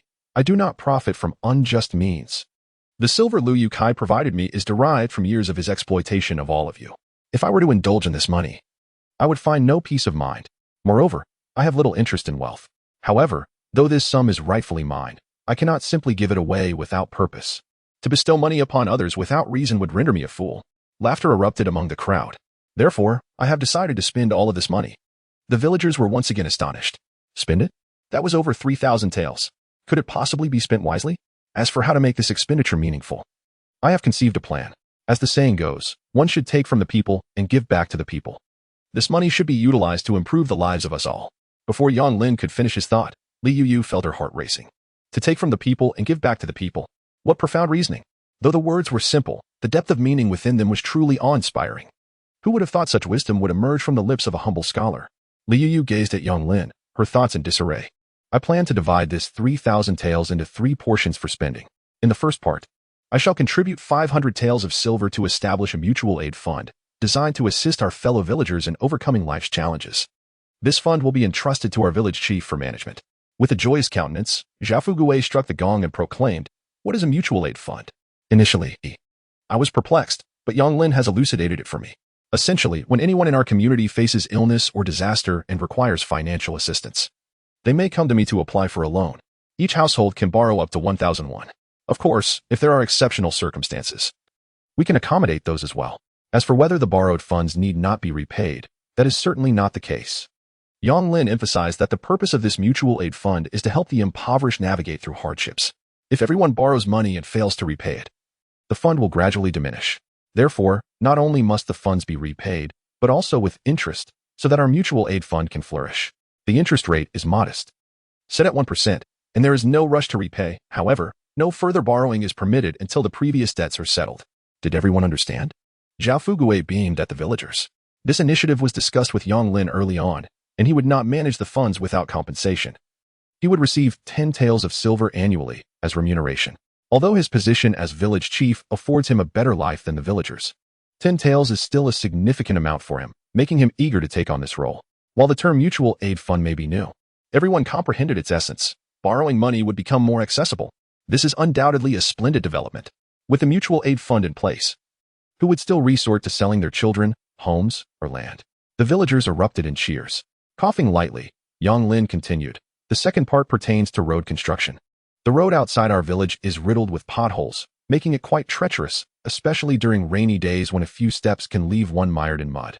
Therefore, I have resolved to construct a gravel road, 10 meters wide and 1 li long, at both the eastern and western ends of the village. Additionally, we will build another road to the south, leading to the riverside. Road construction is a substantial undertaking, and I plan to invest 1,000 taels of silver initially. Upon hearing this, a wave of astonishment swept through the crowd, and the villagers began to murmur among themselves. Must so much money be spent? One exclaimed. Goodness! To spend such a fortune on a road seems extravagant. We cannot judge. It is Yang Lin's money, and he may spend it as he pleases. Even if it is a waste, it is his prerogative. Indeed. Moreover, improving our roads is beneficial, making travel easier for us all. and the construction will certainly require labor, providing us with opportunities to earn. Exactly, it resonates with Yang Lin's earlier sentiment. What is taken from the people is to be used for the people. How well said. Indeed. Yang Lin subsequently announced the hiring of 100 workers to undertake road repairs, with wages set at a mere 5 per day. The villagers erupted in cheers once again. As for the remaining 1,500 taels, I intend to utilize it for the construction of houses. The villagers were momentarily taken aback. Construct houses? What sort of dwelling could possibly require such a substantial sum? My uncle and I have calculated that our village comprises a total of 238 households. I plan to use this money to build a brick house for each family. Upon hearing this, the atmosphere became electrified. Every household receiving a new home? What audacious ambition! What remarkable resolve! In the entire Kuaishan village, fewer than 10 households currently reside in brick houses. The vast majority of villagers dare not even dream of living in such dwellings. At that moment, many were on the verge of tears from overwhelming emotion. Zhao Fugui cleared his throat and said, I have conferred with Yang Lin, and since the entire village will be receiving new houses, there is no need to demolish the old ones. Instead, let us find a vacant plot of land where we can construct all of our new homes. Then our entire village can move in together. This way, we can standardize the construction of the new houses, ensuring uniform designs that are aesthetically pleasing while also reducing costs. Do not look at me in such a manner. I, Zhao, do not possess such ingenuity. These ideas are all Yang Lin's. If you wish to express gratitude, direct it towards him. The crowd gazed at Yang Lin with fervent admiration. Though no words were spoken, the expressions in their eyes conveyed everything. Ahem. Let us not rejoice too prematurely. Zhao Fugui continued. I must clarify something first. Yang Lin and I have roughly calculated that 1,500 taels will not suffice for the construction of 238 houses. What shall we do? This necessitates collective fundraising. Someone immediately grasped the implication and exclaimed. So, you mean we must contribute our own money? Precisely. Zhao Fugui affirmed. Yang Lin and I have determined that although there is a shortfall, it is not significant. Each person merely needs to contribute 1,001. Should there be any further deficit, Yang Lin will bear the burden himself. 1,001. Upon hearing this figure, many faces contorted into frowns. For families with 5 or 6 members, that would amount to 5 or 6,001. In these times, few households can muster even a few hundred won, let alone several thousand. A disgruntled youth interjected, Village Chief, you are not conspiring with Yang Lin to swindle us, are you? Indeed, how could we possibly afford such sums? For those with smaller families, it might be manageable, but in my household of 8, that would mean 8,001. This is unjust. Many nodded in agreement. Just as Zhao Fugui was about to respond, Yang Lin interjected coldly. Was it you, ergo, who suggested that I, Yang Lin, am attempting to swindle money? If I were truly intent on deception, why would I propose this expenditure? Building houses is a gesture of gratitude, beneficial for all. I do not impose this upon anyone. Those who wish to partake in this noble endeavor are most welcome. If no one desires brick and tile houses, then so be it. I shall keep the remaining 1,500 taels of silver for myself. Just as Ergo was about to speak, a thought struck him, and he immediately lowered his head, silencing himself. The other villagers soon caught on. Everyone understood the cost of constructing a brick house. It would require at least a dozen taels of silver. Yet now, each individual need only contribute 1,001, equivalent to a mere tael of silver. For families of 5 or 6 members, only 5 or 6 taels would suffice to acquire a brick house, an undeniably advantageous offer. It is worth noting that even thatched houses cost 2 to 3 taels to build. Thus, the villagers were convinced that Yang Lin was indeed acting for their benefit. Ergo quickly apologized to Yang Lin. He is doing this for the community. How could you harbor such petty thoughts? Zhao Fugui admonished sternly. Oh, I was wrong. Ergo mumbled, his head hanging low. Zhao Fugui turned to Yang Lin, saying, Ergo realizes his mistake. However, while the housing is indeed affordable, many of us still lack the funds. What should we do? This is simple, Yang Lin replied. I can personally fund a housing foundation. Those in need of money can borrow from me, and all that is required is a monthly repayment. Observing the back and forth between Yang Lin and Zhao Fugui, Li Yuyao looked on with a peculiar expression. Although she remained unclear about Yang Lin's intentions, she couldn't shake the feeling that his actions mirrored a strategy he had previously mentioned. Chapter 61. Mutual Aid Fund. Upon concluding his explanation, Yang Lin found the villagers in a state of bewilderment. Monthly repayment?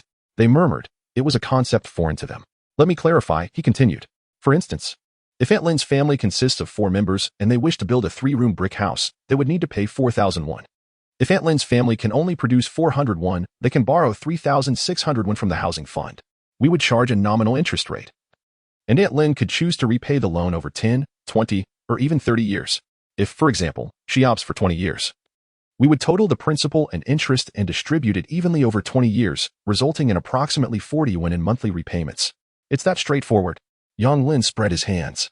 While the villagers still struggled to grasp the concept, hearing that they would only need to repay 40 won a month for a brick house brought smiles to their faces. 40 won, this is hardly a burden, they exclaimed. Indeed, working for Yang Lin, one could earn 150 won a month. 40 won is scarcely a sum at all. However, one villager interjected, but I have 8 family members. According to Yang Lin's calculations, won't my family need to repay 80 won each month? That seems significant. I fear I cannot manage that. Many villagers with larger families nodded in agreement. Yang Lin smiled. Uncle San Wang, 80 won may appear substantial. But have you considered that among your 8 family members, aside from my 2 little nephews and your elder, 5 are capable of working? If they all labor for me, you would earn 750 won in a month. Consider this, 81, is it really that much? Zhao Sanwang found himself momentarily dazed. Our family earns 750 won a month? Is it truly that substantial? He swallowed hard, momentarily lost in thought. The villagers, upon hearing of the 750 won, were filled with both astonishment and envy. Oh Zhao Sanwang, what more do you have to complain about? Yang Lin is right. Your family is quite affluent now. 81 is hardly significant. Indeed, unlike my family, with 5 members and 3 unable to work, alas. Zhao Sanwang's family is destined for prosperity. Although the villagers were not particularly astute with numbers, the stark contrast between 751 and 81 was unmistakable. Zhao Sanwang chuckled foolishly, scratching his head, unaware of his family's newfound wealth. Yang Lin continued, there are 2 more points that you may not have considered. First, the amount each family contributes varies, thus affecting the size of the house allocated. For instance, Uncle Sanwang, with 8 family members, although he contributes more than Aunt Lin, will receive a house twice as large. The villagers suddenly grasped this revelation. Of course, contributing more means a larger house. Sanwang, you've struck a good deal. Yes. Yes. The more members in a household, the greater the advantage. Yang Lin elaborated, furthermore, if Uncle Sanwang prefers not to occupy a house meant for 8, he can contribute as if for 4 members, but he would then receive a house suitable for only 4. One more thing to consider, while 40 won or 80 won may seem considerable now, have we thought about the possibility of wage increases? For instance, what is currently 5 won a day could become 10 won a day in the future, or even more. Upon hearing this, the villagers nodded in agreement, their eyes shining with renewed hope. Meanwhile, Li Yuyao grew increasingly convinced that this matter was far from straightforward. She contemplated it briefly, planning to seek clarity from Yang Lin later. We must adopt a developmental perspective. Our vision should not be confined to the present. Many may currently believe that purchasing a home is unwise, claiming that building a new house is a daunting task, something beyond their reach. Yet this is a misconception. Should we not think not only for ourselves but also for our descendants? This generation has grown accustomed to poverty and fear. We suffer from inadequate nourishment, insufficient clothing, and leaky thatched roofs. Must we allow our offspring to endure such a life? No. As long as we dare to dream, to act, to strive, and to exert effort, we shall attain all that we desire. Fellow villagers, everything I, Yang Lin, do is not for fame or fortune, but solely for the betterment of our Kegong village, so that everyone can be well-fed and warmly dressed, and every household can have sturdy tile-roofed homes. If I can achieve this in my lifetime, I shall have no regrets. As he spoke, Yang Lin bowed deeply to the villagers and then leapt down from the large stone. Bravo! Zhao Fugui led the applause, and thunderous clapping erupted in response. Many villagers were moved by Yang Lin's words, tears of excitement streaming down their faces as they fervently applauded, envisioning a brighter future filled with hope. I will build a house. I will construct a new home. We have endured hardships throughout our lives, but we must not allow our children to suffer any longer. Indeed, it would not cost much. Yang Lin had generously provided for us, and we must build that house. At that moment, the villagers even forgot about the upcoming pork feast. Their minds were solely consumed by thoughts of housing. Even Yang Lin's women were inspired by his words, clapping enthusiastically, oblivious to the fact that he had quietly slipped away from behind them. Not far off, at the edge of a small grove, Yang Lin sat upon a large stone. Gazing blankly at the verdant woods, the clamor of the villagers now a distant memory, leaving only the tranquil sound of the wind rustling through the leaves. How did you end up here? A steady female voice inquired from behind. Yang Lin did not need to turn around to know who it was. My dear. He patted the stone beside him, inviting Li Yuyao to sit. Li Yuyao hesitated for a moment, but eventually took a seat. What troubles you? Li Yuyao discerned something amiss in Yang Lin's expression. Before he could respond, she asked, "Is it because you felt guilty for having deceived them again?" Yang Lin lifted his gaze, astonished at Li Yuyao's perceptiveness. "You have made progress. Not only do you understand the concept of deception, but you have also recognized that I was employing it." "I learned from you," Li Yuyu replied nonchalantly. "Although I comprehend the art of deception now, as you mentioned, my understanding is still somewhat superficial. Hence, while I realize you are deceiving them and have grasped some aspects, there remain critical points that elude me. Do share." Yang Lin encouraged, tilting his chin in a gesture for her to continue. Li Yuyao began. "Let me first explain what I have understood. Firstly, your mutual aid fund of 500 taels of silver, although ostensibly established to assist everyone, will generate profit for you as long as you charge interest. It can help people, yet it is equally a means for your profit. Am I correct?" Yang Lin smiled and nodded, though there was a hint of bitterness in his expression. "Moreover, those villagers who are unable to repay their debts will have to work for you to earn money to settle their obligations. While this is certainly better than borrowing from the landlord Liu, it effectively binds them to you, making them your resources. Additionally, in the past, when villagers sought loans from you, you were constrained by social obligations and reluctant to charge interest. With the mutual aid fund, anyone needing money can borrow from it, allowing you to collect interest openly." After Li Yuyu finished speaking, Yang Lin added, "There is, in fact, one more point." "What is it?" Li Yuyu asked, a look of surprise crossing her face. Yang Lin spoke up. "Since you have discerned that the essence of the mutual aid fund is inherently profitable, might we not consider its development, allowing it to gradually extend beyond the confines of our village? In the future, it could entirely transcend Jianghe County, encompassing Pingyuan County, the entirety of Jiangnan Province, and even all of the Qian. It could potentially evolve into an insurance company model." Realizing he had perhaps spoken too freely, Yang Lin promptly fell silent. "An insurance company?" Li Yuyao exclaimed in astonishment. "What is that?" Yang Lin smiled. "That is still a distant prospect. We shall discuss it later. Apart from the mutual aid fund, what else have you perceived?" Li Yuyao quickly resumed her serious tone. "Road construction. You once told me that the longest road in the world is the road of deception. And today, when you mentioned using 1,000 taels of silver for road construction, I suspect it is also a ruse. Firstly, we are engaged in the tofu and medicinal potion business, and the influx of merchants into our village is steadily increasing. While you speak of drawing from the people for the people, who truly benefits most from the road construction? It is still us. Secondly, if I am not mistaken, repairing the road for our village is secondary. You intend to gather manpower to construct the road to Old Black Mountain, correct?" Li Yuyao fixed her piercing gaze upon Yang Lin, eager to confirm her conjecture.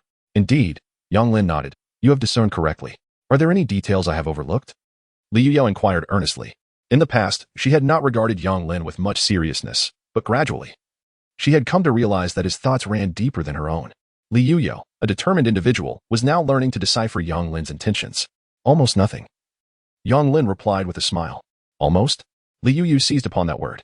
"Have you ever heard the saying, to become wealthy, one must first build roads?" Li Yuyao shook her head in bewilderment. Increasingly astonished, she wondered where Yang Lin had acquired such unique phrases. To become wealthy, one must first build roads, signifies that only with smooth transportation can trade flourish. For instance, the monkey head mushrooms from our mountains are renowned delicacies. However, here, they hold little value, as there is little distinction between consuming monkey head mushrooms and other fungi for the villagers. Yet, when these mushrooms reach Jianghe County, they can fetch dozens of won. Transported to Pingyuan County, they might sell for several hundred won. Should they reach the capital, I believe that given the status of this wild mountain treasure, it could easily be worth several taels of silver. Li Yuyao nodded affirmatively. Moreover, as long as transportation is seamless, establishing stable trade routes, goods from all corners of the nation can complement one another. Thus, individuals in regions with low prices can earn more, while those in high-price areas can more easily procure a greater quantity of superior goods. Why is it that the gap between the rich and the poor remains difficult to bridge? The primary reason lies in the scarcity of avenues for the poor to earn money, while the rich have limited opportunities to spend. Money, you see, can only generate greater profit when it circulates freely. When the impoverished toil relentlessly to save money, while the affluent possess wealth yet find it difficult to expend, this dormant capital transforms into stagnant assets. Such funds bear no significance for the economy or societal advancement. At this juncture, Yang Lin became aware that he had perhaps over-elaborated. As Li Yuyao might not fully grasp his point, he noticed her apparent interest in this subject and resolved to enlighten her about Das Kapital on another occasion. As anticipated, upon hearing his words, Li Yuyao appeared contemplative, seemingly grasping some concepts while still harboring numerous uncertainties. Clearing his throat, he redirected the conversation back to infrastructure. You have erred in your assertion. My intention in constructing roads in our village is earnest rather than superficial. Roads are akin to the blood vessels of our body, connecting every limb and organ, thus holding immense importance. The roads in our village represent merely the first step. In the future, as our business expands, the roads shall be developed accordingly. Liu Yu was taken aback. She recalled Yang Lin mentioning his ambition to extend his business throughout the entire Deqian. Did he truly intend to extend the roads to encompass the whole realm? During her reign as empress, she had been oblivious to the conditions of common roads. However, her journey to Jiang County had revealed the lamentable state of Deqian's infrastructure. Except for the official roads, which were relatively smooth, the remainder were riddled with potholes and mud, rendering trade exceedingly challenging. Could Yang Lin genuinely achieve such an extensive road network? She found it hard to believe. Regaining her composure, Liu Yu remarked, as for constructing houses for everyone, that too seems incongruous. Building a brick house requires at least a dozen taels of silver. Yet you only charge 4 or 5 taels, which appears to incur a loss. However, my intuition suggests you would never engage in unprofitable ventures. Hence, I cannot fathom how you plan to derive profit from constructing houses. Yang Lin's smile turned bittersweet as he gently shook his head and sighed. In truth, building houses is immensely profitable. Oh, Liu Yao responded, intrigued and eager to learn more. Firstly, it is crucial to understand that the cost of constructing one house is entirely different from that of 10 or 100. Liu Yao nodded, comprehending this concept, as Yang Lin had previously mentioned that scaling up would significantly reduce costs. Thus, by building several hundred houses at once, we can lower costs by at least 30%. Liu Yao acknowledged, based on the standard cost of 15 taels for a house, a 30% reduction still leaves 10 taels, so you are still at a loss. Yang Lin continued, the primary materials for house construction consist of bricks, tiles, sand, wood, and labor. We have an abundance of wood and stone available, and the labor cost is minimal. Our local kilns can produce bricks with just clay as the raw material, incurring only labor expenses. Therefore, compared to purchasing building materials, we can save at least 30% on acquisition costs and an additional 10% on transportation costs. Liu Yao was somewhat astonished. So, your earthen kiln serves a purpose beyond merely constructing our own homes? You had already envisioned building houses as a means of profit? However, even so, at best, you will only break even, and it remains impossible to turn a profit. Liu Yu gazed intently at Yang Lin, observing the guilt reflected in his eyes. She realized that the situation was far from straightforward. Chapter 63. The industrial chain. Yang Lin nodded. You are correct. I have meticulously calculated the data. If it were merely this, we would achieve neither profit nor loss, merely toiling in vain. But have you forgotten my mention of the housing fund? Are you referring to the interest? Liu Yao, with her keen intellect, grasped the concept instantly.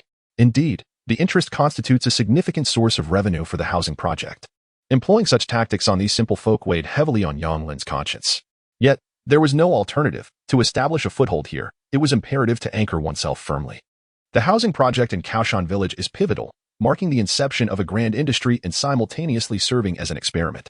Blessed with a unique environment, he found himself compelled to utilize his fellow villagers as a means to commemorate the first step into the real estate market, despite the inner turmoil it caused him.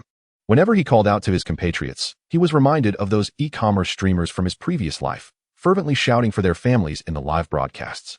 Confronting these impoverished villagers, employing such strategies left Yang Lin feeling uneasy, but the desire for progress and development necessitated that he, while safeguarding his principles, play the role of a shrewd businessman in Deqian.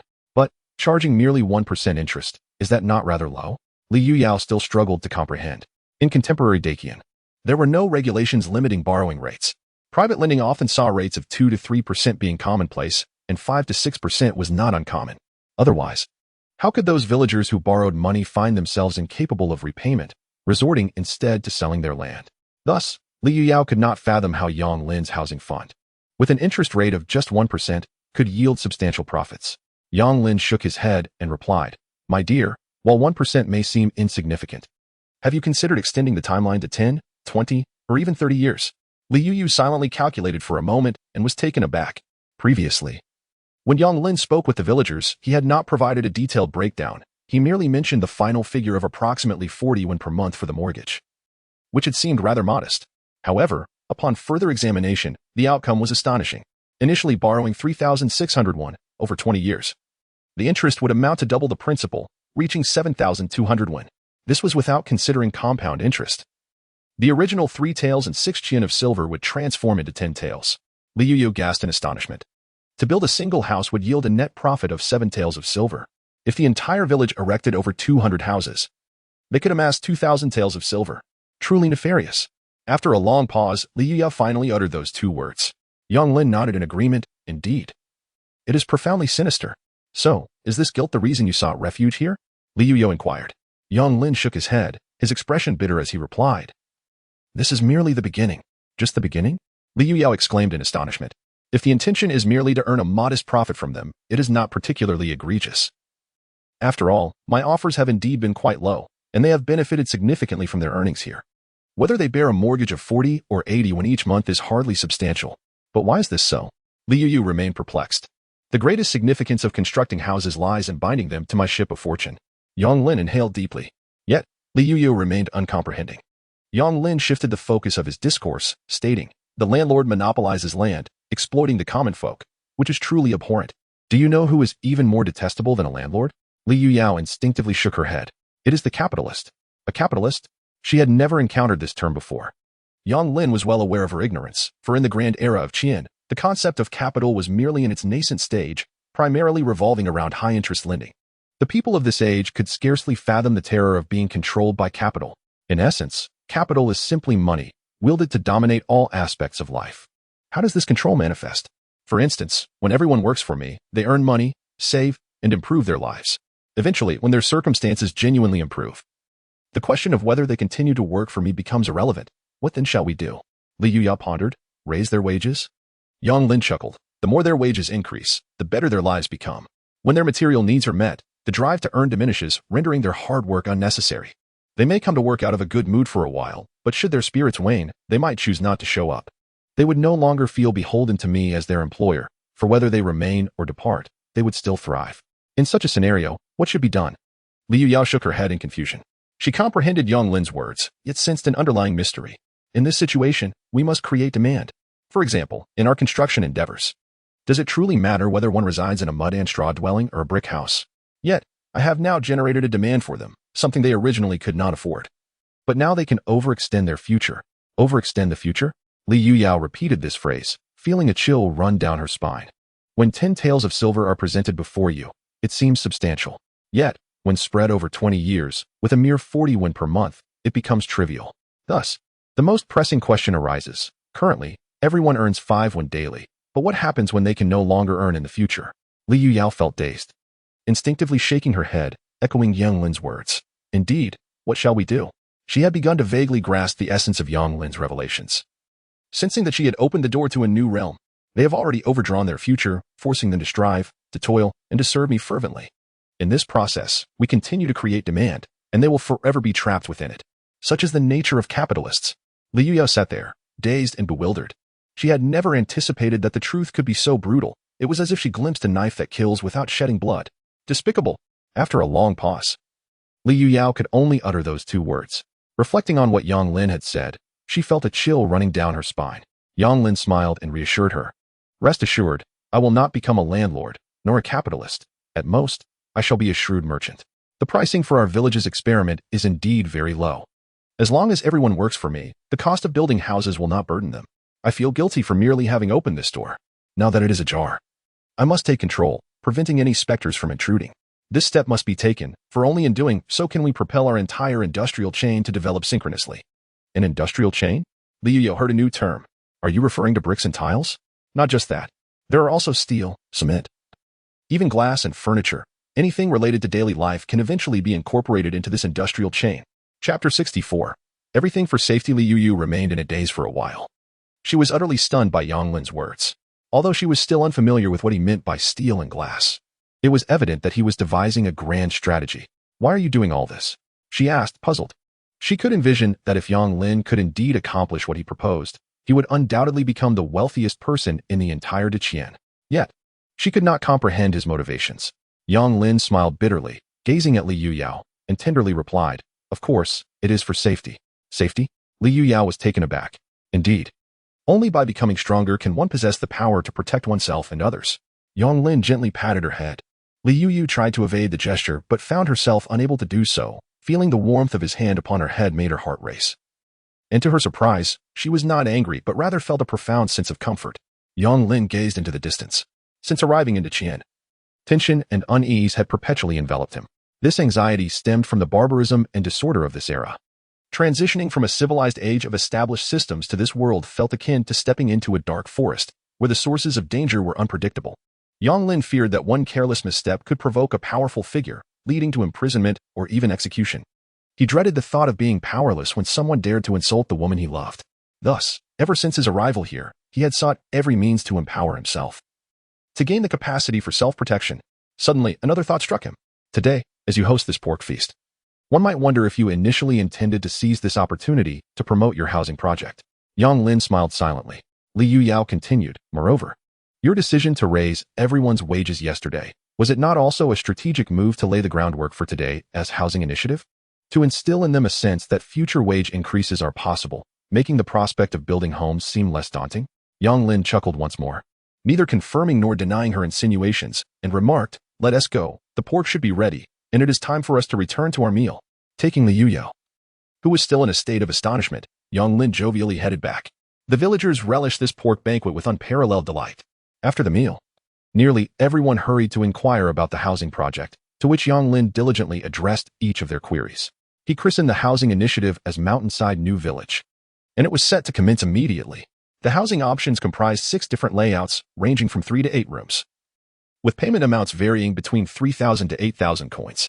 The initial down payment was set at 10%, and for those unable to muster the funds, labor could be offered in lieu of payment. Soon, 2 lengthy queues formed at the village entrance, one for those eager to pay for their houses, and the other for those wishing to join the road construction team. The registration process continued until nightfall, and the villagers departed with satisfied hearts. At the Liu household, when the steward rushed in, conveying the recent events to Liu Zhangshi, she was utterly taken aback and collapsed into a chair, weeping uncontrollably. That scoundrel Yang Lin, how could he squander our wealth so recklessly? She lamented. That is our Liu family's silver. How could he spend it all? Liu Zhangshi pounded her chest in despair, exclaiming, I simply cannot comprehend how anyone could receive such a large sum of money and instead of saving it, be so eager to spend it all. Has he lost his mind? No, my family's money cannot be squandered in this manner. Old Liu, devise a plan for me. We cannot allow them to build roads or houses, she shouted, slamming her hand on the table in fury. The steward appeared troubled. Madam, this is quite a difficult situation. The money is in Yang Lin's hands, and the villagers are willing to work for him. We cannot stop them, he replied hesitantly. I do not care how you manage it. I simply cannot allow him to spend our family's money. Liu Zhangshi roared. The steward, left with no choice, exited with a submissive demeanor. That evening, in Jianghe County, within the study of the Zhao family in the southern part of the city, County Lieutenant Zhao Dei was engaged in discussion with Zhou Kuan, the head of the criminal department, about how to exert pressure on Liu Youcai's family to extract more silver. With Yang Lin currently under the protection of the county magistrate, they could not act against him for the time being. However, since Liu Yukai had become a target for them, they would show no mercy. Liu Yukai's crime merits banishment of 800 miles. We could suggest to his family that to reduce the banishment to 3,000 miles, they must pay 1,000 taels of silver to lessen it by 1,000 miles. What do you think, Sir Zhao? Zhou Kuan inquired with a grin. Zhao Dei nodded slightly. Proceed with the plan.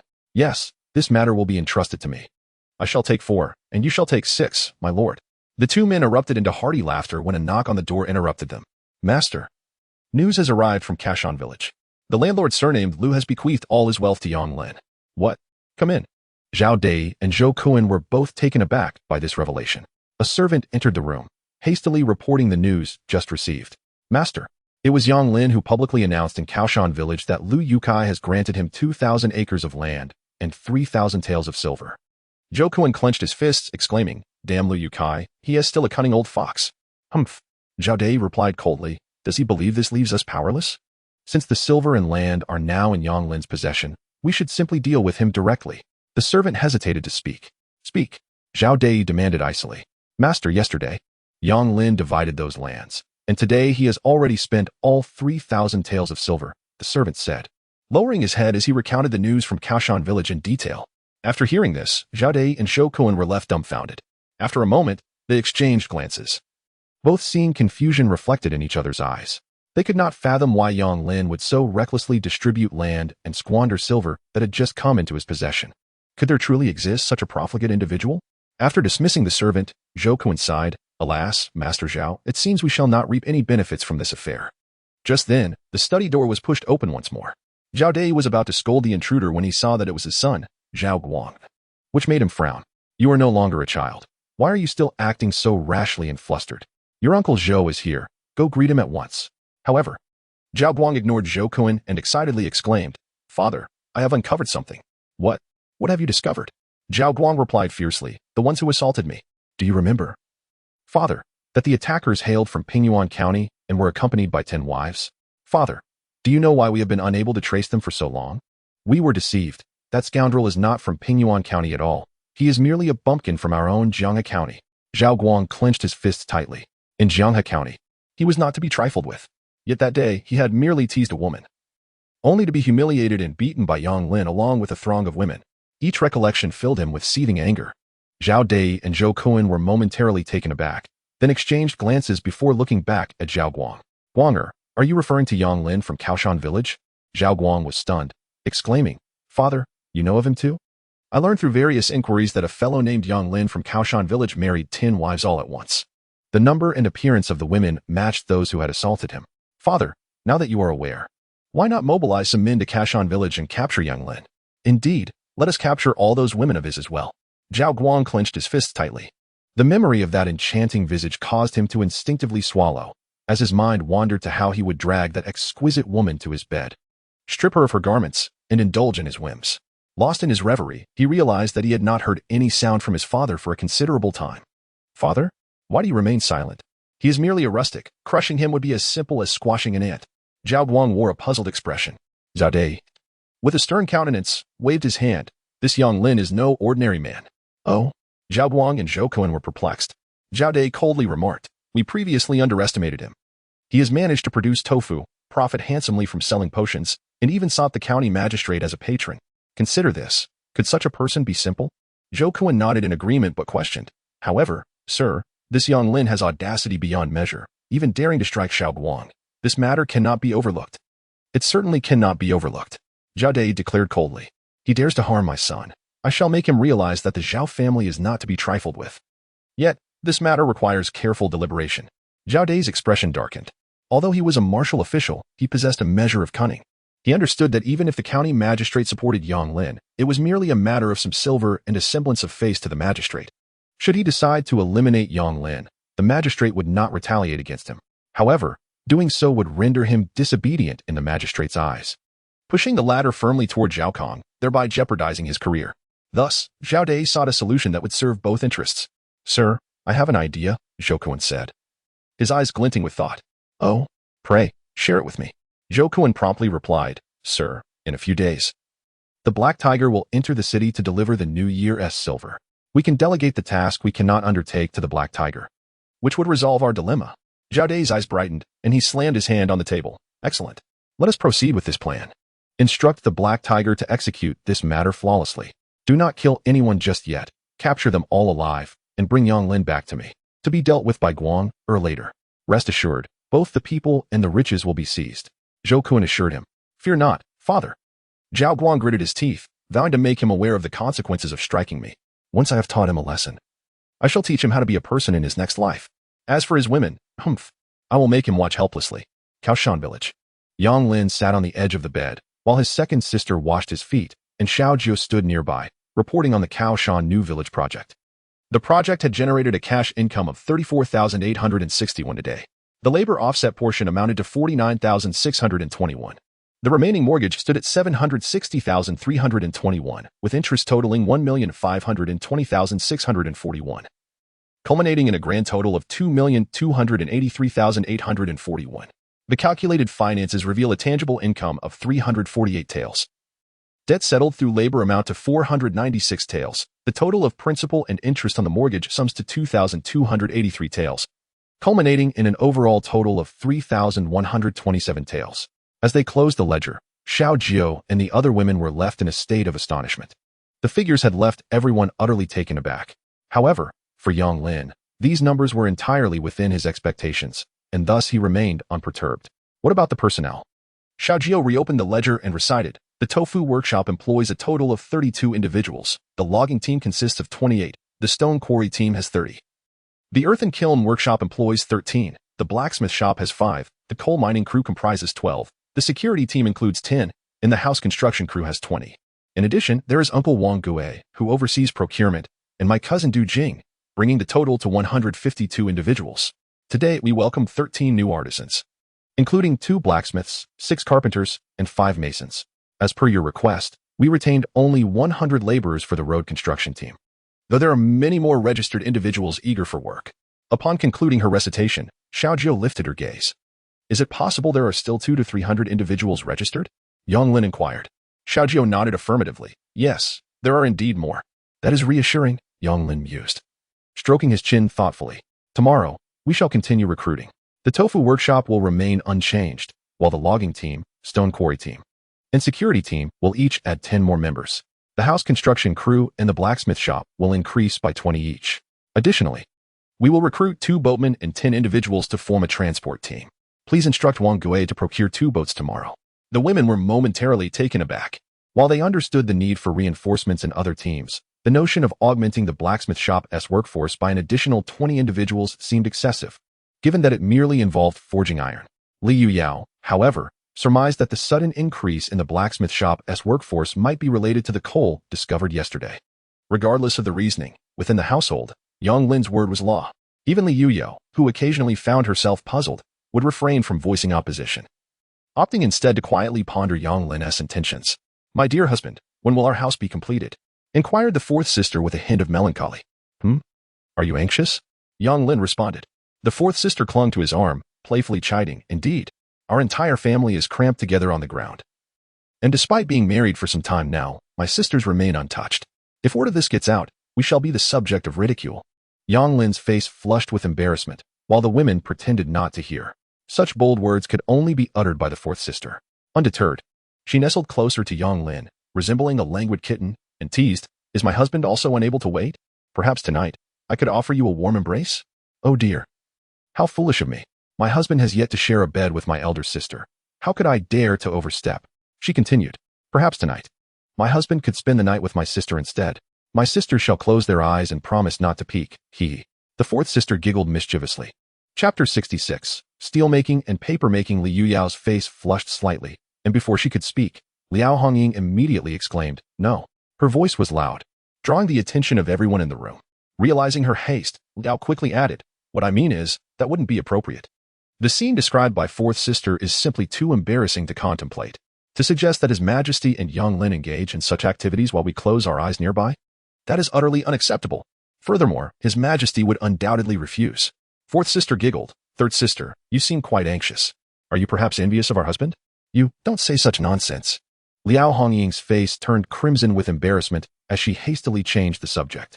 Xiaojiu, you mentioned that you are the daughter of the Nanyang governor, Han Feng. Is that true? All eyes naturally turned to Xiaojiu. She bit her lip and nodded gently. My goodness. Xiaojiu, you are actually the daughter of a governor. How did you end up here? Indeed, what is the story behind this? Everyone was curious about her identity as the governor's daughter. Liao Hongying and Li Yuyao were equally intrigued, not out of mere gossip, but because Nanyang City is quite close to Pingyuan County. In fact, Zhenghe County is even nearer to Nanyang City than to Pingyuan County. With such proximity and Xiaojiu's connection, should they decide to take action in the future, the Nanyang governor might prove to be an invaluable ally. Xiaojiu lowered her head and shook it. He is my father, but he is also a scoundrel. He has never treated me well. Although I am his daughter, my mother was merely a maid in his household. After I was born, my mother received no recognition, and we have always been marginalized by the other wives. My brothers and sisters often bully us. As for how I came to be here, Han Mingzhu's expression turned bitter. I was framed by my eldest sister and others. They falsely accused me of stealing from our home. My father believed their words, and I was nearly beaten to death. Xiaojiu clenched her fists and raised her gaze to Yang Lin. Her voice choked with emotion. Brother, had I not met you, I had planned to leave home and never return, to escape those loathsome faces. That day, I invoked Han Feng's name solely to protect you from harm. He would not care about me even if he were present. Therefore, you need not regard me differently. I am not the governor's daughter. I am, like you, merely a wretched soul taken in by my brother. From now on, there is no longer any Han Mingzhu, only Xiaojiu or Xiaojiu. With that, Han Mingzhu bowed deeply to everyone. The women were moved by her experiences, and the atmosphere in the room grew heavy with emotion. Yang Lin spoke. The name Han Mingzhu is quite lovely. There is no need to discard it. You may be called Mingzhu or Xiaojiu. Han Mingzhu nodded. Her expression earnest as she said, Brother, May I ask you for one favor? What is it? Could you bring my mother out? Han Mingzhu gazed expectantly at Yang Lin. What? Yang Lin was taken aback. Han Mingzhu hastily clarified, my mother is left there, utterly unhappy. I have found my freedom now, and I cannot bear for her to continue suffering in that place. Yang Lin felt a mix of amusement and frustration. This is quite a challenging endeavor. Are you asking me to venture to Nanyang Prefecture and seize the woman of the Nanyang governor? Brother, I miss my mother, Han Mingzhu said, wrapping her arms around Yang Lin and leaning against him, looking up with hopeful eyes.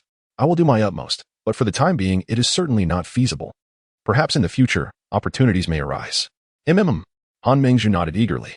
As long as you promise, I believe you will find a way. As she spoke, she unexpectedly tilted her head and planted a kiss on Yang Lin's cheek. Brother, you are truly wonderful. I want to be your little Gio forever. She smiled, affectionately nestled against Yang Lin, causing his face to flush with embarrassment. With little Gio having opened her heart, the atmosphere grew increasingly harmonious. Yang Lin planned to take this opportunity to encourage his wife and third sister to share their stories as well. However, the two seemed impervious to his attempts, and he realized they were still reluctant to divulge their tales. Thus he decided to abandon the effort. The next day, after breakfast, Yang Lin busied himself with various matters. There was much to accomplish: continuing recruitment, establishing the road repair team, selecting a site for the Xinshan village project, and planning. Yet, the most crucial task remained the steel production. By midday, having attended to other affairs, Yang Lin arrived at the small courtyard where the ironworks were located. Brother Lin is here, Du Jing exclaimed, rushing out to welcome him with excitement. You arrived just in time. I was about to seek you out. The new type of water wheel you mentioned last time is complete. Wonderful. Remarkable. Yang Lin praised, giving Du Jing a thumbs up. Brother Jing, an additional 200 won bonus for you this month. The rest of you will receive 100 won each. He possessed only the machinery, the foundational principles of dynamics, and some knowledge of advanced water wheel structures, yet he lacked substantial detail. Although it may seem to be mere details, completing them required considerable effort and a degree of creativity. Du Jing was the most suitable person for this task. It was doubtful that anyone else could have accomplished it. Yang Lin had not anticipated that Du Jing and his team would finish so swiftly. Du Jing, taken aback, hurriedly declined the offer. The others also waved their hands in protest, their expressions peculiar. They felt that Yang Lin, as their employer, was being excessively generous by distributing bonuses at the slightest provocation. They believed they were already compensated sufficiently.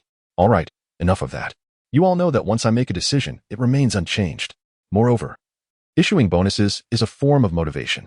In the future, anyone who achieves significant inventions or innovations will receive corresponding rewards. Brother Jing, I am here to entrust you with a new project. Oh? Du Jing asked, brimming with enthusiasm. What are we improving this time? Paper, Yang Lin said with a smile. While Du Jing was taken aback. Paper? He never imagined that Yang Lin would opt for paper. Although paper is somewhat expensive nowadays, it remains quite practical. Is there really a need for innovation? Jinggu, hold on a moment. We will discuss the innovation of the paper-making process later. I have another significant matter to address. Yang Lin continued. Steelmaking. Uncle Shun, I plan to add 20 more workers to the ironworks. What? Zhao Shunzi hurriedly shook his head. Yang Lin, it's merely iron. We already have enough manpower. We don't need that many. Yang Lin slowly shook his head. It is not iron. It is steel. From now on, the ironworks will be renamed the Metallurgical Workshop. As for manpower, even adding 20 may not suffice. I have prepared the blueprints. You should first construct a new furnace according to them. Chapter 67. Everything is progressing favorably. Yang Lin handed a thick stack of blueprints to Zhao Shunzi. So many? Zhao Shunzi quickly began to peruse the blueprints, growing increasingly confused. What is this? What is that? It was not that he could not comprehend the blueprints, but rather that the furnace depicted was not for iron at all. The furnace illustrated was extraordinarily large and demanded exceedingly high standards, even requiring a foundation to be laid. Is this really a furnace for iron? I have said it is for steel. However, Zhao Shunzi scratched his head. But what exactly is steel? To clarify, cast iron contains the most impurities, followed by wrought iron, while steel contains the least. Consequently, steel possesses superior hardness and strength, making it a more advanced metal material. Zhao Shunzi's eyes sparkled with excitement. Wait, Uncle Shun, you will personally select the workers. If 20 is insufficient, we can always add more. It is imperative that we construct this furnace swiftly. At that time, I will provide a new type of fuel called coke. With coke in this furnace, producing steel will not be an issue. He patted Zhao Shunzi on the shoulder. Understood. Zhao Shunzi was filled with anticipation. Also, regarding those components, please forge 10 more sets in the coming days, Yang Lin instructed. Not a problem, Zhao Shunzi readily agreed. After giving his instructions, Yang Lin and Du Jing entered the room. Lin Di, did you just mention paper making? Are you serious? As soon as they entered, Du Jing hurriedly inquired. Of course. I am serious. But the paper we currently have is already excellent. Can you really reduce the costs? Du Jing looked at Yang Lin in astonishment. Yang Lin smiled. Firstly, it is certainly possible to further lower costs. Secondly, Jing Ge, do you truly believe that the paper we are using is already the best? Du Jing nodded in confusion. Is there even better paper? He found it hard to believe. In his view, the current paper was already remarkable, thin, lightweight, and capable of lasting for decades without deteriorating. Thus, he could not fathom why Yang Lin would want to improve the paper. Is there truly room for improvement? From the use of bamboo slips to the advent of paper, society has relied on this medium for centuries without feeling any discontent. If one were to point out a flaw, it would be encapsulated in a single word: expensive. Indeed, there is a vast potential for enhancement. Yang Lin sighed. Upon arriving in this world, he found himself quite unaccustomed to its paper. It was not only thicker and coarser than the paper of his previous life, but it also bore a yellowish, even blackened hue, lacking in resilience. Compared to the paper of his past, even Kai Luan's famed Kaiho paper was vastly inferior. Really? Du Jing remained skeptical.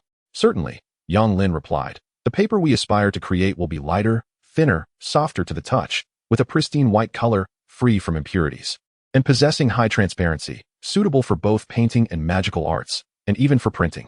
Du Jing was left astounded. Although he did not comprehend the concept of printing, he could hardly envision whether such paper truly existed. I have meticulously documented the specific processes. Yang Lin produced a stack of manuscript paper and handed it to Du Jing.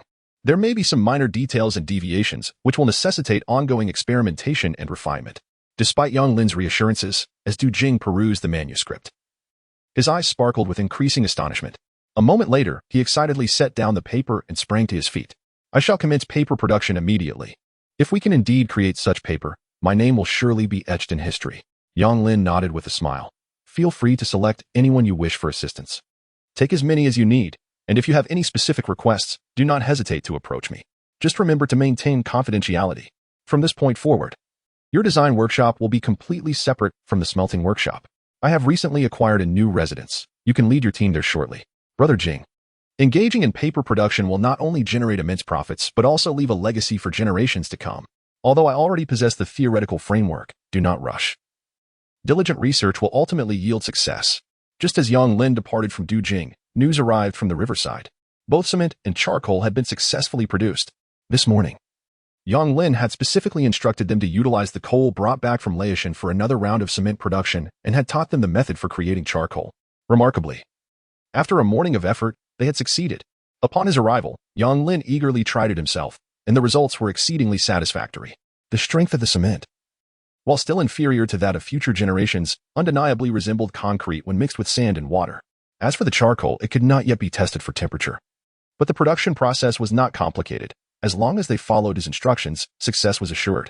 Uncle Dazhuang, at the current pace, how much cement can we produce in a day? Yang Lin inquired. Dazhuang shook his head with a sigh. The burning process is not difficult, taking merely 2 hours. However, grinding these stones is quite the hassle. Today, the materials we have burned consist of stone powder accumulated over several days. If we could keep pace with grinding the stones, we could, at the very least, double our output in a single day. Yang Lin estimated that this batch of cement weighs approximately 500 to 600 pounds, consuming considerable manpower and resources, yet the yield remains disappointingly low. The primary issue lies in the stone crushing process. Presently, without a stone crusher, although limestone is relatively soft, the procedure of first breaking it apart and then grinding it into powder proves to be exceedingly cumbersome. Thus, I have instructed the workshop to construct a new type of water wheel specifically designed for crushing stones, which will operate at least 5 times faster than the previous method. Consequently, the supply of raw materials will be significantly secured. From now on, this kiln will be dedicated solely to cement production, while another will be reserved for brick making. Cement is sensitive to moisture. Therefore, once it is produced, it will be transported directly to the construction site. With cement in hand, we can commence laying the foundation today. The foundation pit has been excavated for many days, eagerly awaiting the successful production of cement. What? Such precious cement is to be used for the foundation? Gao Dazhuang's eyes widened in disbelief. Although he has yet to witness the strength of cement firsthand, he understands from the production process that it is not easily made. The thought of pouring all the hard-earned cement into the foundation pit seems extravagantly wasteful. Yang Lin chuckled. A solid foundation ensures a stable structure. He is fully aware of the value of cement, but for the sake of safety, all of this is entirely worthwhile. With cement available, construction can proceed. The new water wheel. Papermaking, steel forging, brick firing, road building, and housing construction all seem to be progressing in a positive direction. Unbeknownst to us, several days have swiftly passed. That evening, before the sun set, outside Jianghe County, a group of burly men with bushy beards brandished weapons and fierce expressions, galloping into the city under the slanting rays of the setting sun. Chapter 68. The Black Tiger descends the mountain. Make way, make way. Those who wish to avoid death should step aside. The men's eyes glinted with malice as they cracked their whips and charged forward, completely disregarding the panicked civilians in their path. Some townsfolk, unable to evade in time, were knocked aside by the thundering hooves, crying out in agony. But no one paid them any heed.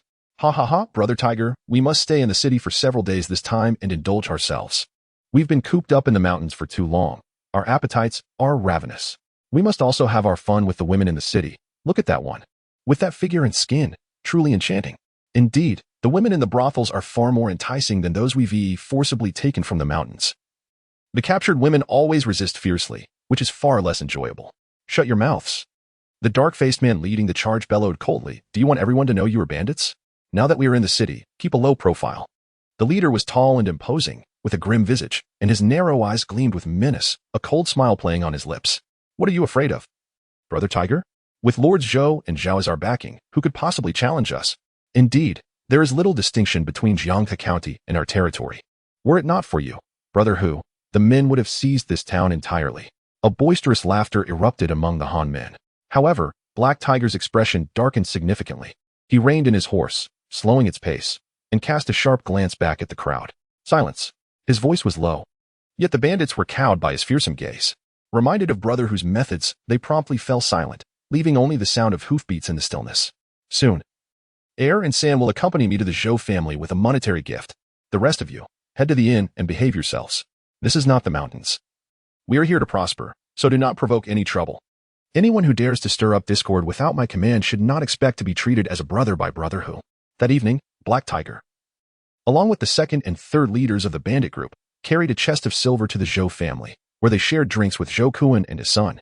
After several rounds of toasts and dishes, Zhou Xingyang broached a serious matter. Brother Hu, I have a minor issue and would like to trouble you. Black Tiger narrowed his eyes slightly, smiling amiably. Why be so formal, young Master Zhou? If there is anything I, Black Tiger, can assist with, do not hesitate to ask. Very well, I shall be direct. In Kaoshan village, there is a young Lin, a mere impoverished scholar, yet he is exceedingly arrogant and holds our Zhou family in contempt. Recently, he offended Lord Zhao, inciting his ire. Oh? Black Tiger's eyes widened, his tone icy. Such audacity. Rest assured, young Master Zhou. Anyone who dares to provoke the Zhou family shall find me at their doorstep, ready to deal with them. If you wish him dismembered, I shall ensure he is. Under Black Tiger's cold gaze, Zhou Xingyang did not dare to meet his eyes directly and quickly responded. Your assistance would be greatly appreciated, Brother Hu. Here is a token of my gratitude. Upon the successful completion of this task, there will be further rewards. As he spoke, Zhou Xingyang retrieved a gold ingot from his sleeve and pushed it toward Black Tiger. The latter's eyes sparkled with greed. The ingot weighed at least 5 taels, equivalent to 50 taels of silver. When had the Zhou family ever been so generous? However, we must ensure that both the Zhao and Zhou families wish to keep him alive. This young Lin has taken 10 wives, so when you capture him and his women, simply bring them back to us. Black Tiger's eyes lit up once more, and he thumped his chest confidently. No problem. This matter is in my capable hands. Once the business was concluded, Zhou Kuan seemed to finally regain his composure and cheerfully raised his cup. Come, let us drink. That night, just after Black Tiger and his men departed from the Zhou family, the second and third leaders could no longer contain their thoughts. Brother Hu, this situation seems somewhat peculiar. Is it truly necessary for us to intervene in capturing a mere impoverished scholar? Indeed, Brother Hu, the third leader echoed, the sum offered is rather excessive. It feels far too simple. Black Tiger's face darkened. Do I need to remind you? Return and investigate Yonglin first. What is the underlying truth? Does he possess any connections? Why have the Zhao and Zhou families not acted against him directly? And why capture him alive?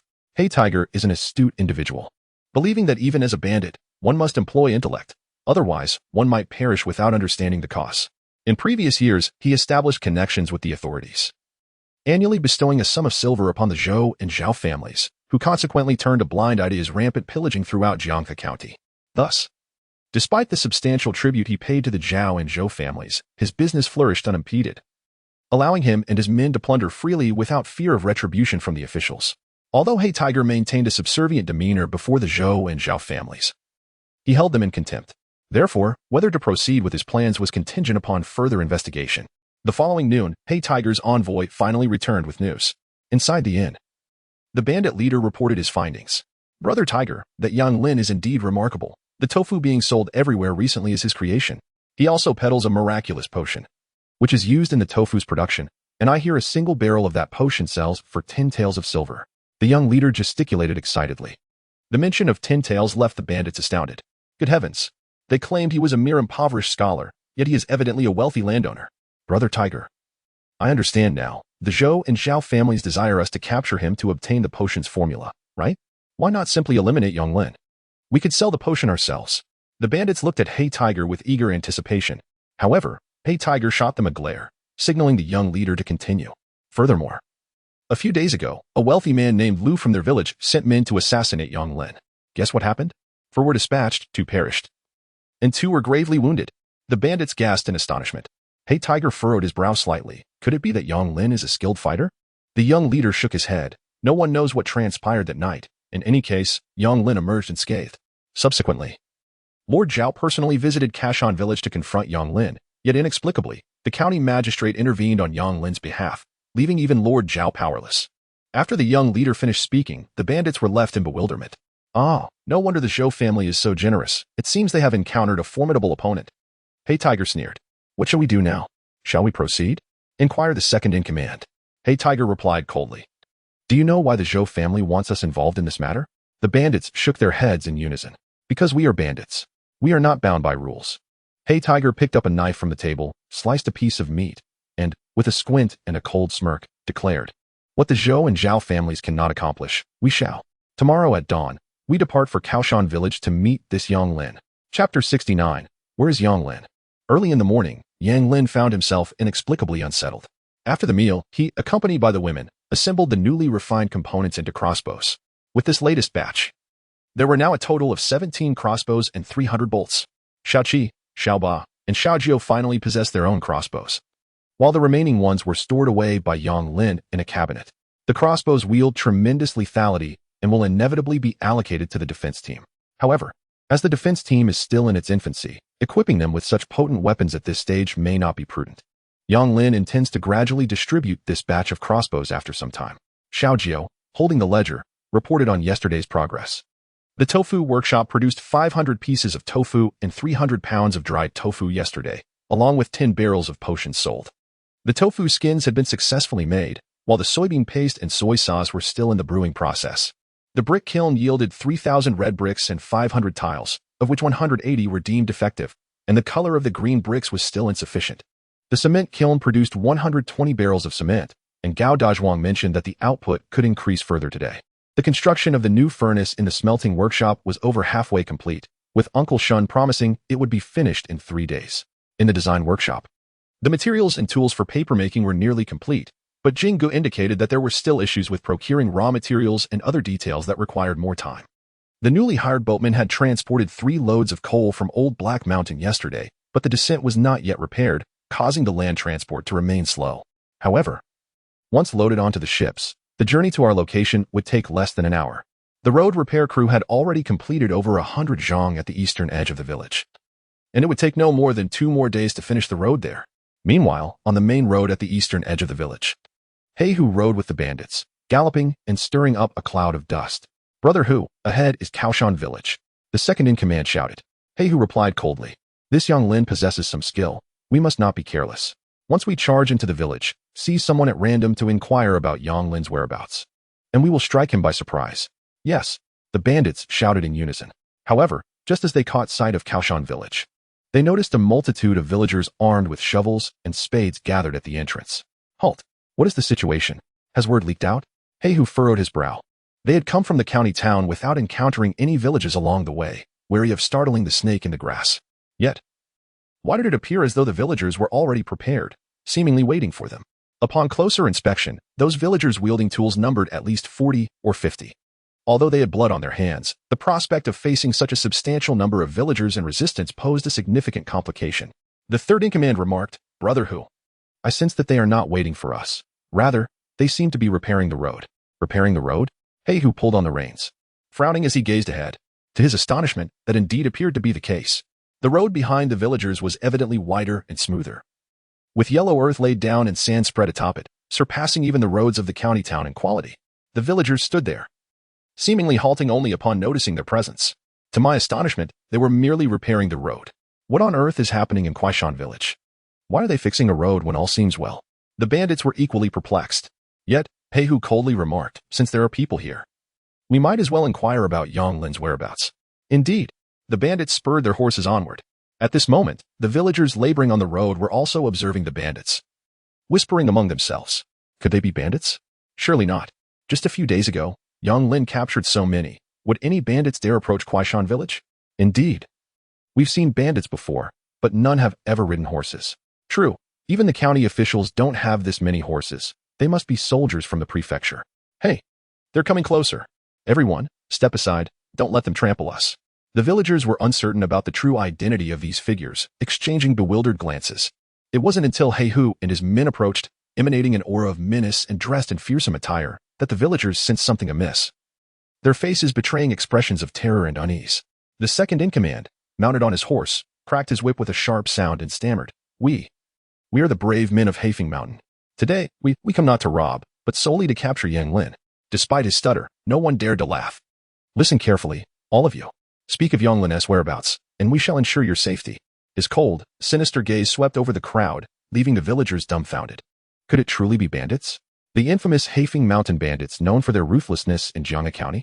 And they were here to seek out Yonglin. The villagers exchanged glances, none daring to utter a word. He Hu advanced on horseback, a cold sneer upon his lips. "No one cares to speak? Do you truly believe I am to be trifled with?" With that, he raised his whip. Crack! It struck an elderly man nearby. The old man staggered back, thrown off balance. In a swift motion, He Hu drew his knife, aiming it at the old man. "Ah!" The elderly man cried out, collapsing to the ground as blood seeped through his thin garments. He twitched a couple of times before falling still. Silence enveloped the scene. The villagers stared wide-eyed. A mix of anger and fear etched on their faces. Lu Lao Han was one of the few in the village to have lived past 60. And now he lay slain by bandits? In that moment, the villagers were paralyzed with shock, instinctively retreating. No one had anticipated such ferocity from these bandits. Seeing the villagers' fear, He Hu felt a sense of satisfaction. He wiped the blood from his knife and coldly stated, "Now, can we speak?" Yet the villagers continued to retreat, remaining silent. Though they were afraid, betraying Yonglin by revealing his whereabouts was beyond their resolve. So you still possess a sense of loyalty? Quite admirable, I must say. Given that, once we arrive at the village, I shall interrogate each one of you individually. I am eager to see if Yonglin will emerge before I eliminate you all." At that moment, a young villager suddenly shouted, "Everyone, run! Hurry back and inform Yonglin." After his exclamation, he turned and sprinted back. The villagers, as if awakening from a dream, began to scatter in all directions. "Run? Huh. I wonder how far you think you can escape." The black tiger, unfazed, retrieved a bow from his saddlebag. He drew the bowstring, aimed at the young man desperately racing towards the village, and a cruel smile crept across his lips. Whoosh! The arrow was released, and in an instant, the young man stumbled and fell to the ground. The bandits erupted in laughter, as if they had anticipated this outcome. Chapter 70, For the Sake of Kaoshan Village. Charge forth. The young man lay rigidly before the villagers. Instantly, fear gripped everyone, rendering them motionless. "Run? I'm curious to see whether your legs are swifter than my arrows." Ha ha ha ha. Brother Tiger's arrows are invincible. Brother Tiger is majestic. The bandits brandished their knives, chanting loudly. With 2 lives claimed, the villagers were paralyzed with terror, none daring to flee. The bandits, mounted on horseback, circled around like shepherds herding sheep, swiftly gathering the villagers together and driving them toward the village. Tears welled in the villagers' eyes, yet they dared not voice their anger. Outside the village, Zhang Tao was patrolling with the defense team when he suddenly spotted villagers repairing the road and bandits on horseback. His expression changed drastically. "Oh no, it's bandits. Kong Liang, hurry back and warn Yonglin. Tell him there are 16 bandits, all mounted. Advise him to be cautious." Zhang Tao initially intended to urge him to run, but knowing Yonglin's character, he realized he would likely not flee, so he changed his command to one of caution. "Brother Tao, what shall we do?" Kong Liang asked, concern etched on his face. Zhang Tao's demeanor grew serious. "You must go. I will devise a plan here. Without hesitation, Kong Leong dashed back toward the village. The bandits were now less than 100 paces away, yet the faces of the defense team showed no fear. Brother Tao, what is our strategy? The group awaited Zhang Tao's decision. Zhang Tao declared with resolve, we, the defense team, receive such generous pay precisely to protect our neighbors. Now that the bandits have arrived, if we flee, what purpose do we serve? We have faced bandits before, and we shall not cower this time. Are you afraid? The crowd shook their heads, though anxiety was evident on their faces. On the day the defense team was formed, Yang Lin had proclaimed that if anyone should perish while protecting others, he would provide 30 taels of silver as compensation. Zhang Tao, though fearful of death, recognized that behind him stood not only his kin and fellow villagers, but also his beloved family. To flee would mean abandoning his loved ones to the mercies of bandits. He had faith in Yang Lin's promises. Today, he would stake his very life, ensuring that his wife and children would have the means to survive. With a long gun slung across his back, he stood resolute, fully aware that these bandits were starkly different from those who had come before. In the Grand Qin dynasty, horses were a precious commodity. Even within the military, cavalry was far outnumbered by infantry. Yet these bandits rode with a fierce determination, a clear indication that they would not be easily vanquished. Having seen battle, Zhang Tao understood that, under equal numbers, infantry would crumble like paper against a cavalry charge. Now, with 16 bandits arrayed against their mere 9, comprised largely of farmers with scant combat experience, Zhang Tao knew the odds were stacked against them. Nevertheless, even if they could not withstand the bandits, they must buy time for their families to escape. The expressions of the defense team grew grave as they brandished their weapons, forming a solid line to block the path into the village. Their arms had transformed from simple farming tools into long spears and broadswords crafted from high-quality iron. Yet, as the bandits drew nearer, anxiety gripped them tighter. What is happening? Black Tiger mused from a distance, observing the defense team blocking the village entrance, his brow furrowed. Who knows? This village of Kuaishan, it is truly rife with oddities, muttered the second-in-command. The villagers, witnessing the defense team standing firm rather than fleeing, felt a flicker of hope ignite within them, stirring their spirits. Black Tiger's expression shifted unpredictably as he noted the weapons in the defenders' hands. In the past, wherever they went to plunder, no one dared resist. They would promptly surrender their valuables, pleading for mercy. Yet this humble village of Kuaishan instilled in him an unsettling feeling. In that moment, he regretted taking on this task. However, with the village so close, he could not allow a mere sense of foreboding to deter him. He was Black Tiger. After all, second and third, take a few men and eliminate these obstacles. He commanded. Yes, yes, they responded eagerly, rushing forth with 6 men towards Zhang Tao and his companions. Now, Zhang Tao shouted in return. Avoid their horses. For Kuaishan village. Charge with me. Armed with his gun, he led the charge, propelled by the understanding that a soldier's valor is reflected in his leader's courage. Whenever a general shouts to charge and leads his troops into battle, the soldiers are filled with fervor, following him with unwavering determination. Conversely, when a general demands that his subordinates advance without sharing their fate, the soldiers often lack the spirit to fight. At that moment, Zhang Tao brandished his spear, leading the charge at the forefront. Though only 8 men accompanied him, he felt as if he were at the helm of a 1,000-strong army, surging towards the enemy camp. Charge!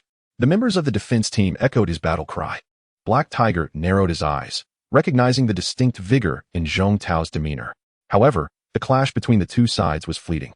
In the blink of an eye, 2 members of the defense team were struck by galloping horses and sent flying.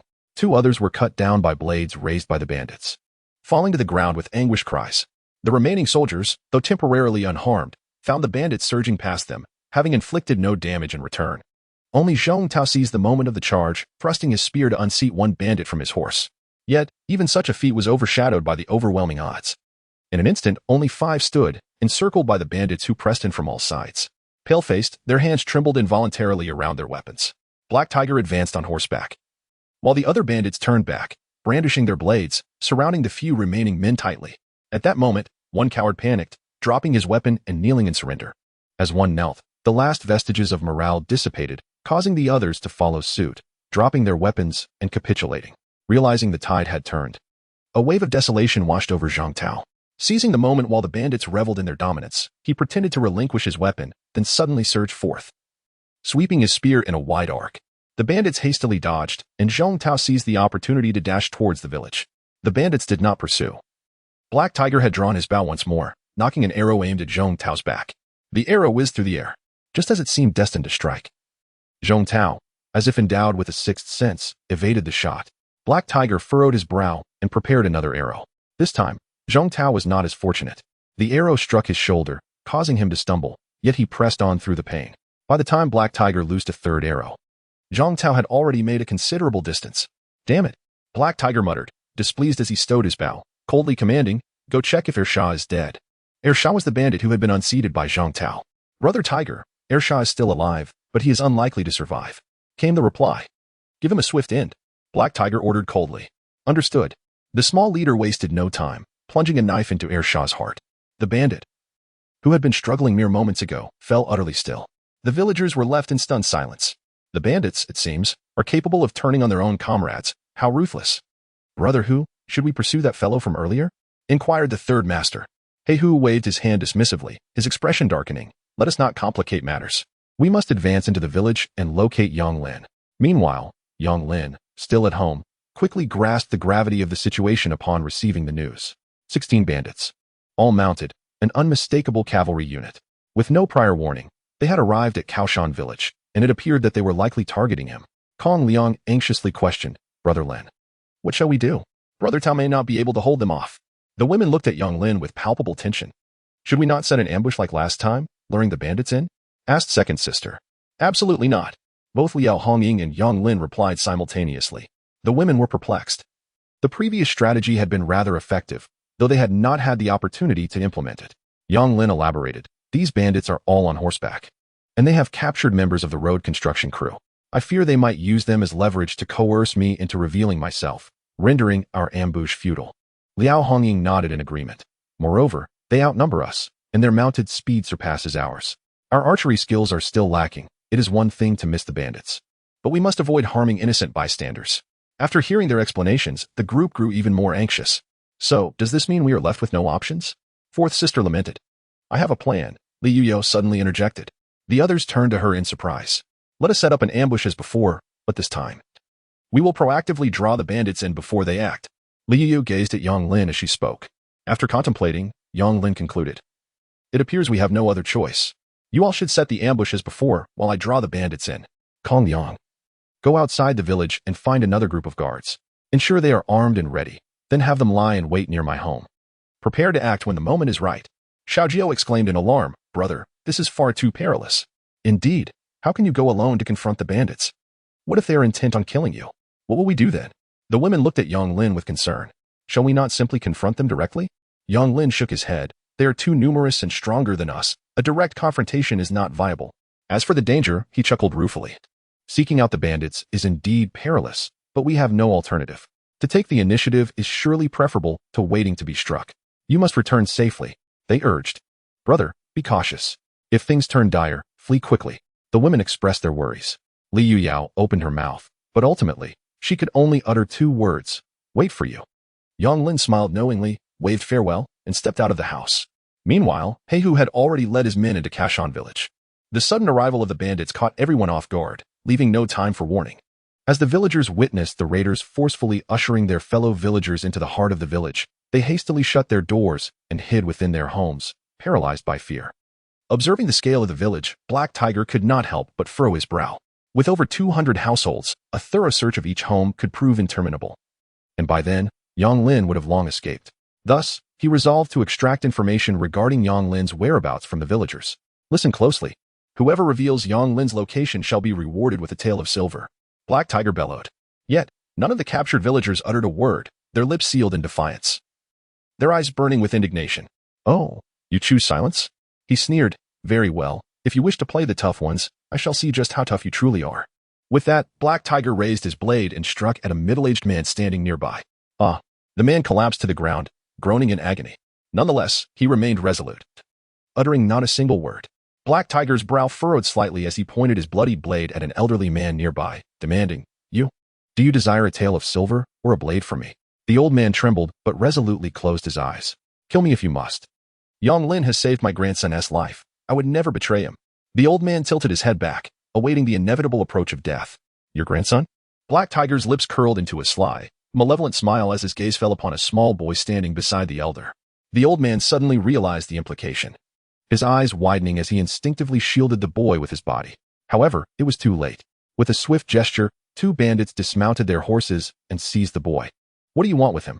If you have grievances, direct them at me. He is merely a child. The old man trembled and rushed towards the bandits, only to be swiftly kicked to the ground. Child, child. The pair cried out, but they were brutally separated by the bandits. One of the bandits grasped the boy's chin, coldly stating, "Listen here, little one. If you tell us where Yang Lin's family resides, not only will I release you and your grandfather, but I shall also reward you with coins." The bandit dangled 2 copper coins before the boy's eyes. Yet, the small boy gritted his teeth and declared, "Grandfather says I must never betray our benefactor. Damn it, you ungrateful wretch." The bandit, enraged, struck the boy across the face. The boy fell to the ground, still refusing to speak. "Step aside, let me take over." Black Tiger, his expression darkening, dismounted and drew a dagger from his waist, approaching the terrified boy. He loomed over the child, his voice dripping with malice. "Do you know why I am called Black Tiger? Because I relish feasting on the hearts of men, much like a ferocious tiger, especially the hearts of children." As he spoke, he forcefully tore open the boy's garment. Chapter 72. I am Yang Lin. We are all Yang Lin. With a soft rip, the boy's clothes were torn apart, revealing his bare chest. The boy's face turned pale with fright. "No, you beasts. If you have the courage, kill me. If you have the courage, kill me," he shouted. "What skill is it to bully a child, you monsters?" An old man, tears streaming down his face, desperately rushed forward. One of the bandits stepped forward and easily kicked him to the ground. The surrounding villagers clenched their fists, filled with anger yet gripped by fear, watching as the dagger in the hands of Black Tiger inched closer to the boy's chest. Many closed their eyes and shed tears. "Speak, where's Yang Lin's home?" The dagger pressed against the boy's chest. Black Tiger's face contorted with rage and humiliation. He had never encountered such defiance from the common folk and could not comprehend why they would risk their lives to protect another. Yet, this feeling unsettled him, and as he faced that tender yet unyielding little face, he felt a twinge of fear. Unbeknownst to him, Black Tiger's breathing grew heavy, his agitation igniting a desire to annihilate the entire village. "Speak, speak." Black Tiger's frenzied roar echoed, resembling madness. Even the bandits were startled by his fury. Just as Black Tiger raised his knife, a voice suddenly emerged from the crowd. "I am Yang Lin." Black Tiger froze. The bandits were taken aback. The villagers were also stunned, for they realized that it was not Yang Lin who spoke, but old man Zhou Lu. He pushed his way through the crowd, thumping his chest and declaring, "I am Yang Lin, let them go." The villagers, astonished, watched Zhou Lu step forward, and suddenly someone else shouted, "I am Yang Lin." Soon, a chorus of voices arose, echoing throughout. "I am Yang Lin. I am Yang Lin. I am Yang Lin." An increasing number of people, filled with righteous anger, emerged from the throng. Black Tiger sheathed his knife, astonished by the simplicity of these villagers. The bandits were bewildered. They had never encountered such a phenomenon before. "I am Yang Lin." Though the voices were not perfectly synchronized, they rang out loud and clear, reverberating throughout the village. The villagers who had shut their doors felt a fire ignite within them, yearning to rush out and confront the bandits. Yang Lin, arriving on the scene, was equally shocked. As he listened to the fervent and impassioned calls, tears welled in his eyes. He believed he had done nothing extraordinary. His assistance merely a matter of doing what he could.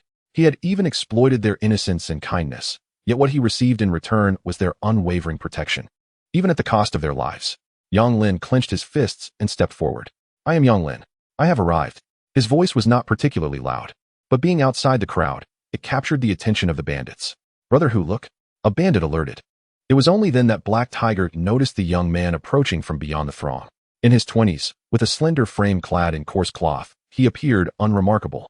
The only distinguishing feature was his pair of deep, dark eyes, which seemed to shine brighter and deeper than those of others. At this moment, the villagers also recognized Yang Lin's figure, and an instant silence enveloped the scene. All gazes were fixed upon him, shaking their heads in a silent plea. "Leave quickly. You are Yang Lin." Black Tiger approached, his gaze fierce as he scrutinized the young man before him.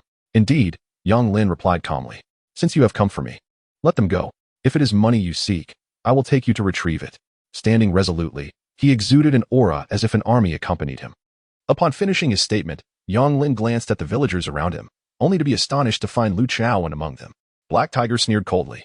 "Do you dare to negotiate with me? Are you not afraid that I might kill you right now? I wager you lack the courage." Black Tiger glared, instinctively tightening his grip on the hilt of his dagger. Yang Lin chuckled derisively. "What? Am I mistaken? If I am not wrong, those you brought here seek to obtain the formula for the elixir from me. They require a living Yang Lin, not a corpse. A living Yang Lin holds value for them, while a dead one is worthless."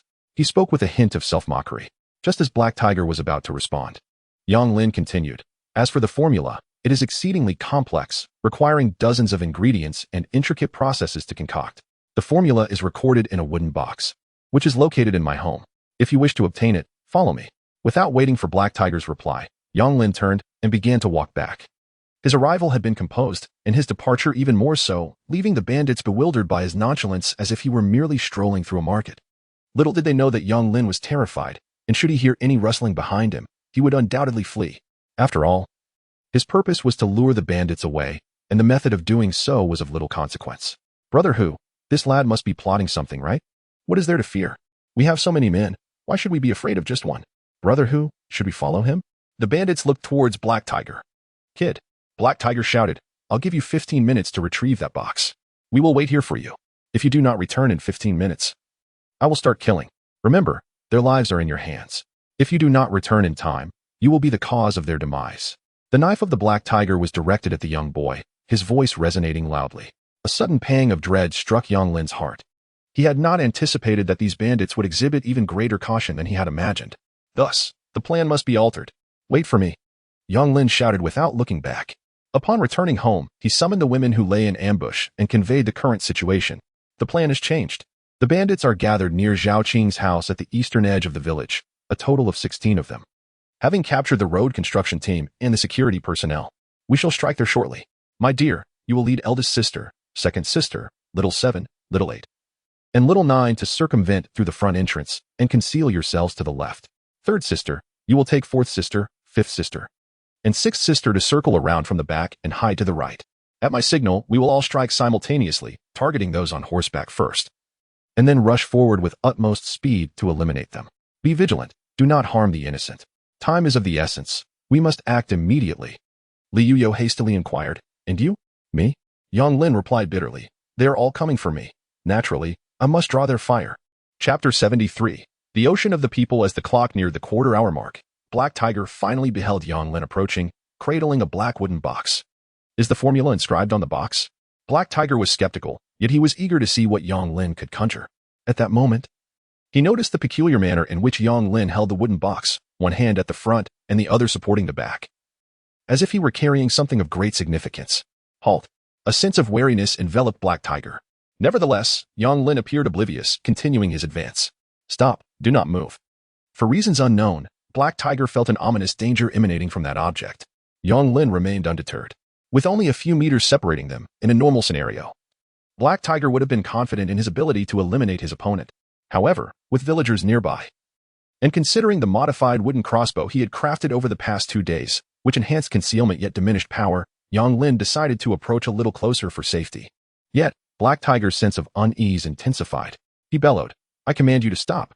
If you dare take another step forward, I will kill him right now. Black Tiger pressed the blade against the young boy's neck. Yang Lin furrowed his brow, compelled to halt. In that fleeting moment of pause, he discreetly scanned his surroundings, uncertain if the women were properly concealed. This is the formula. Release the child, and I will hand it over to you. Yang Lin steadied the wooden box before him, aimed at Black Tiger, and pulled the trigger. Whoosh!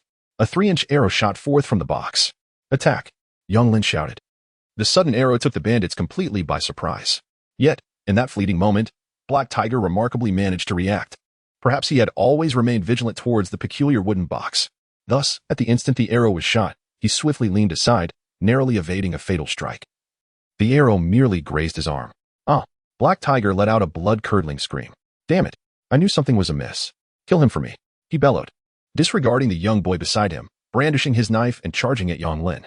However, just as his words left his lips, a chorus of anguished cries erupted around him. One by one, his subordinates tumbled from their horses, crashing to the ground. Some had already met their demise, while others writhed in agony. In that brief moment, out of the 8 henchmen on horseback, only 2 remained. The remaining duo, pale-faced, were utterly oblivious to the calamity that had befallen them. The sudden turn of events left Black Tiger bewildered, yet he was certain that this was the doing of Yang Lin. I'll kill you. In the blink of an eye, he had lost 6 or 7 brothers. Having wreaked havoc in Jianghe County for years, he had never suffered such a grave setback. At that moment, Black Tiger's eyes blazed with fury. Wielding his hefty blade, he leaped forward, aiming a fierce strike at Yang Lin. The distance between them was too close. Upon realizing that the first arrow had failed to eliminate Black Tiger, Yang Lin hastily prepared another bolt in the modified wooden box. However, the reloading process was rather cumbersome, and in his frenzy, he fumbled. Black Tiger was already upon him, yet the crossbow was not yet ready. There was no time to flee now. He could only grit his teeth and continue the reloading process while raising the wooden box's firing aperture, aligning it with Black Tiger. This moment felt interminable to Yang Lin, as everything around him unfolded like a slow-motion scene from a film. He calculated the speed of his reloading against the speed of Black Tiger's impending strike. The outcome was clear. He was too slow. Yang Lin realized that before he could release the arrow, Black Tiger's ominous blade would surely strike him first. Although he had strapped a piece of iron to shield his vital areas beneath his clothing, he could still sense the chilling breath of death approaching him. Die! Black Tiger roared. The blade descended. Yang Lin tightly shut his eyes and simultaneously pulled the trigger. The sound of Black Tiger's anguished scream followed. Yang Lin braced himself for the impending blow. Yet, the anticipated pain never came. He hurriedly opened his eyes. What he saw left him utterly astonished. Draped in a verdant gown, Lu Qiaowen unexpectedly lunged before Yang Lin, using her back to shield him from the lethal strike of the Black Tiger.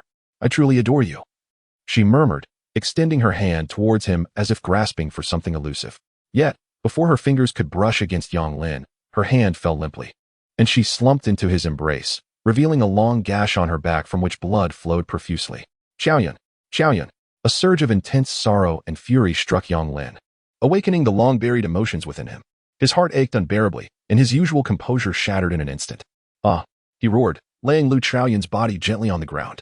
The peril surrounding them remained, and he could not afford the luxury of dramatics as seen in romantic dramas. He would not weep openly or lament in poetic verses. In that moment, all he possessed was a smoldering rage. Kill! Kill! Kill! His eyes ablaze, Yang Lin seized the wooden box, reloading the crossbow with remarkable swiftness, perhaps spurred on by his grief. As he released the arrow, the bandit who lunged at him was struck down by 2 arrows that had been loosed from a distance, hitting their mark first. All 3 arrows found their target, leaving the bandit lifeless upon the ground. From the left, Li Yuyao and her followers surged forward. From the right, Liao Hongying and her group charged in. They advanced while firing their weapons. The previous volley had already dispatched 6 foes, and now, with their second round of shots, 4 more bandits fell to the earth. However, with so many civilians around, further shots became perilous. Just when it seemed they had lost their advantage and would have to resort to brute force, Yang Lin's resounding battle cry ignited the fury within the hearts of the townsfolk, awakening their deepest passions and resilience. In that moment, they surged forward. Let us fight. Let us slay these bandits. Curse them. The villagers rushed in, and the 5 bewildered bandits were soon engulfed by a tide of determined citizens. Chapter 74. Tomorrow. A grand endeavor. As evening descended upon the Yang household, the glow of numerous oil lamps illuminated the space as brightly as day. Outside, the courtyard teemed with people. Yang Lin sat at the bedside, his hands stained with blood, slowly closing his eyes. Moments ago, he had stitched the wounds of 4 severely injured individuals, including Lu Qiaowen. Their injuries were grave but had not struck vital areas. Nonetheless, without the sutures, they would have succumbed to excessive blood loss. Even now, with their wounds closed, their survival rested solely in the hands of fate. Dear husband, please wash your hands. 5th sister brought a basin of warm water, gazing at Yang Lin with concern. Yang Lin nodded slightly, slowly cleaning the blood from his hands. As the crimson liquid was washed away, the once clear water in the wooden basin was soon stained red. Yet it could not cleanse the fury that resided in Yang Lin's heart. In this battle, including Black Tiger, 9 bandits perished, 3 were severely injured, while the rest were thoroughly beaten and captured, tied to the trees outside. On the side of the village, Yang Lin and his women remained unscathed. By the time the women, armed with crossbows, charged forward, the remaining bandits had already been dealt with by the villagers. However, prior to that, among the road construction team, there were 2 minor injuries, 1 serious injury, and 1 fatality. On the defense team's side, there were 2 severely injured and 1 dead. Yang Lin had already removed the arrow from Zhang Tao's shoulder and bandaged his wound. This tower-like man stood outside the door, his eyes red-rimmed. Taking the towel offered by 6th sister, he dried his hands and asked in a low voice, "Is Lu Qiaoyan's mother still outside?" 4th sister nodded. "Everyone is here." Yang Lin understood that everyone included the families of the other injured. "All right, I will go speak with them." Just as Yang Lin stood up, his body swayed slightly, nearly causing him to collapse, and 5th sister and 6th sister hurriedly supported him. "Are you all right? Perhaps I should go talk to them." Li Yuyao stepped forward, her face filled with worry. It was evident to all that Yang Lin's current state was far from good. Whether it was Lu Qiaowen blocking the knife for him and now lying unconscious, or his first experience of witnessing the casualties of those around him since arriving in this world, all of this plunged his mind and body into profound anguish. Yang Lin waved his hand. "I'm fine. I will handle it. These simple 4 words conveyed his determination to everyone present. Li Yuyao ceased to insist, exchanging glances with 5th and 6th sisters, signaling them to support Yang Lin properly. As he pushed open the door, hundreds of eyes, both inside and outside the courtyard, turned towards him. Almost all the villagers had gathered here, yet a peculiar silence enveloped the atmosphere. Zhao Fugue and Zhang Tao, standing on either side of the door, opened their mouths but said nothing. The villagers looked at Yang Lin with concern, their gazes fixed upon his haggard and pale face, which only deepened their unease. Xiaoyan, how is she? Lu Zhangshi cried out, rushing over with the assistance of 2 maidens. The families of the others severely injured, though silent, gazed at Yang Lin with bewilderment on their faces, their expressions revealing their anxiety. The bleeding has stopped. However, I cannot yet assure you of her survival. Yang Lin spoke candidly to the villagers, bowing deeply. To facilitate their care, they will temporarily stay with me. I will bear all expenses, whether for medical treatment or any subsequent costs. Lu Zhangshi wished to wail further, but Wang Gui came over, supporting his brother Wang Laosan. Rest assured, everyone, Yang Lin's medical skills are exceptional. Look at my brother. He was grievously wounded, unconscious, and anyone would have deemed him beyond salvation. Yet, it was Yang Lin who brought him back to life. Weak and kneeling before Yang Lin, Wang Laosan declared, "My life is yours, Yang Lin. From this day forth, whether it be climbing a mountain of blades or descending into a sea of flames, at your command, I, Wang Laosan, shall not flinch." As he spoke, he repeatedly bowed his head in gratitude. He had only just awakened and was brought here by his brother. Wang Gui intended to provide a display of his brother's recovery before the gathered crowd, offering them reassurance. This tactic proved effective. Lu Zhangshi and the other families of the severely injured exhaled a collective sigh of relief upon witnessing Wang Laosan. They were all aware of the severity of his injuries that night, yet he had been saved by Yang Lin, which instilled confidence in Yang Lin's medical abilities. Focus on your recovery. Once you heal, I shall help you regain your freedom, and you may assist me then. Yang Lin encouraged as he helped Wang Laosan to his feet and signaled Wang Gui to support him. Observing that Yang Lin seemed to have something important to convey, Wang Gui did not hesitate and quickly assisted Wang Laosan to the back. My fellow villagers, I am deeply grateful that today, in the face of the bandits' blades, none of you betrayed my whereabouts. I, Yang Lin, am truly appreciative. He bowed deeply once more. I consider myself fortunate to have earned your loyalty despite my humble deeds. I shall refrain from excessive flattery. I have always believed in repaying kindness with kindness and grievances with grievances. Today, your goodwill towards me will be etched in my heart. The bandits' hatred towards us cannot simply go unpunished. With a resolute voice, Yang Lin proclaimed. Old Zhang of the road construction team and Zhou Li of the defense squad were slain by the bandits. They died for me, for the protection of our village. And they are heroes. I shall arrange a grand funeral for them, and I will take care of their families from this day forward.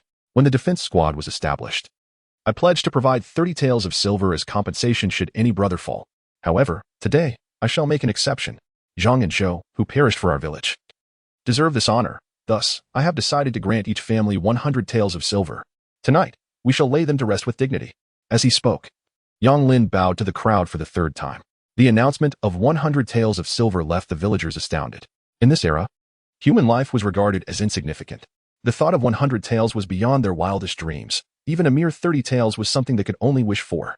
10 taels could buy a life, and even in the military, compensation was typically a mere 8 guan, often withheld. Thus, while the villagers felt profound sorrow, the promise of 100 taels made many believe that the sacrifice of their loved ones had not been in vain. However, for Yang Lin, no amount of money could equate to a human life. Increasing the compensation was merely a gesture within his means. It would not alleviate the burden on his heart. Third uncle, are you certain that this band of outlaws is backed by the Zhou and Zhao families? Zhao Fugue nodded vigorously. Absolutely. In the county town. It's practically an open secret. Very well, Yang Lin replied. Tomorrow, I intend to undertake a significant action.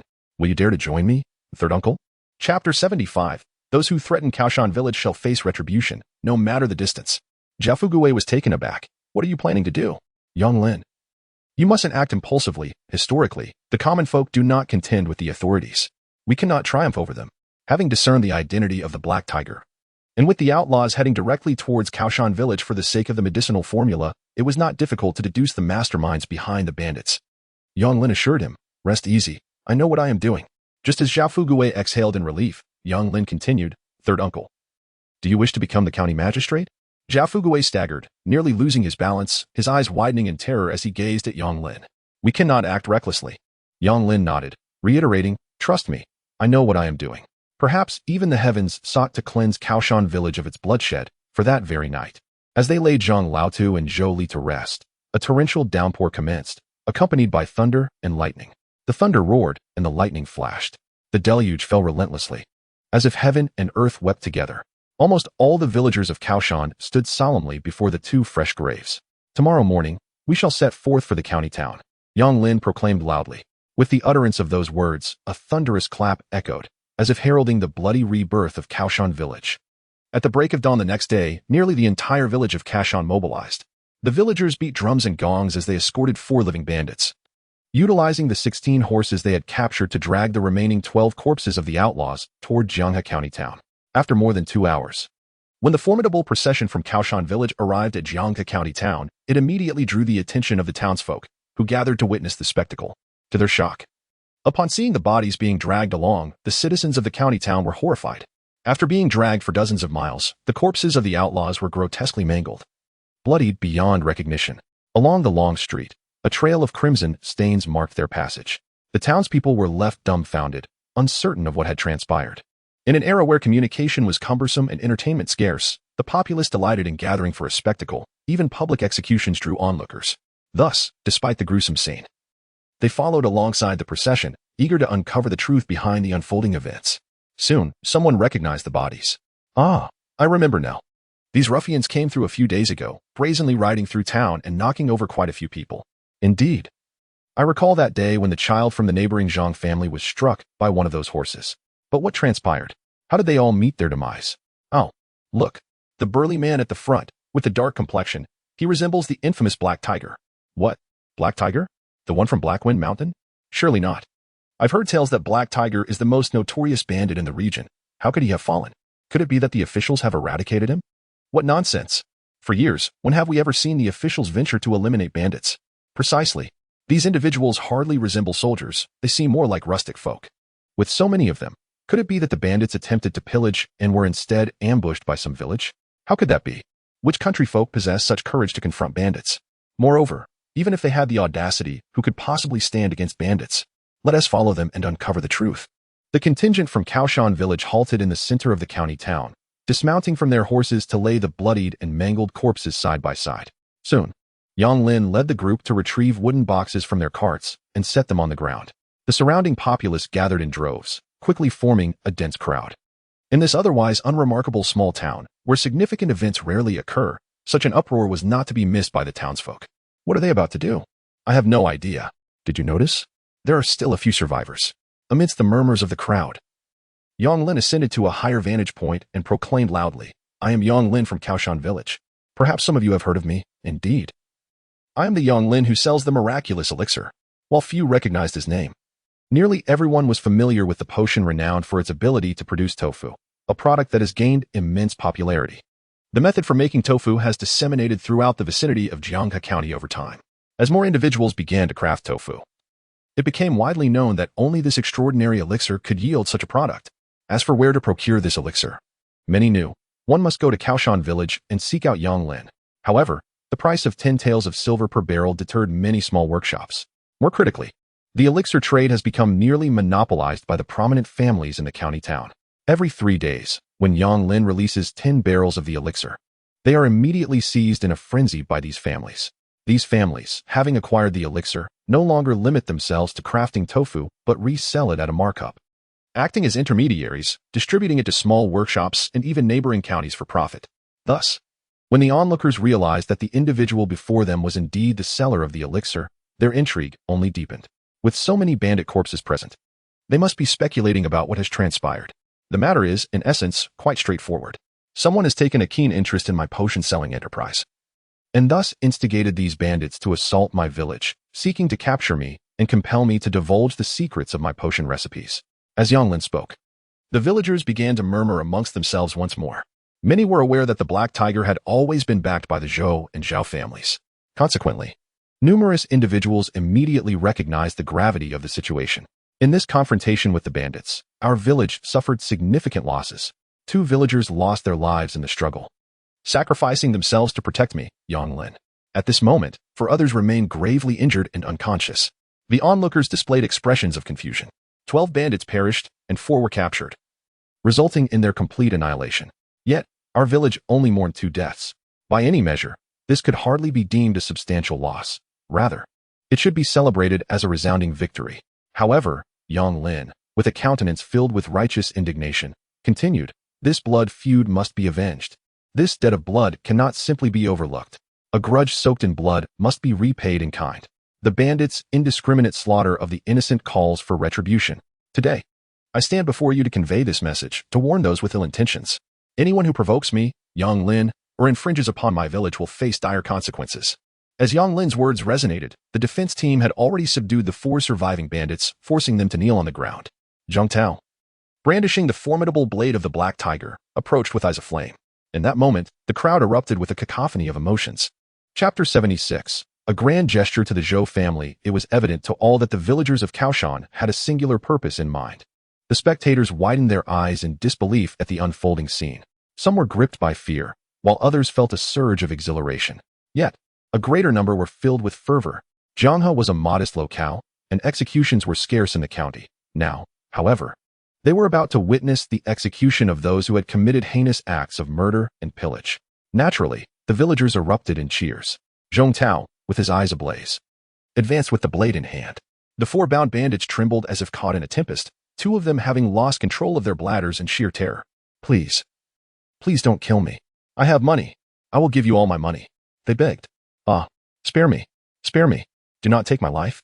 Among the pleas for mercy, there were also threats and intimidation. "We still have a dozen brothers in Black Wind Mountain. If you dare to harm me, our brothers will not let you go." One bandit screamed at Zhong Tao, his eyes gleaming with malice. Yet, scarcely had he finished speaking when Zhong Tao approached him. Blade in hand. "Please, don't." The previously defiant bandit faltered. "Die." Zhong Tao declared without hesitation, bringing the blade down. Blood gushed from the neck of the bandit, and a large head rolled down with a dull thud, coming to rest beside him. The once defiant bandit was suddenly reduced to a headless corpse, collapsing to the ground. A wave of cheers erupted from the onlookers. The inherent goodness of human nature shone through, while not all the townsfolk harbored a deep-seated hatred for evil. Their disdain for bandits was universally felt.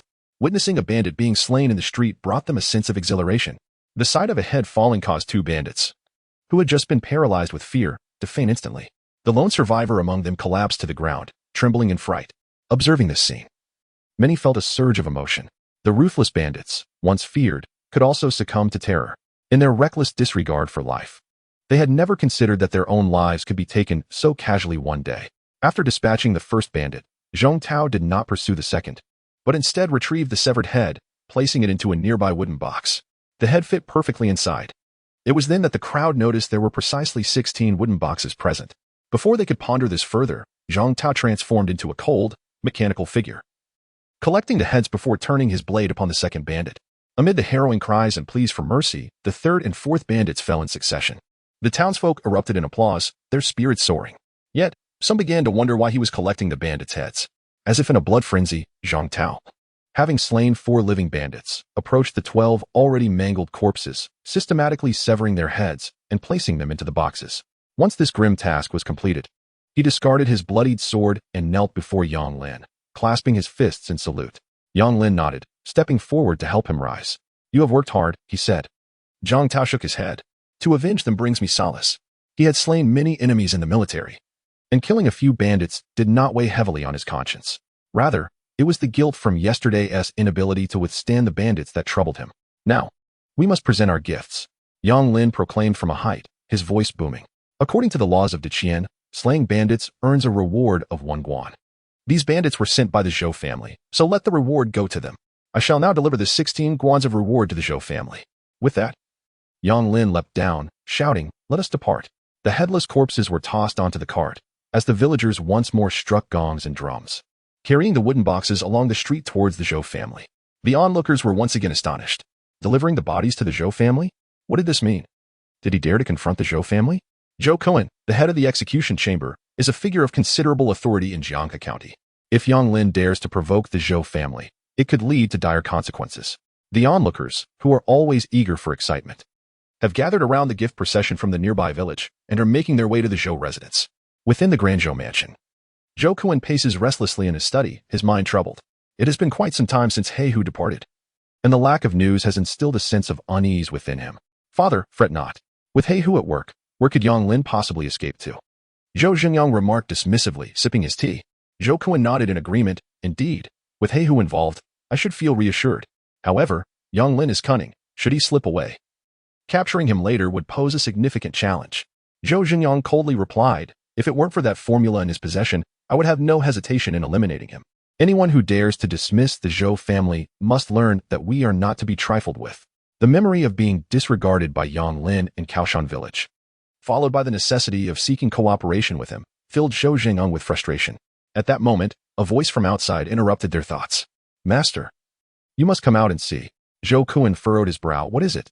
Yang Lin has arrived. The steward announced. What? Both Zhou Kuan and Zhou Xingyang exclaimed in shock. As Zhou Kuan swung open the door, he demanded, what is going on? Zhou Xingyang pressed. You mean to say He Hu has captured Yang Lin? No. The steward hastily shook his head. It is Yang Lin himself, along with several hundred people from his village, standing outside, claiming to bring us a grand gift. But, the steward hesitated. But what? Zhou Kuan urged. The steward quickly replied. I merely observed that some among them are stained with blood and carry peculiar wooden boxes. The stench of blood is quite strong. I fear their intentions may not be benign. Zhou Kuan's eyes widened in alarm. Boxes? A bloody odor? He was momentarily taken aback, unable to comprehend the connection between the two. Father, regardless of Yang Lin's schemes, since he has come to our doorstep, we can seize this opportunity. Let us dispatch a few constables, concoct some excuse, and apprehend him. This Jianghe County is our territory. Dealing with him should be effortless. Zhou Kuan, however, frowned in contemplation. Let us not rush. We should first ascertain the situation. I am eager to discover what he has brought us.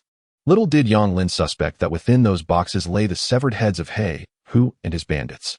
Chapter 77. The gift within the boxes. Upon reaching the entrance, Zhou Kuan was taken aback. The scene outside was indeed as the steward had described. A throng of over 100 people, along with countless onlookers, had completely surrounded the Zhou residence. Yang Lin stood at the forefront of the gathering, cradling wooden boxes in his arms, and Zhou Kuan could distantly detect a foul, metallic scent. Yang Lin, you possess an audacity beyond measure. How dare you disrupt my Zhou family? Do you truly believe that the Zhou family is easily provoked? Zhou Xingyang directed an accusatory finger at Yang Lin, rebuking him fiercely. And you, the rabble, what are you all doing blocking the way? Do you wish to court death? Quickly disperse, or I shall have you all arrested. Zhou Xingyang then directed his vitriol towards the onlookers. In the past, the common folk would never have dared to provoke the Zhou family, but today, having witnessed the slaughter of bandits, their spirits aflame with fervor. Who would heed Zhou Xingyang's threats? After his tirade, the crowd remained unmoved. Yang Lin wholly disregarded him, inciting Zhou Xingyang's ire further. Just as he prepared to advance, Zhou Kuan cast him a warning glance. Having served as the head of the interrogation chamber in Jianghe County for many years, Zhou Kuan was adept at reading the room. He perceived the indignation on Yang Lin and the villagers' faces, as well as the agitation of the assembled crowd, despite not knowing the specifics of the situation. The atmosphere felt distinctly charged. Younger, you should step back for now. Zhou Kuan approached, clasping his hands in a gesture of respect towards Yang Lin. You must be Yang Lin. I am Zhou Kuan, the head of the interrogation chamber.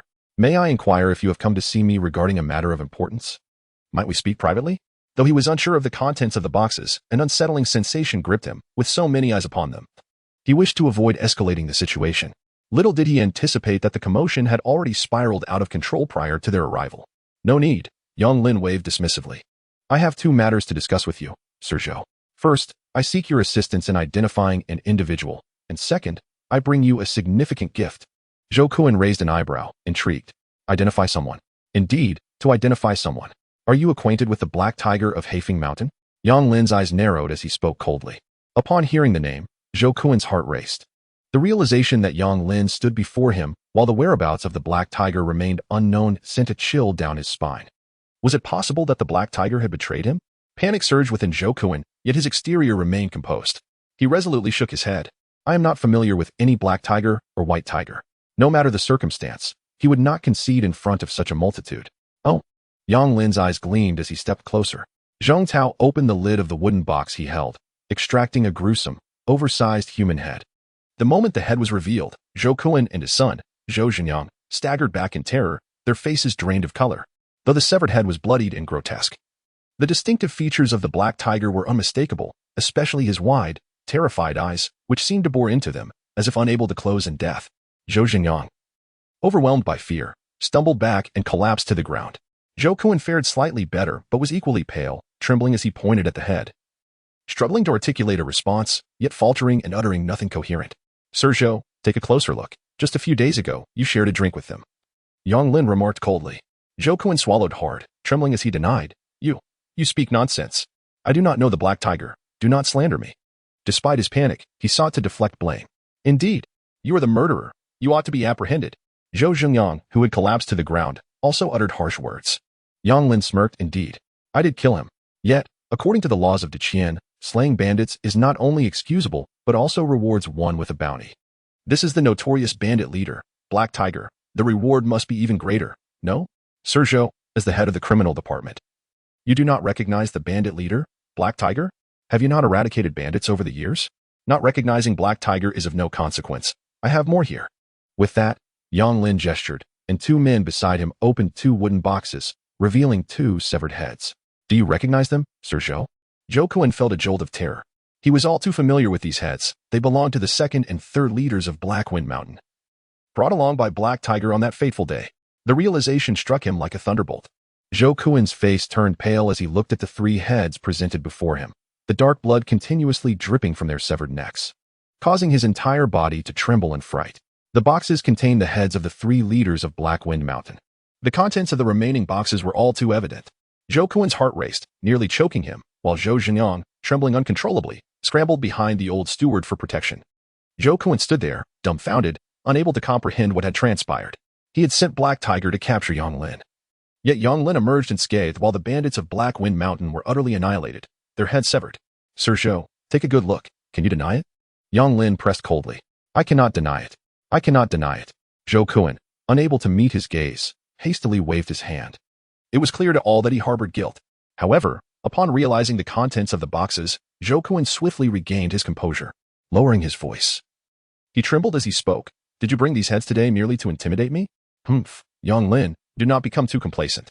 You may have killed these bandits, but I am an official of the court. Should you dare to act against me, it would be treason. His words seemed a warning to Yang Lin, yet in truth, they served to bolster his own courage. Yang Lin scoffed dismissively. Rest assured, Sir Zhou, I am measured in my actions. As I stated, I have come today to present a gift to you. With that, Yang Lin shouted, come forth, present the gift to Sir Zhou. As his words echoed, those behind him, carrying the wooden boxes, opened them to reveal the severed heads of bandits, all shouting as they declared their gifts to Sir Zhou, before tossing the heads into the courtyard of the Zhou residence. As the crowd parted, a horse-drawn cart bearing corpses was pulled to the forefront, where villagers began to unload the lifeless bodies, discarding them at the doorstep of the Zhou family. In the blink of an eye, a gruesome array of headless corpses lay sprawled before the Zhou residence, creating an overwhelmingly shocking scene. At that moment, Zhou Kuan was so terrified that he lost his composure and turned to flee. Good, good, the townsfolk exclaimed in raucous approval. Chapter 78. The bandits treasure those who dare to offend the village of Kaoshan shall meet their demise. With this proclamation and the sight of the severed heads strewn about, Yang Lin led the villagers of Kaoshan away without a backward glance. Good, good. The onlookers erupted in another round of cheers. On their way back, Li Yuya walked beside Yang Lin and inquired, do you truly believe that today's actions will instill fear in them? Yang Lin shook his head. I cannot say. Cannot say? Li Yuya was taken aback. I do not know if this will intimidate them, for human greed knows no bounds. The allure of profit can drive individuals to madness, and when one descends into insanity, they act irrationally. However, today's deeds will certainly yield some effect. Why is that? Li Yuya pressed. Yang Lin narrowed his eyes. Because I have shown them my limits. Moreover, they must understand that should we be pushed to our brink, we too will resort to any means necessary. My dear, do you know what kind of person is the most terrifying in this world? Li Yuya shook her head in confusion. It is the madman. A madman? Li Yuya was once again perplexed. A madman acts without method. They do as they please, without regard for consequences. They may strike you for no reason or suddenly turn hostile while engaging in light-hearted banter. Li Yuya's eyes widened in realization. I understand now. You wish for them to know that you too can become unhinged. Yang Lin nodded. And how will the Zhou and Zhao families react? Your actions today have certainly embarrassed the Zhou family. They cannot simply let this go, can they? Li Yuya queried. Yang Lin replied, if they possess any wisdom, they will refrain from provoking me for the time being. Li Yuya nodded in agreement. Considering the situation, if I were a member of the Zhou family, I would undoubtedly be in a state of confusion. The bandits sent to capture us are all dead, their bodies returned to them. If they fail to comprehend the events that transpired, seeking further conflict with Yang Lin may result in their own heads being returned next time. As Yang Lin had just stated, no one dares to provoke a madman lightly. And what lies ahead? Li Yuyao pressed on. Our strength and our bows and crossbows cannot remain hidden. If they wish to investigate, they will inevitably uncover the truth. Yang Lin let out a cold laugh. By the time they ascertain our true capabilities, our strength will have grown beyond compare. Li Yuyao felt a surge of understanding wash over her once more. He recalled a phrase once uttered by Yang Lin. One must view issues from a developmental perspective. In a mere month, Kaoshan village had undergone such a profound transformation. If given more time, they would undoubtedly grow even stronger. Reflecting upon Yang Lin and Kaoshan village, Li Yuyao perceived the possibility of reclaiming her imperial throne. However, she expressed her concerns. During the beheading, a bandit mentioned that there were still bandits stationed on Blackwind Mountain if the roots were not thoroughly eradicated. Those bandits might indeed seek revenge. Yang Lin smiled and reassured her. I have already dispatched men to address this matter. If all goes well, they should have taken control of Blackwind Mountain by now. What? Li Yuyao gasped in astonishment. Yang Lin had actually made arrangements without her knowledge. Observing her surprise, Yang Lin elaborated. After formulating the plan last night, I interrogated the captured bandits, and the results were consistent. Currently, only 6 bandits remain on Blackwind Mountain. And there is but one path to ascend. Every 4 hours, 2 bandits take turns guarding it. The path is treacherous, easily defensible but difficult to assault. Just as Li Yuyao's worries surfaced, Yang Lin continued. Fortunately, during the interrogations yesterday, we uncovered some valuable intelligence. What kind of intelligence?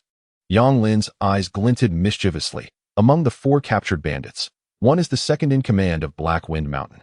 He revealed the existence of a secret passage that bypasses the road guards, allowing access directly to the summit from the rear. This passage was established by the bandit leaders for their own escape, and thus, apart from the 3 leaders, the common bandits are unaware of it. My lady, have you not noticed that Kong Liang is absent?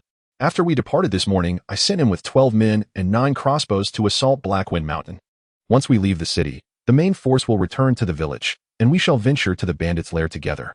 Before exiting the city, Yang Lin produced 200 taels of silver and entrusted Zhao Fugui to procure provisions, fabric, and meat to bring back to the village for distribution among everyone. After leaving the city, Yang Lin separated from the main force, taking only Li Yuyao and Liao Hongying with him to Blackwind Mountain. Though they were but 3, they carried bows and ample arrows, rendering them unafraid of small groups of bandits. Blackwind Mountain lay over 30 miles from the county town, and after 2 hours' journey, when Yang Lin and the 2 women reached the foot of the mountain, they encountered Qin Shuang from the guard team, waiting for them. Brother Lin. Upon seeing Yang Lin, Qin Shuang hurried over, his face alight with joy. Brother Lin, we have triumphed. All 6 bandits have been eliminated. Qin Shuang was exuberant. Were there any injuries? Is everyone well? Yang Lin inquired urgently. No one was injured. Everyone is in excellent spirits. Qin Shuang replied excitedly. Brother, the bows and crossbows you provided are truly remarkable. The bandits had barely grasped the situation before we overwhelmed them with a flurry of arrows. Hearing that everyone was safe, Yang Lin finally felt a sense of relief. Brother Lin, let us ascend the mountain. Liang Gu instructed me to wait for you here. We searched the mountain for quite some time but uncovered only a meager amount of treasure. Liang Gu speculated that the bandits' loot could not possibly be so scant. Yet despite our efforts, we found nothing. He said we could only await your arrival to see if you had any solutions. Qin Shuang, just 18 years of age, brimming with youthful vigor, had accompanied us today to confront the bandits and uncover their riches. His spirits remained high and exuberant. Oh, let us go and investigate. Yang Lin replied. Even though he was aware that the bandits had already fled the mountain, he nonetheless readied his crossbow, remaining vigilant with bow in hand. Upon reaching the summit and arriving at the bandits' lair, they encountered Kong Liang and the others. Brother Lin. The members of the defense team hurried forward. In the past, they had respected Yang Lin for the wages he provided, which improved their lives. However, after the events of the previous day, this group of young men held a profound admiration for him. Brother Lin, you have finally arrived. We have scoured the mountain thoroughly and found only a little over 100 taels of silver. It is said that the bandits of Blackwind Mountain are quite affluent. It should not be merely this. Do you think the bandits might have hidden their silver? Kong Liang inquired eagerly. Indeed, 100 taels is hardly substantial, Yang Lin acknowledged. During the interrogation of the bandits last night, he had already learned that the group at Blackwind Mountain differed immensely from other bandits within the Jianghe region. Due to the connections with the Zhou and Zhao families, they had plundered the area for many years without facing any trouble. According to the second in command, their methods of robbery were primarily twofold. One method was highway robbery. At the foot of Black Wind Mountain lies an official road leading into the Central Plains, a vital route for traveling merchants. Periodically, they would descend the mountain to ambush passing traders.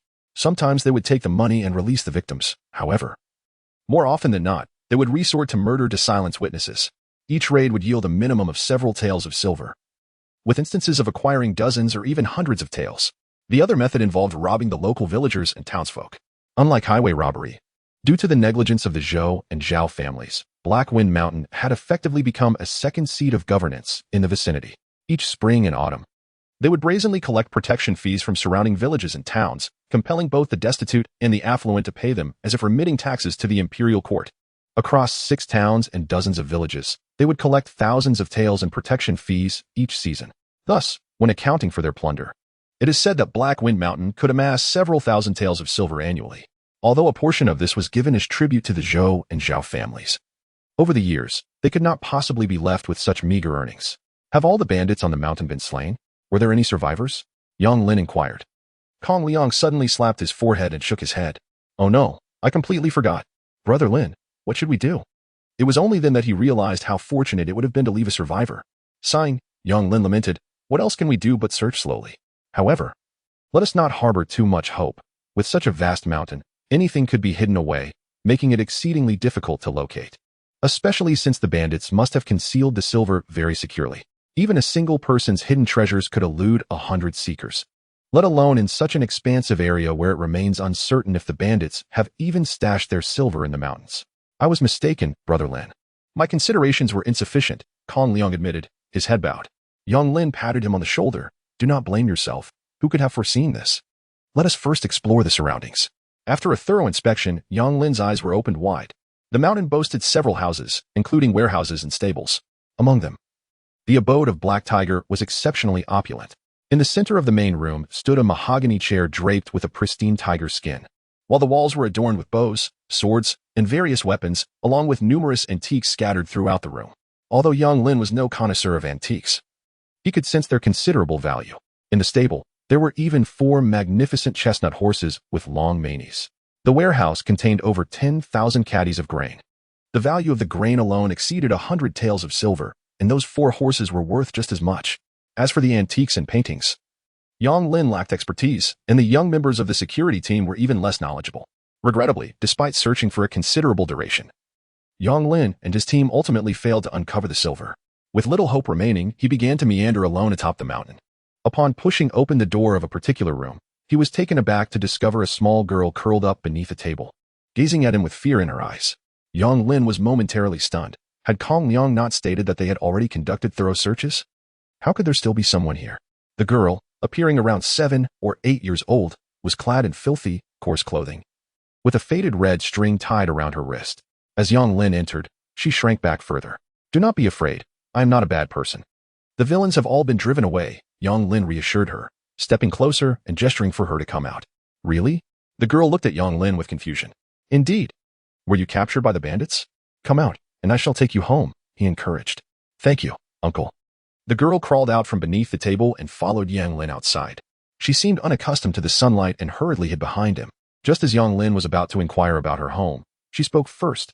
Uncle, I have a sister. She was also taken by the bandits. Can you save her? Your sister? Yang Lin was taken aback. They had already scoured the mountain and found no one else. The fate of the girl's sister seemed dire.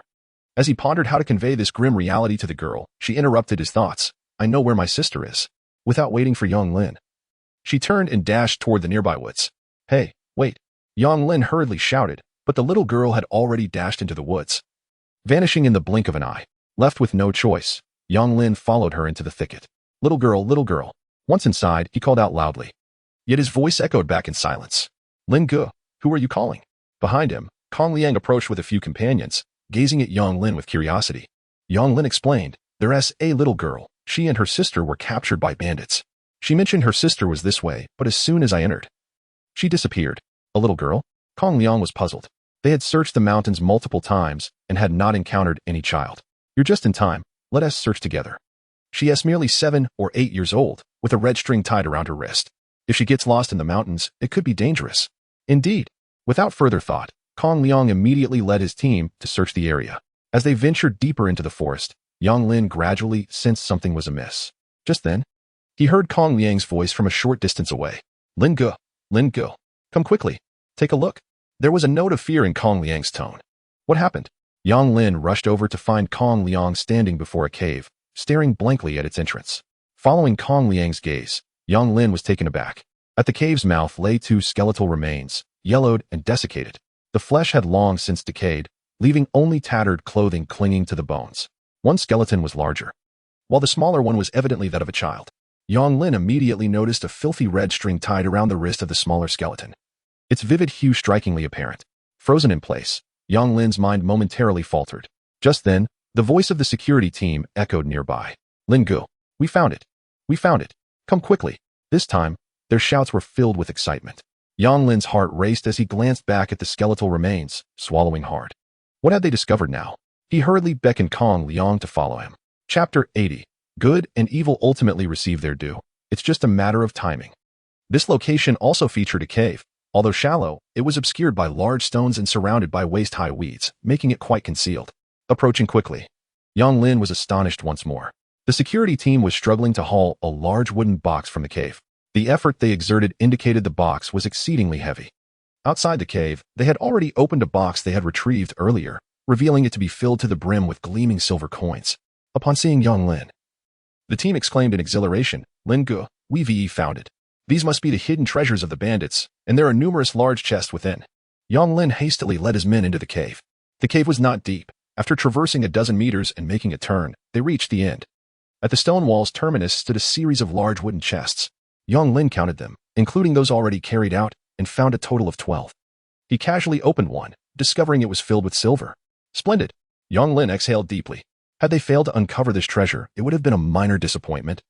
But now that they had found it, the battle at Blackwind Mountain could be deemed victorious. Immediately, Yang Lin directed his men to carry all the chests outside and open them one by one to examine their contents.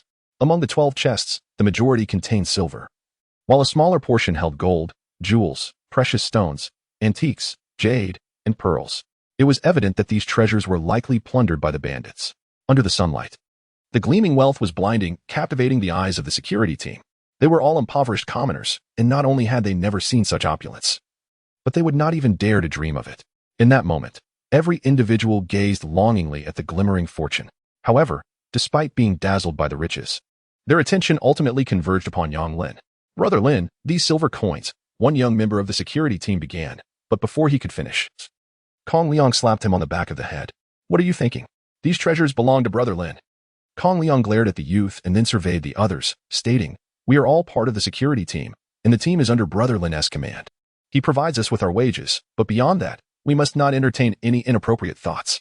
No matter how great our haul may be, we must not forget our principles. The members of the security team shook their heads in unison. No. Brother Lin has treated us well. How could we be greedy? One young man swore. I absolutely do not covet this silver. Rest assured, Liang Ge, we are all aware of our place.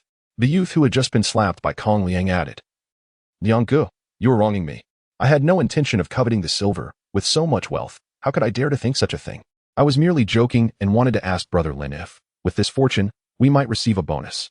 Ah, is that so? It's good if there isn't one, Kong Liang replied, his face reddening as he scratched his head. As for bonuses, when has Brother Lin ever shortchanged us? We joined the security team not long ago, and, without any significant contributions, we were already awarded a bonus. So just relax and enjoy, right, Brother Lin? Kong Liang looked toward Yang Lin, who, along with the others, smiled in agreement. Yang Lin chuckled. As the ancient said, wealth stirs the heart. They also remarked, it is easy to share misfortune, but difficult to share prosperity. I was genuinely concerned that upon seeing this silver, you might quarrel amongst yourselves. Such a large sum, if mishandled, could lead to discord among us, and that would be a loss we cannot afford. However, I now find solace in the fact that, since none of you have objections, I shall take it upon myself to manage these funds. The crowd nodded in agreement, expressing their lack of dissent.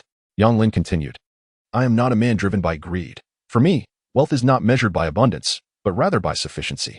This silver, acquired through the plunder of bandits, weighs heavily on my conscience if I were to indulge in its pleasures. Portions of this ill-gotten wealth have been squandered and distributed, and though the remnants may seem substantial, they are hardly sufficient when divided among the local populace. It is said that what is taken from the people should be returned to the people. I intend to use this money to foster industry and employ more individuals. Teaching a man to fish is far more valuable than merely providing him with fish. Only when everyone has access to stable, lucrative employment can our lives truly improve. Upon hearing Yang Lin's words, the members of the defense team found themselves invigorated. Listen to Brother Lin. This is what we call vision, exclaimed Kong Liang, raising his thumb in admiration. While we only aspire to live well, Brother Lin aims to ensure that everyone flourishes. The admiration in their eyes for Yang Lin deepened further. Yang Lin could not help but feel a wave of emotion. It was their simplicity and kindness that stirred him. In a previous life, encountering such circumstances would have deemed it miraculous if he, as the employer, had returned alive. Who would care for the welfare of the people then?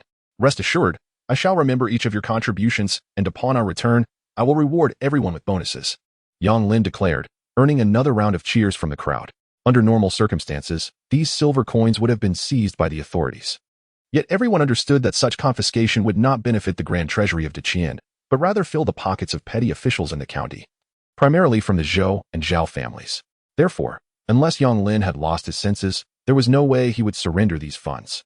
By the way, Liang Gu, I heard you mention finding something. Was it the little girl? Someone inquired. Upon hearing the mention of the little girl, both Yang Lin and Kong Liang's expression shifted dramatically. What is it? The others queried, puzzled. We have discovered 2 corpses. Over there, Kong Liang indicated a direction, pointing out that one of the children's wrists bore the red string that Brother Lin had described. With this revelation, the others could no longer maintain their composure. In the sweltering summer heat, a chill ran down their spines. Qin Shuang paused momentarily, then remarked, perhaps this is fate intervening. What do you mean? Yang Lin asked. Consider this, Brother Lin. Had it not been for that little girl, we would never have unearthed the silver hidden by the bandits. And if it were not for our efforts, the grievances of those slain by the bandits would remain unavenged. Upon hearing Qin Shuang's words, the others began to comprehend the gravity of the situation. Indeed, the mountains were vast, and the cave was deeply concealed within the woods. Had they not been searching for the little girl, they would never have fortuitously stumbled upon this place. Reflecting on this, the group instinctively shuddered. Qin Shuang continued, perhaps we have avenged them. They expressed their gratitude by guiding us to uncover this treasure. Yang Lin sighed. He was skeptical of the supernatural, believing that it might merely be a figment of his imagination. Nevertheless, he held firm to the belief that good and evil ultimately reap their rewards. It is merely a matter of timing. Chapter 81. Nitrate, Sulfur, and Charcoal, with a touch of sugar. Liu Yao and Liao Hongying, waiting at the bandit camp, were overjoyed to learn that they had discovered the hidden silver, and in such substantial quantities. They carried the 12 chests back to the bandit stronghold. Yang Lin then took his companions to gather the remains of the 2 corpses, providing them with a proper burial before preparing to descend the mountain with their horses and carts. Fortunately, there were still 4 fine steeds on the mountain. Otherwise, transporting such a large amount of silver would have proven impossible. However, on their way down, Qin Shuang noticed an unusual sight amidst the forest and instinctively remarked, Lin Gu, do you see that white line on the mountainside? It appears quite peculiar. Following Qin Shuang's gesture, Yang Lin immediately spotted the white line and paused to observe it intently for a while. The white line Qin Shuang referred to as not a literal line but a striking white mark on the mountainside, resembling a taut white rope, standing out conspicuously. Yang Lin understood that from a distance it appeared as a simple line, yet in reality it was a layer of rock embedded in the hillside. The abrupt appearance of this white rock layer within the mountain ignited Yang Lin's curiosity. Let us go take a look, he urged. The group was taken aback. They had not anticipated Qin Shuang's casual remark would lead them to investigate. Qin Shuang, feeling a bit bewildered, replied, Lin Gu, I was just speaking offhandedly. A white line is just that, probably just a rock. What is so interesting about it? Yang Lin shook his head. What if it's not just an ordinary rock? Though puzzled, the group followed Yang Lin as they approached the peculiar sight. Upon drawing nearer, they finally discerned the nature of the white line. It was a crystalline rock layer, measuring 2 to 3 meters in thickness. Yang Lin crouched down and took an iron arrow, striking off a small piece. He examined it closely, inhaled its scent, and then tasted it. After spitting it out, his face lit up with delight. What is this? Could it be another useful stone? Liu Yao inquired, intrigued. She picked up a small fragment herself, scrutinizing it from various angles, yet she could discern no remarkable characteristics about the crystalline stone. Yang Lin nodded affirmatively. Indeed, this is saltpeter. Liu Yao was momentarily taken aback, asking, an herbal material? Although she was unfamiliar with saltpeter, she had heard of a medicinal substance by that name. Yang Lin, however, shook his head. What you're referring to is mirabolite. It can be used in medicine. This saltpeter is known as potassium nitrate. Potassium nitrate? Liao Hongying inquired, curiosity piqued. What is it used for? Certainly, potassium nitrate is primarily utilized in the production of gunpowder. However, as the words lingered on his lips, Yang Lin refrained from voicing them. As the saying goes, 1 part saltpeter, 2 parts sulfur, 3 parts charcoal, and a sprinkle of sugar, and you have black powder. The creation of black powder is not overly complex, yet it is not as straightforward as merely mixing those components. Yang Lin distinctly recalled that the optimal ratio of potassium nitrate, sulfur, and carbon is 75, 10, and 15 respectively.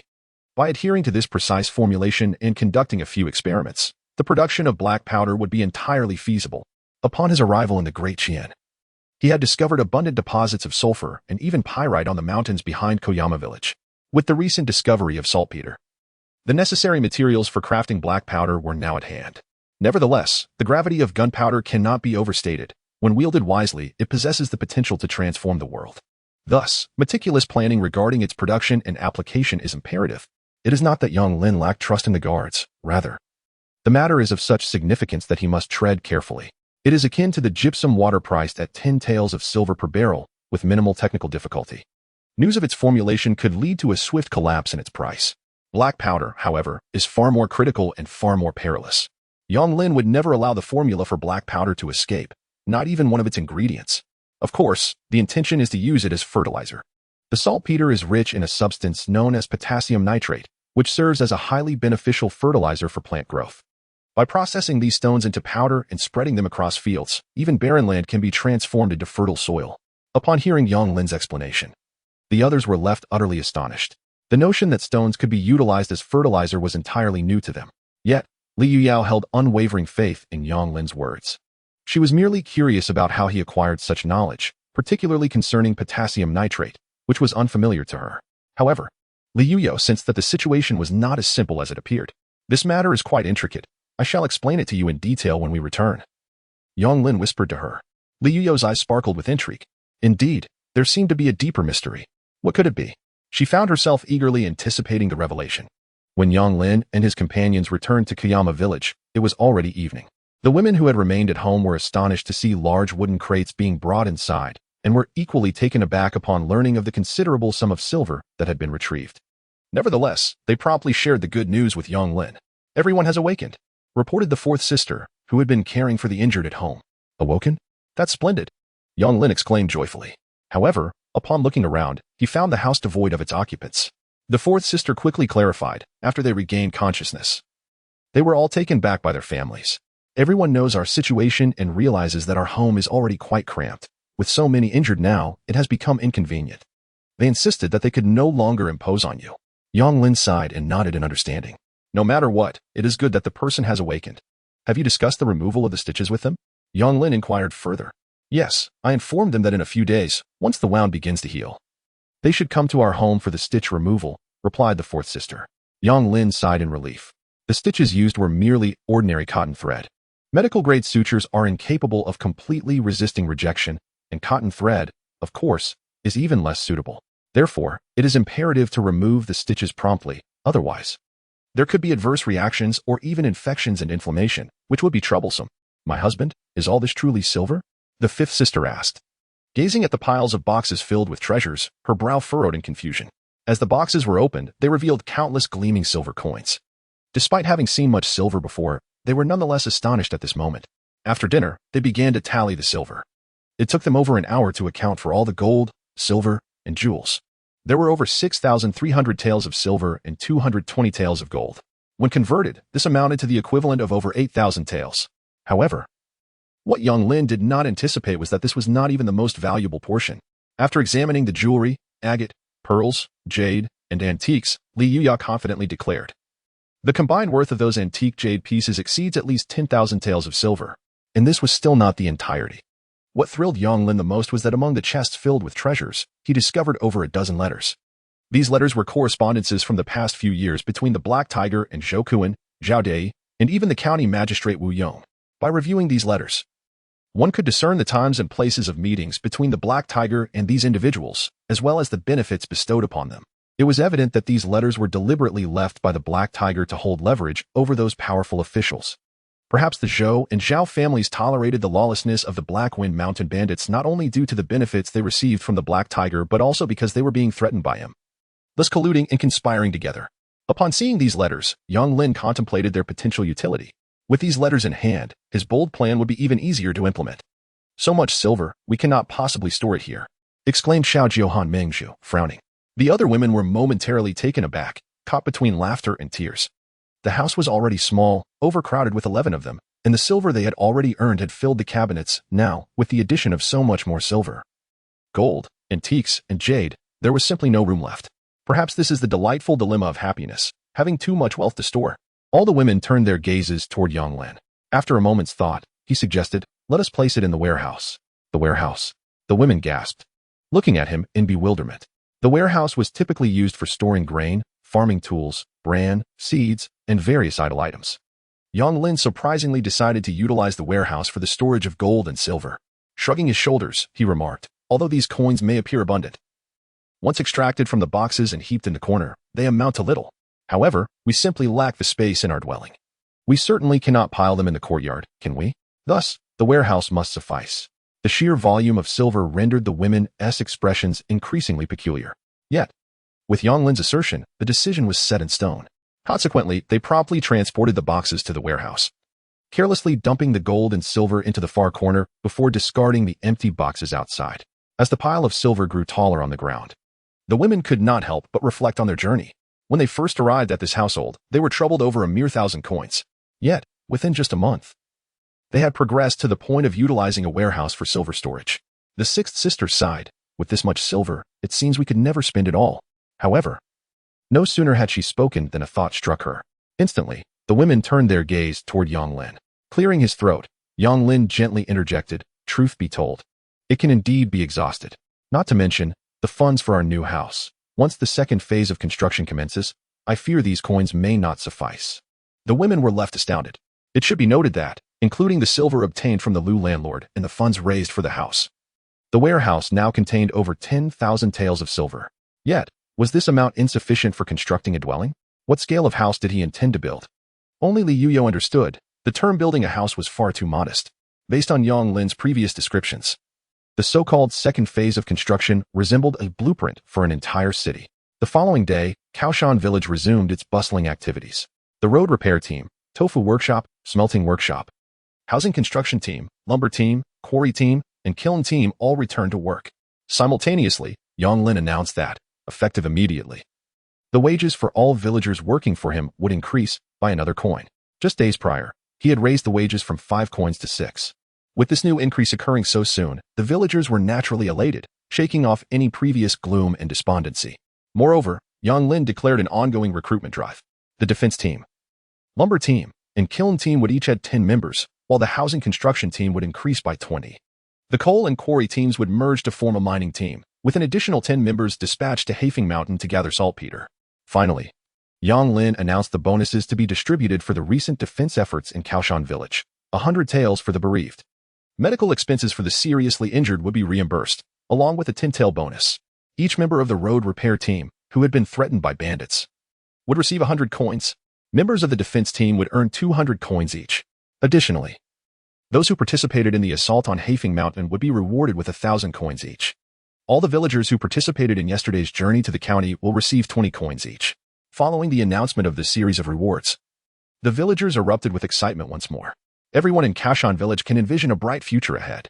For Yang Lin, while it may seem like a considerable sum of money has been distributed, the total expenditure amounts to no more than 300 taels of silver, which is barely a fraction of the gains from this trip to Hafing Mountain. Nevertheless, this event will undoubtedly foster unparalleled unity within Kaoshan village, enhancing its cohesion to an even greater degree. After a day of bustling activity, Yang Lin was preparing to further expand Du Jing's design workshop to develop black powder when Qin Shuang from the security team approached him. At just over 19 years old, Qin Shuang was quite astute, and for this expansion of the security team, Yang Lin appointed him as a squad leader, specifically responsible for patrol duties. Brother Lin, a young woman has arrived in our village. Qin Shuang leaned in, speaking in a conspiratorial tone. A young woman? Is there an issue? Yang Lin inquired. Given the influx of merchants from the town and county, if she were merely an ordinary girl, Qin Shuang would not have brought it to his attention. Indeed, there is a problem. A significant one. Qin Shuang whispered, leaning closer to Yang Lin. The girl is about 20, dressed in tattered clothes, resembling a refugee. But she possesses a rather unique demeanor. Most importantly, she has come to our village in search of a woman. A woman? Yang Lin expressed his confusion once more. Yes, that's correct. She is looking for a woman. Qin Shuang nodded vigorously, adding, from her description, I believe the person she is searching for is likely your sister-in-law. He glanced at Yang Lin as he spoke. Yang Lin was taken aback. Which sister-in-law? Of course, your eldest sister-in-law. Qin Shuang replied with a knowing look. Li Yao? Yang Lin felt a stir of realization. He could surmise that Li Yuyao had a mysterious background, possibly shrouded in some tale. And even her name might not be her true one. The person searching for her could very well be a relative or perhaps an adversary. Where is she? Yang Lin asked. I don't know who she is, Qin Shuang replied hastily. I didn't dare to reveal your sister-in-law's information to her. So I arranged for her to stay at the village chief's house and hurried over to find you. Yang Lin nodded in approval. Well done. Let us go see her now. Accompanied by Qin Shuang, they arrived at Zhao Fugui's home and upon entering, Yang Lin saw the girl Qin Shuang had mentioned. She appeared to be in her 20s, quite fair of face, though her clothing was in tatters. However, the moment she lifted her head, Yang Lin was struck by a pair of piercing, fierce eyes like those of a hawk on the hunt. Chapter 83, The Woman's Origins with a Warm Smile. Yang Lin stepped forward. The woman immediately stood up, her demeanor wary as she scrutinized him. Furrowing her brow as she addressed Qin Shuang, didn't you say you were going to ask someone? Who is this? Yang Lin approached and introduced himself. I am Yang Lin. May I inquire about your esteemed name, young lady? Ziyi. The woman spoke with a frigid tone. Have you seen the person I am searching for? I may have encountered the individual you seek, he replied courteously. However, the description given to me was rather unclear, and I am uncertain if the woman I saw is indeed the one you are looking for. Therefore, dear lady in purple, could you elaborate further on her appearance or any distinguishing features? Yang Lin inquired, though a heightened sense of vigilance crept into his mind. The name Purple attire was undoubtedly a fabrication. No ordinary person would possess the surname Purple. With a slight frown, the woman in purple responded. She is of a similar age to mine, yet more slender in frame, possessing extraordinary beauty, peach blossom eyes, elegantly arched brows, a high nose, full and rosy lips, and fair skin. While she may lack distinct features, she exudes a unique aura, graceful and dignified. Her presence commands respect even in the absence of anger. With a formidable character that speaks with unwavering authority. At this point, she raised her gaze, fixating intently on Yang Lin's eyes. Her dark irises seemingly capable of piercing through one's soul. This gentleman, the person I seek, is a rare gem, a woman scarcely encountered even in a millennium. Not only in these mountains but throughout the world, such individuals are indeed few and far between. Should you have encountered her, I am certain you would remember. I earnestly implore you to share any information. If you assist me in locating her, I shall reward you handsomely. Yang Lin was taken aback. After hearing her description, he could ascertain that the individual she sought was none other than Li Yuyao. Yet, he remained in the dark regarding the true identity of this woman in purple and her intentions for seeking Li Yuyao. Previously, he had speculated that Li Yuyao might belong to a prominent family, while the demeanor of the woman before him resembled that of a wandering hero. What connection could exist between these two? Until he clarified her identity, Yang Lin would naturally refrain from disclosing Li Yuyao's whereabouts. Without a moment's hesitation, Yang Lin nodded in sudden realization. Upon your description, I can indeed confirm that I have seen the woman you seek. Where is she? The woman in purple eagerly pressed. Yang Lin shook his head. I do not know where she resides. My family runs a tofu shop, and she visits periodically to purchase tofu. If you wish to find her, you may do so when she next comes to buy. Tofu? The expression on the woman's face shifted oddly as she inquired, when is she likely to return? Yang Lin shook his head once more. I cannot say for certain. However, she last visited 3 days ago, and she usually comes every 3 or 4 days, so it should be soon. By the way, what is your relationship with her? What business do you have with her? The woman in purple replied, Thank you for your information. Nevertheless, there are matters best left unknown to you. Since she will be returning soon, I shall await her here. Your kindness shall be repaid in due time. With a respectful gesture toward Yang Lin, she turned to express her gratitude to Zhao Fugui's wife, saying, Thank you for your hospitality. I take my leave. With that, she strode confidently out of Zhao Fugui's home. As Yang Lin pondered the intentions of the woman in purple, who had rushed outside, he observed her approach a grand tree, where she seated herself cross-legged beneath its boughs. Closing her eyes in a state of tranquility, Yang Lin was momentarily speechless. Could it be that this woman intended to merely wait beneath the tree? Ahem, Miss in purple. I have a modest courtyard available. If it does not displease you, you may rest there until the woman you seek returns, at which point I will summon you. He offered. Thank you for your kind offer, but it is unnecessary. I shall wait right here, she replied, falling silent as if entering a deep meditation. her breathing becoming barely perceptible. Yang Lin scrutinized her attire, although it was tattered. She bore a tightly secured bundle on her back that had not once been removed since he first encountered her. It was evident that the bundle contained something of great significance. Moreover, he noticed that while the woman in purple possessed an admirable figure, her waist appeared bulging and disproportionate, suggesting that she was concealing something there as well. Bring a few people to keep watch over her. Monitor her every move without alerting her. And ensure she does not approach my home. Yang Lin instructed Qin Shuang in a hushed tone. Understood. Qin Shuang nodded obediently. Yang Lin then hurried home, where he found Li Yuyao. You have arrived just in time, she began.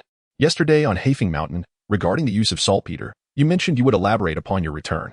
I am quite curious. What other applications does this stone possess? Yang Lin had not anticipated that Li Yuyao would remember this detail. My dear, have you ever heard of gunpowder? He asked. Li Yuyao shook her head in confusion. Gunpowder? Is it a type of medicine? She inquired, bewildered by the unfamiliar terminology. Not quite, Yang Lin chuckled. Gunpowder is not a true medicine. It is an explosive substance. Explosive? What does that entail? Li Yuyu gazed at him, perplexed. Yang Lin realized that prior to the advent of gunpowder, the concept of an explosion was still novel.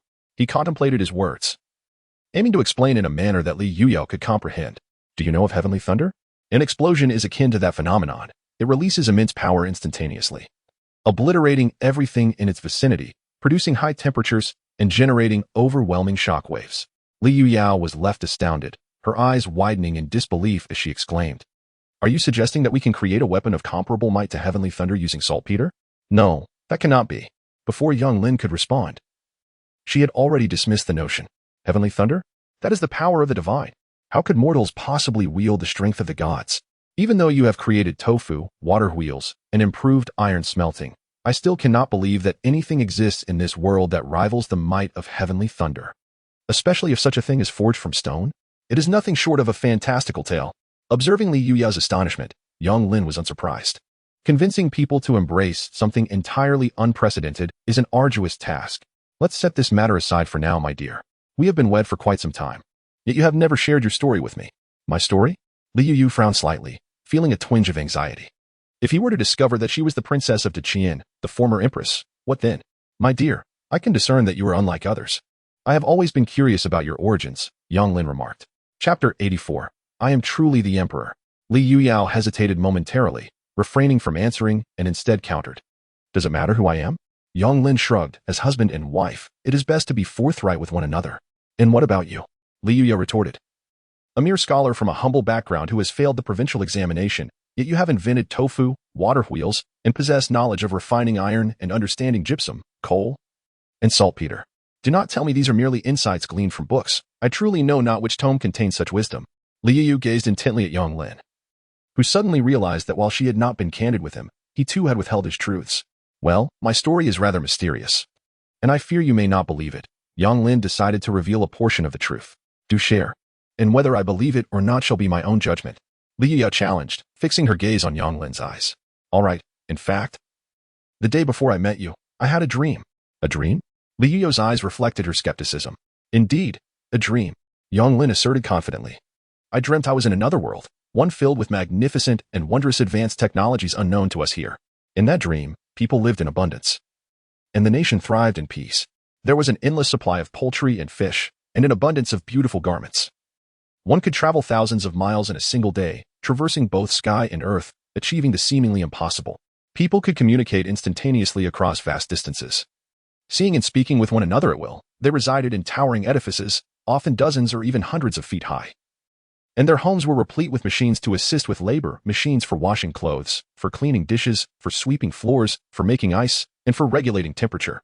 As Yang Lin spoke, he unwittingly wore a smile, reminiscing about the extraordinary experiences of his past life, which felt as dreamlike as the tale he was recounting.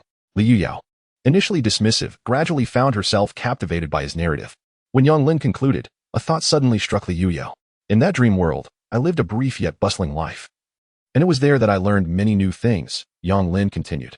This matter required a plausible explanation. Otherwise, as he created more inventions, it would become increasingly difficult to justify them. Knowledge gained from dreams.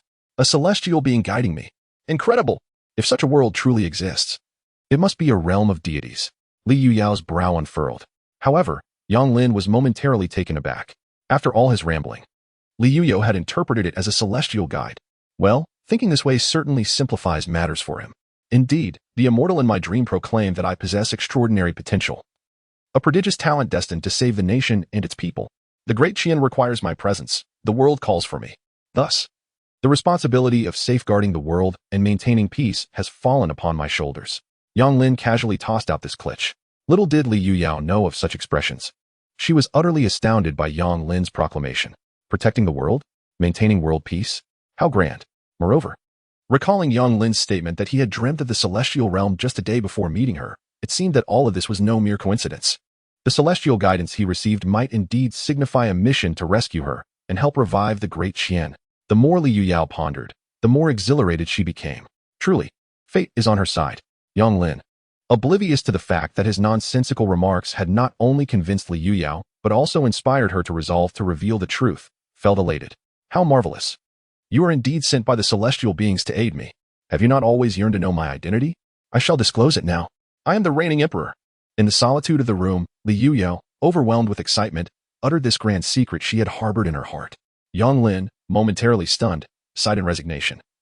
Reflecting on how she ultimately did not believe his whimsical claims, otherwise, she would not have spun such an even more ludicrous tale. Yang Lin shrugged. Fine. If you don't wish to share, so be it. Hey. Li Yuyao glared. Did you not hear my words? I truly am the emperor. I have only recently ascended the throne, yet due to the treachery of the Yin King, who besieged the palace, I have been forced to flee. Is that so? Yang Lin rolled his eyes and approached Li Yuyao, and before she could react, he reached out and grasped her chest. Soft, quite ample, with a delightful feel. This unexpected touch left Li Yuyao bewildered. Throughout their time together, they had maintained a respectful distance, never crossing into intimate territory. Yet today, this rascal dared to, you shameless. Li Yuyao's face flushed crimson, her heart racing furiously. No one had ever come close to her body, let alone touched that particular area. However, Yang Lin's brief grasp, beyond instigating overwhelming embarrassment, strangely ignited a flicker of anticipation within her. Shocked by her own thoughts, Li Yuyao stared wide-eyed at Yang Lin, her cheeks burning even more. Yang Lin, meanwhile, breathed a sigh of relief and shrugged. My dear, do not blame me. If anyone is to be blamed, it is you for weaving such nonsensical tales that nearly convinced me. That moment truly startled me. Fortunately, it appears that I was merely overthinking, he chuckled softly. Yang Lin smiled, savoring the sensation he had just experienced, finally feeling at ease. That sensation could undoubtedly be attributed to a woman. No matter how robust a man's chest muscles might be, they could never possess such softness. Upon hearing Yang Lin's reasoning, Li Yuyao found herself at a loss for words. Feeling utterly helpless, it was no wonder Yang Lin was skeptical. Who could believe that a woman could ascend to the throne? I am truly the emperor, Li Yuyao exclaimed, her eyes wide with disbelief. Indeed, your majesty's chest is indeed quite impressive. Yang Lin grinned, chuckling merrily. Li Yuyao, infuriated, felt her lips quiver in agitation, overwhelmed by embarrassment. Enough. She turned to leave. She had intended to be forthright, but her own experiences were simply too bizarre. If she herself had heard a woman claim to be the emperor, she too would have been incredulous.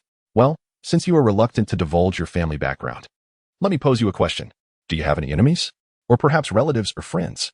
If someone were to seek you out, would you say they are more likely to be an enemy or a friend? Yang Lin inquired. Without a moment's hesitation, Li Yuyu replied curtly, I have no friends left.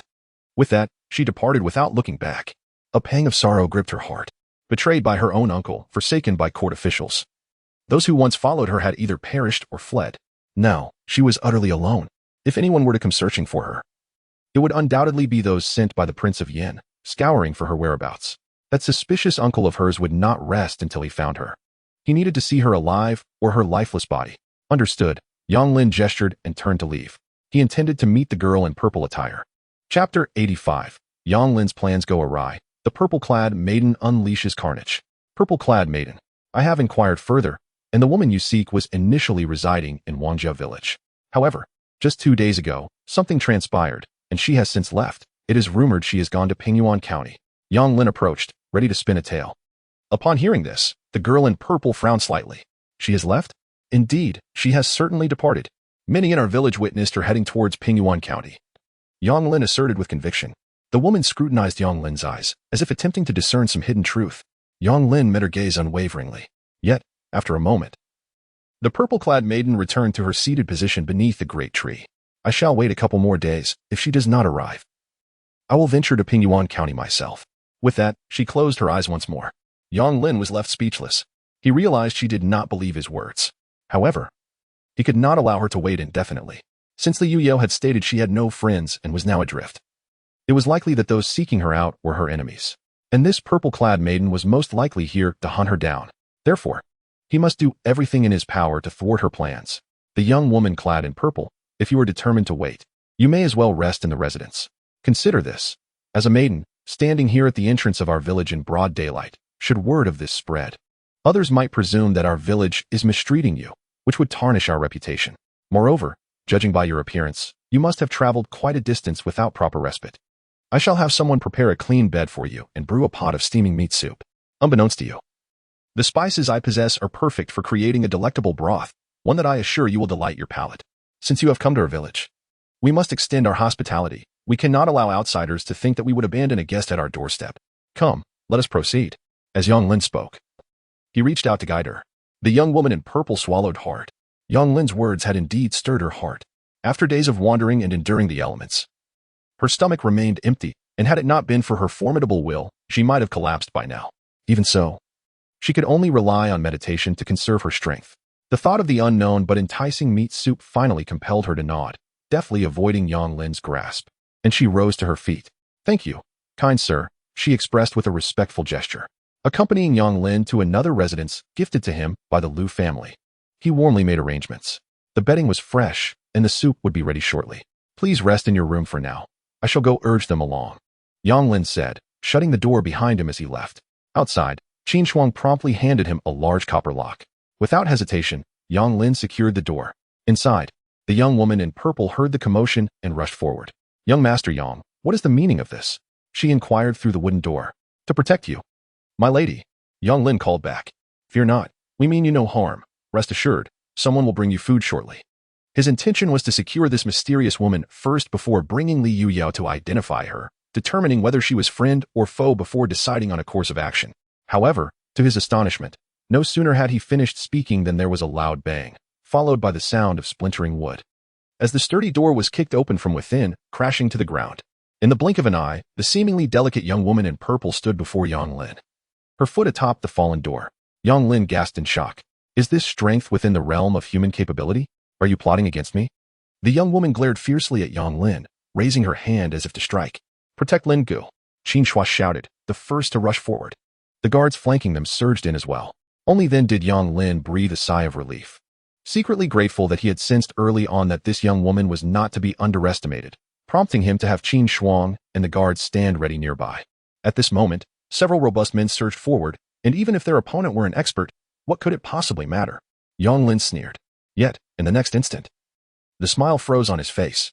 After a cacophony of sounds, the recently charged Qin Shuang and others found themselves inexplicably knocked down, howling in distress. In the blink of an eye, only Yang Lin remained standing. Yang Lin stared in disbelief at the girl before him, as if she were a creature from a tale. Could this be the legendary martial arts master? Thoughts raced through his mind as he hurriedly forced a smile, saying, Miss in Purple, this is a misunderstanding. I harbor no ill intentions. Just look at you. Your strikes are rather severe. As he spoke, Yang Lin cautiously retreated until he reached the fallen Qin Shuang, swiftly picking up her discarded crossbow, knocking an arrow with practiced ease. In an instant, the crossbow was aimed at the girl in purple. Yang Lin exhaled in relief. At such a close range, even an expert could not possibly outpace the bolt. Miss in Purple, it would be wise for you to retreat indoors, otherwise. Do not blame me for the arrow that may find its mark. Concerned that she might not comprehend the power of the crossbow, he added, this is a crossbow, with a firing speed surpassing that of a regular bow. I have no desire to harm you, so I advise you to comply. Should she make any reckless move, Yang Lin would not hesitate to pull the trigger. However, after he spoke, the girl in purple remained unperturbed, tilting her head as she gazed at the crossbow bolt in his hand, seemingly intrigued by it. Her reaction caught Yang Lin off guard. Does she doubt that I would shoot? He pondered, frowning, although he was still unaware of her identity and reluctant to engage directly. Being so blatantly disregarded by a woman ignited a flicker of anger within him. Ignoring Yang Lin's words, the girl's gaze shifted to his rear, remarking, This man is quite cunning. Not a single word of truth escapes his lips, yet he must know something. Yang Lin's heart skipped a beat. Who was she conversing with? Was someone behind him? Or was she merely trying to distract him? Yes, that must be it. Realizing this, Yang Lin resolutely refused to turn around. There was no sound at his back. If there were someone, It would surely be a specter. With heightened vigilance, he fixed his gaze on the girl in purple, observing her every movement. Suddenly, a cold, low voice emanated from behind him. Indeed, quite amusing. Let us take him away and interrogate him. Yang Lin's heart sank, and cold sweat began to bead on his brow. There truly was someone. Without a moment to spare, he immediately pulled the trigger, determined to eliminate one threat before addressing the other. However, Yang Lin watched in astonishment as the launched crossbow bolt was effortlessly seized by the woman in purple. The expression on her face mirrored his surprise. How swift. The woman behind her urged, "Stop wasting time with him. Let us move quickly." In an instant, Yang Lin felt the crossbow bolt wrenched from his grasp and discarded. Then, one on either side, the two women advanced, lifting him and dragging him toward the courtyard exit. It was only at this moment that Yang Lin finally caught a glimpse of the woman in blue behind him. She appeared to be in her 20s. Clad in azure attire, her figure comparable to that of the woman in purple, yet unlike the latter's frigid demeanor, the blue-clad woman wore a gentle smile. For reasons unknown. As he was pulled along by these two, Yang Lin found himself utterly drained of strength, his body limp and unable to resist. Allowing them to escort him out of the village, he recalled how the woman in blue had pressed a point on his lower back, and then he thought, could this be the legendary pressure point technique? What manner of individuals are these? Yang Lin could not fathom how Li Yuyao had entangled herself with such formidable figures. Meanwhile, within the small courtyard, Qin Shuang and the others clambered awkwardly to their feet, but by the time they pursued, Yang Lin and the two women had vanished without a trace. A sense of dread washed over him. After a moment of distraction, Qin Shuang shouted urgently, "Quick! Xiaowang! Go inform Brother Zheng that Lin Gu has been taken by two women, one in purple and the other in blue. Lu Qiang, go call for help from the road construction team. Zhang Pei, head to the riverbank and summon people. Zhao Dahu, find the village head." After issuing these commands, Qin Shuang hurried toward Yang Lin's home. What? Yang Lin has been captured? Could it be those sent by the Zhou family again? Zhao Fugui exclaimed, hearing the news, rushing out without even putting on his shoes. No, village head, it was two women, exceptionally skilled. Even 7 or 8 of us were no match for them. Zhao Dava quickly clarified. Zhao Fugui furrowed his brow. Regardless of who it is, we cannot allow anything to happen to Yang Lin. Quickly, inform everyone. I will go to the Yang family and discuss this with Yang Lin's wives. As Zhao Fugui hastened toward the Yang household, the road construction team, quarrying team, lumber team, tofu workshop, and house building team all received the alarming news. Upon learning that Yang Lin had been abducted, the villagers immediately set aside their tasks, picking up carrying poles and shovels, and rushed back to the village. What happened? Who captured Yang Lin? I don't know. What should we do? Whoever dares to harm Yang Lin will have to contend with me. As more people flocked back to the village, they gathered at Yang Lin's home. Li Yuyao and the women inside, upon hearing Qin Shuang's account, were filled with anxiety. What are we going to do? Xiaoba, already timid, was on the verge of tears. The moment he was taken, we must act swiftly, the fourth sister urged. Liao Hongying quickly interjected, Sisters, do not panic. I am certain that our elder sister has a plan. She had just noticed that after Qin Shuang spoke, Li Yuyao furrowed her brow, seemingly deep in thought. Aware of Li Yuyao's identity and having heard Qin Shuang mention that the two women were initially searching for Li Yuyao, the situation demanded utmost caution. All the women turned their gazes towards Li Yuyao, while Zhao Fugui, Zhong Tao, Qin Shuang, and others anxiously awaited her words. They would not harm Yang Lin. When Li Yuyao finally spoke, everyone was taken aback. They had taken Yang Lin precisely to find me. Thus, as long as I emerge, they would locate me. And Yang Lin would be safe. The reasoning behind her conclusion stemmed from another layer of understanding. However, in order to maintain her disguise, she needed to concoct a plausible excuse. I hail from the capital. My family has fallen into disarray, and I owe a substantial debt, which drove me to flee. Those individuals must be seeking me to collect. Although this rationale seemed somewhat tenuous, it would suffice for the time being. Indeed, the others in the room did not dwell on it further. Everyone was preoccupied with concerns for Yang Lin's safety, hardly considering the true motives of the newcomers. Li Yuyao continued. Qin Shuang mentioned that the individuals fled from the east end of the village. Therefore, whether they seek me or aim to lure me out, they would not stray too far, yet would not remain too close to the village either. Village chief, you should lead a team from the east end of the village, spreading outwards to search. Zhao Fugui nodded, understood. Zhong Tao, you take a team from the southern edge of the village, encircling from the outskirts towards the east. Qin Shuang, you also lead a team from the northern edge, similarly encircling towards the east. The rest will search in pairs. Arm yourselves with crossbows and weapons. Let's move. With the Yuyao's commanding voice, the women, their expressions grave, grasped their crossbows and marched forth. The villagers, following Li Yuyao's directives, scattered from 3 different directions to search. Even the ailing Wang Laosan, upon hearing the news, weakly trailed behind the crowd out of the village. Even children, as young as 6 or 7, clamored excitedly as they rushed towards the village's outskirts. The entire Kaoshan village was set into motion. Meanwhile, after Yang Lin was taken out of the village by the 2 women, he was thrust into a small grove not far from Kaoshan village, where he was unceremoniously discarded onto the ground. Though his body was not entirely immobile, he lacked the strength to rise. "Who are you?" he demanded. The woman in purple and the one in green ignored his question and ventured deeper into the woods, pausing only when they were certain Yang Lin could not overhear their conversation. "It seems we have indeed come to the right place," the woman in green remarked. The woman in purple nodded. "Indeed, I suspect he has truly met His Majesty. Yet, this man is exceedingly cunning. He nearly deceived me. What do you intend to do?" the woman in green inquired. The woman in purple replied coldly, "What else is there to do?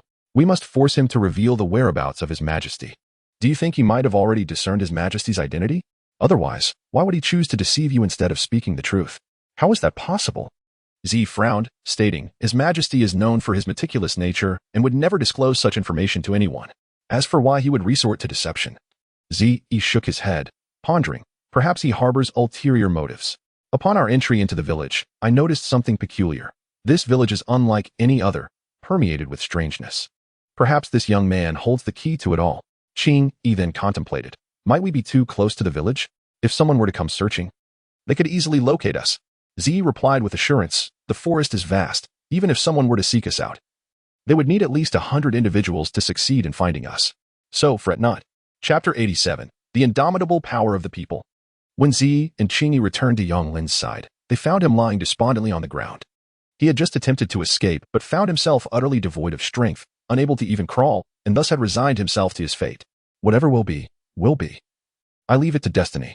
Z approached him, saying, "Young Master Yang, if you answer our questions honestly, we shall not trouble you." Qing Yi interjected. "Where is the person we seek?" Yang Lin simply closed his eyes, ignoring them. "Not going to speak? I advise you against refusing our hospitality." Z's expression grew icy. Qing Yi spoke softly, "We are merely searching for someone. If you share what you know, we will naturally allow you to leave. Otherwise, you may find yourself in a world of pain." Z, skilled in interrogation, knew that no matter how resilient one might be, they could not withstand her methods. With a frigid tone, Z warned, "I will give you 10 breaths to speak. If you remain silent, I shall sever your fingers, 1 finger per breath, until all 10 are gone. Then, I shall move on to your toes, and once that is complete, I can even gouge out your eyes and sever your ears. Every part of you that can be removed shall be taken, leaving only your tongue, so you may still speak." With her fierce declaration, Z drew a flexible sword from her waist. At that moment, Yang Lin lost his composure. Gazing at Zi's frosty visage, he hastily exclaimed, "Lady Zi, let us converse civilly. There is no need for such violence. Should my fingers be severed, they will never regrow. Besides, since you are searching for someone, you must tell me who it is and your connection to that person." Z coldly replied, "That is irrelevant to you. All you need to do is inform me of the whereabouts of the person I seek. 3 breaths remain. 3, 2. Z advanced with the sword, inching closer to Yang Lin's fingers.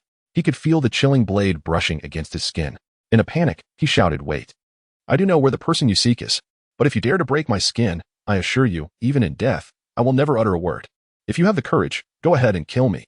You shall learn nothing." With a resolute heart, Yang Lin closed his eyes. At this juncture, he found himself devoid of alternative options, compelled to engage in a psychological battle with his adversaries. With his eyes tightly shut, he continued to implore, "First, reveal to me the nature of your relationship with her. Are you allies or foes? If you are indeed friends with her, and I too am her friend, then friends of friends ought to remain friends. Thus, should you sever my fingers, would it not be a grievous error? Conversely, if you are her enemies, and I share enmity with her as well, then the enemy of my enemy is my friend, and we remain allies. Therefore, regardless of the circumstances, we are friends. And among friends, there surely exists no need for the barbarity of severing fingers." Yang Lin's words erupted in a frantic yet heartfelt crescendo. This sense of urgency stemmed from his perpetual awareness of the precariousness of his existence within this realm, where one could effortlessly find a blade poised against them. A truly harrowing prospect. Z and Qingyi stood momentarily stunned. Yang Lin's assertion that friends of friends are friends, and enemies of enemies are also friends, left them momentarily perplexed. Qingyi leaned in and whispered to Z, "What he says seems somewhat reasonable. If he truly is a friend of our friend, then severing his finger would be a grave mistake. Yet, what if he is an enemy of our friend?" Z frowned thoughtfully. "Then we shall simply inquire," Qingyi suggested, nudging Yang Lin with her foot. Tell us, what is your connection to the person we are seeking? Yang Lin's heart raced anew. Throughout his captivity, he had pondered this very question.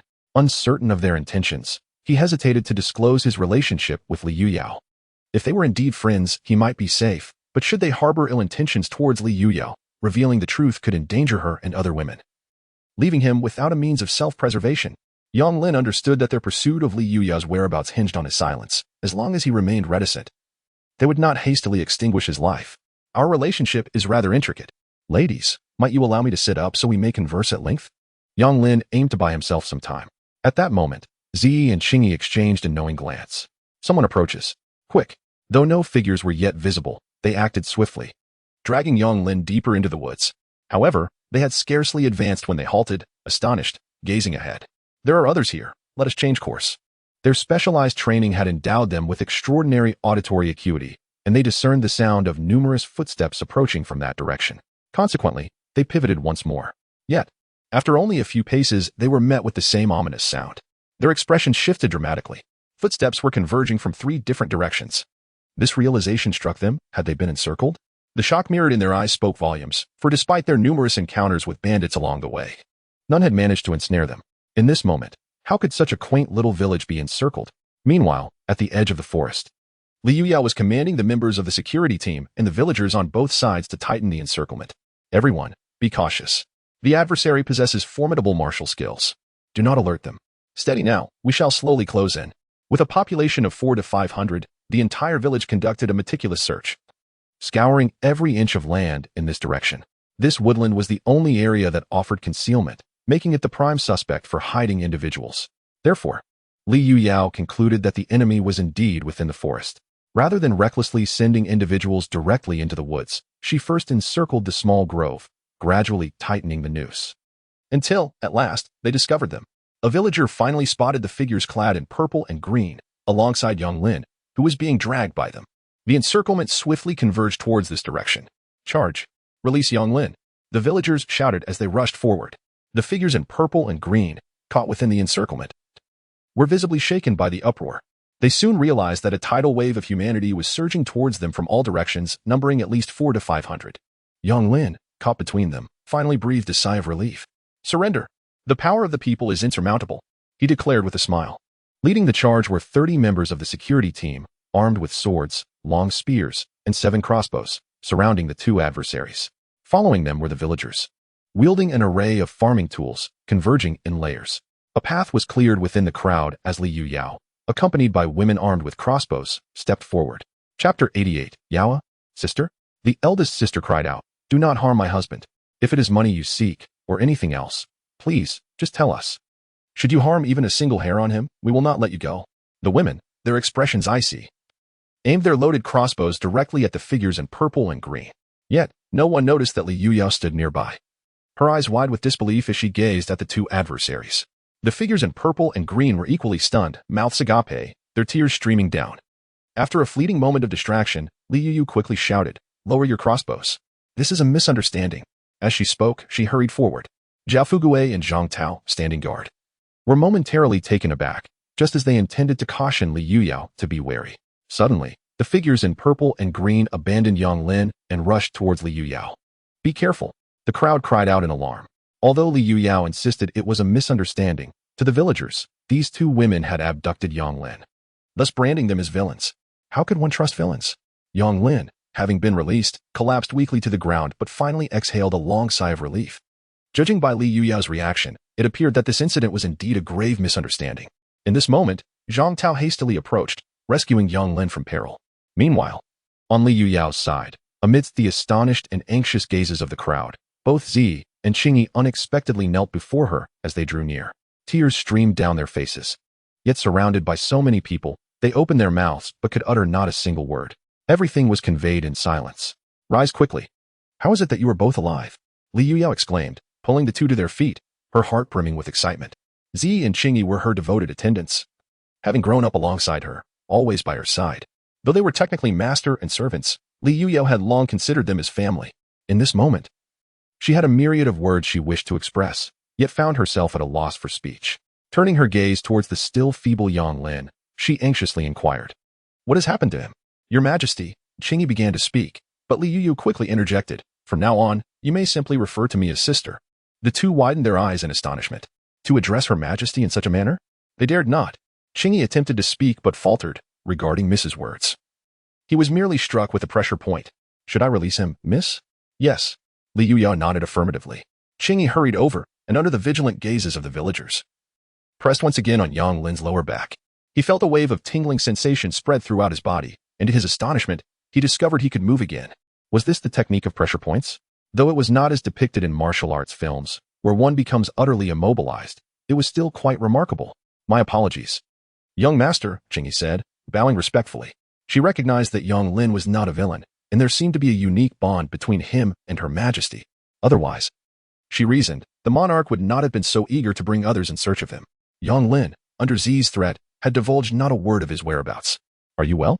"I apologize. They are my attendants, having grown up with me, and would never harm me," Li Yuyu quickly interjected, offering an explanation to Yang Lin.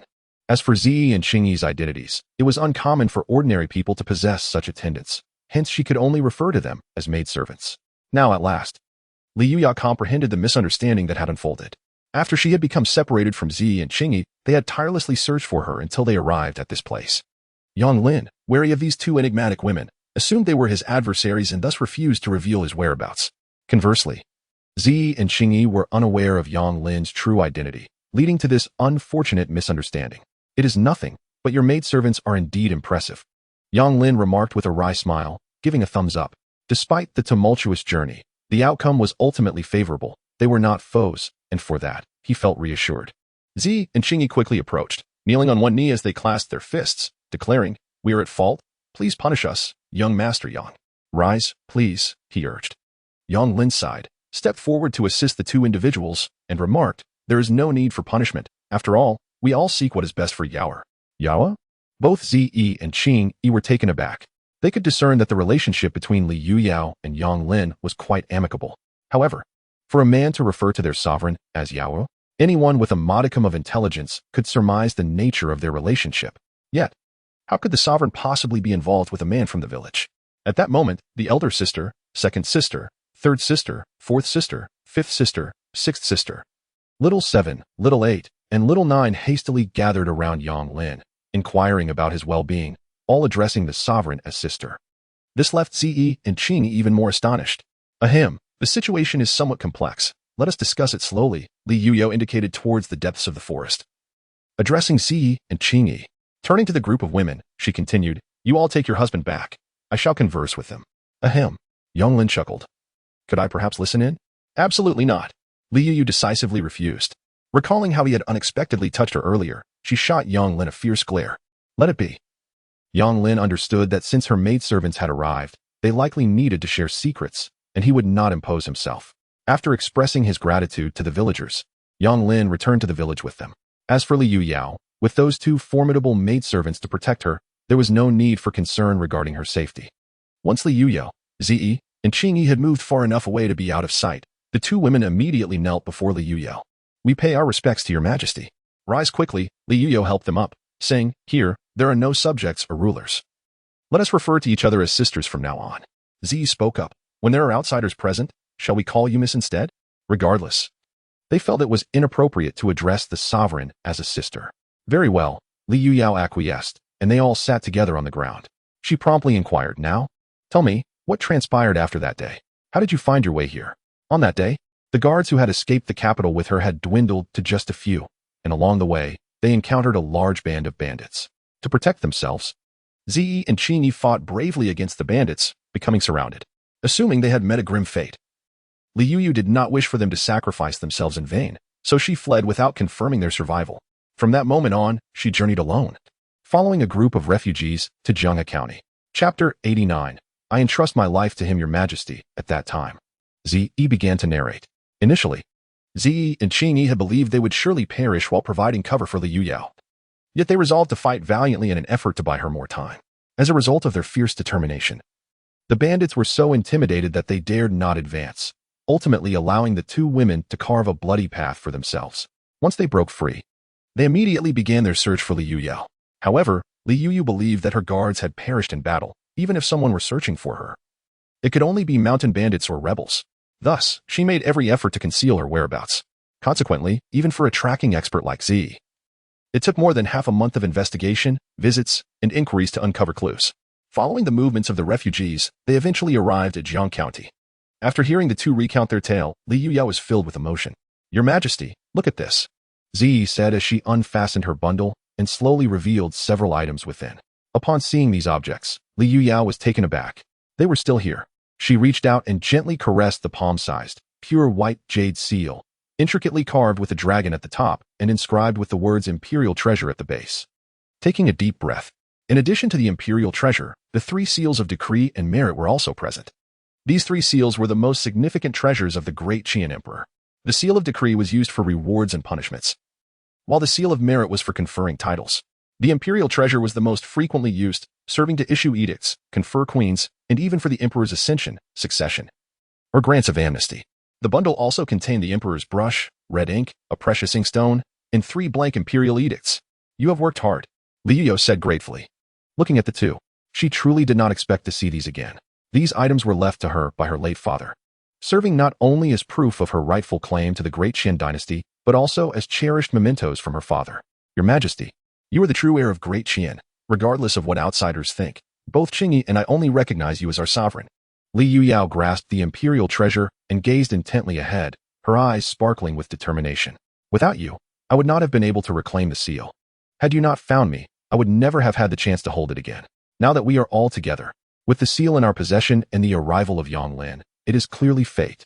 I have resolved to reclaim all that belongs to me." Listening to the sovereign's impassioned declaration, both Zi and Qingyi were deeply moved. However, upon hearing the name Yonglin, their expressions turned peculiar.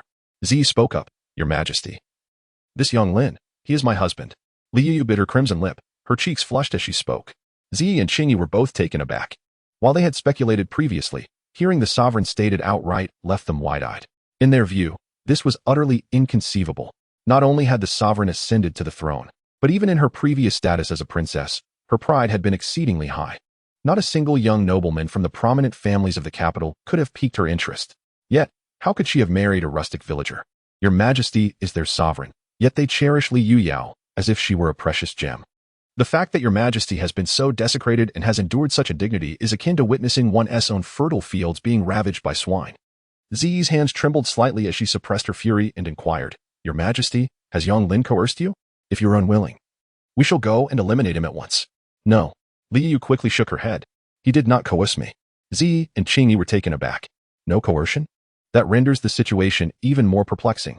When I followed the displaced populace to Jiang County, I was captured by those avaricious officials and sent to the countryside to be chosen as a wife. Recalling the humiliation of that time, Li Yuyao clenched her fists tightly. Fortunately, I concealed my appearance initially, preventing anyone from recognizing my true visage until I encountered him. Remembering that day when Yonglin confronted them and declared, I want them all, her face, once filled with rage, involuntarily broke into a faint smile. All 9 of the displaced people I was with that day were retained by him. Meanwhile, we had all been distressed over a mere 1,400 coins demanded by a petty official. At that time, I had thought him a lecherous scoundrel, but to my astonishment, within just 2 days, he had earned those 1,400 coins. Since then, everything has become increasingly extraordinary. He invented tofu, sold miraculous potions, improved iron smelting, constructed earthen kilns for bricks and cement, and even devised crossbows, aiding the common folk in building homes and repairing roads. In the process, we have thwarted bandits on 2 occasions. Though the gentry of the county harbor enmity towards him, they are utterly powerless against him. Remarkably, in just the span of a month, we have amassed over 10,000 taels of silver. In Kashan village, his renown is unparalleled. Li Yu became more animated as she spoke, while Zi and Qingyi listened in astonishment.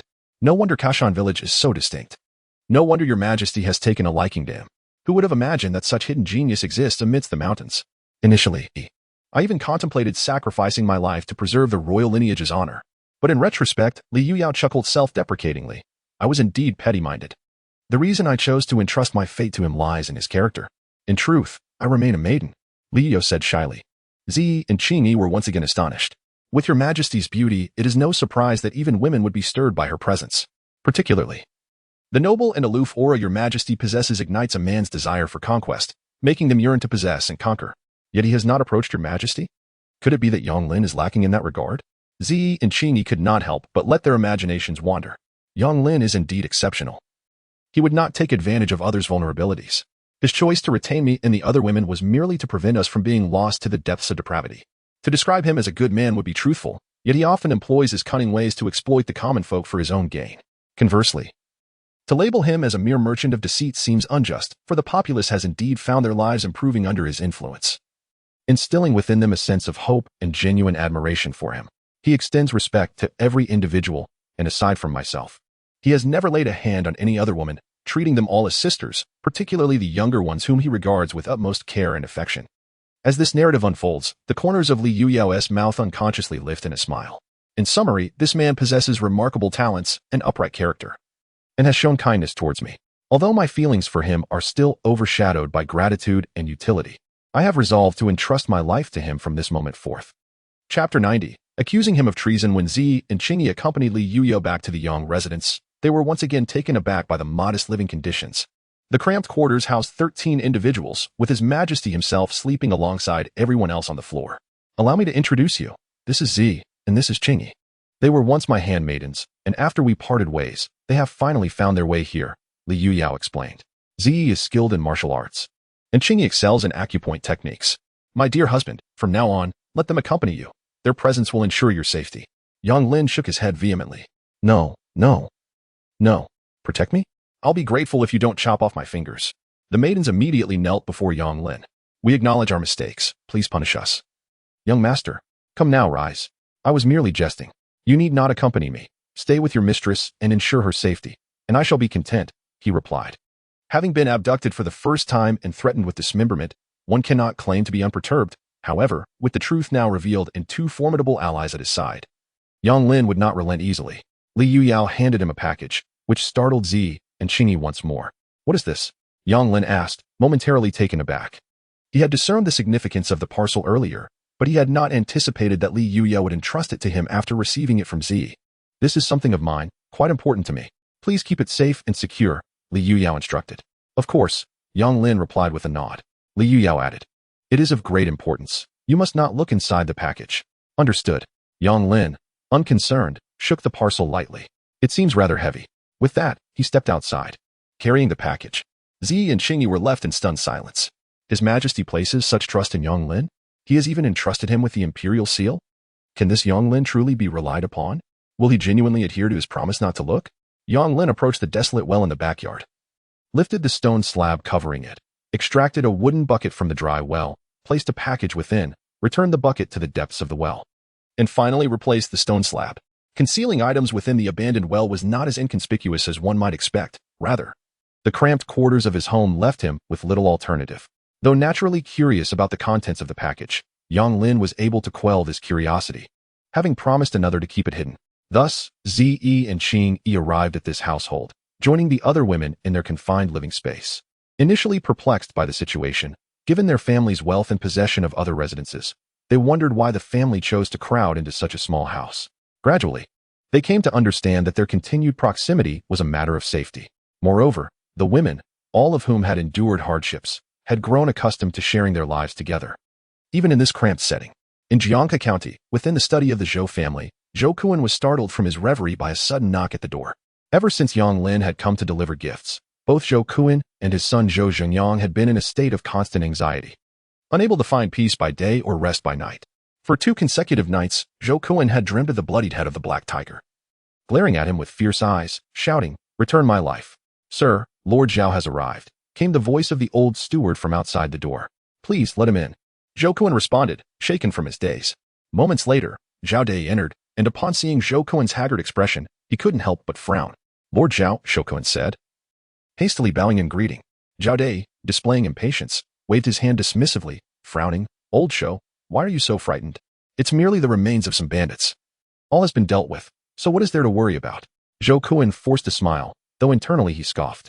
He thought to himself, those round heads were not discarded in your courtyard. Had they been, you would not fare any better. Lord Zhao, what truly troubles me is Yang Lin himself. We are still left to wonder how Black Tiger met his end at his hands. Furthermore, this Yang Lin is a madman. If he could kill Black Tiger, he certainly would not hesitate to turn against us. Most critically, the news had spread, and while Zhou Kuan's personal embarrassment was secondary, the rumor of collusion with bandits reaching the county magistrate would spell disaster for them. Although Zhou Kuan was terrified, he was not foolish, distinguishing between pressing concerns. He even suspected that Yang Lin orchestrated this affair to escalate to such a degree that the higher authorities could not feign ignorance. In that case, whether or not he was truly colluding with bandits, he would be scapegoated to appease public outrage. Old Zhou, I have come to discuss this matter with you, Zhao Dai said. Oh? Zhou Kuan stared blankly at Zhao Dai. I humbly request your guidance, Lord Zhao.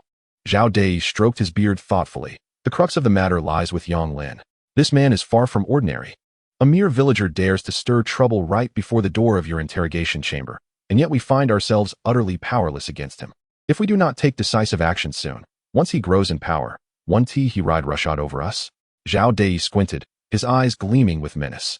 Zhou Kuan, however, bore an expression of deep frustration. My Lord Zhao, how could we not understand what you say? The issue lies in our inability to act against him. While we can easily manipulate the common folk, Yang Lin has even vanquished the bandits of Black Wind Mountain. If we provoke him, he may very well become a desperate man with nothing to lose. This is Zhou Kuan's predicament. He could employ all manner of tactics against Yang Lin. But should he fail once more, Yang Lin would undoubtedly go to any lengths to eliminate him. Who would dare to provoke a madman? Is there truly no alternative? Zhao Dai chuckled coldly. I have conceived a foolproof plan that will ensure Yang Lin meets his end without a trace. Oh, Zhou Kuan's eyes brightened at this, and he urged, My Lord Zhao, please elaborate. Zhao Dai adjusted his beard. In less than half a month, the summer tax collection will commence. We simply need to mobilize 3 groups of officials to go to Kuaishan village, concoct some pretense, and oppress the villagers. Should Yang Lin take umbrage and clash with us, we can seize the opportunity to apprehend him and brand him as a traitor. We can eliminate him on the spot. Let us not forget, we are the authorities. Justice lies in our hands. If you slap him, will he dare retaliate? If he does strike back, he would be assaulting a court official. Therefore, not only will he not retaliate, but should he dare to show himself, we can at the very least charge him with tax evasion. Chapter 91. The art of papermaking and the method of ice production. Before long, the month had reached its midpoint. The night was deep, and a full moon hung high in the sky. Within the Yang household, the family gathered as they observed Xiao Jiao calculating the accounts. Just after the Dragon Boat Festival, the weather had already turned sweltering. Although the women wore light and cool clothing, they fanned themselves vigorously, beads of fragrant sweat glistening on their brows. The calculations are in. Yesterday, expenditures amounted to 8 taels and 6 coins, while revenues reached 36 taels and 2 coins. Our family now possesses a total of 12,368 taels. The small change is disregarded, Han Mengzhu exclaimed excitedly. The women, however, exchanged peculiar glances. The eldest sister remarked, We've spent quite a bit these past few days. How is it that our wealth continues to increase? The second sister nodded in agreement. Indeed, every time my husband spends money, my heart aches. Yet our fortunes seem to multiply, which is truly strange. Liao Hongying was also lost in thought. Although Yang Lin now possesses numerous enterprises, including a security team, a transport squad, construction projects, road repairs, as well as brick kilns, metallurgy, lumbering, and quarrying, the only profitable venture remains the tofu workshop. The business of the tofu workshop has merely expanded from its original offerings of medicinal liquids, tofu, and 1,000-layer tofu to now include tofu skin, bean curd sticks, yellow soybean paste, and soy sauce. However, one must support so many people in other workshops. As a result, the money seems to be spent ever more extravagantly. Yang Lin chuckled. Is it really that difficult to spend money? If I truly decided to act, I fear our family funds would scarcely suffice. The women exchanged skeptical glances. Is over 10,000 taels not enough to spend? What a boast. Honestly, believe me, I could easily spend half of it by tomorrow, Yang Lin remarked with a smile. We believe you. Please don't be wasteful. We all trust you. You are the most capable, dear husband. The women quickly responded, genuinely apprehensive. Laughter ensued. Suddenly, Li Yuyao inquired, since you are so impressive, is there any way to cool the weather? The question left the women momentarily stunned. Sister, do not tease your husband. Altering the weather is hardly a task for mere mortals, fourth sister interjected. Han Mengzhu nodded in agreement. Indeed, he is no deity. How could he possibly manage that? Yang Lin pondered for a moment, cooling it down. Your words have sparked an idea. What? The women gasped in astonishment. All eyes, including Li Yuyao's, were fixed on Yang Lin in disbelief. Could he really have a solution? Surely not. With such sweltering heat, what could he do? Is he perhaps capable of invoking rain? Yang Lin smiled. Come outside with me. Upon stepping outside, Yang Lin sought out a large pot typically used for boiling soy milk. Eldest sister, second sister. Go fetch 2 buckets of water from the well. Z.E. Ching-E. You two retrieve 2 baskets of saltpeter from the storeroom. Third sister. Find 3 iron basins of varying sizes, large, medium, and small. Fourth sister, bring me 2 quilts. The women were thoroughly bewildered. Well, water? Iron basins? Quilts? Saltpeter? How could these items possibly relate? They simply could not fathom the purpose behind Yang Lin's requests. Before long, the items Yang Lin requested were gathered. He first poured half a pot of cool water into the large pot, then placed the largest iron basin into the water, adding more cool water. Next, he set the medium iron basin inside the large one, again pouring in cool water. Thereafter, the small basin was nested within the medium basin, filled with cool water once more. Finally, he added both baskets of saltpeter into the pot and covered the outer rim of the large basin with quilts. Done. Yang Lin grinned. Is that all? Li Yuyao exclaimed, her eyes wide with astonishment. The women were growing increasingly puzzled, struggling to comprehend Yang Lin's intentions. Just as they were left in confusion, Z suddenly pointed in astonishment at the small iron basin within the pot. Look. The women turned to see. And their amazement grew. The water in the small basin was visibly freezing at an astonishing rate. Within mere moments, ice shards filled the basin. Shortly thereafter, the water had completely frozen into a solid block of ice. Yang Lin poured the ice from the basin, filled it with water again, and placed it back into the pot. Soon, a second batch of ice was ready. On a sweltering summer day, an array of ice appeared before the astonished girls. Fifth sister, please crush the ice and place the shards into bowls, one for each person. Sixth sister, prepare some brown sugar syrup and pour it into the bowls. Seventh and eighth sisters, go wash some fruits, then mash them and add them to the bowls. In no time, enticing bowls of cool fruit smoothies were ready. Savoring the sweet, refreshing treat brought an exhilarating chill. Meanwhile, the pot had been replenished with nitrate twice, yielding a total of 18 basins of ice. As these were distributed throughout the house, a refreshing breeze soon enveloped the space. It felt wonderfully cool. The younger girls, seventh and eighth sisters, joyously bounced on their beds, brimming with excitement. Apart from Li Yuyao, who had once been an emperor, and Yang Lin, who else could experience such delightful coolness in summer? My dear, you are truly remarkable, fourth sister exclaimed, planting a kiss on Yang Lin's cheek, overwhelmed by his impressive feat of creating ice. Liao Hongying also sincerely gave him a thumbs up. Even Li Yuyao was still in disbelief, having casually mentioned it without anticipating Yang Lin's actual ability to accomplish it. All right, everyone, let us retire early. Tomorrow we shall hold a grand meeting, as our Koshan village is entering the 2.0 era. The following day, a significant portion of the funds would be expended, not merely a whimsical notion from Yang Lin. He was not a miser. Rather, he understood the principles of economic development. To continuously expand, one must be willing to invest. Whether upgrading industries or investing in research and development, one cannot be stingy with money. Yang Lin was acutely aware that only advanced technology could lead the world and transform the future. The next evening, by the riverside outside the village, tables and benches were set up, and large pots simmered with fragrant pork. This marked the 4th pork feast in Koshan village in just over a month. Yet the villagers were filled with excitement and a touch of nervousness. Just days prior, Yang Lin had announced that this feast would not only be a grand meal, but also an occasion for a significant meeting where good news would be revealed.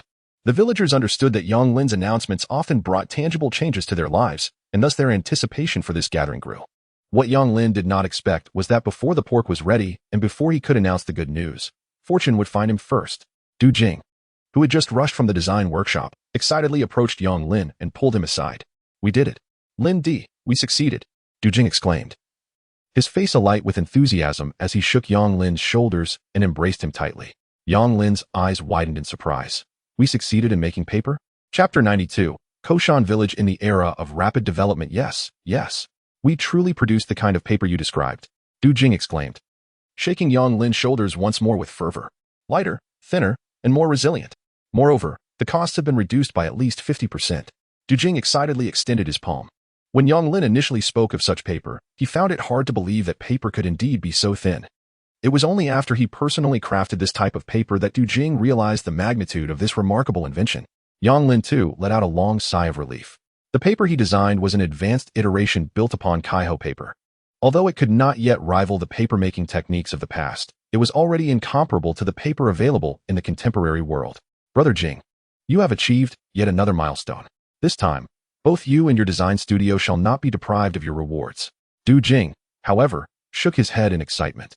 The remuneration you provide is already quite generous. The bonuses are of little concern. I simply did not anticipate that we would truly create something capable of changing the world. Previously, when he assisted in refining iron, Although they succeeded in producing wrought iron, Du Jing did not feel particularly moved. However, papermaking was an entirely different matter. Having once been a student himself, he understood the significance of paper, and he was acutely aware that this improvement was a monumental invention that could be cherished for generations. What do you plan to do next? Du Jing asked eagerly, buoyed by the success of their papermaking endeavor. Yang Lin, however, shook his head. There remains considerable room for improvement in our paper. Moving forward, we shall produce while simultaneously enhancing it. Further improvement? Du Jing exclaimed in surprise. Indeed. This current paper still has potential for further refinement. It can be made even thinner, more durable, and wider. Additionally, we can explore other types of paper, such as those suitable for calligraphy and painting, or paper designed for food packaging, and even a more affordable variety accessible to the impoverished. Furthermore, we could develop cardboard for boxes, paper suitable for printing, wall and window adhesives, and water-resistant paper. Yang Lin enumerated a plethora of possibilities in one breath, leaving Du Jing utterly astonished. He had never imagined that paper could be categorized into so many varieties. I shall resume my research immediately, Du Jing declared with fervor. Yang Lin smiled. There is no rush regarding work. Today, let us simply enjoy our feast. Come. By the time they returned, the pork had already been stewed to perfection. Each table was adorned with a large basin of fragrant, tender pork, yet the villagers refrained from eating, all waiting for Yang Lin. Villagers, Yang Lin called out from the elevated platform. The meat is ready. Let us feast. We shall dine while convening. There is no need to focus solely on me. Eat and listen as I speak. He continued, as we discussed earlier, there is good news to announce. And I shall begin with the first piece of good news. We are hiring. Upon uttering those two words, many pairs of eyes shifted away from their bowls of pork, now fixated intently on Yang Lin. Presently, in a village of 500 to 600 souls, over 300 were already employed under Yang Lin's guidance. With work available, wages have risen to 6 and 7 won, and combined with the bonuses issued recently, many families have saved several hundred won in just over a month. This is more than they managed to accumulate in the entire past year. Consequently, the villagers who are still without work are feeling anxious. Upon hearing the call for labor once more, their eyes gleam with hope. Yang Lin continued, this time, there is no limit to the number of workers. As long as you are from our village, you will earn a full 6 won per day. At this announcement, the hall erupted in cheers. Fantastic. Finally, there will be work ahead. We will be able to live better lives. Many were so overwhelmed with emotion that tears streamed down their faces. Observing the villagers' excitement, Yang Lin sighed inwardly. Life is indeed challenging for the common folk in this era. They do not aspire for wealth but are content with having work to sustain their families. Clearing his throat, he announced, next, I will declare some changes and adjustments in our industry. First, the road construction team, the house building team, the logging team, and the kiln team will all merge to form a construction team. Gao Dazhuang will take charge of this team. Although Yang Lin had already discussed this with them beforehand, the public announcement still stirred emotions in Gao Dazhuang. Having toiled for most of his life, he never expected to be in a position of responsibility. Uncle Dazhuang, please come up and share with everyone the recent progress of the construction team. Gao Dazhuang was taken aback. This additional task had not been mentioned prior. Yet, with Yang Lin calling him, he could only ascend the stage in a daze. Standing there scratching his head, uncertain of what to say, he was met with laughter from the villagers below. Yang Lin chuckled and reassured him, Uncle Dazhuang, don't be nervous. Just share the progress you know. Oh. Gao Dazhuang scratched his head again, stammering, our construction team has recently built 10 miles of road, 3 miles to the east of the village, 3 miles to the west, 2 miles along the river, and 2 miles at Laohishan. Our roads are now wider and smoother. The kiln has produced 83,000 bricks, 26,000 tiles, and 3,900 stones of cement. For the Kuaishan New Village project, we have leveled 33 acres of land, constructed 12 foundations, and are currently working on 28 more. Gao Dazhuang scratched his head again, trying to remember more to say but found himself at a loss. A few days prior, when Yang Lin appointed him as the construction team leader, he had familiarized himself with these production details, yet now, in his nervousness, he had forgotten much of it. Yang Lin led the applause. Excellent. Uncle Dazhuang has spoken well. These are the changes and achievements of our village. In the future, we will continue to build roads, extending them from Kuaishan village to the town and even to the county seat. At the current pace, our Kuaishan New Village will be completed in no more than 6 months. By then, every household will be able to reside in new brick and tile houses. Uncle Dazhuang, starting tomorrow, the construction team will expand, bringing in at least 100 more workers. What? Gao Dazhuang was momentarily taken aback. Do we truly require so many people? The construction team is already the largest, boasting over 200 members. Must we really add another 100? Yang Lin chuckled, Uncle Dazhuang, during the past period. Every department has been steadily progressing and thriving. The phase of seeking stability has passed. We can now accelerate our development, expand our industry, and increase our production capacity. Is 100 additional workers excessive? At the brick kiln, we merely need to open a few more earthen kilns to double our output of bricks and cement. In housing construction, adding a few dozen more workers will ensure that our fellow villagers can move into their new homes sooner. But Gao Dazhuang hesitated, uncertain. Did Uncle Dazhuang imply that this would require considerable expenditure? Money is not an issue. Uncle Dazhuang, I shall provide you with 1,000 taels of silver. Upon hearing this declaration, the entire assembly was once again astounded. Gao Dazhuang gaped in disbelief at Yang Lin. Master, this is far too much. What did 1,000 taels of silver signify? Gao Dazhuang had no frame of reference. To him, it was an astronomical sum. The women present sighed collectively at the mention of the figure. They had anticipated Yang Lin's generous spending, yet they were taken aback by the magnitude of 1,000 taels. The recently arrived Zi and Shi could scarcely contain their astonishment. Here was a mere mountain boy. Yet his spending was more extravagant than anything they had encountered in the palace. Truly, it was an overwhelming amount. Master, expanding the earthen kilns won't cost nearly as much. It hardly requires 1,000 taels. Gao Dazhuang continued to demur. Yang Lin smiled. If you cannot spend it all at once, you may retain the remainder for future use. Besides, 1,000 taels is not excessively lavish. Consider this. Hiring 100 new workers necessitates at least 100 tools, which requires funding. Expanding the earthen kilns also demands financial resources, along with wages for everyone. Starting today, all workshops will operate autonomously, meaning I will invest in each workshop, allowing the managers to freely allocate these funds for normal production, procurement, and wage distribution, all managed by the workshops themselves. At this pronouncement, the crowd exchanged glances, particularly those appointed as supervisors, who were left utterly speechless. According to Yang Lin's statement, their status had been elevated significantly. Their authority had expanded greatly. Yang Lin's plan had not been discussed with anyone beforehand, and in that moment, Li Yuyao and the others were equally astonished. However, being aware of Yang Lin's capabilities, they did not oppose his arrangements, intending to seek clarification from him later. Gao Dazhuang still wished to decline, but Yang Lin had already placed a reassuring hand on his shoulder.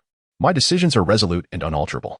Our industries will continue to grow, and if I were to oversee everything, it would become unmanageable. Thus, I grant you the autonomy to control your respective industries, while I will focus on the broader direction. Operating independently, it is imperative to maintain meticulous accounts. Every month, I will conduct a reconciliation, and each workshop will remit its profits monthly. As for the amount to be remitted, the managers of each workshop can autonomously decide based on their respective circumstances. After Gao Dazhuang stepped down, the managers of the other workshops took turns to present themselves. The captain of the security team, Zhong Tao, the head of the procurement and transportation team, Wang Gui, the manager of the design workshop, Du Jing, the manager of the smelting workshop, Zhao Shunzi, and the captain of the mining team, Wang Mushin, all spoke publicly for the first time, and their eloquence was not significantly better than that of Gao Dazhuang. Ultimately, Yang Lin announced further investments into various industries, leaving the crowd astounded once more. Those adept at calculations quickly deduced that Yang Lin had allocated a total of 6,500 taels of silver to the workshops today. After discussing the workshop matters, Yang Lin announced another significant initiative, the establishment of a shop. I intend to open the first shop in town and currently require a shopkeeper and 2 assistants. The shopkeeper's daily wage is 21, while the assistants will earn 8 per day. The candidates have yet to be determined. Anyone with prior business experience and literacy may come forward to recommend themselves. Realizing that the concept of a self-recommendation akin to the historical figure of Mao Sui did not exist in this world, Yang Lin clarified, those who believe they are capable may approach me after the meal. Upon this announcement, the banquet erupted into a cacophony. 21 a day amounts to 601 a month. Many were intrigued. However, few had business experience, and even fewer could read. Likely, there were not many in the entire village who met both criteria. Thus, while many were envious of the lucrative earnings, they understood that despite the abundant prospects, they lacked the ability to seize them. Furthermore, tomorrow, I will establish a papermaking workshop, initially recruiting 30 individuals, with wages comparable to those of other workshops. Anyone interested in joining the papermaking workshop may register after the meal. The crowd was once again taken aback. A papermaking workshop? Everyone knew of paper. Yet no one anticipated Yang Lin's venture into paper production. The leap from tofu making to paper production was indeed monumental. Lastly, I have one more piece of good news to share with you all. As the summer tax is approaching, I have decided to cover this year's summer tax for everyone. This declaration sent shockwaves through the assembly. For a long time, The burdens of summer tax, autumn tax, population tax, and land tax had loomed over them like mountains. Now, Yang Lin's willingness to pay their taxes deeply moved everyone. Master, you need not pay. We now have money and can afford it ourselves. Indeed, Master has already been exceedingly generous. We cannot allow you to shoulder this burden as well. Exactly. We now have food and drink, enjoy occasional feasts, have work to do, and money to earn. We must not be greedy and take advantage of you any longer. As Yang Lin's prestige ascended, an increasing number of people ceased to address him by name, instead opting to refer to him as the master. With a smile, Yang Lin remarked, I have stated before that my decisions are immutable. The matter of assisting everyone with their taxes is settled. Not only will I cover this year's summer tax, but should I have the means come autumn, I shall also take care of the autumn tax. I understand the sentiments of everyone, and this is my humble gesture in return. When the bandits first arrived, we stood united. None betrayed me, and I shall never forget that. Therefore, as long as I, Yang Lin, have a morsel to eat, I will ensure that my fellow villagers shall not suffer from hunger. His words elicited a chorus of approval from the crowd, with some elderly individuals moved to tears.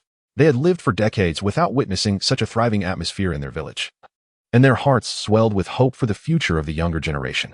The next morning, Yang Lin, accompanied by 30 newly recruited individuals and a group of women, arrived at Du Jing's location. Even at this moment, many were uncertain whether they truly intended to produce paper. The mere mention of paper conjured thoughts of exorbitance. And beyond that, they were utterly uninformed. Even the women harbored doubts about the feasibility of creating a unique type of paper. However, when Du Jing proudly presented a sizable stack of freshly made paper from the previous day, everyone was left astounded. Touching a sheet revealed its astonishing thinness. Heavens! Is this truly paper? How was it made? It's remarkable. The women exclaimed, their voices filled with awe. Among them, the most astonished was Li Yuyao. Chapter 94. Profits multiplied yet again. Though she had not reigned long as an empress, during her time as a princess, she frequently assisted her father with state affairs, and thus understood the significance of paper. Scholars required paper, merchants needed it, compilers of texts depended on it, and the education of the populace hinged upon it.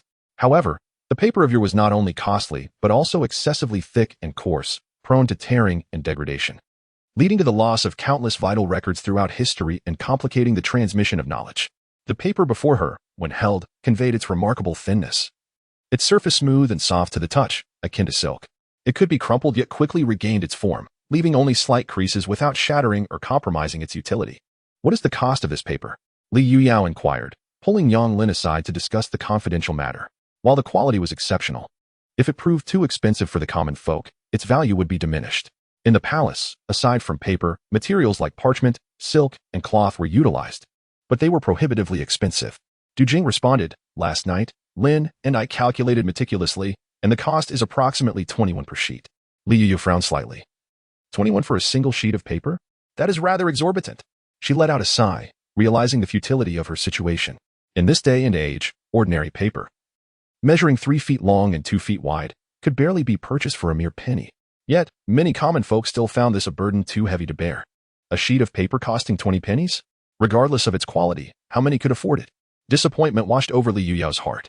Du Jing, however, clarified, Sister-in-law, you have misunderstood. I was referring to the production cost of these papers, not the price per sheet. What? Li Yuyao exclaimed in astonishment. These? She gazed incredulously at the thick stack before her, swallowing hard as she fixed her gaze on Du Jing, her voice icy. Do not just about such matters. How many sheets are there, at the very least? Surely, there are 200 or 300. Only 20 pennies for production? I refuse to believe it. How could I be joking? I have calculated meticulously. There are a total of 500 sheets, with a cost of just 20 pennies, Du Jing replied earnestly. The innovative paper-making method taught to him by Yang Lin relied solely on natural materials, specifically plants and trees. Even though raw materials were abundant in the mountains, he acquired them from the lumber team, compensating them at market rates. Without such an arrangement, even 20 pennies would not suffice. Li Yuyao was utterly astounded. 500 sheets of paper? At a mere cost of 20 pennies? This meant that 1 penny could produce 25 sheets. If they sold at the common rate of 1 penny per sheet, that would yield a profit of 25 times. The figure left Li Yuyao in a state of shock once more. Yet, Du Jing's statement was far from complete. Moreover, this is merely the cost at the design workshop stage. Last night, I calculated in detail with Lin. Once formal production commences, costs can be further reduced. If we adopt the assembly line method utilized in the tofu workshop, costs could decrease by an additional 10%. Additionally, Lin mentioned a water-powered mill. If we construct that and use it to grind the pulp, costs could potentially be halved. Upon hearing this, not only Li Yuyao, but all the other women were left in awe.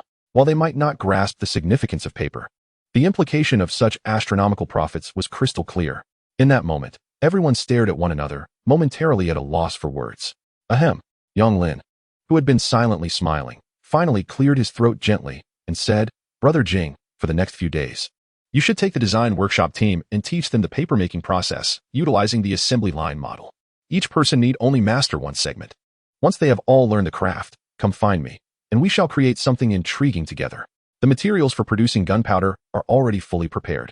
However, given the inherent dangers involved in its creation, I shall not proceed with any experiments until we are thoroughly ready. Absolutely. Du Jing agreed without hesitation. Yang Lin continued. Tofu production is not only laborious but also yields modest profits. I do not intend to expand the scale of the tofu workshop any further. Our paper mill shall be our most significant industry for the foreseeable future. Therefore, once our current workforce has gained proficiency, we will promptly expand the mill, establishing the paper industry as a hallmark of our village, Kaoshan. In fact, we aspire that when people across the land think of paper, they will immediately recall Kaoshan Village. Yang Lin is acutely aware that the advantage of technological superiority leads to absolute monopoly within the industry. There is no need for him to engage in dumping or price wars. He merely needs to sell at the same price as others. And the paper produced here will sell in abundance. Hence, he will not confine the paper industry to this modest workshop of 30 individuals. He intends to cultivate it into a formidable enterprise. That very afternoon, someone finally stepped forward, eager to manage Yang Lin's shop. To his surprise, the individual was none other than Lu Shi, the steward of the Lu landlord's household. Young Master Yang, he began, Madam has sent me. She expressed her gratitude for your rescue of Miss Qiaoyun. Aware of your search for a shopkeeper, she understood the difficulty of finding a suitable candidate in this village. Hence my arrival. Rest assured, young Master Yang, upon leaving the Lu household, Madam returned my contract of servitude to me. I am now a free man, with no further ties to the Lu family. Should you still harbor doubts, I can present the contract to you. Lu Shi reverently offered a piece of paper, which Yang Lin accepted, confirming it to be Lu Shi's emancipation document. At over 40 years of age, with a small goatee, Lu Shi was not only literate and numerate but had also managed the Lu family's enterprises. Thus, his capabilities were beyond question. Although Yang Lin harbored some hesitation regarding a representative from the Lu family, the presentation of the emancipation document dispelled his concerns. Firstly, the Lu family's decline signifies a lack of ulterior motives. After all, he merely requires a shopkeeper, a role that does not involve confidential matters. At worst, he could incur a minor loss should the individual abscond with the proceeds. Secondly, he is indeed in desperate need of capable personnel. The establishment of the shop is imperative. Yet there exists a dearth of such talent in the entirety of Kaoshan Village. Had there been suitable candidates, they would have approached him long ago. Very well. I shall be candid. At present, I do not fully trust you. However, since you are willing to exchange your contract for my trust, I shall not be remiss in accepting it. I will keep this document for the time being. As the saying goes, the distance reveals a horse's strength, and time reveals a person's heart. Let us allow time to speak for us. Once we have become acquainted, I will return your contract. Yang Lin resolved to trial Lu Shi for a period, assessing his reliability while concurrently seeking additional talent. Yes, young master, Lu Shi exclaimed, his heart filled with joy as he bowed respectfully.